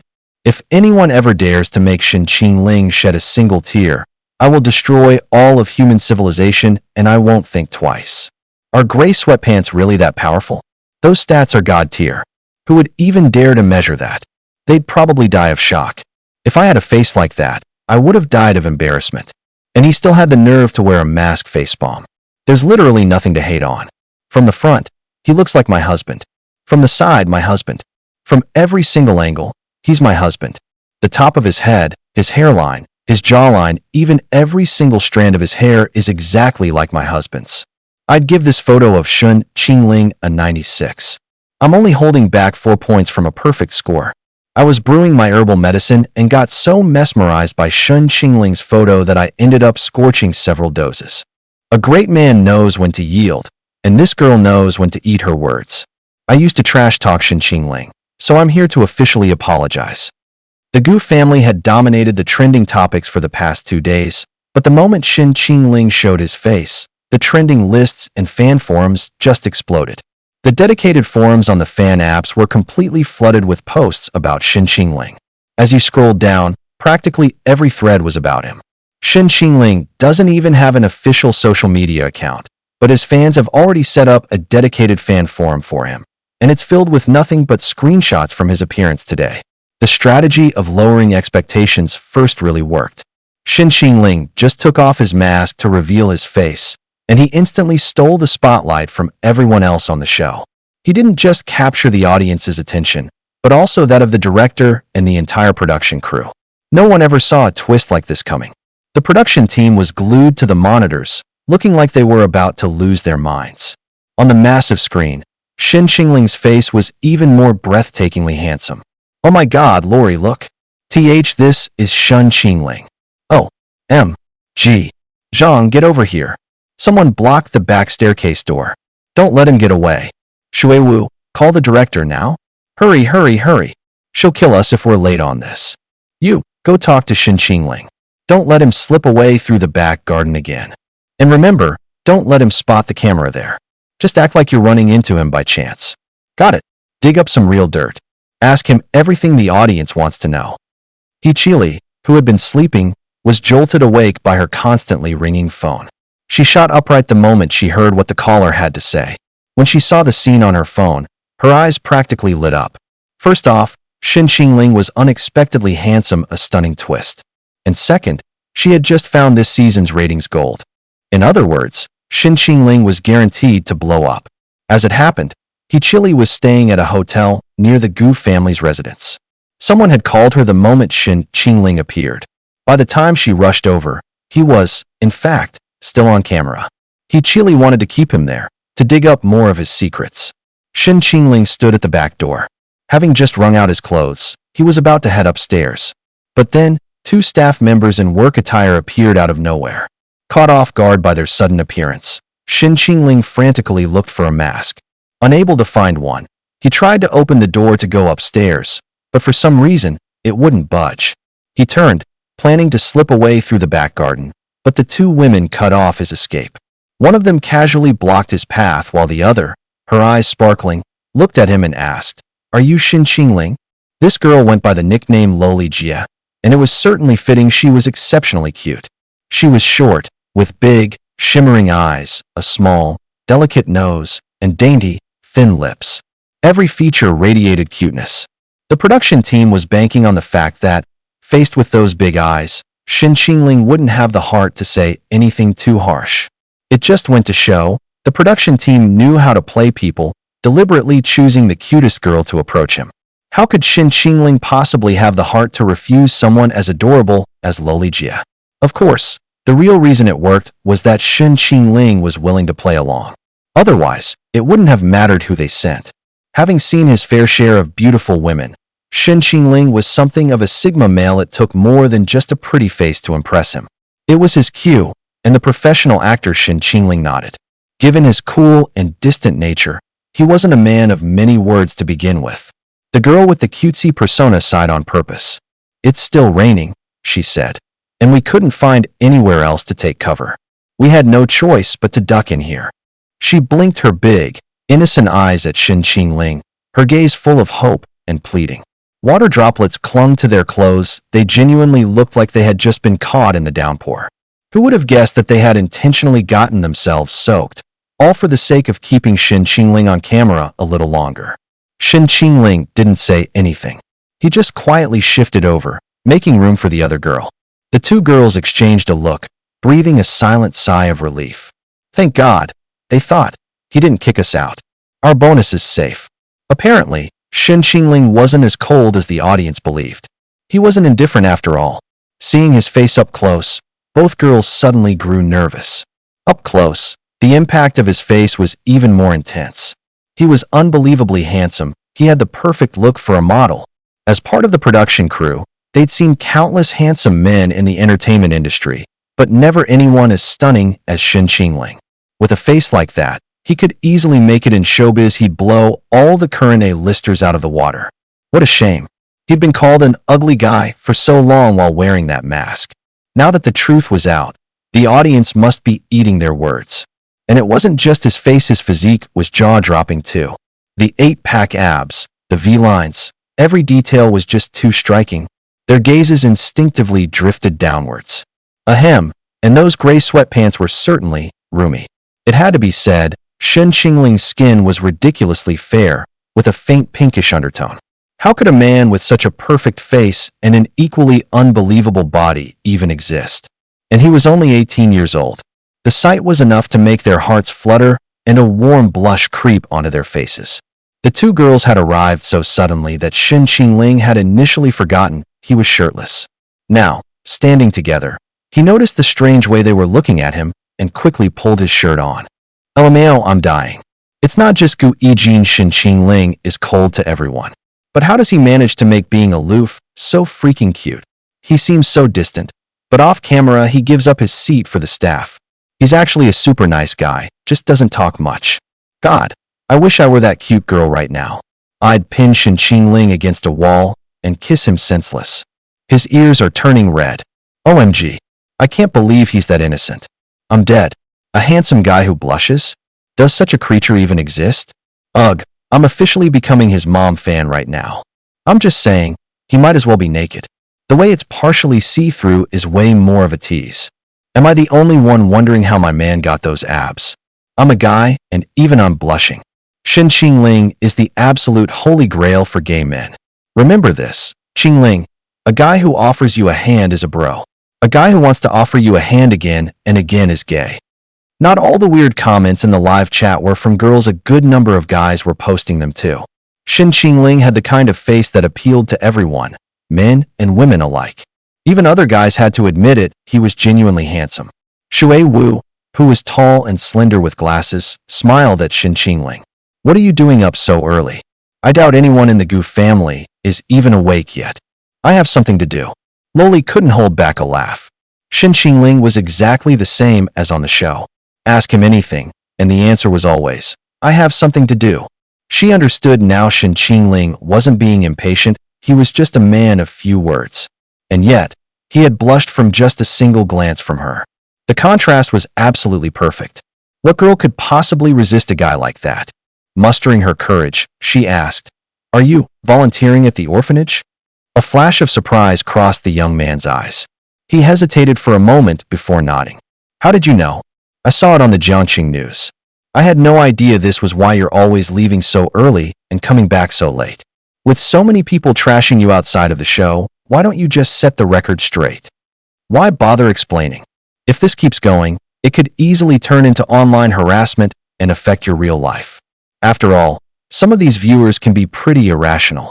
They're the ones being irrational, and they're the ones slinging insults. I'm just doing my own thing. Why should I have to change for them? Loli Jie and Shuwu were both taken aback for a moment, and the way Shuwu looked at Shen Qingling changed. You really don't care what people say about you. They're complete strangers. Why should I take what they say to heart? Shen Qingling, you've got some serious mental fortitude. But there's something you might not have noticed, and I figured I should give you a heads up. Someone dug up your school and your major. They even found your transcript. To their surprise, Shen Qingling laughed. The two girls were captivated by his smile, momentarily stunned. The bullet comments absolutely exploded, with screams, hhhhs, and all sorts of over-the-top comments flooding the screen. Loli Jie swallowed hard and asked, What's so funny? Shen Qingling raised an eyebrow, a smile playing on his lips. Oh, did they want to see if I'm number one in my department? The two of them nearly swooned. OMG, Shen Qingling, it should be illegal to be this handsome. That look is making me lose my mind. My roommate on the bottom bunk just asked if it started raining in here. If Shin Qingling just walked by, I could wave a pregnancy test in the air and it would show 2 lines blushing. All the male celebs in showbiz need to take notes from Shin Qingling's eyebrow raise. It's absolutely lethal. This is what you call an ice prince's smile. Those other pretty boys can't even capture half the essence of it. I support Shin Qingling joining the entertainment industry to save our aesthetic standards. The way he said that was so confident and hot. Ugh, he's got my sapiosexual side in a chokehold. I can't even imagine how good he'd look in glasses. Does Shin Qingling need me to call a water truck? The kind that sprays while making announcements. I'm so thirsty blushing. And a flood of similar bullet comments continued to spam the screen. Shui Wu snapped out of it and cleared her throat. What we mean is, they're digging up your entire past and posting it online. The fallout is nasty, and it's not good for your image. Shin Qingling replied calmly, I don't have anything to hide. But thanks for the heads up. With a clear conscience, one has nothing to fear, and Shin Qingling truly hadn't done anything shady. His whole persona was designed to withstand scrutiny. The deeper they dug, the more of a treasure trove he seemed to be. Shin Qingling would never crash and burn. He wouldn't expose his vulnerabilities for the world to see. Loli Jia ventured. It's just, they're saying you came from an orphanage, that you're the Gu family's illegitimate son. Do you want to issue a clarification? She sounded hesitant, not having the heart to directly poke at Shin Qingling's sore spot. Shin Qingling gave a wry smile. I'm not an illegitimate son. They certainly have wild imaginations. Shin Qingling was fully aware of the rumors swirling online. In fact, this was precisely the effect he had been aiming for. This very firestorm would become the tailwind propelling him forward, helping him skyrocket to fame.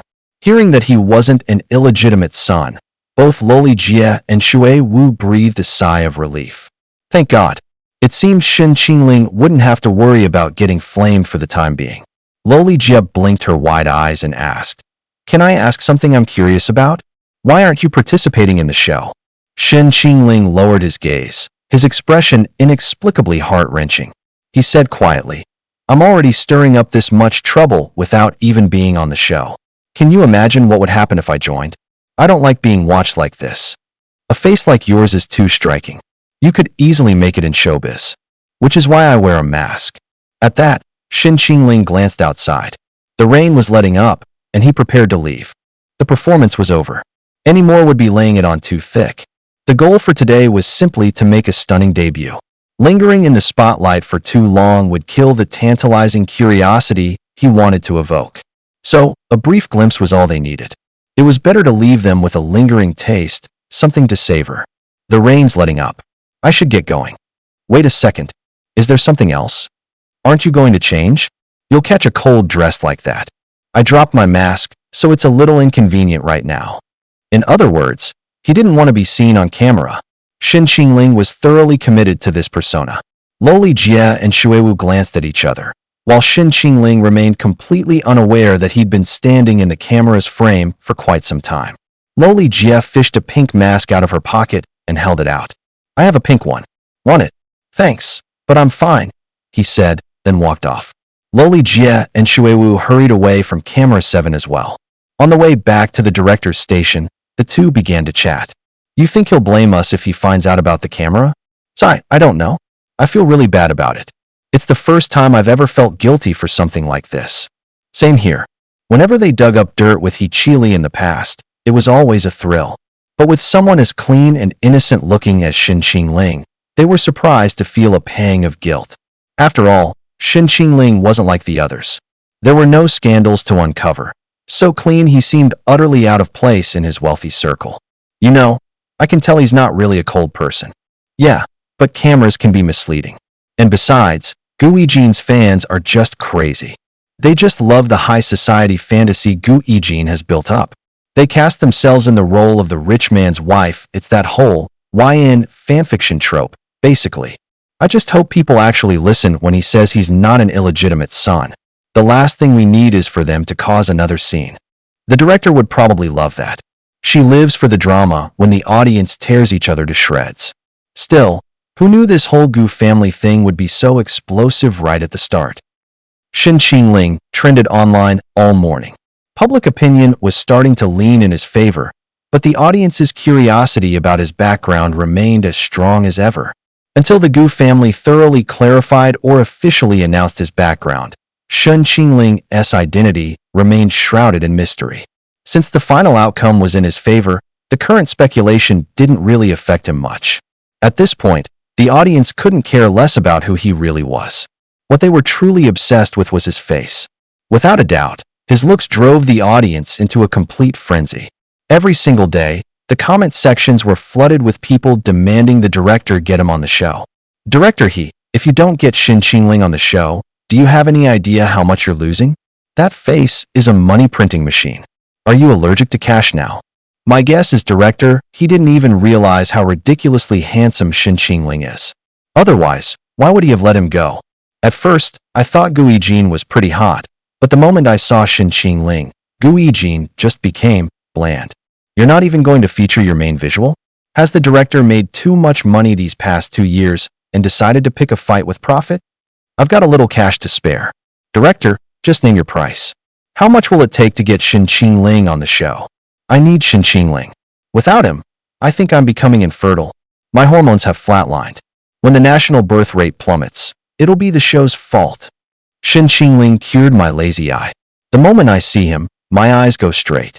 A good man like that has to be on the show. Shen Qingling cured my years of infertility.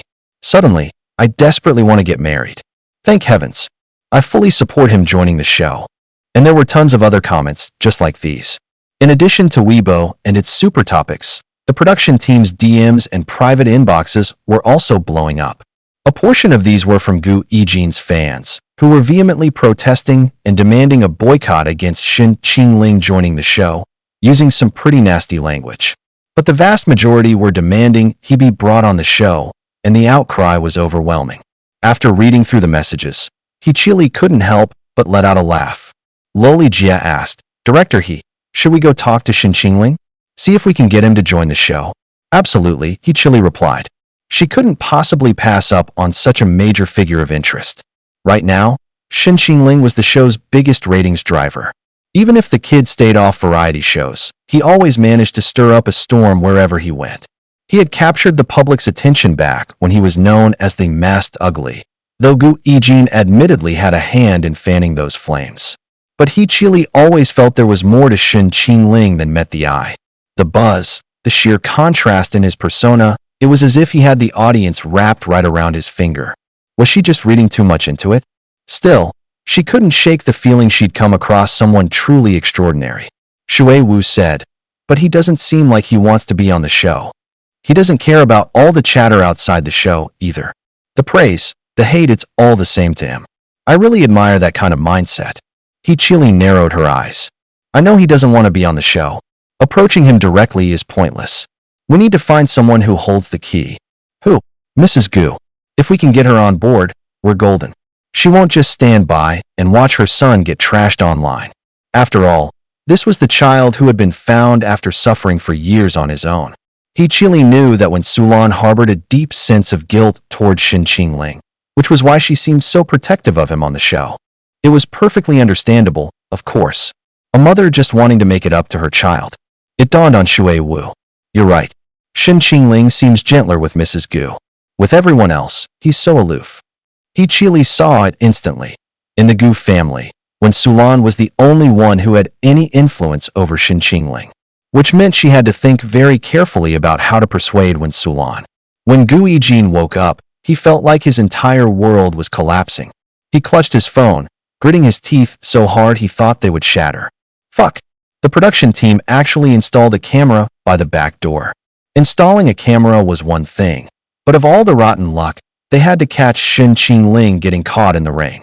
Shen Qingling was already handsome enough to make girls swoon, but getting caught in the rain only amplified his charm. Gu Yijin stared at the stunning HD photos of Shen Qingling on Weibo, his expression instantly darkening. But he knew Shen Qingling hadn't done it on purpose. He had no idea there was even a camera there. It was all the rain's fault. After waking up, Gu Yijin was too upset to eat. All he could do was endlessly refresh the online posts about Shen Qingling. Bios and posts about Shen Qingling were popping up everywhere like mushrooms, many of them from students at Jiang University. As soon as he opened the dedicated forum, nearly every single post was about Shin Qingling. Seriously? That's Shin Qingling we're talking about. How dare you question his looks? Some people are just jealous. I bet a lot of these comments are just sour grapes from that other Heartthrobs fans. If you want to see more of Shin Qingling, just download the OU app. It's flooded with enough handsome photos and posts of him to build a mega thread. As a Jiang University student, seeing you all trash Shin Qingling is making me furious. He's our campus prince, for crying out loud. My heart aches for him. I can only laugh when people say Shin Qingling is ugly. What's even more ridiculous is that they're hating on him for Gu Yijin's sake. Shin Qingling is Jiang University's famous ice prince. He's a top student, too. Any one of those things is enough to blow everyone else out of the water. Want to see Shin Qingling's bio? Click here. The official fan club is waiting for you on the OU app. The OU app was suddenly flooded with new users, and Shin Qingling's name shot to the top of the trending list. But this was nothing new. Shin Qingling was no newcomer to OU. The girls who adored him had already formed a fan club. Photos of Shin Qingling were once again reposted from OU to Weibo in the dedicated forums, each one exquisite enough to be a phone wallpaper. Meanwhile, Ruan Mingyi and Yi Qiao were also watching the drama unfold from the sidelines. Ruan Mingyi fumed. Are these people insane? How could they attack Shin Qingling just for Gu Yijin's sake? Ruan Mingyi was furious. She could let other things slide, but attacking Shin Qingling's looks? That was crossing the line. She was tempted to clap back at those haters with that viral saying. Seriously, that's Shin Qingling we're talking about. Where do they get the nerve? Besides, how can Gu Yijin, with that two-faced, pretty boy act of his, even compare to Shin Qingling?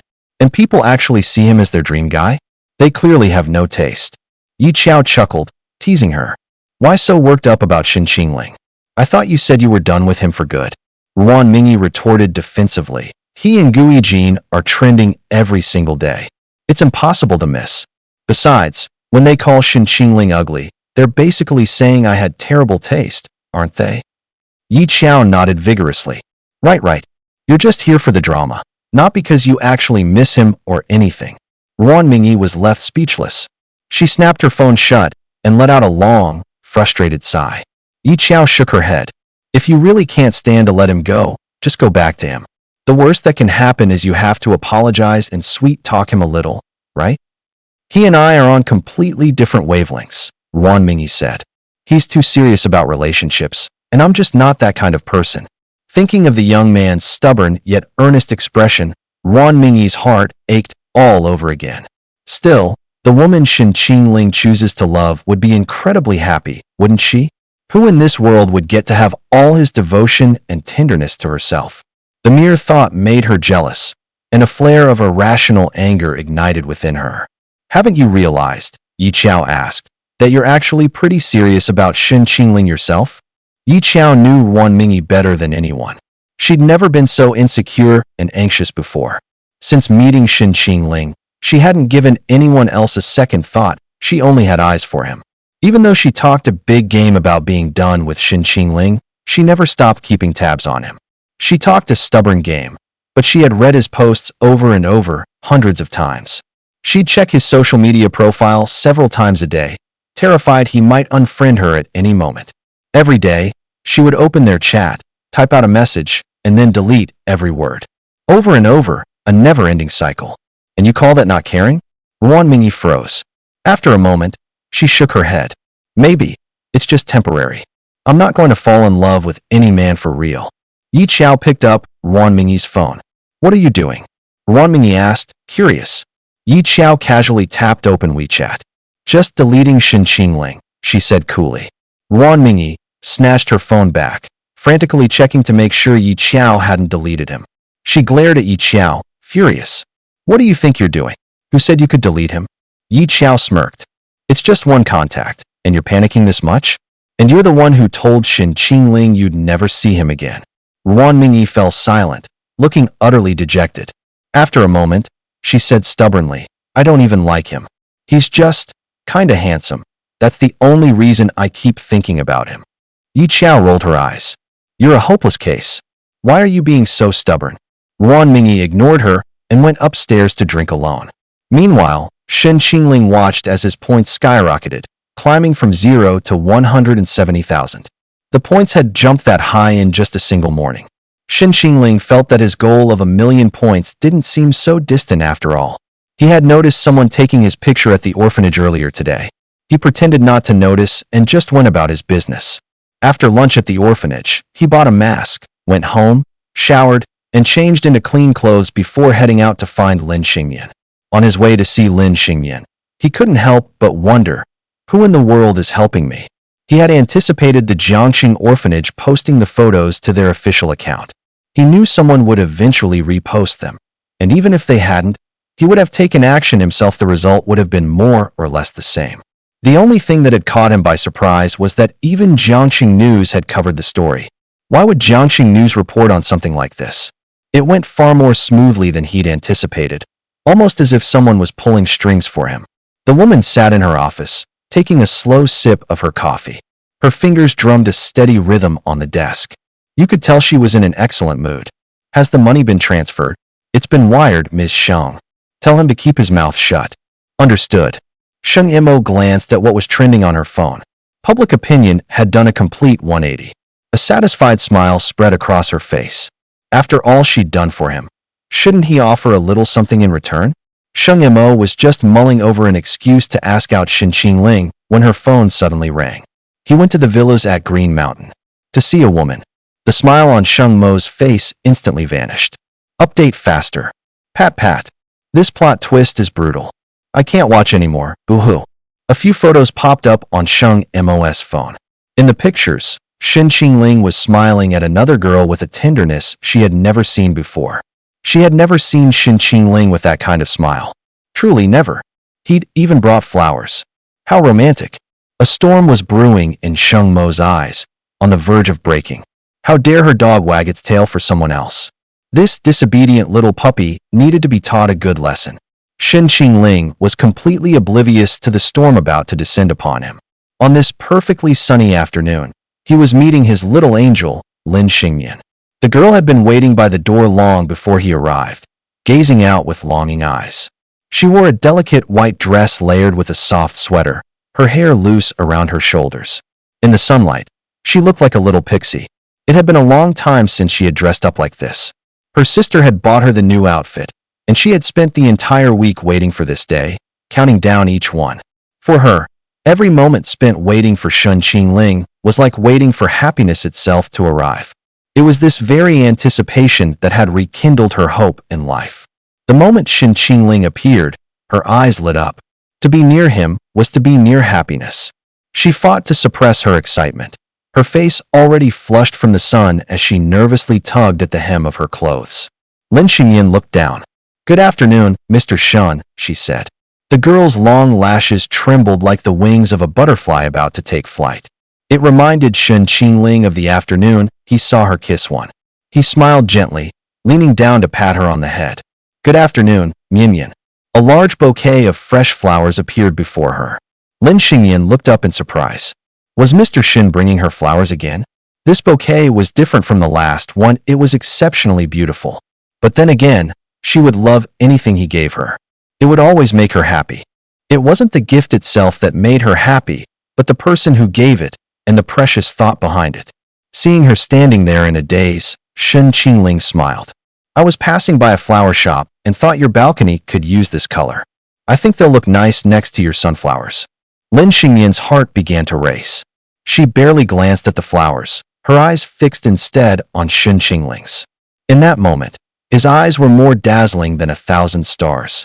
Her own reflection was captured in their beautiful depths, as if his eyes held nothing but her, and her alone. She couldn't quite name the feeling, nor did she understand what it meant. All she knew was that her face was burning hot, and it felt as if 1,000 tiny flowers were blooming in her chest. As she took the flowers, her pinky finger twitched. She bit her lip, trying to stop herself from smiling so widely that Mr. Shen would get suspicious. Her spirits suddenly soared. Even the sunlight seemed to grow warmer. The girl asked softly, "Mr. Shen, where are we going today?" She remembered he had once said he would take her out. Her reluctance to leave the house had lessened considerably. The girl who had once been so wary of the outside world was, for the very first time, looking forward to it. As long as Mr. Shun was with her, she no longer feared the world outside. She wouldn't be afraid. In Mr. Shun's world, everything seemed to be wrapped in sunshine and rainbows. Shen Qingling played it coy. "Let's keep it a secret for now," he said. "Just stick with me, Mian." But to Lin Xingyan's ears, his words only brought a profound sense of security. The moment she saw Mr. Shun, a sense of calm washed over her, and she couldn't help but break into a smile, her eyes curving into joyful crescents. Lin Xingyan suddenly remembered something. With a shy smile, she looked up at him and said, "Mr. Shun, I have a gift for you." She had to summon all her courage just to get the words out. The moment the words were out, she quickly turned and went inside, glancing back over her shoulder to see if Shen Qingling was following. She was too nervous to look directly at the expression on his face. Shen Qingling could tell she was nervous, so he didn't say much, simply following her quietly as they went upstairs together. Lin Xingyan led him to her art studio, where a painting was veiled under a black cloth. She stood beside the easel like a small child waiting for a teacher's praise, her wide eyes blinking, unable to hide her excitement and anticipation. Shen Qingling stepped forward and lifted the black cloth, revealing a painting of a small mushroom and an umbrella. The meaning of the painting was clear at a glance. His heart was touched in that moment. He had become an incredibly important figure in someone else's life. Her eyes brimming with anticipation, she asked, "Mr. Shun, do you like it?" Though she tried to hide her eagerness, the joy was impossible to conceal. The girl was as pure as a blank slate to him. She was an open book. Shen Qingling smiled gently. "I do like it. You've done a wonderful job, Mian." A shy blush crept across Lin Xingyan's cheeks. She lowered her gaze to her toes, but a small smile she couldn't suppress played on her lips. Two little dimples appeared, sweet as honey, a perfect reflection of the joy she felt. "Mr. Shen actually praised me. I'm so happy." Shen Qingling gently covered the painting with the cloth again. "I'll leave this painting here for now. I'll grab it after the sketching trip." "All right. There's another one I'd like you to see, Mr. Shun." Curious, Shen Qingling followed the girl. Lin Xingyan led him back to her room. On her desk was the very painting he had given her, Sail in a Sea of Clouds. But with a difference, the sailboat was no longer alone. There were now two figures on its deck. It was him and Lin Xingyan. A butterfly had landed on the girl's hand, and a cloud now hovered above their heads. The butterfly represented her grandmother, and the cloud symbolized her sister, Ji Yumiao. She hoped they could all be together forever, a simple, beautiful wish. In the girl's eyes, Shen Qingling was as important as her family. In fact, he held a special place in her heart, one different even from her kin. Shen Qingling looked into her innocent, crystal-clear eyes and gently stroked her head. "Mian, this is so beautiful. It's like something out of a dream. Mr. Shun, I really hope it's not a dream. It's not. It will become real. In a way, it already has. You're here, Mr. Shun." Her words were simple, but they struck a deep chord. Perhaps a person with a heavy heart was more easily moved by such a pure and simple girl. That was Shen Qingling. Being with Lin Xingyan always put him at ease. There was no need for pretense or calculation. Simple sincerity was enough to touch her heart. Shen Qingling then noticed several new jars on her desk, all filled with small, pink paper stars. "Folding stars again, Mian? I just love folding them." Her grandmother had told her it was a way of expressing longing for someone. Every time she thought of Mr. Shun, she would fold a star. Each tiny star held a piece of her affection for him. It was different from when she'd folded them for her grandmother. When she made them for Mr. Shun, she felt an inexplicable joy, sometimes even smiling to herself without realizing it. Sometimes, a word he'd said or a particular expression of his would suddenly pop into her mind, and her cheeks would flush. Nothing like this had ever happened to her before. Little did she know, this was the awakening of young love. After they finished looking at the painting, the two of them stood up to leave.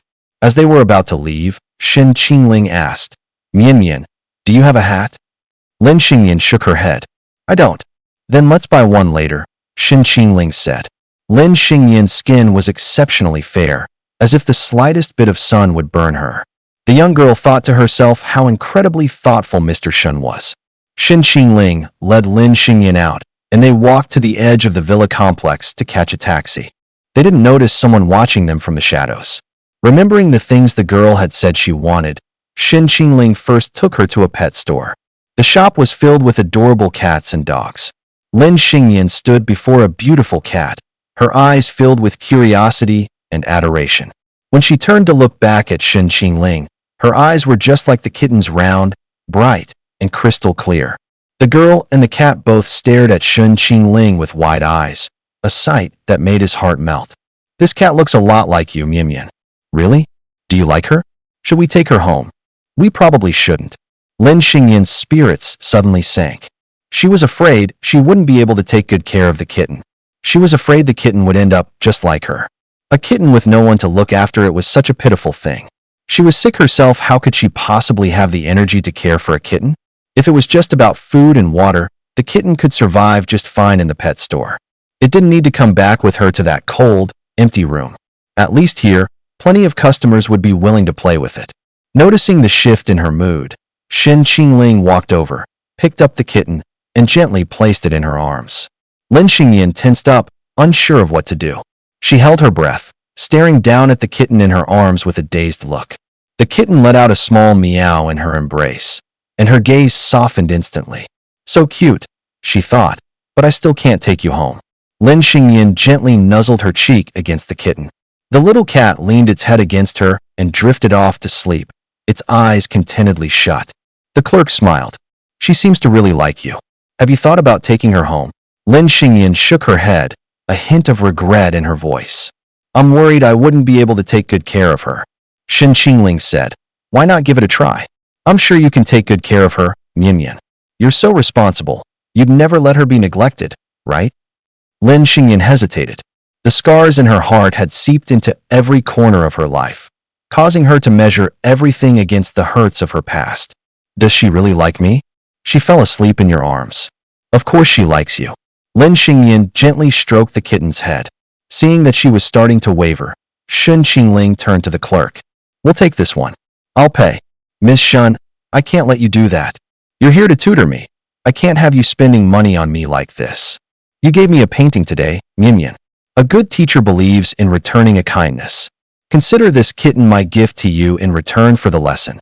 Before Lin Xingyan could protest again, Shin Qingling had already gone to the counter to pay. A sudden warmth bloomed in her chest. She couldn't help but smile down at the kitten in her arms. You're so good, so cute. It was unclear whether she was talking to the kitten or to someone else entirely. After paying, Shin Qingling suggested they come back to pick up the kitten that evening.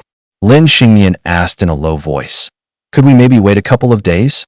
I want to buy all the supplies for her first and get a book on how to take care of a kitten. Shin Qingling smiled. What a responsible owner you are, Mian. That's a wonderful idea. And this way, you won't be lonely when you're home by yourself. You'll have a little cat to keep you company.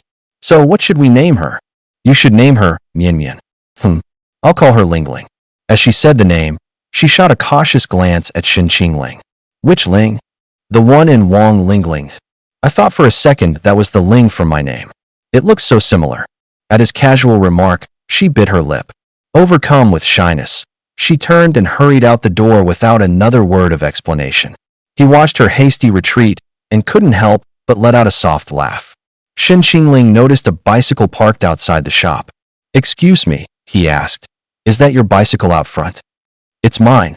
I'd like to rent it for a little while. Shin Qingling paid the clerk and rented the bicycle. Riding the motorcycle had been a thrill, the rush of the wind, the feeling of freedom. This time, on a bicycle, he wanted to enjoy the gentle breeze and the warm sun. Mian, hop on. A bicycle. Yeah, the shop isn't far, so a bike ride is perfect. And with weather this nice, we can enjoy the scenery along the way. It'd be a shame to waste such a beautiful spring day. Lin Xingyan felt like she was in a TV romance drama. Mr. Shun was even more handsome than the male leads on screen. He sat on the bike, looking back at her. Get on. Lin Xingyan's eyes lit up, and she obediently settled onto the seat behind him. How am I going to keep from falling off? She wondered. I guess I'll just have to hold on to Mr. Shun's waist.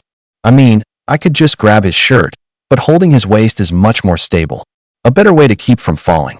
Having convinced herself, she wrapped her arms tightly around Mr. Shun's waist. Even her fingertips were trembling. She was just so nervous. Shen Qingling smiled and asked, "Holding on tight? I'll start once you are." "I'm holding on tight, Mr. Shan." "All right, here we go." As Shen Qingling pedaled, Lin Xingyan gently rested her head against his back. She couldn't hear the world around them. It was as if only the two of them existed.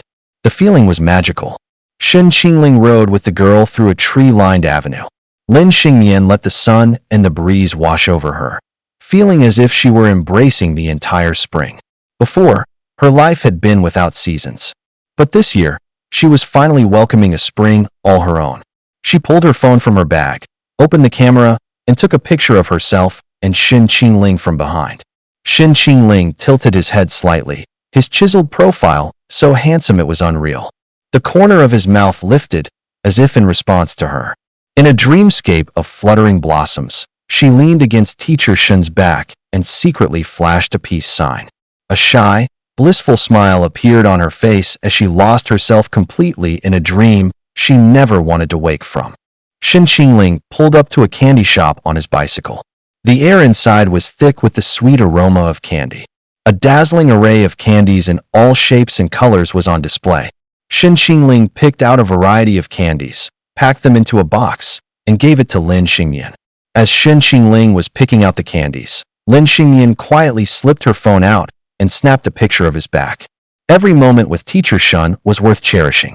The moment Shen Qingling turned around, she quickly put her phone away.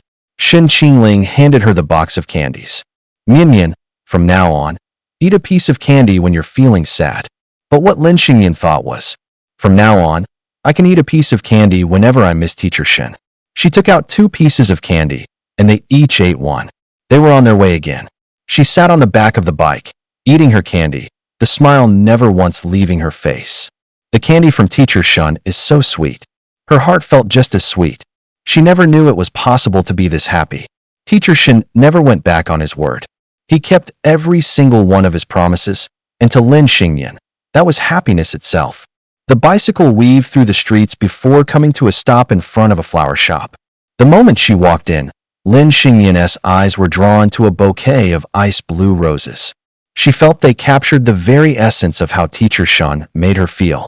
She wanted to buy the flowers for Teacher Shen, because getting flowers always makes a person happy. Teacher Shen, do you think this bouquet is pretty? Do you like this one, Mian? I want to give them to you, Teacher Shen. Is that okay? Her gentle smile was more beautiful than all the flowers in the shop combined. Shen Qingling was taken aback for a second, then smiled. All right. Looking into those eyes, it was hard for anyone to refuse her. "Mr. Shen, could you wait for me outside for a moment?" After Shen Qingling left, Lin Xingyan asked the florist for a card and a pen. She thought for a moment, then carefully wrote a line on the card. "In my barren world, you are the only rose in bloom." After writing it, she felt the words were a bit too intimate, but it was truly how she felt. After hesitating, she tucked the card back into her bag, not daring to place it among the flowers. It was a confession she couldn't bring herself to give. The girl walked out of the flower shop, flowers in her arms. "Mian, I'm over here." His gentle, smiling voice reached her ears. She turned and saw Mr. Shen waiting for her, silhouetted against the light. Everything was so beautiful it felt like a dream. She was so moved, she was on the verge of tears. A tear fell onto a rose petal, and she felt a profound sense of happiness. The 3 small, folded stars felt like her wishes, as if every single one had come true. Somehow, a tide of emotion washed over her. Following the happiness came a surge of nervousness and fear. She wanted Mr. Shen to stay by her side forever. If she lost him, her world would revert to what it was before, and she would slowly wither away. As Shen Qingling approached, she quickly wiped her tears and carefully held the flowers out to him. "Mr. Shen, these are for you." The earnest, nervous look on her face made it seem as if she were confessing her feelings to him. She hadn't said a word, but Shen Qingling understood everything. The blush spreading across her cheeks was more eloquent than any lengthy confession. Shen Qingling accepted the flowers with a smile. "Thank you, Mian. Mr. Shen, can we take the flowers with us to sketch?" Of course. Lin Xingyan normally never drew people, but this time, all she wanted to paint was Mr. Shen. Even without looking directly at him, his face was already etched in her mind. The two of them went to a nearby botanical garden to start sketching. They were supposedly there to sketch, but it felt more like a date. They walked into the cherry blossom garden at the botanical park. The flowers were in spectacular bloom. The garden was filled with couples taking photos and admiring the blossoms, so it was only natural that Xin Qingling and Lin Xingyan were mistaken for one. Nearby, there was a small stall selling couples bracelets. The vendor called out to them, trying to make a sale. "Hey, handsome, how about a pair of couples bracelets for you and your girlfriend?" "No, thanks. Mr. Shan, I want to take a look." Xin Qingling had been about to refuse, but Lin Xingyan couldn't help herself the moment she saw the bracelets. So, Xin Qingling stopped and waited for her to pick out a pair. Lin Xingyan chose a bracelet with a star design for Xin Qingling and picked one with a cherry blossom motif for herself. "Mr. Shan, I think this one is really nice." She meant for him to wear it. Xin Qingling didn't decline. He accepted her kind gesture and fastened the bracelet around his wrist. Lin Xingyan tried to put on her own bracelet, but she struggled to work the clasp with one hand. "Let me help." Xin Qingling took the bracelet from her. He lowered his head, concentrating as he carefully fastened it for her. Lin Xingyan felt a wave of dizziness from sheer happiness. "Mr. Shan, will you always be my teacher? That depends on whether or not Mian decides to chase me away." "I won't. I want you to stay by my side forever." Xin Qingling's hand stilled. He looked up at her and asked, "And what if you get married someday?" Lin Xingyan shook her head. "I won't. Don't be silly. It's too lonely to be on your own." "But I'm not lonely as long as you're here, Mr. Shan." Xin Qingling just smiled. They walked over to a cherry blossom tree, took out their sketch pads and pencils, and sat down. Her mind still on their conversation, Lin Xingyan couldn't help but ask, "Mr. Shan, is there someone you're planning to marry?" "No." Lin Xingyan thought to herself, "What would I do if Mr. Shan really did find someone, get married, and leave me?" A wave of sadness washed over her at the very thought. "What's wrong, Yin?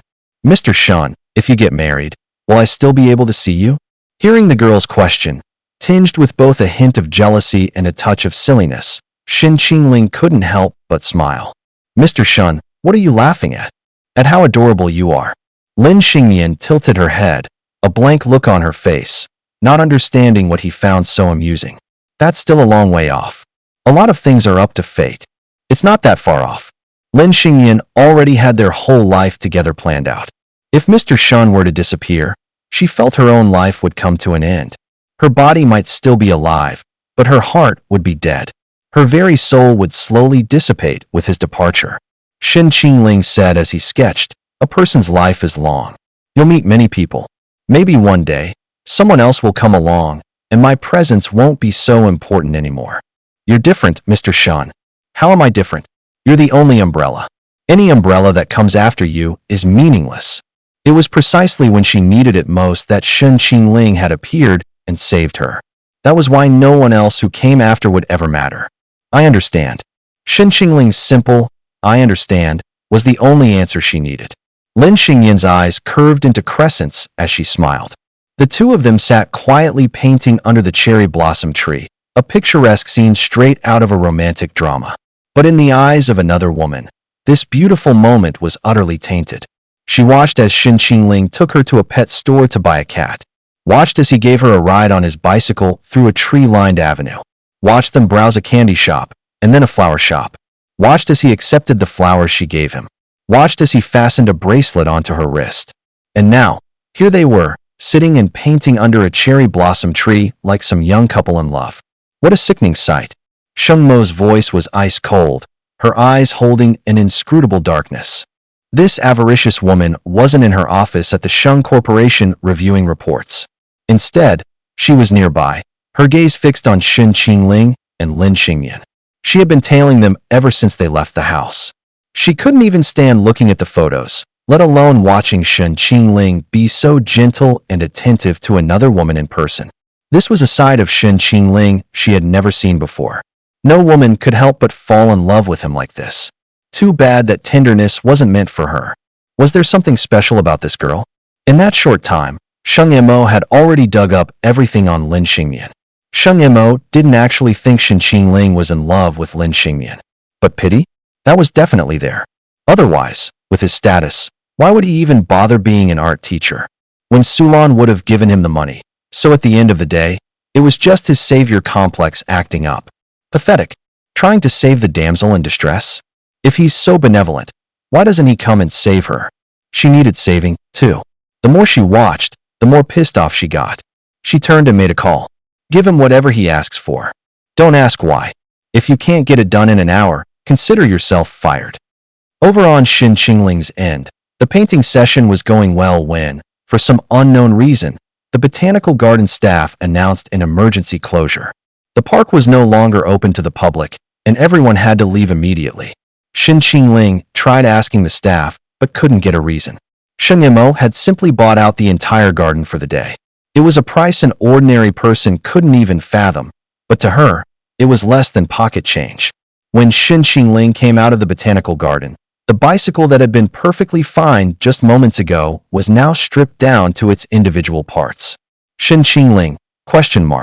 Wait, what the hell? Who brazenly steals bicycle parts in broad daylight like this? What the hell are the security guards here paid for?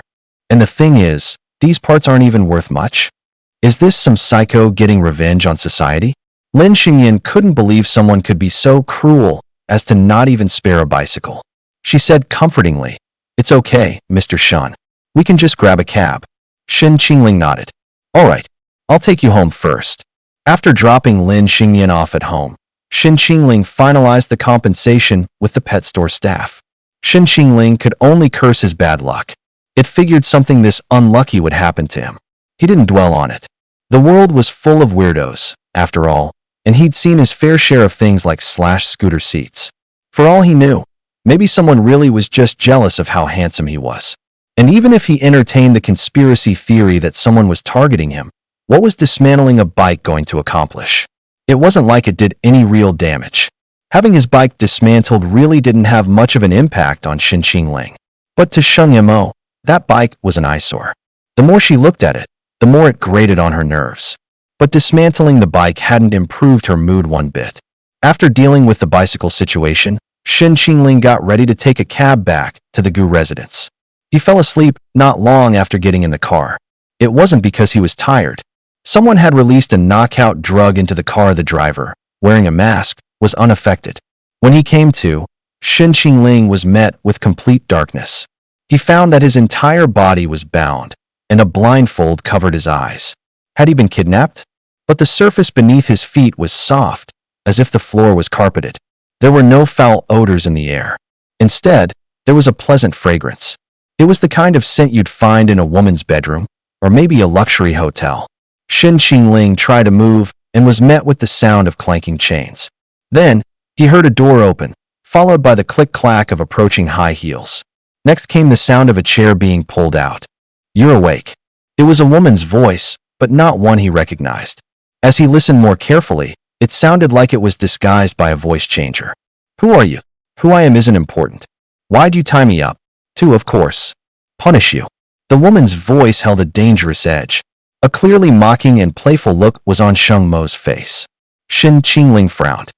"What do you mean?" He hadn't bothered anyone. How could he have been targeted by people from that circle? He had no interest in this kind of thing. Suddenly, something cold and hard was pressed under Shin Qingling's chin. It was a woman's high heel. Sheng Mo was sitting in a chair, one leg crossed over the other. The stiletto of her shoe propped right under Shin Qingling's chin. She flexed her foot, slowly tilting his chin upward. With the shackles on his wrists and the blindfold over his eyes, Shin Qingling looked utterly broken and helpless. The sight of him like this seemed to ignite something in Sheng Mo, filling her with a deranged excitement.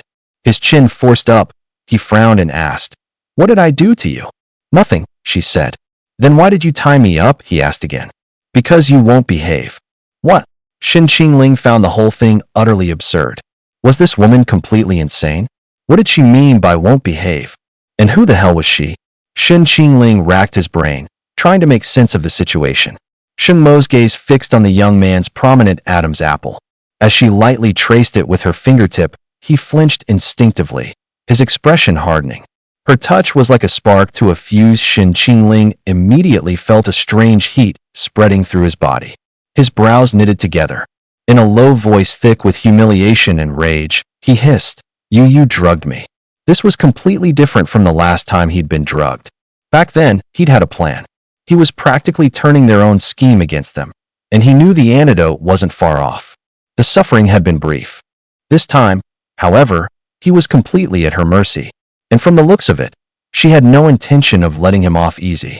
Sheng Mo raised an eyebrow. I'm right here. Why don't you beg me?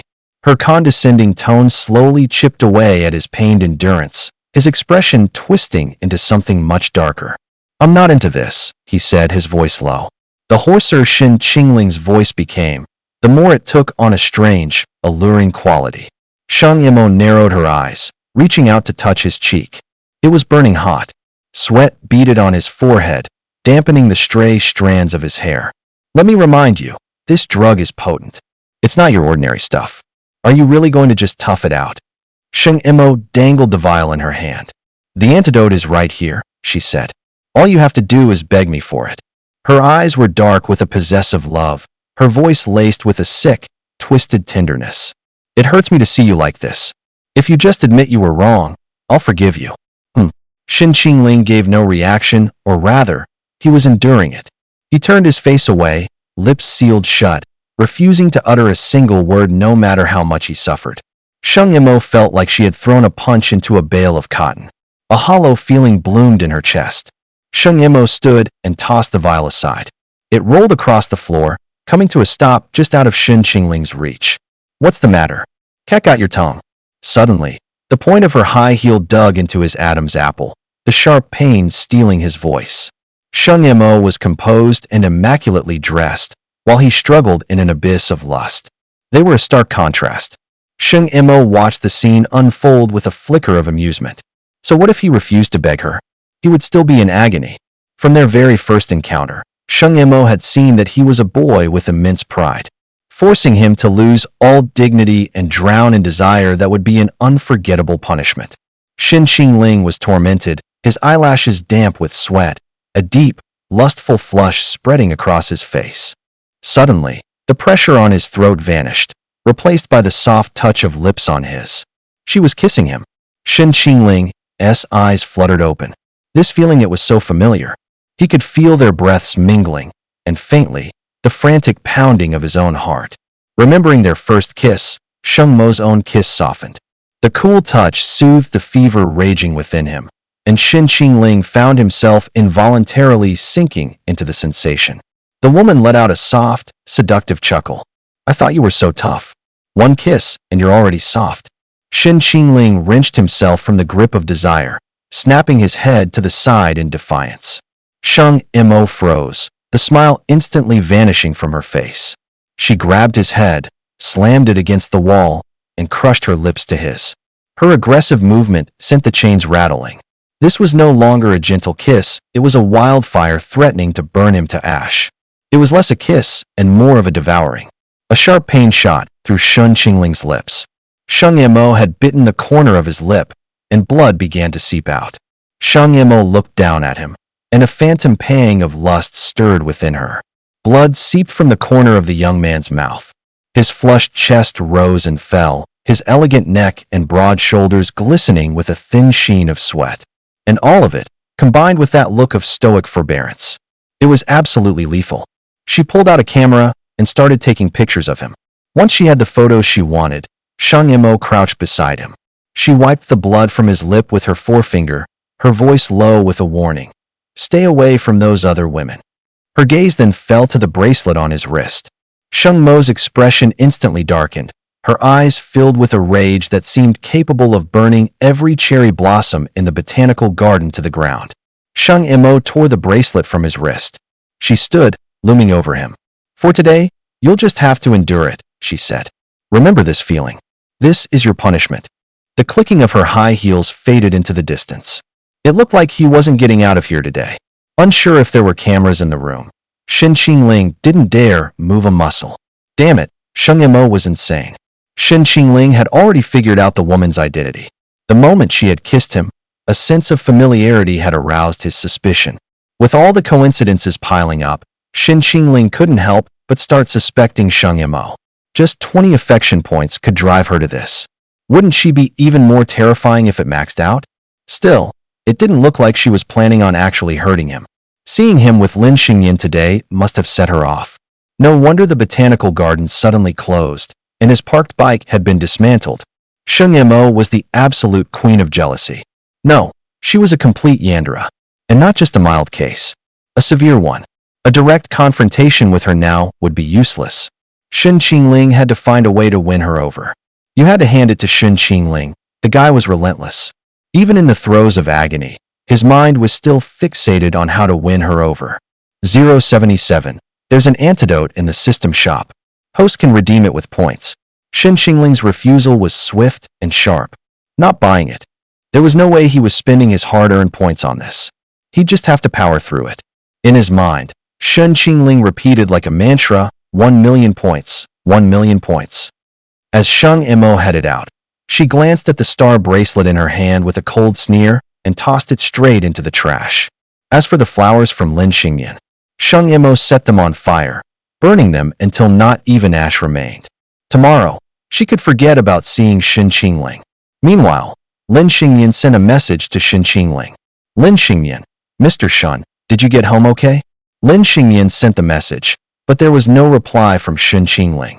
Later that evening, she sent another message. Lin Xingyan, Mr. Shun, are you busy? Still nothing. She figured he was either in a bad mood or just busy and could only stare at her phone in disappointment. Before going to sleep, she sent one last message. Lin Xingyan, see you tomorrow, Mr. Shun. But by the time she fell asleep, she still hadn't received a reply. The Gu family was going out of their minds with worry. Shun Qingling had vanished without a trace. The most anxious of them all was Wen Sulan. Everyone had expected him back around 10, just like he had been for the past few days. By 11 o'clock, Shun Qingling still hadn't returned to the Gu family home. The texts and calls Wen Sulan had made during the day had all gone unanswered.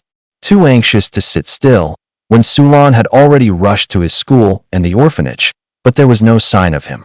Wen Sulan wanted to call the police, but Gu Chengwang stopped her. To avoid the cameras, the family moved the discussion upstairs. Gu Chengwang shot down her idea. Call the police? It hasn't even been 24 hours. If this gets out, it'll cause a massive scandal. Don't forget, we're still filming the show. But he's not home, and his phone's unreachable, Wen Sulan said, her face etched with anxiety. I'm just so worried. Suddenly, a thought struck Wen Sulan, and her eyes darted toward Gu Yijin. She was afraid he was the one who had done something to Qingling. After all, he was probably behind all those other incidents too. If anyone wanted Qingling to disappear, it would have to be Gu Yijin, wouldn't it? Gu Chengwang also glanced at Gu Yijin, his eyes fixing on him as he asked, do you know where Qingling went? Gu Yijin felt completely baffled as all eyes turned to him. Are you serious? Shun Qingling is missing, and somehow they think I have something to do with it? He was speechless. The accusation was outrageous. Sure, he'd tried to harm people in the past, but he'd never actually succeeded at it. Swallowing his anger, Gu Yijin said, I don't know. I don't even have his number. So how would I know where he went? But you're always so interested in what Brother Qingling is up to, aren't you? Lin Qingdai chimed in. What's that supposed to mean? Gu Yijin shot back. I seriously don't know. Gu Chengwang's brow furrowed. What were you doing today? He pressed. The suspicion in his voice was obvious. He was thinking the same thing as Wen Sulan. If Shun Qingling were to disappear, the only people who stood to gain were Gu Yutong and Gu Yijin. Gu Yutong wasn't ruthless enough to do something like this. But Gu Yijin? That was another story. Gu Yijin had to explain. I've been sick in bed all day. I only came down for food and water. I haven't stepped out of the house otherwise. If you don't believe me, ask the staff. Besides, the show's cameras are running. What could I have possibly done? Let me see your phone. You can't let me see it? It's not that I won't, it's just, I have my privacy too. I won't look at anything I shouldn't. Under Gu Chengwang's intense, pressuring gaze, Gu Yijin reluctantly pulled out his phone. Gu Chengwang went through all of his calls and messages, not even sparing his Weibo search history. He opened Weibo, and the search bar was filled with names like Gu Qingling and Shun Qingling. You could tell at a glance he'd searched for them more than 100 times. The screen was just Qingling over and over again. He'd even used an alt account to follow Shun Qingling's super topic and fan club. Everyone was giving Gu Yijin strange looks. Gu Yijin felt as if he'd been stripped naked, humiliated and helpless. Why are you always searching for Qingling's name instead of your own? When Qingling was getting attacked online, I was just checking on the situation. If you don't believe me, you can ask him yourself. I even told him about it, but he didn't seem to care. When Sulan wasn't buying it, she didn't believe for a second that Gu Yijin would be so considerate. Besides, even if there was no evidence on his phone, that didn't prove he hadn't hurt Shin Qingling. Records can be deleted. When Sulan's lips pressed into a thin line, her eyes flashing fiercely. If Qingling isn't back safely by tomorrow, I will tear this world apart to drag out the person responsible. And if it comes to it, I'll take everyone down with me. Her murderous gaze was aimed squarely at Gu Yijin. Gu Yijin was so furious he almost passed out. Why are you looking at me? Go find him yourself. He never thought the day would come when he'd be the one who was wrongly accused. Gu Qingwang cut in. All right, stop making this a life or death situation. I'll send people to look for him, so don't worry. Qingling isn't an idiot. I'm sure he'll come back safe and sound. In the live stream chat, some people noticed that Shin Qingling hadn't come home today, and a discussion quickly erupted. How come Shin Qingling isn't back? Did the chat scare him off from showing his face? It's because you guys were too harsh. Tone it down a bit. If he stops showing up, what am I supposed to watch? You can't find a guy this hot on TV. I'm literally losing sleep over him. Has anyone noticed the Gu family all look a little off? Especially Mrs. Gu. She seems really tense and has been on the phone constantly. Think she's calling Shin Qingling. Where on earth did Shin Qingling go? Did something happen to him, or what? No way he's just staying away because he's afraid Gu Yijin is waiting for dinner, right? Getting stuck with that guy would be worse than stepping in shit. Stop talking nonsense. Yijin is resting in bed. He's been sick all day and looks totally pale. Don't drag an innocent person into this. Is the rich family infighting about to start? You think Gu Yijin wants to get rid of Shin Qingling because he's scared he'll steal the inheritance? Dude, you watch too many dramas. Gu Yijin is way too nice to hurt anyone. Maybe something happened to Shin Qingling on his own. Stop trying to blame my guy. This is getting juicy. This is the kind of rich family drama I signed up for. Will Shin Qingling even show his face tonight? Let's wait and see. Tonight was destined to be a restless one. Gu Qingwang had already sent out numerous people to find Shin Qingling, when Solan was also using her network of contacts to ask around for information. Gu Yutong and Lin Qingdai had gone out together to search for him as well. Back at home, Gu Yijin was not idle either. Hiding in his room, he made a call to Zhang Jing. Something happened to Shin Qingling, he said, his voice laced with panic. Go find him now? Zhang Jing was stunned on the other end of the line. What? You want me to look for Shin Qingling? I thought you always wanted to get rid of him. Enough with the questions. The point is, nothing can happen to him today. Right now, all fingers are pointing at me. It wasn't you? Then who else in Jiangxing would want to go after him? How the fuck would I know? I'm just as clueless as you are. The most important thing right now is clearing my name. If anything happens to Shin Qingling, when Sulan will come for my throat. If he really wants to die, he can do it without dragging me into it. Okay, calm down. I'll get some people on it right away. Hanging up the phone, Gu Yijin cursed. Shit. Shin Qingling, I guess I really fucking owe you one. Come to think of it, he really was in Shin Qingling's debt. With a complicated expression, Gu Yijin gazed out the window. The sky was overcast, as heavy as his mood. Shin Qingling could die, but not at the hands of some nobody. They were the only worthy adversaries for each other. If one was to die, it should be at the other's hand. Shin Qingling had to be dragged down, step by step, into the abyss. He had to become just like him. Only then could he unleash his true power and be a worthy opponent. For him to be finished off by someone else like this, wouldn't that just be a joke? And so, with Shin Qingling missing, the one who wanted him back the most was, ironically, Gu Yijin. Tonight, Jiangxing was on edge. And even though the Gu family was trying to conduct their search in secret, word had already spread all over the city. Meanwhile, Sheng Mo was at home, casually watching her surveillance monitor. Shin Qingling hadn't eaten. Once the drug wore off, he had simply fallen into an exhausted sleep. Watching him sleep so soundly, Sheng Mo felt a mix of heartache and delight. Just then, a sudden knock came at the door. Without even closing the surveillance feed, Sheng Mo called out, "Come in." Sheng Xia assumed she was looking at some reports and didn't pay attention to what was actually on the screen. Sheng Xia's brow was furrowed, her expression grave. Something's happened, she said. Sheng Yimou asked calmly, what is it? Sheng Xia sat down across from her, her frown deepening. Shen Qingling has disappeared. Auntie Wen is turning the city upside down looking for him. Sheng Mo's expression turned to one of shock. Disappeared? She asked. How is that possible? Sheng Xia analyzed the situation seriously. I think it's strange too. How could Shen Qingling just disappear when he was perfectly fine? I mean, Jiangsheng is a pretty safe city. Do you think he pissed someone off? Or maybe he just didn't want to go back and had a falling out with the Gu family. It was hard to say. Do you think we should help look for him? We're family friends, after all. It's the least we can do. Yeah, I'll have some people look into it. Sheng Xia sighed. I hope he's okay. If something really happened to Shen Qingling. Sheng Yimou stared at her, his voice cold. Even if something did happen, it has nothing to do with you. How can you say that? A man's life is at stake. Since when are you so compassionate? Or are you still not over him? I'm not. Let me make this clear. Whether Shen Qingling is dead or alive, it has absolutely nothing to do with you. Sheng Xia scoffed, then turned and left, shutting the door behind her. Sheng Yimou sneered. Even if Shen Qingling is dead, his ashes will belong to me. No one else will ever touch them. While a frantic search for the missing man was underway outside, he slept soundly until the next morning. When Shen Qingling woke up, the sun was shining brightly outside. The chains on his wrists had been unlocked, and his blindfold was gone. Looking around, he realized he was in a luxury hotel. To his astonishment, he was in the presidential suite. Shen Qingling thought for a moment. He couldn't let Sheng Yimou get away with this. His phone was sitting on a table in the room.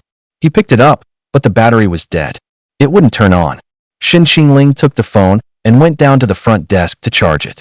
The moment it turned on, the screen was flooded with over 100 missed calls and hundreds of text messages. Nearly all of them were from people looking for him. Mixed in with the frantic messages was one with a chilling opening line. Shen Qingling frowned and read the line aloud. I want to cut open your heart. It was a love letter from Sheng Yimou. I want to slice open your heart and see if there's any trace of me inside. I want to put you in chains, lock you in my basement, until the only thought in your head is loving me. I want to take you apart, piece by piece, and preserve you like a doll that will be with me forever. I want to cut off every escape route, leaving you with nowhere to run. I'll take your voice, so you can't even scream. I want to pin you to the wall, a masterpiece for my eyes only. I'll carve my name into your skin, brand my love so deep it's seared into your soul. I want to cradle you like my most precious treasure as we watch the beautiful sunrise together. I can seal off every path of escape and hold you as we dance in a moonlit rose garden. I'll bind us together, tight as steel, and we'll sit by the ocean and count the stars. As I hold you in my arms, I'm holding your grave and your funeral, too. The deepest form of my love is to absorb you completely into myself, to make us one. Where I go, you will go. I'll preserve every part of you. Your pale skin like bloodless leaves, your black hair bundled into a tassel, strung together with silver thread like undying flowers. I'll stare into your dark brown eyes, pretending I can still see that loving gaze. God, how I want to burn away the look you give to anyone else. From now on, your eyes will see no one but me. Shen Qingling, Shen Qingling, Shen Qingling. You are my one and only prey. Surrender to me. Completely. Shoo, turn around. I'm right behind you. Shen Qingling's eyelid twitched. He whipped his head around, only to find nothing there. Absolutely nothing. He let out a shaky breath and muttered, Psycho. Shen Qingling quickly called Wen Sulan back. Wen Sulan hadn't slept a wink. The moment she heard Shen Qingling was safe, tears instantly streamed down her face. As long as you're okay, that's all that matters. Where are you, child? Mom's coming to get you. Shen Qingling gave her the name of the hotel, and Wen Sulan immediately started driving over. He tried to get the hotel to pull the security footage and check the check-in records, but the front desk told him they couldn't. Unless it was a police inquiry, they wouldn't disclose a guest's private information. Shen Qingling figured Sheng Yimou must have covered his tracks. There was probably no way to get to the bottom of this. Still, at least he recognized the man. Exposing a wolf lurking in the shadows meant his efforts hadn't been completely in vain. Shen Qingling went into the bathroom and splashed icy water on himself. He decided to feign a serious illness and see if it would work. After being taken advantage of so badly, he had to get some of those so-called affection points back from Shang Yimou. It would do that damn Yandere some good to suffer a little, to feel a pang of worry. Maybe then he wouldn't dare treat anyone like this again. Yanderes were all like that, always tossing around threats like, "I'll kill you," but if something actually happened, Shang Yimou would surely be frantic with worry. When Sulan arrived, she found Shen Qingling standing by the entrance, his face ashen.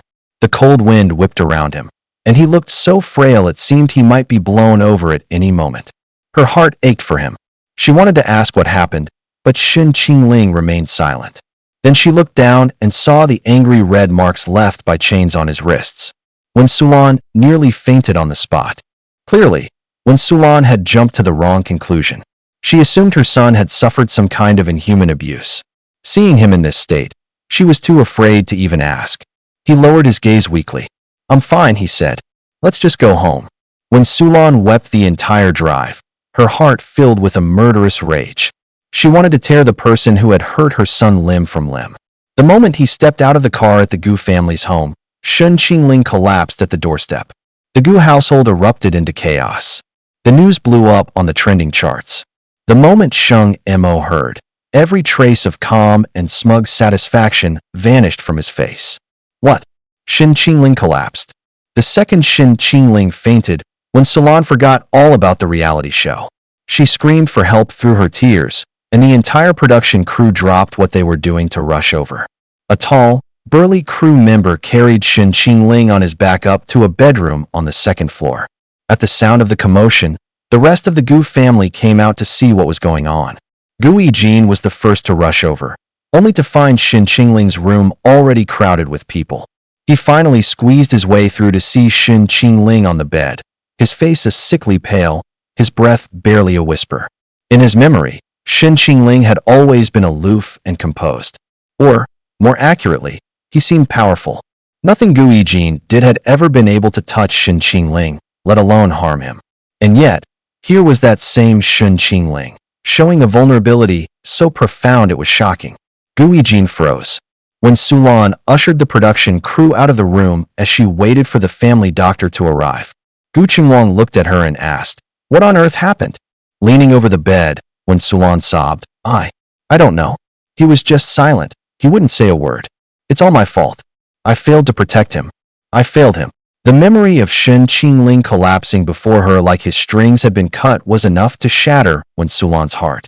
She was already consumed by guilt over Shen Qingling, and since he'd come home, not only had she failed to make amends, but he seemed to only get hurt again and again. If it wasn't being savaged online, it was suddenly falling ill like this. The self-blame was crushing her. For some reason, Gu Yijin felt something was off about Sulan's story.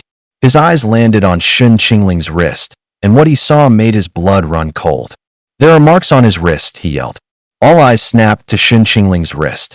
The Gus were a worldly family. One look at the injury, and they knew something was terribly wrong. They didn't look like accidental wounds, but rather like chafing marks left by shackles. Coupled with Sulan's words about his constant silence, the clues painted a deeply disturbing picture. Gu Yutong's eyes widened, her hand flying to her mouth in horror. A second later, that horror morphed into uncontrollable rage. "What kind of animal would do something so despicable?" she roared. Gu Yutong may not have been fond of Shen Qingling at first, but he was still family. The thought of an outsider hurting and humiliating one of their own was intolerable. She was shaking with fury. Gu Qingwang leaned over Shen Qingling, looking him over carefully. His brow furrowed so deeply it could have crushed a fly. "His lip is injured, too," he muttered. "Looks like he was bitten." At that moment, the Gu family's fury boiled over. In Jiangxing's high society, there were plenty of people who preyed on beautiful young men, and some men, in particular, were notorious for this proclivity. They favored the young and handsome, and an untouchable beauty like Shen Qingling was an especially rare prize. Just yesterday morning, his face had accidentally gone viral, and by that evening, he had vanished. They couldn't help but wonder if his stunning appearance had made him a target for some of Jiangxing's deviants, leading to this. The Gu family was convinced he had been subjected to something horrific, fearing he had been violated. The misunderstanding was rapidly spiraling out of control. Gu Chunwang exploded with fury. How dare they do this to a son of the Gu family, he roared.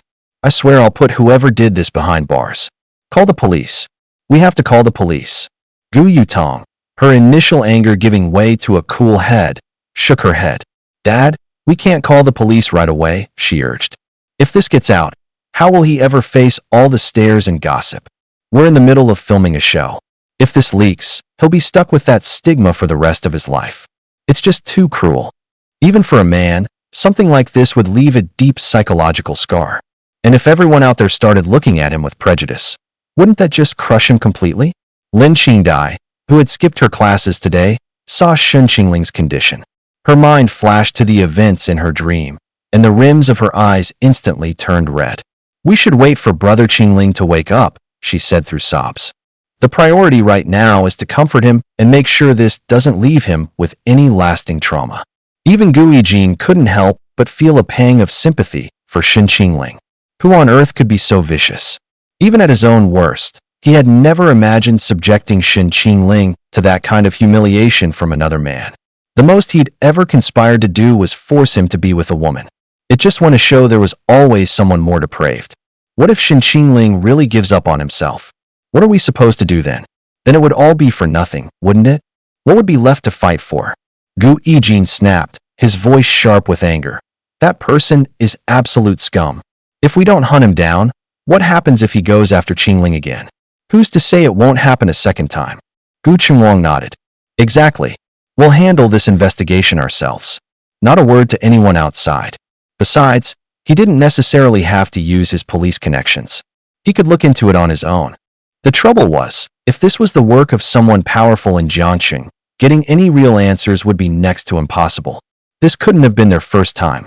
They were probably so brazen precisely because they knew they wouldn't get caught. A smart person wouldn't leave a trail. Right now, the only lead was Shun Qingling himself. Gu Chunwang's gaze swept across the room. He lowered his voice, his tone a clear warning. Every one of you will keep your mouth shut about what happened today. If a single word of this gets out, don't blame me for being unforgiving. The official story is that Qingling stayed at a friend's house last night. His phone died, which is why no one could reach him. He fainted this morning because he got caught in the rain. Understand? They all murmured their assent. Just then, a knock came at the door. The Gu family doctor had arrived. The moment the doctor stepped inside, Gu Chunwang gave him a specific order. Check his back for any injuries. The doctor's eyes flickered for a fraction of a second before he lowered his head. Yes, Mr. Gu. Gu Chunwang's face was grim as he waited for the results of the examination. He couldn't believe someone had the gall to go after a member of the Gu family.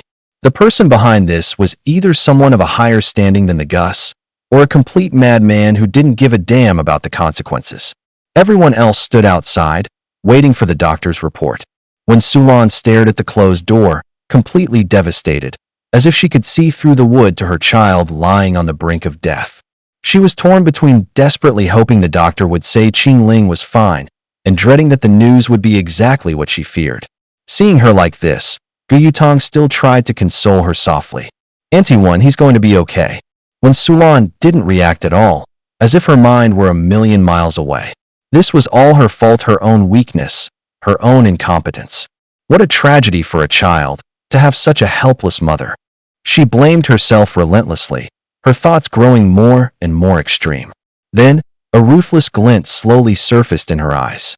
She was done being a mere social ornament, a trophy wife with no substance. Now that she had someone to protect, she had to become strong. At the very least, as a mother, she had to do everything in her power to shield her own child from harm. Ironically, this whole fiasco was the very thing that sparked Sulan's transformation. What mother could tolerate her child being hurt like this? A mother had to be strong. She would be the wings that shielded Shun Qingling from the storm. She stared into Gu Chunwang's eyes and said sharply, "You find that person. If he so much as laid a finger on Qingling, you cut off his hand. If he did anything worse, you castrate him and feed his body to the dogs." Gu Chunwang lowered his gaze, his eyes wide with astonishment as he looked at his wife, who had always been so meek. Seeing his silence, when Sulan pressed on, "Why aren't you saying anything? That's your son. Isn't your precious honor the most important thing to you? Gu Qinglong saw the wild fury in her eyes. It was years of repressed anger, resentment, and a deep-seated guilt for Shen Qingling. He was at a loss for how to comfort her. All he could do was pat her on the back and say, "Calm down. Let's wait for Qingling to wake up so we can find out what really happened." Her eyes red when Sulan shoved him away. "You're always so damn calm and rational," she spat, her teeth clenched. "All you ever care about are the Gu family's interests and your precious, so-called honor. You don't even see your own son. He's your flesh and blood, yet we never truly raised him. We're failures as parents. If he hadn't come back, none of this would have happened. We can't even protect him. We don't deserve to be his parents. We failed to protect him when he was a child, and nothing has changed now that he's back. Gu Yijin has never been wronged a single day in this family, yet the moment Qingling comes home, he's berated and hurt. How have we ever done right by him? Gu Qinglong, you've walked this path before. As a father, can't you squeeze just a little love for him out of that cold, unfeeling world of yours? Think of it as making amends to the boy you once were, a small comfort for your own past." When Sulan bit her lip, drawing blood, she was done keeping up appearances. The peace in this family was a fragile thing, held together only because someone was always the one to back down and endure. She could never treat Gu Yijin the same way again. She hated him. She hated him for enjoying a life that should have been Qingling's, and she hated him for stealing the happy years she should have had with her son. More than once, she had thought how much better life would be without him. She wished Gu Yijin would simply vanish from the face of the earth. Gu Qinglong watched his wife, wanting to speak, but he didn't know where to begin. As the patriarch of the Gu family, it seemed every father was cut from the same cloth. Silent, stern, immovable. To put it bluntly, they were the most selfish people in the family. In the past, he had been no different from Shen Qingling. His own father had valued the Gu family's honor above all else, raising him not as a son, but as an heir. There had been little affection between them, and even his marriage had been chosen for him. He felt no great love for Gu Yijin. He was simply raising a potential successor, not a son. He had sworn he would never become his father, only to end up as the very man he'd always despised. He had raised Gu Yijin in the exact same way, and the result was a failed product. Was Shen Qingling destined to walk the same path? Gu Qinglong didn't want Shen Qingling to become another Gu Yijin, nor did he want him to become the next version of himself. Perhaps his son could have a chance at happiness. When Sulan just stared at him, her gaze hard and unyielding, determined to wring an answer from him. When Sulan's words, "a small comfort and recompense for your youth," hit home for Gu Qinglong. A complicated expression crossed his face as he answered softly, "I understand." Gu Yijin had a bad feeling. The incident with Shen Qingling had clearly rattled Wen Sulan, and she wasn't acting like herself. Meanwhile, Gu Qinglong's attitude toward Shen Qingling seemed to be subtly shifting. Shen Qingling had accomplished in a matter of days what he hadn't been able to change in years. Then what did all his years of effort amount to? Just then, the doctor came out, and all eyes turned to him. The doctor said, "It's a fever brought on by a chill and physical exhaustion. There shouldn't be any further complications. He only has minor injuries to his wrists and lips, nothing else." "Is he awake?" "Not yet. His temperature is still high. I've given him something for the fever, so we're letting him sleep for now. I'll be back to check on him every 2 hours." The explosive drama at the Gu family residence was already trending online. Security cameras, both on the road and in the living room, had captured Shen Qingling's collapse in perfect clarity. A hashtag about Shen Qingling's collapse shot to the top of the trending list. 3 hashtags: hashtag Shen Qingling missing, hashtag Shen Qingling collapses, and hashtag wealthy family scandal shot straight into the top 3 trending spots. Netizens were wildly speculating about what on earth had happened the night before. Shen Qingling didn't come home all night, so was he actually missing? How did he suddenly reappear and then just collapse like that? I'm starting to believe the conspiracy theories. If Gu Yijin and Shen Qingling are both children of the Gu family, could this be a fight for the inheritance? Don't forget Gu Yutong is also in the picture. Just because she's a woman doesn't mean she can't inherit. What if she's resentful and wants to eliminate her 2 brothers to take over? Gu Yutong is in the entertainment industry. She doesn't seem like the type they'd groom to be the heir. Her chances are slim. At most, She'd just be looking for revenge on her brothers. My money's on Gu Yijin. His relationship with Shen Qingling is still a total mystery. It's unclear which one is the illegitimate child, but I've got a feeling one of them isn't the real deal. How can you tell one of the two isn't the legitimate son? The Gu family hadn't said a word. Let's cut the conspiracy theories. Besides, Gu Yijin doesn't seem like the type. The difference in their looks is just insane. If you're really trying to say Shen Qingling and Gu Yijin are full-blooded brothers, how could they possibly look so different? The Gu family's drama was the talk of the town, and the show's ratings skyrocketed, higher than any season since it first aired. The production team hastily called an emergency meeting. They didn't want to let all this buzz go to waste, but they were afraid of offending the Gu family, and even more so, they didn't want the audience to accuse them of profiting from someone else's misery. Some scandals have a price for riding their coattails. I originally wanted the Gu family to officially announce Shen Qingling's identity, he chilly said with a frown, but they refused. The others asked in confusion, why would they refuse? The rumors about an illegitimate son can't be good for their public image, can they? Someone else added, it was Shen Qingling's decision. I just don't understand why he'd rather take all this heat than just reveal who he is. Going public would clear his name instantly. That's so strange. Could it really be for Gu Yijin's sake? The moment Shen Qingling comes forward to explain, he could steal all the spotlight and acclaim Gu Yijin has worked for. I remember the whole reason the Gus agreed to do this show in the first place was to make Gu Yijin a star, right? Definitely. Gu Yutong joining the cast was basically just to pave the way for him. When you put it that way, the Gu family is playing favorites hardcore. They're letting Shen Qingling take the fall for everything while Gu Yijin gets all the credit. Shen Qingling never got anything from the Gu family before this, and now he comes back only to be dragged through the mud. It's just heartbreaking, sigh. By now, it was clear to most of the staff.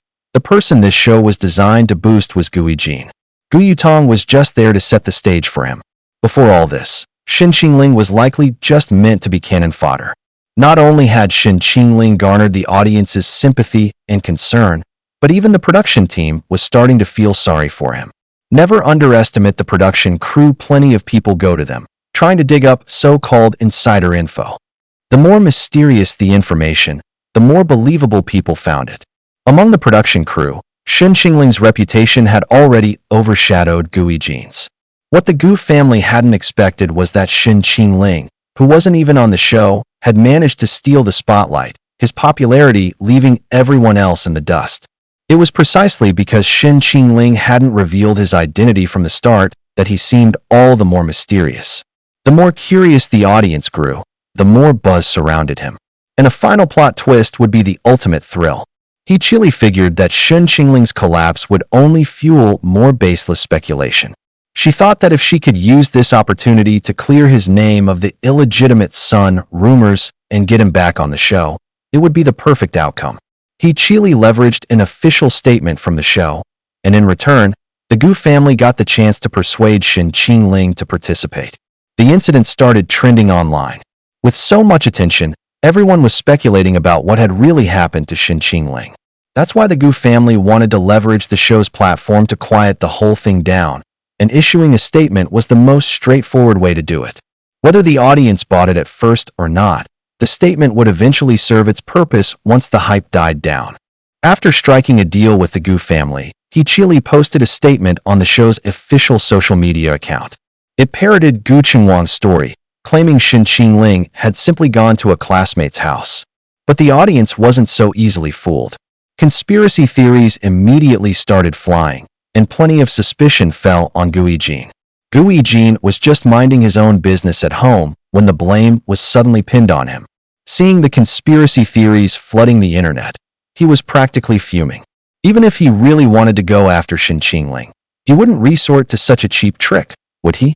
Now they were dragging chains and biting into it, making it sound like some kind of assault. He wasn't a pervert. These netizens and their wild imaginations. If he ever found out who was pulling the strings, he would drag them out and teach them a serious lesson. To this day, there still wasn't an explanation for the incident that the audience found completely convincing. The production team had done everything they could and everything they were supposed to. After all, in an age where entertainment was king, All the director cared about was buzz and money. They had no interest in doing anything more, nor would they. The news of Shen Qingling's collapse was creating a huge stir, yet one person remained completely in the dark.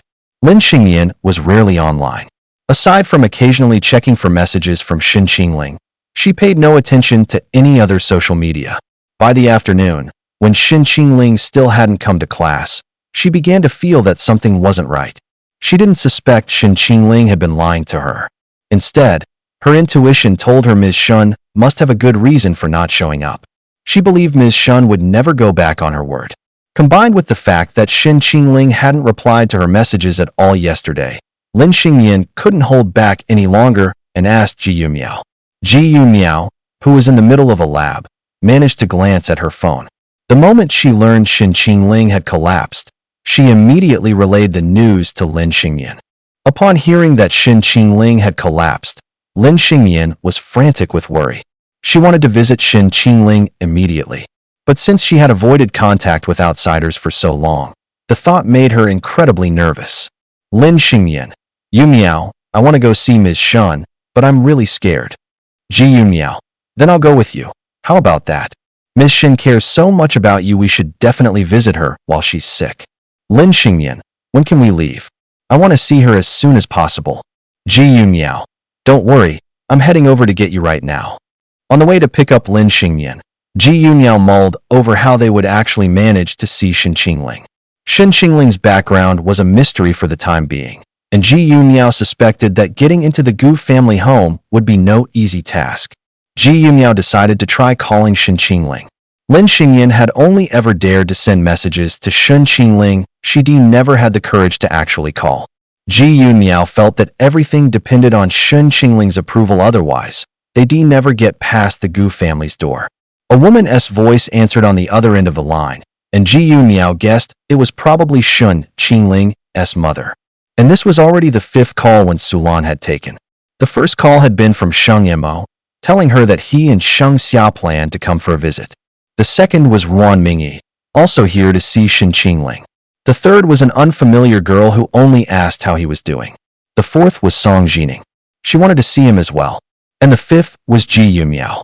When Sulan was heartened to see so many people concerned for Shen Qingling, it showed her that her son was well liked, not a dull or withdrawn person at all. She would tell him about them when he woke up. If he was up for it, she'd invite the young women over for a get-together. Maybe it would lift his spirits and help him take his mind off everything. It was already 3 in the afternoon when Shen Qingling woke up. The Gu family was gathered around him, their faces filled with concern. Shen Qingling was baffled. All he had wanted was to make Sheng Mo feel guilty. So why was the Gu family looking at him like this? Their expressions were a mixture of sympathy and pity, as if they wanted to comfort him but couldn't find the words. Completely bewildered, Shen Qingling asked, Why are you all looking at me like that?" When Sulan said, "Oh, my dear, you're home now. It's okay to cry. We won't tell a soul. No matter what happened, Mom will always have your back. Just tell me his name. I swear I'll make him die a horrible death." Gu Yutong said, "Qingling, sigh. I know this is hard to accept, but I hope you can find a way to move past it. Put it behind you. None of this was your fault." Lin Qingdai added, "Qingling, you're a wonderful person. They're the ones who are wrong, not you. You were targeted because you're too good, too perfect. No matter what happened, you're still the same perfect Qingling to us. Just be you." "They're right," said Gu Chunwang. "Whatever you're going through, we're here for you. I've already found you a therapist. If you don't feel comfortable talking to us, you can talk to them." The only one to remain silent was Gu Yijin. Watching everyone comfort Shen Qingling this way, what little sympathy Gu Yijin had felt for him evaporated in an instant, replaced by nothing but twisted jealousy and resentment. These were things he'd never had. Never. Shen Qingling had only been home for a few days, yet he was already receiving the kind of love he had never known. Gu Yijin thought darkly, it'd be interesting if Shen Qingling broke from all this. Let's see if he can still hold on to that kindness and innocence after everything he's been through. You approach the world with kindness, but the world doesn't return the favor. Shen Qingling, will you change this time? Shen Qingling just found it all a bit baffling. Seeing the look on his face, when Sulan said, "All right, that's enough. Let Qingling process this on his own." Let's not bring it up again. After when Solan saw the others out, she didn't press the issue, worried it might upset Shen Qingling. So instead, she brought up the girls who had called for him. Qingling, your friends have been very worried about you. Would you like to see them? Okay, then I'll call them back for you. We can have them over in a couple of days. Shen Qingling lowered his head, a small smile playing on his lips. Sheng Xia, Sheng Mo, Ruan Mingyi, Song Jining, Ji Yuniao, Lin Xingyan. When all those women were gathered together, what a spectacular battlefield it would be. Sheng Mo, you dared to treat me that way. Now you'll see how it feels to be left out in the cold. I'm going to drive you mad with rage, make you lose control with jealousy, until you'd never dare to lay a finger on me again. When Sheng Mo received Solan's return call, she learned about Shen Qingling's condition over the phone. A fever? Come to the Gu residence in 3 days? Okay, Andy. Sheng Mo hung up the phone and stared blankly for a moment. How could this have happened? Shen Qingling had collapsed with a severe fever and now needed a few days of rest to recover. It sounded quite serious. The woman's brow furrowed slightly, a look of unease on her face. She wouldn't be able to see Shen Qingling anytime soon when Solan had said they weren't receiving any visitors for the next couple of days. A sudden wave of frustration washed over Sheng Mo, directed not at others, but at herself. I shouldn't have been so impulsive, Sheng Mo thought, her heart filled with regret. After all, Shen Qingling had grown up in an orphanage. His constitution was never strong to begin with. She had drugged him, but he fought it off through sheer willpower, leaving him utterly exhausted and without food or water for the entire night. Sheng Mo knew she had gone too far this time, but she just couldn't help herself. The sight of him smiling at another woman was agonizing, and she was repulsed by every woman in his orbit. Especially when she saw the gentle look he gave that girl, a look she had never received. Jealousy coiled through her like a vine, choking out all rational thought. The jealousy was driving her mad. The image of Shen Qingling and Lin Xingyan, so happy together that day, had been a dagger to her heart. It was infuriating how clearly she remembered it. The scene still burned behind her eyes. She hated herself for her inability to crush her own jealousy, and she hated her powerlessness to ever have him. The room suddenly darkened. It looked like it was about to rain. Sheng Mo walked to the window, her gaze fixed on the gloomy sky outside, a mirror of her own heart. This was where she and Shen Qingling had kissed. She touched her lips, her eyes cast downward, as if suppressing a powerful emotion. She closed her eyes for a moment, but the silence offered no peace. Restless, she moved toward the desk. From the drawer, she pulled out a small knife. The blade reflected her own sharp, severe features. She lifted the hem of her dress and dragged the blade across her thigh, once, then again. Blood welled instantly. Blood seeped from the pale skin, staining the black fabric crimson. They looked like blossoms of blood blooming in the darkness, a horrifying, yet bewitching sight. The pain drained the color from her face. She bit down hard on her lip, her entire body trembling. This, she thought, was a way to feel his pain. She had hurt Shen Qingling, so now it was time to punish herself. She could never control herself. If this kept up, she would only sink deeper into the abyss. Suddenly, there was a knock at the door. Sheng Mo recognized it as Sheng Xia. Her face a mask of indifference, she said, "Come in." The moment Sheng Xia walked in and saw the state of the room, her pupils constricted for a fraction of a second before she schooled her expression back to its usual calm. She stepped forward and plucked the small knife from Sheng Mo's hand, muttering, "At it again? Did you forget to take your meds?" Sheng Mo's eyes were downcast as they let out a cold laugh. If pills could actually fix people, there wouldn't be so many psychos in the world. Sheng Xia pulled supplies from the first aid kit. "Who set you off this time?" she asked as she began wrapping the wound with gauze. It was obvious she'd done this before. Her movements were practiced, almost second nature. Sheng Mo said nothing, simply staring out at the leaden sky. Rain began to fall outside. "You're not seriously going to the office like this, are you?" "Nope, not in the mood." "Did you get into a fight with that guy you kissed?" "You talk too much." "Oh, fine. I'll change the subject." Gu Yijin said Shen Qingling is seriously ill. Apparently, Annie went through a huge fit today.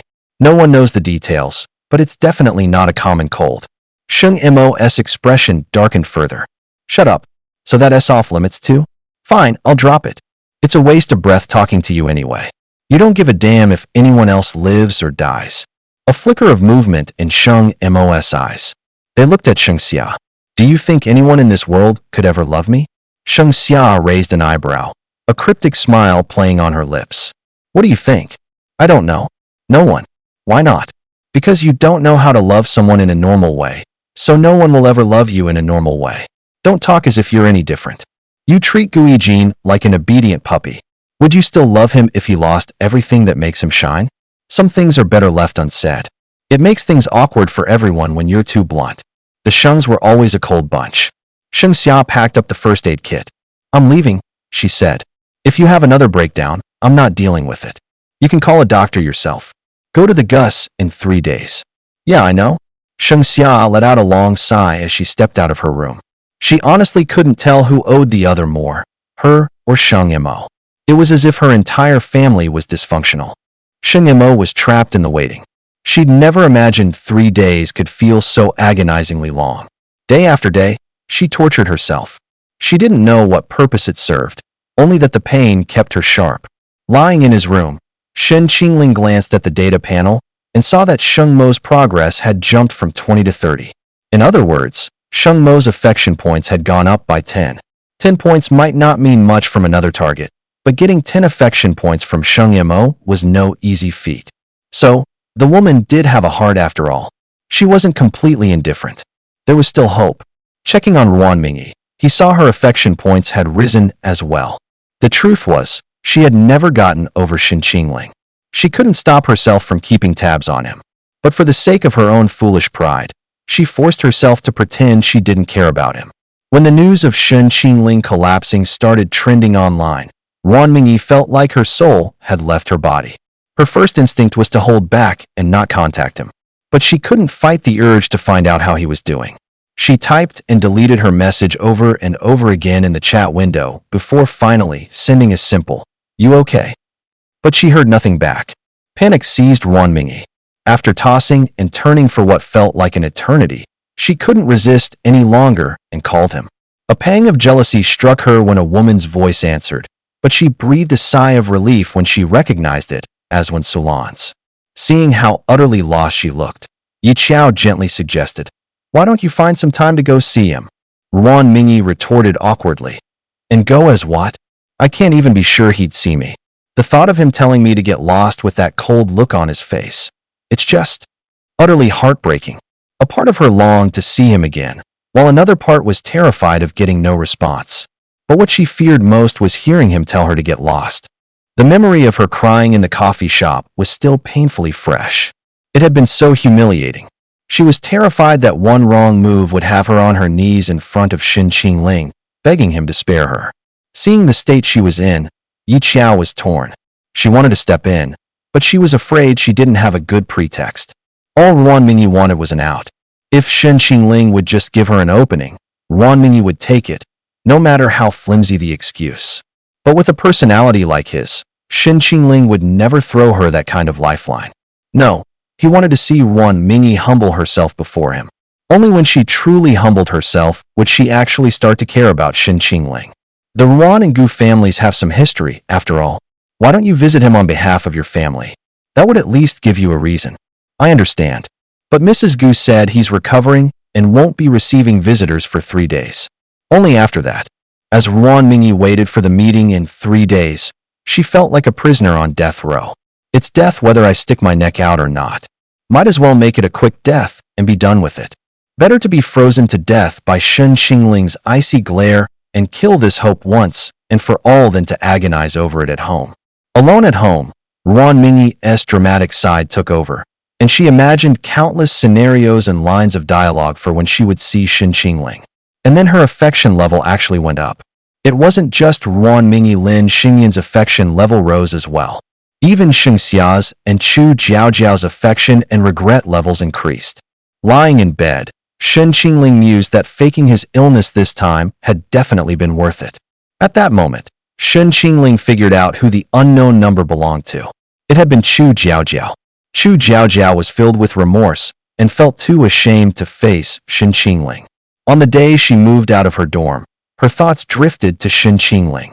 Back then, She had been utterly alone. Her roommates despised her, counting the days until she moved out. There was no longer a place for her there. She was an outcast, scorned by everyone. The men around her were all unreliable, and she certainly couldn't expect any of those trust fund kids to help her move. What did she matter to them? Maybe nothing at all. And the one person who had ever genuinely cared for her was the very person she had hurt with her own hands. She'd thought about asking for help, but her dream of marrying into a wealthy family always stopped her. To keep up appearances, she would never let those men see her moving into that run-down apartment. It was at times like this that she found herself missing the days when Shen Qingling was still around.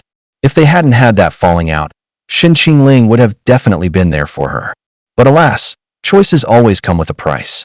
The very day she moved into the apartment, Shen Qingling started trending online. That was when she found out he had ties to the Gu family that he was, in all likelihood, their young master. Chu Jiaojiao was so devastated she dropped and shattered her glass. Her brow furrowed, and for a moment, she thought she was going to faint. She had been one step away from her dream, and she had ruined it with her own two hands. Everything went black. Chu Jiaojiao was consumed by a regret so total it was suffocating. In the agonizing days that followed, she couldn't stop thinking about Shen Qingling. With each passing day, the thought of him made her heart beat stronger. People are so pathetic, she thought. You never know what you have until it's gone. She found herself constantly recalling his kindness, and the memories of their carefree days together would come flooding back. And she remembered what he had once said, "When I look at my future, Jiaojiao, you're all I see." But she was stubborn and proud, and she knew their relationship was likely beyond repair. She wouldn't go back to him, not like some pathetic dog begging for his affection. Now he was the untouchable young master of the Gu family, while she was just the disgraced childhood friend who had betrayed him for 100,000 yuan. The gulf between them was immense. When she heard he had fallen ill and collapsed, she couldn't stop herself from calling to check on him. But even then, she only dared to call from an unknown number. Chu Jiaojiao breathed a sigh of relief when she found out he was awake, but she didn't dare to bother him again. This is how it has to be, she thought. He was an eagle soaring in the sky, and she was just a frog at the bottom of a well. It was better to let him exist only in her memories. Until the day she finally achieved her own dream, she would not see him again. But as for Chu Jiaojiao's inner turmoil, Shen Qingling neither knew nor cared to know. A woman like Chu Jiaojiao would think of Shen Qingling at the first sign of any future trouble. Her regret and her lingering affection would only escalate. For Shen Qingling, winning her over would be effortless. Time would eventually make her see everything for what it was. But Shen Qingling couldn't be bothered with what that woman was thinking right now. The person he had to deal with at the moment was Gu Yijin. Something must have snapped in Gu Yijin, because he'd shown up in the middle of the night. He claimed he was there to visit the sick, but he looked more like he'd lost his mind. "Qingling, are you feeling any better?" There was a hint of pity in Gu Yijin's eyes, pity that was clearly forced. After seeing Shen Qingling surrounded by the family's concern, whatever genuine sympathy he might have had was completely consumed by jealousy. What kind of hold did Shen Qingling have on them? How could he wrap the Gu family around his little finger so effortlessly? Compared to himself, Shen Qingling wasn't particularly warm to the Gus, nor had he done much for them. He was hardly respectful or filial toward Gu Chengwang. He showed no tenderness whatsoever toward Gu Yutong, and Lin Qingdai had never received any help from him. And yet, it was as if everyone in this family was under his spell, completely ensnared by him. Even he had started to feel a flicker of sympathy for Shen Qingling. It was nothing short of a betrayal to himself. Gu Yijin took a hard look at himself, and then his hatred for Shen Qingling returned with a vengeance. Shen Qingling had no idea what the man was doing here at this hour, but he had long figured out how to handle Gu Yijin. He lowered his gaze. "It's nothing serious. Just a cold." Gu Yijin kept his pitiful expression. "Come on, don't put on a brave face. It's just the two of us. You can tell me what's really on your mind." Gu Yijin's real intention was to make Shen Qingling relive those unbearable experiences. The more painful, the better. The faster he'd be pushed over the edge, the better. "Suffer. Break, Shen Qingling. I have nothing to talk about. Why are you really here?" Shen Qingling seemed unnaturally calm. Even Gu Yijin, the outsider, was more worked up than he was. Seeing how impervious Shen Qingling was, Gu Yijin grew frantic. Qingling, do you know why these things happen to you? It's because you're too good, that's why. Your innocence and kindness will be your downfall. A giant question mark might as well have been stamped on Shen Qingling's forehead. Question mark. Gu Yijin moved closer, staring into Shen Qingling's clear eyes, his voice a low, demonic whisper. Qingling, let me tell you something. In high society, the more glamorous someone seems on the outside, the filthier they are on the inside. They are the most vile, shameless people in the world. You need to see them for who they really are. Your kindness will only get you destroyed faster. You have to learn to change, to adapt to the rules of this world if you want to survive. It was then Shen Qingling understood. Gu Yijin was trying to brainwash him. Seeing Shen Qingling's lack of reaction, Gu Yijin grabbed him by the shoulders. Look at me. Stop hiding from it. Running away won't solve a thing. The reason you got hurt this time is because you're too alluring, too eye-catching, but you have no way to protect yourself. You let your guard down, didn't you? Don't trust anyone around you. Anyone can stab you in the back, not even your own parents are an exception. Gu Yijin felt like some kind of devilish godfather, corrupting a pure soul. He was pushing a bright, kind person into the abyss. He was determined to take the blank slate that was Shen Qingling and paint it into the image he desired. Shen Qingling thought Gu Yijin must have been triggered by something. He seemed on the verge of madness. Finding him a little ridiculous, Shen Qingling couldn't resist teasing him. Shen Qingling looked at Gu Yijin and asked, "What about you? Can I trust you?" Gu Yijin froze. What was this naive fool talking about now? He'd just told him not to trust anyone. Yet here he was, staring at him with that innocent look on his face. A meaningful smile touched Gu Yijin's eyes. "Of course, you can trust me," he said. "Didn't you say we were friends? The moment you completely trust me, I'll stab you right in the back and give you a taste of how cruel this world and the people in it can be. All right, I'll be honest. I'm not as fragile as you all think. It's really not that big of a deal. Not a big deal. You can't seriously be brushing this off, can you?" Gu Yijin was tempted to crack open Shen Qingling's head just to see how he could be so unfazed by something like this. Shen Qingling nodded. "It was just some psycho woman, that's all. I've had girls stalk me before, but this one really crossed the line." "What? A woman? Not a man." "I said a woman, not a man." It was only then that Gu Yijin understood why Shen Qingling had been so composed. After Shen Qingling briefly explained what happened, Gu Yijin felt a pang of disappointment. So he was just tied up by some woman for a night, and nothing else happened? He had actually been hoping this incident would be enough to push Shen Qingling over the edge. So much for that fantasy. The plan to see Shen Qingling snap had failed. That woman was pathetic. She goes through all the trouble of kidnapping him just to tie him up for a night? She didn't even try to mess with him. How could she even call herself a psycho? Completely useless. Gu Yijin could only force a smile. "Oh, so that's what happened. We all misunderstood. The important thing is that you're okay." Even though things didn't go as he'd imagined, it wasn't a total loss. At the very least, Shen Qingling had been willing to tell him the truth, which meant he trusted him to some extent. Gu Yijin felt he was finally getting a small glimpse into Shen Qingling's heart, and he knew that, at least, he wasn't hated. As soon as he left the room, Gu Yijin told the rest of the Gu family what had happened.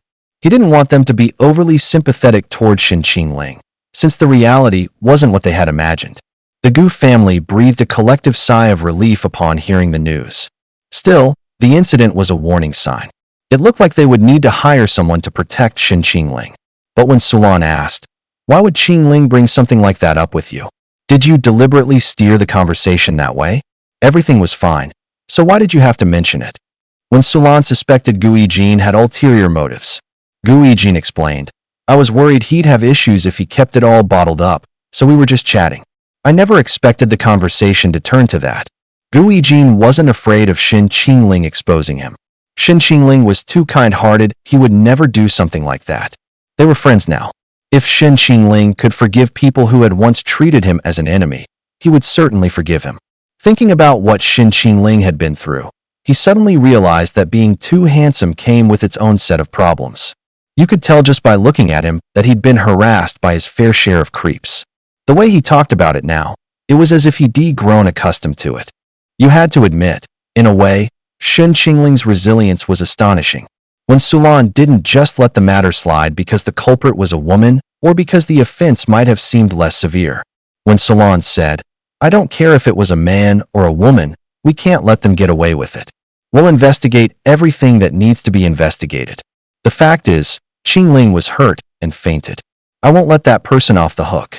Wen Sulan was uncharacteristically firm, and everyone else fell silent. Gu Qinglong also noticed the change in Wen Sulan. Perhaps he should be pleased? It was just that he still wasn't quite used to this sudden change in his wife's personality. Still, compared to her former timid self, the Wen Sulan of today was far more likable. She was starting to resemble the one family line. For the next couple of days, Wen Sulan was busy investigating the woman's background, while Shen Qingling recuperated at home. Wen Sulan was doting on him, treating him like he was made of glass. She cut up fruit and fed it to him by hand, and even had a therapist come by for sessions every now and then. In Wen Sulan's eyes, Shen Qingling was no different from a wounded child. All Gu Yijin could do was shrink into a corner, completely powerless to intervene. Gu Yijin had also heard that the Gu family wasn't receiving visitors lately, afraid that anyone seeing Shen Qingling's injuries would stir up unwanted gossip. And indeed, they were taking meticulous care of Shen Qingling. He could hide the marks on his hands with long sleeves, but the injury on his lip required a few days of ointment before it would fade. By the third day, the cut on his lip was no longer visible, though his complexion remained pale. This, of course, was intentional. He hadn't been taking the medicine prescribed by the doctor, wanting to drag out his recovery just long enough to put on a pitiful display for the women when they arrived, especially for Sheng Imo. Shen Qingling was a man who held a grudge. He hadn't forgotten how Sheng Imo had tormented him. Over the past few days, Sheng Imo had been tentatively messaging him, but Shen Qingling deliberately ignored her, not replying to a single one. He wanted to make her agonize, to keep her on pins and needles. You want to truly learn what it feels like to be punished? Then you can savor this torment and anxiety. And once you arrive at the Gu estate, there will be plenty more for you to taste. After 3 agonizing days, Sheng Imo finally saw the day of her visit to the Gu family arrive. The Gu family had decided to hold the gathering in their back garden. For the occasion, they requested that the production crew remove their cameras. The crew had no choice but to comply. It was a matter of privacy, after all, and they couldn't interfere. Although the director was reluctant to miss the opportunity, he had to concede to Wen Sulan's firm stance. They wouldn't be able to film in the garden, but since Sheng Imo and the others first went to the main villa's living room to greet everyone, the cameras still managed to capture those present. Without exception, the camera was filled with stunningly beautiful women. Each one was so gorgeous, she could have easily become a star. Sheng Imo and Sheng Xia were the first to arrive. Sheng Imo had opted for a softer look today. Gone was the power suit and the commanding aura of a CEO in its place. She wore a long, white silk mermaid gown that was both graceful and exquisitely feminine. Sheng Xia was exquisitely dressed as usual, looking every bit the part of a delicate and charming daughter from a wealthy family. The moment she walked in, she took Wen Sulan's arm and cooed, "Auntie Wan, good afternoon." Sheng Imo offered a faint smile and echoed, "Auntie Wan." They exchanged a few pleasantries, and a moment later, another woman entered. It was Wan Mingyi. Sheng Xia frowned, and a chill entered Sheng Imo's eyes. The same thought crossed both their minds. What is she doing here? Not long after, Song Jining arrived as well. Sheng Imo's grip on his teacup tightened. The last to arrive were Ji Yunmiao and Lin Xingyan. The cup in Sheng Mo's hand shattered.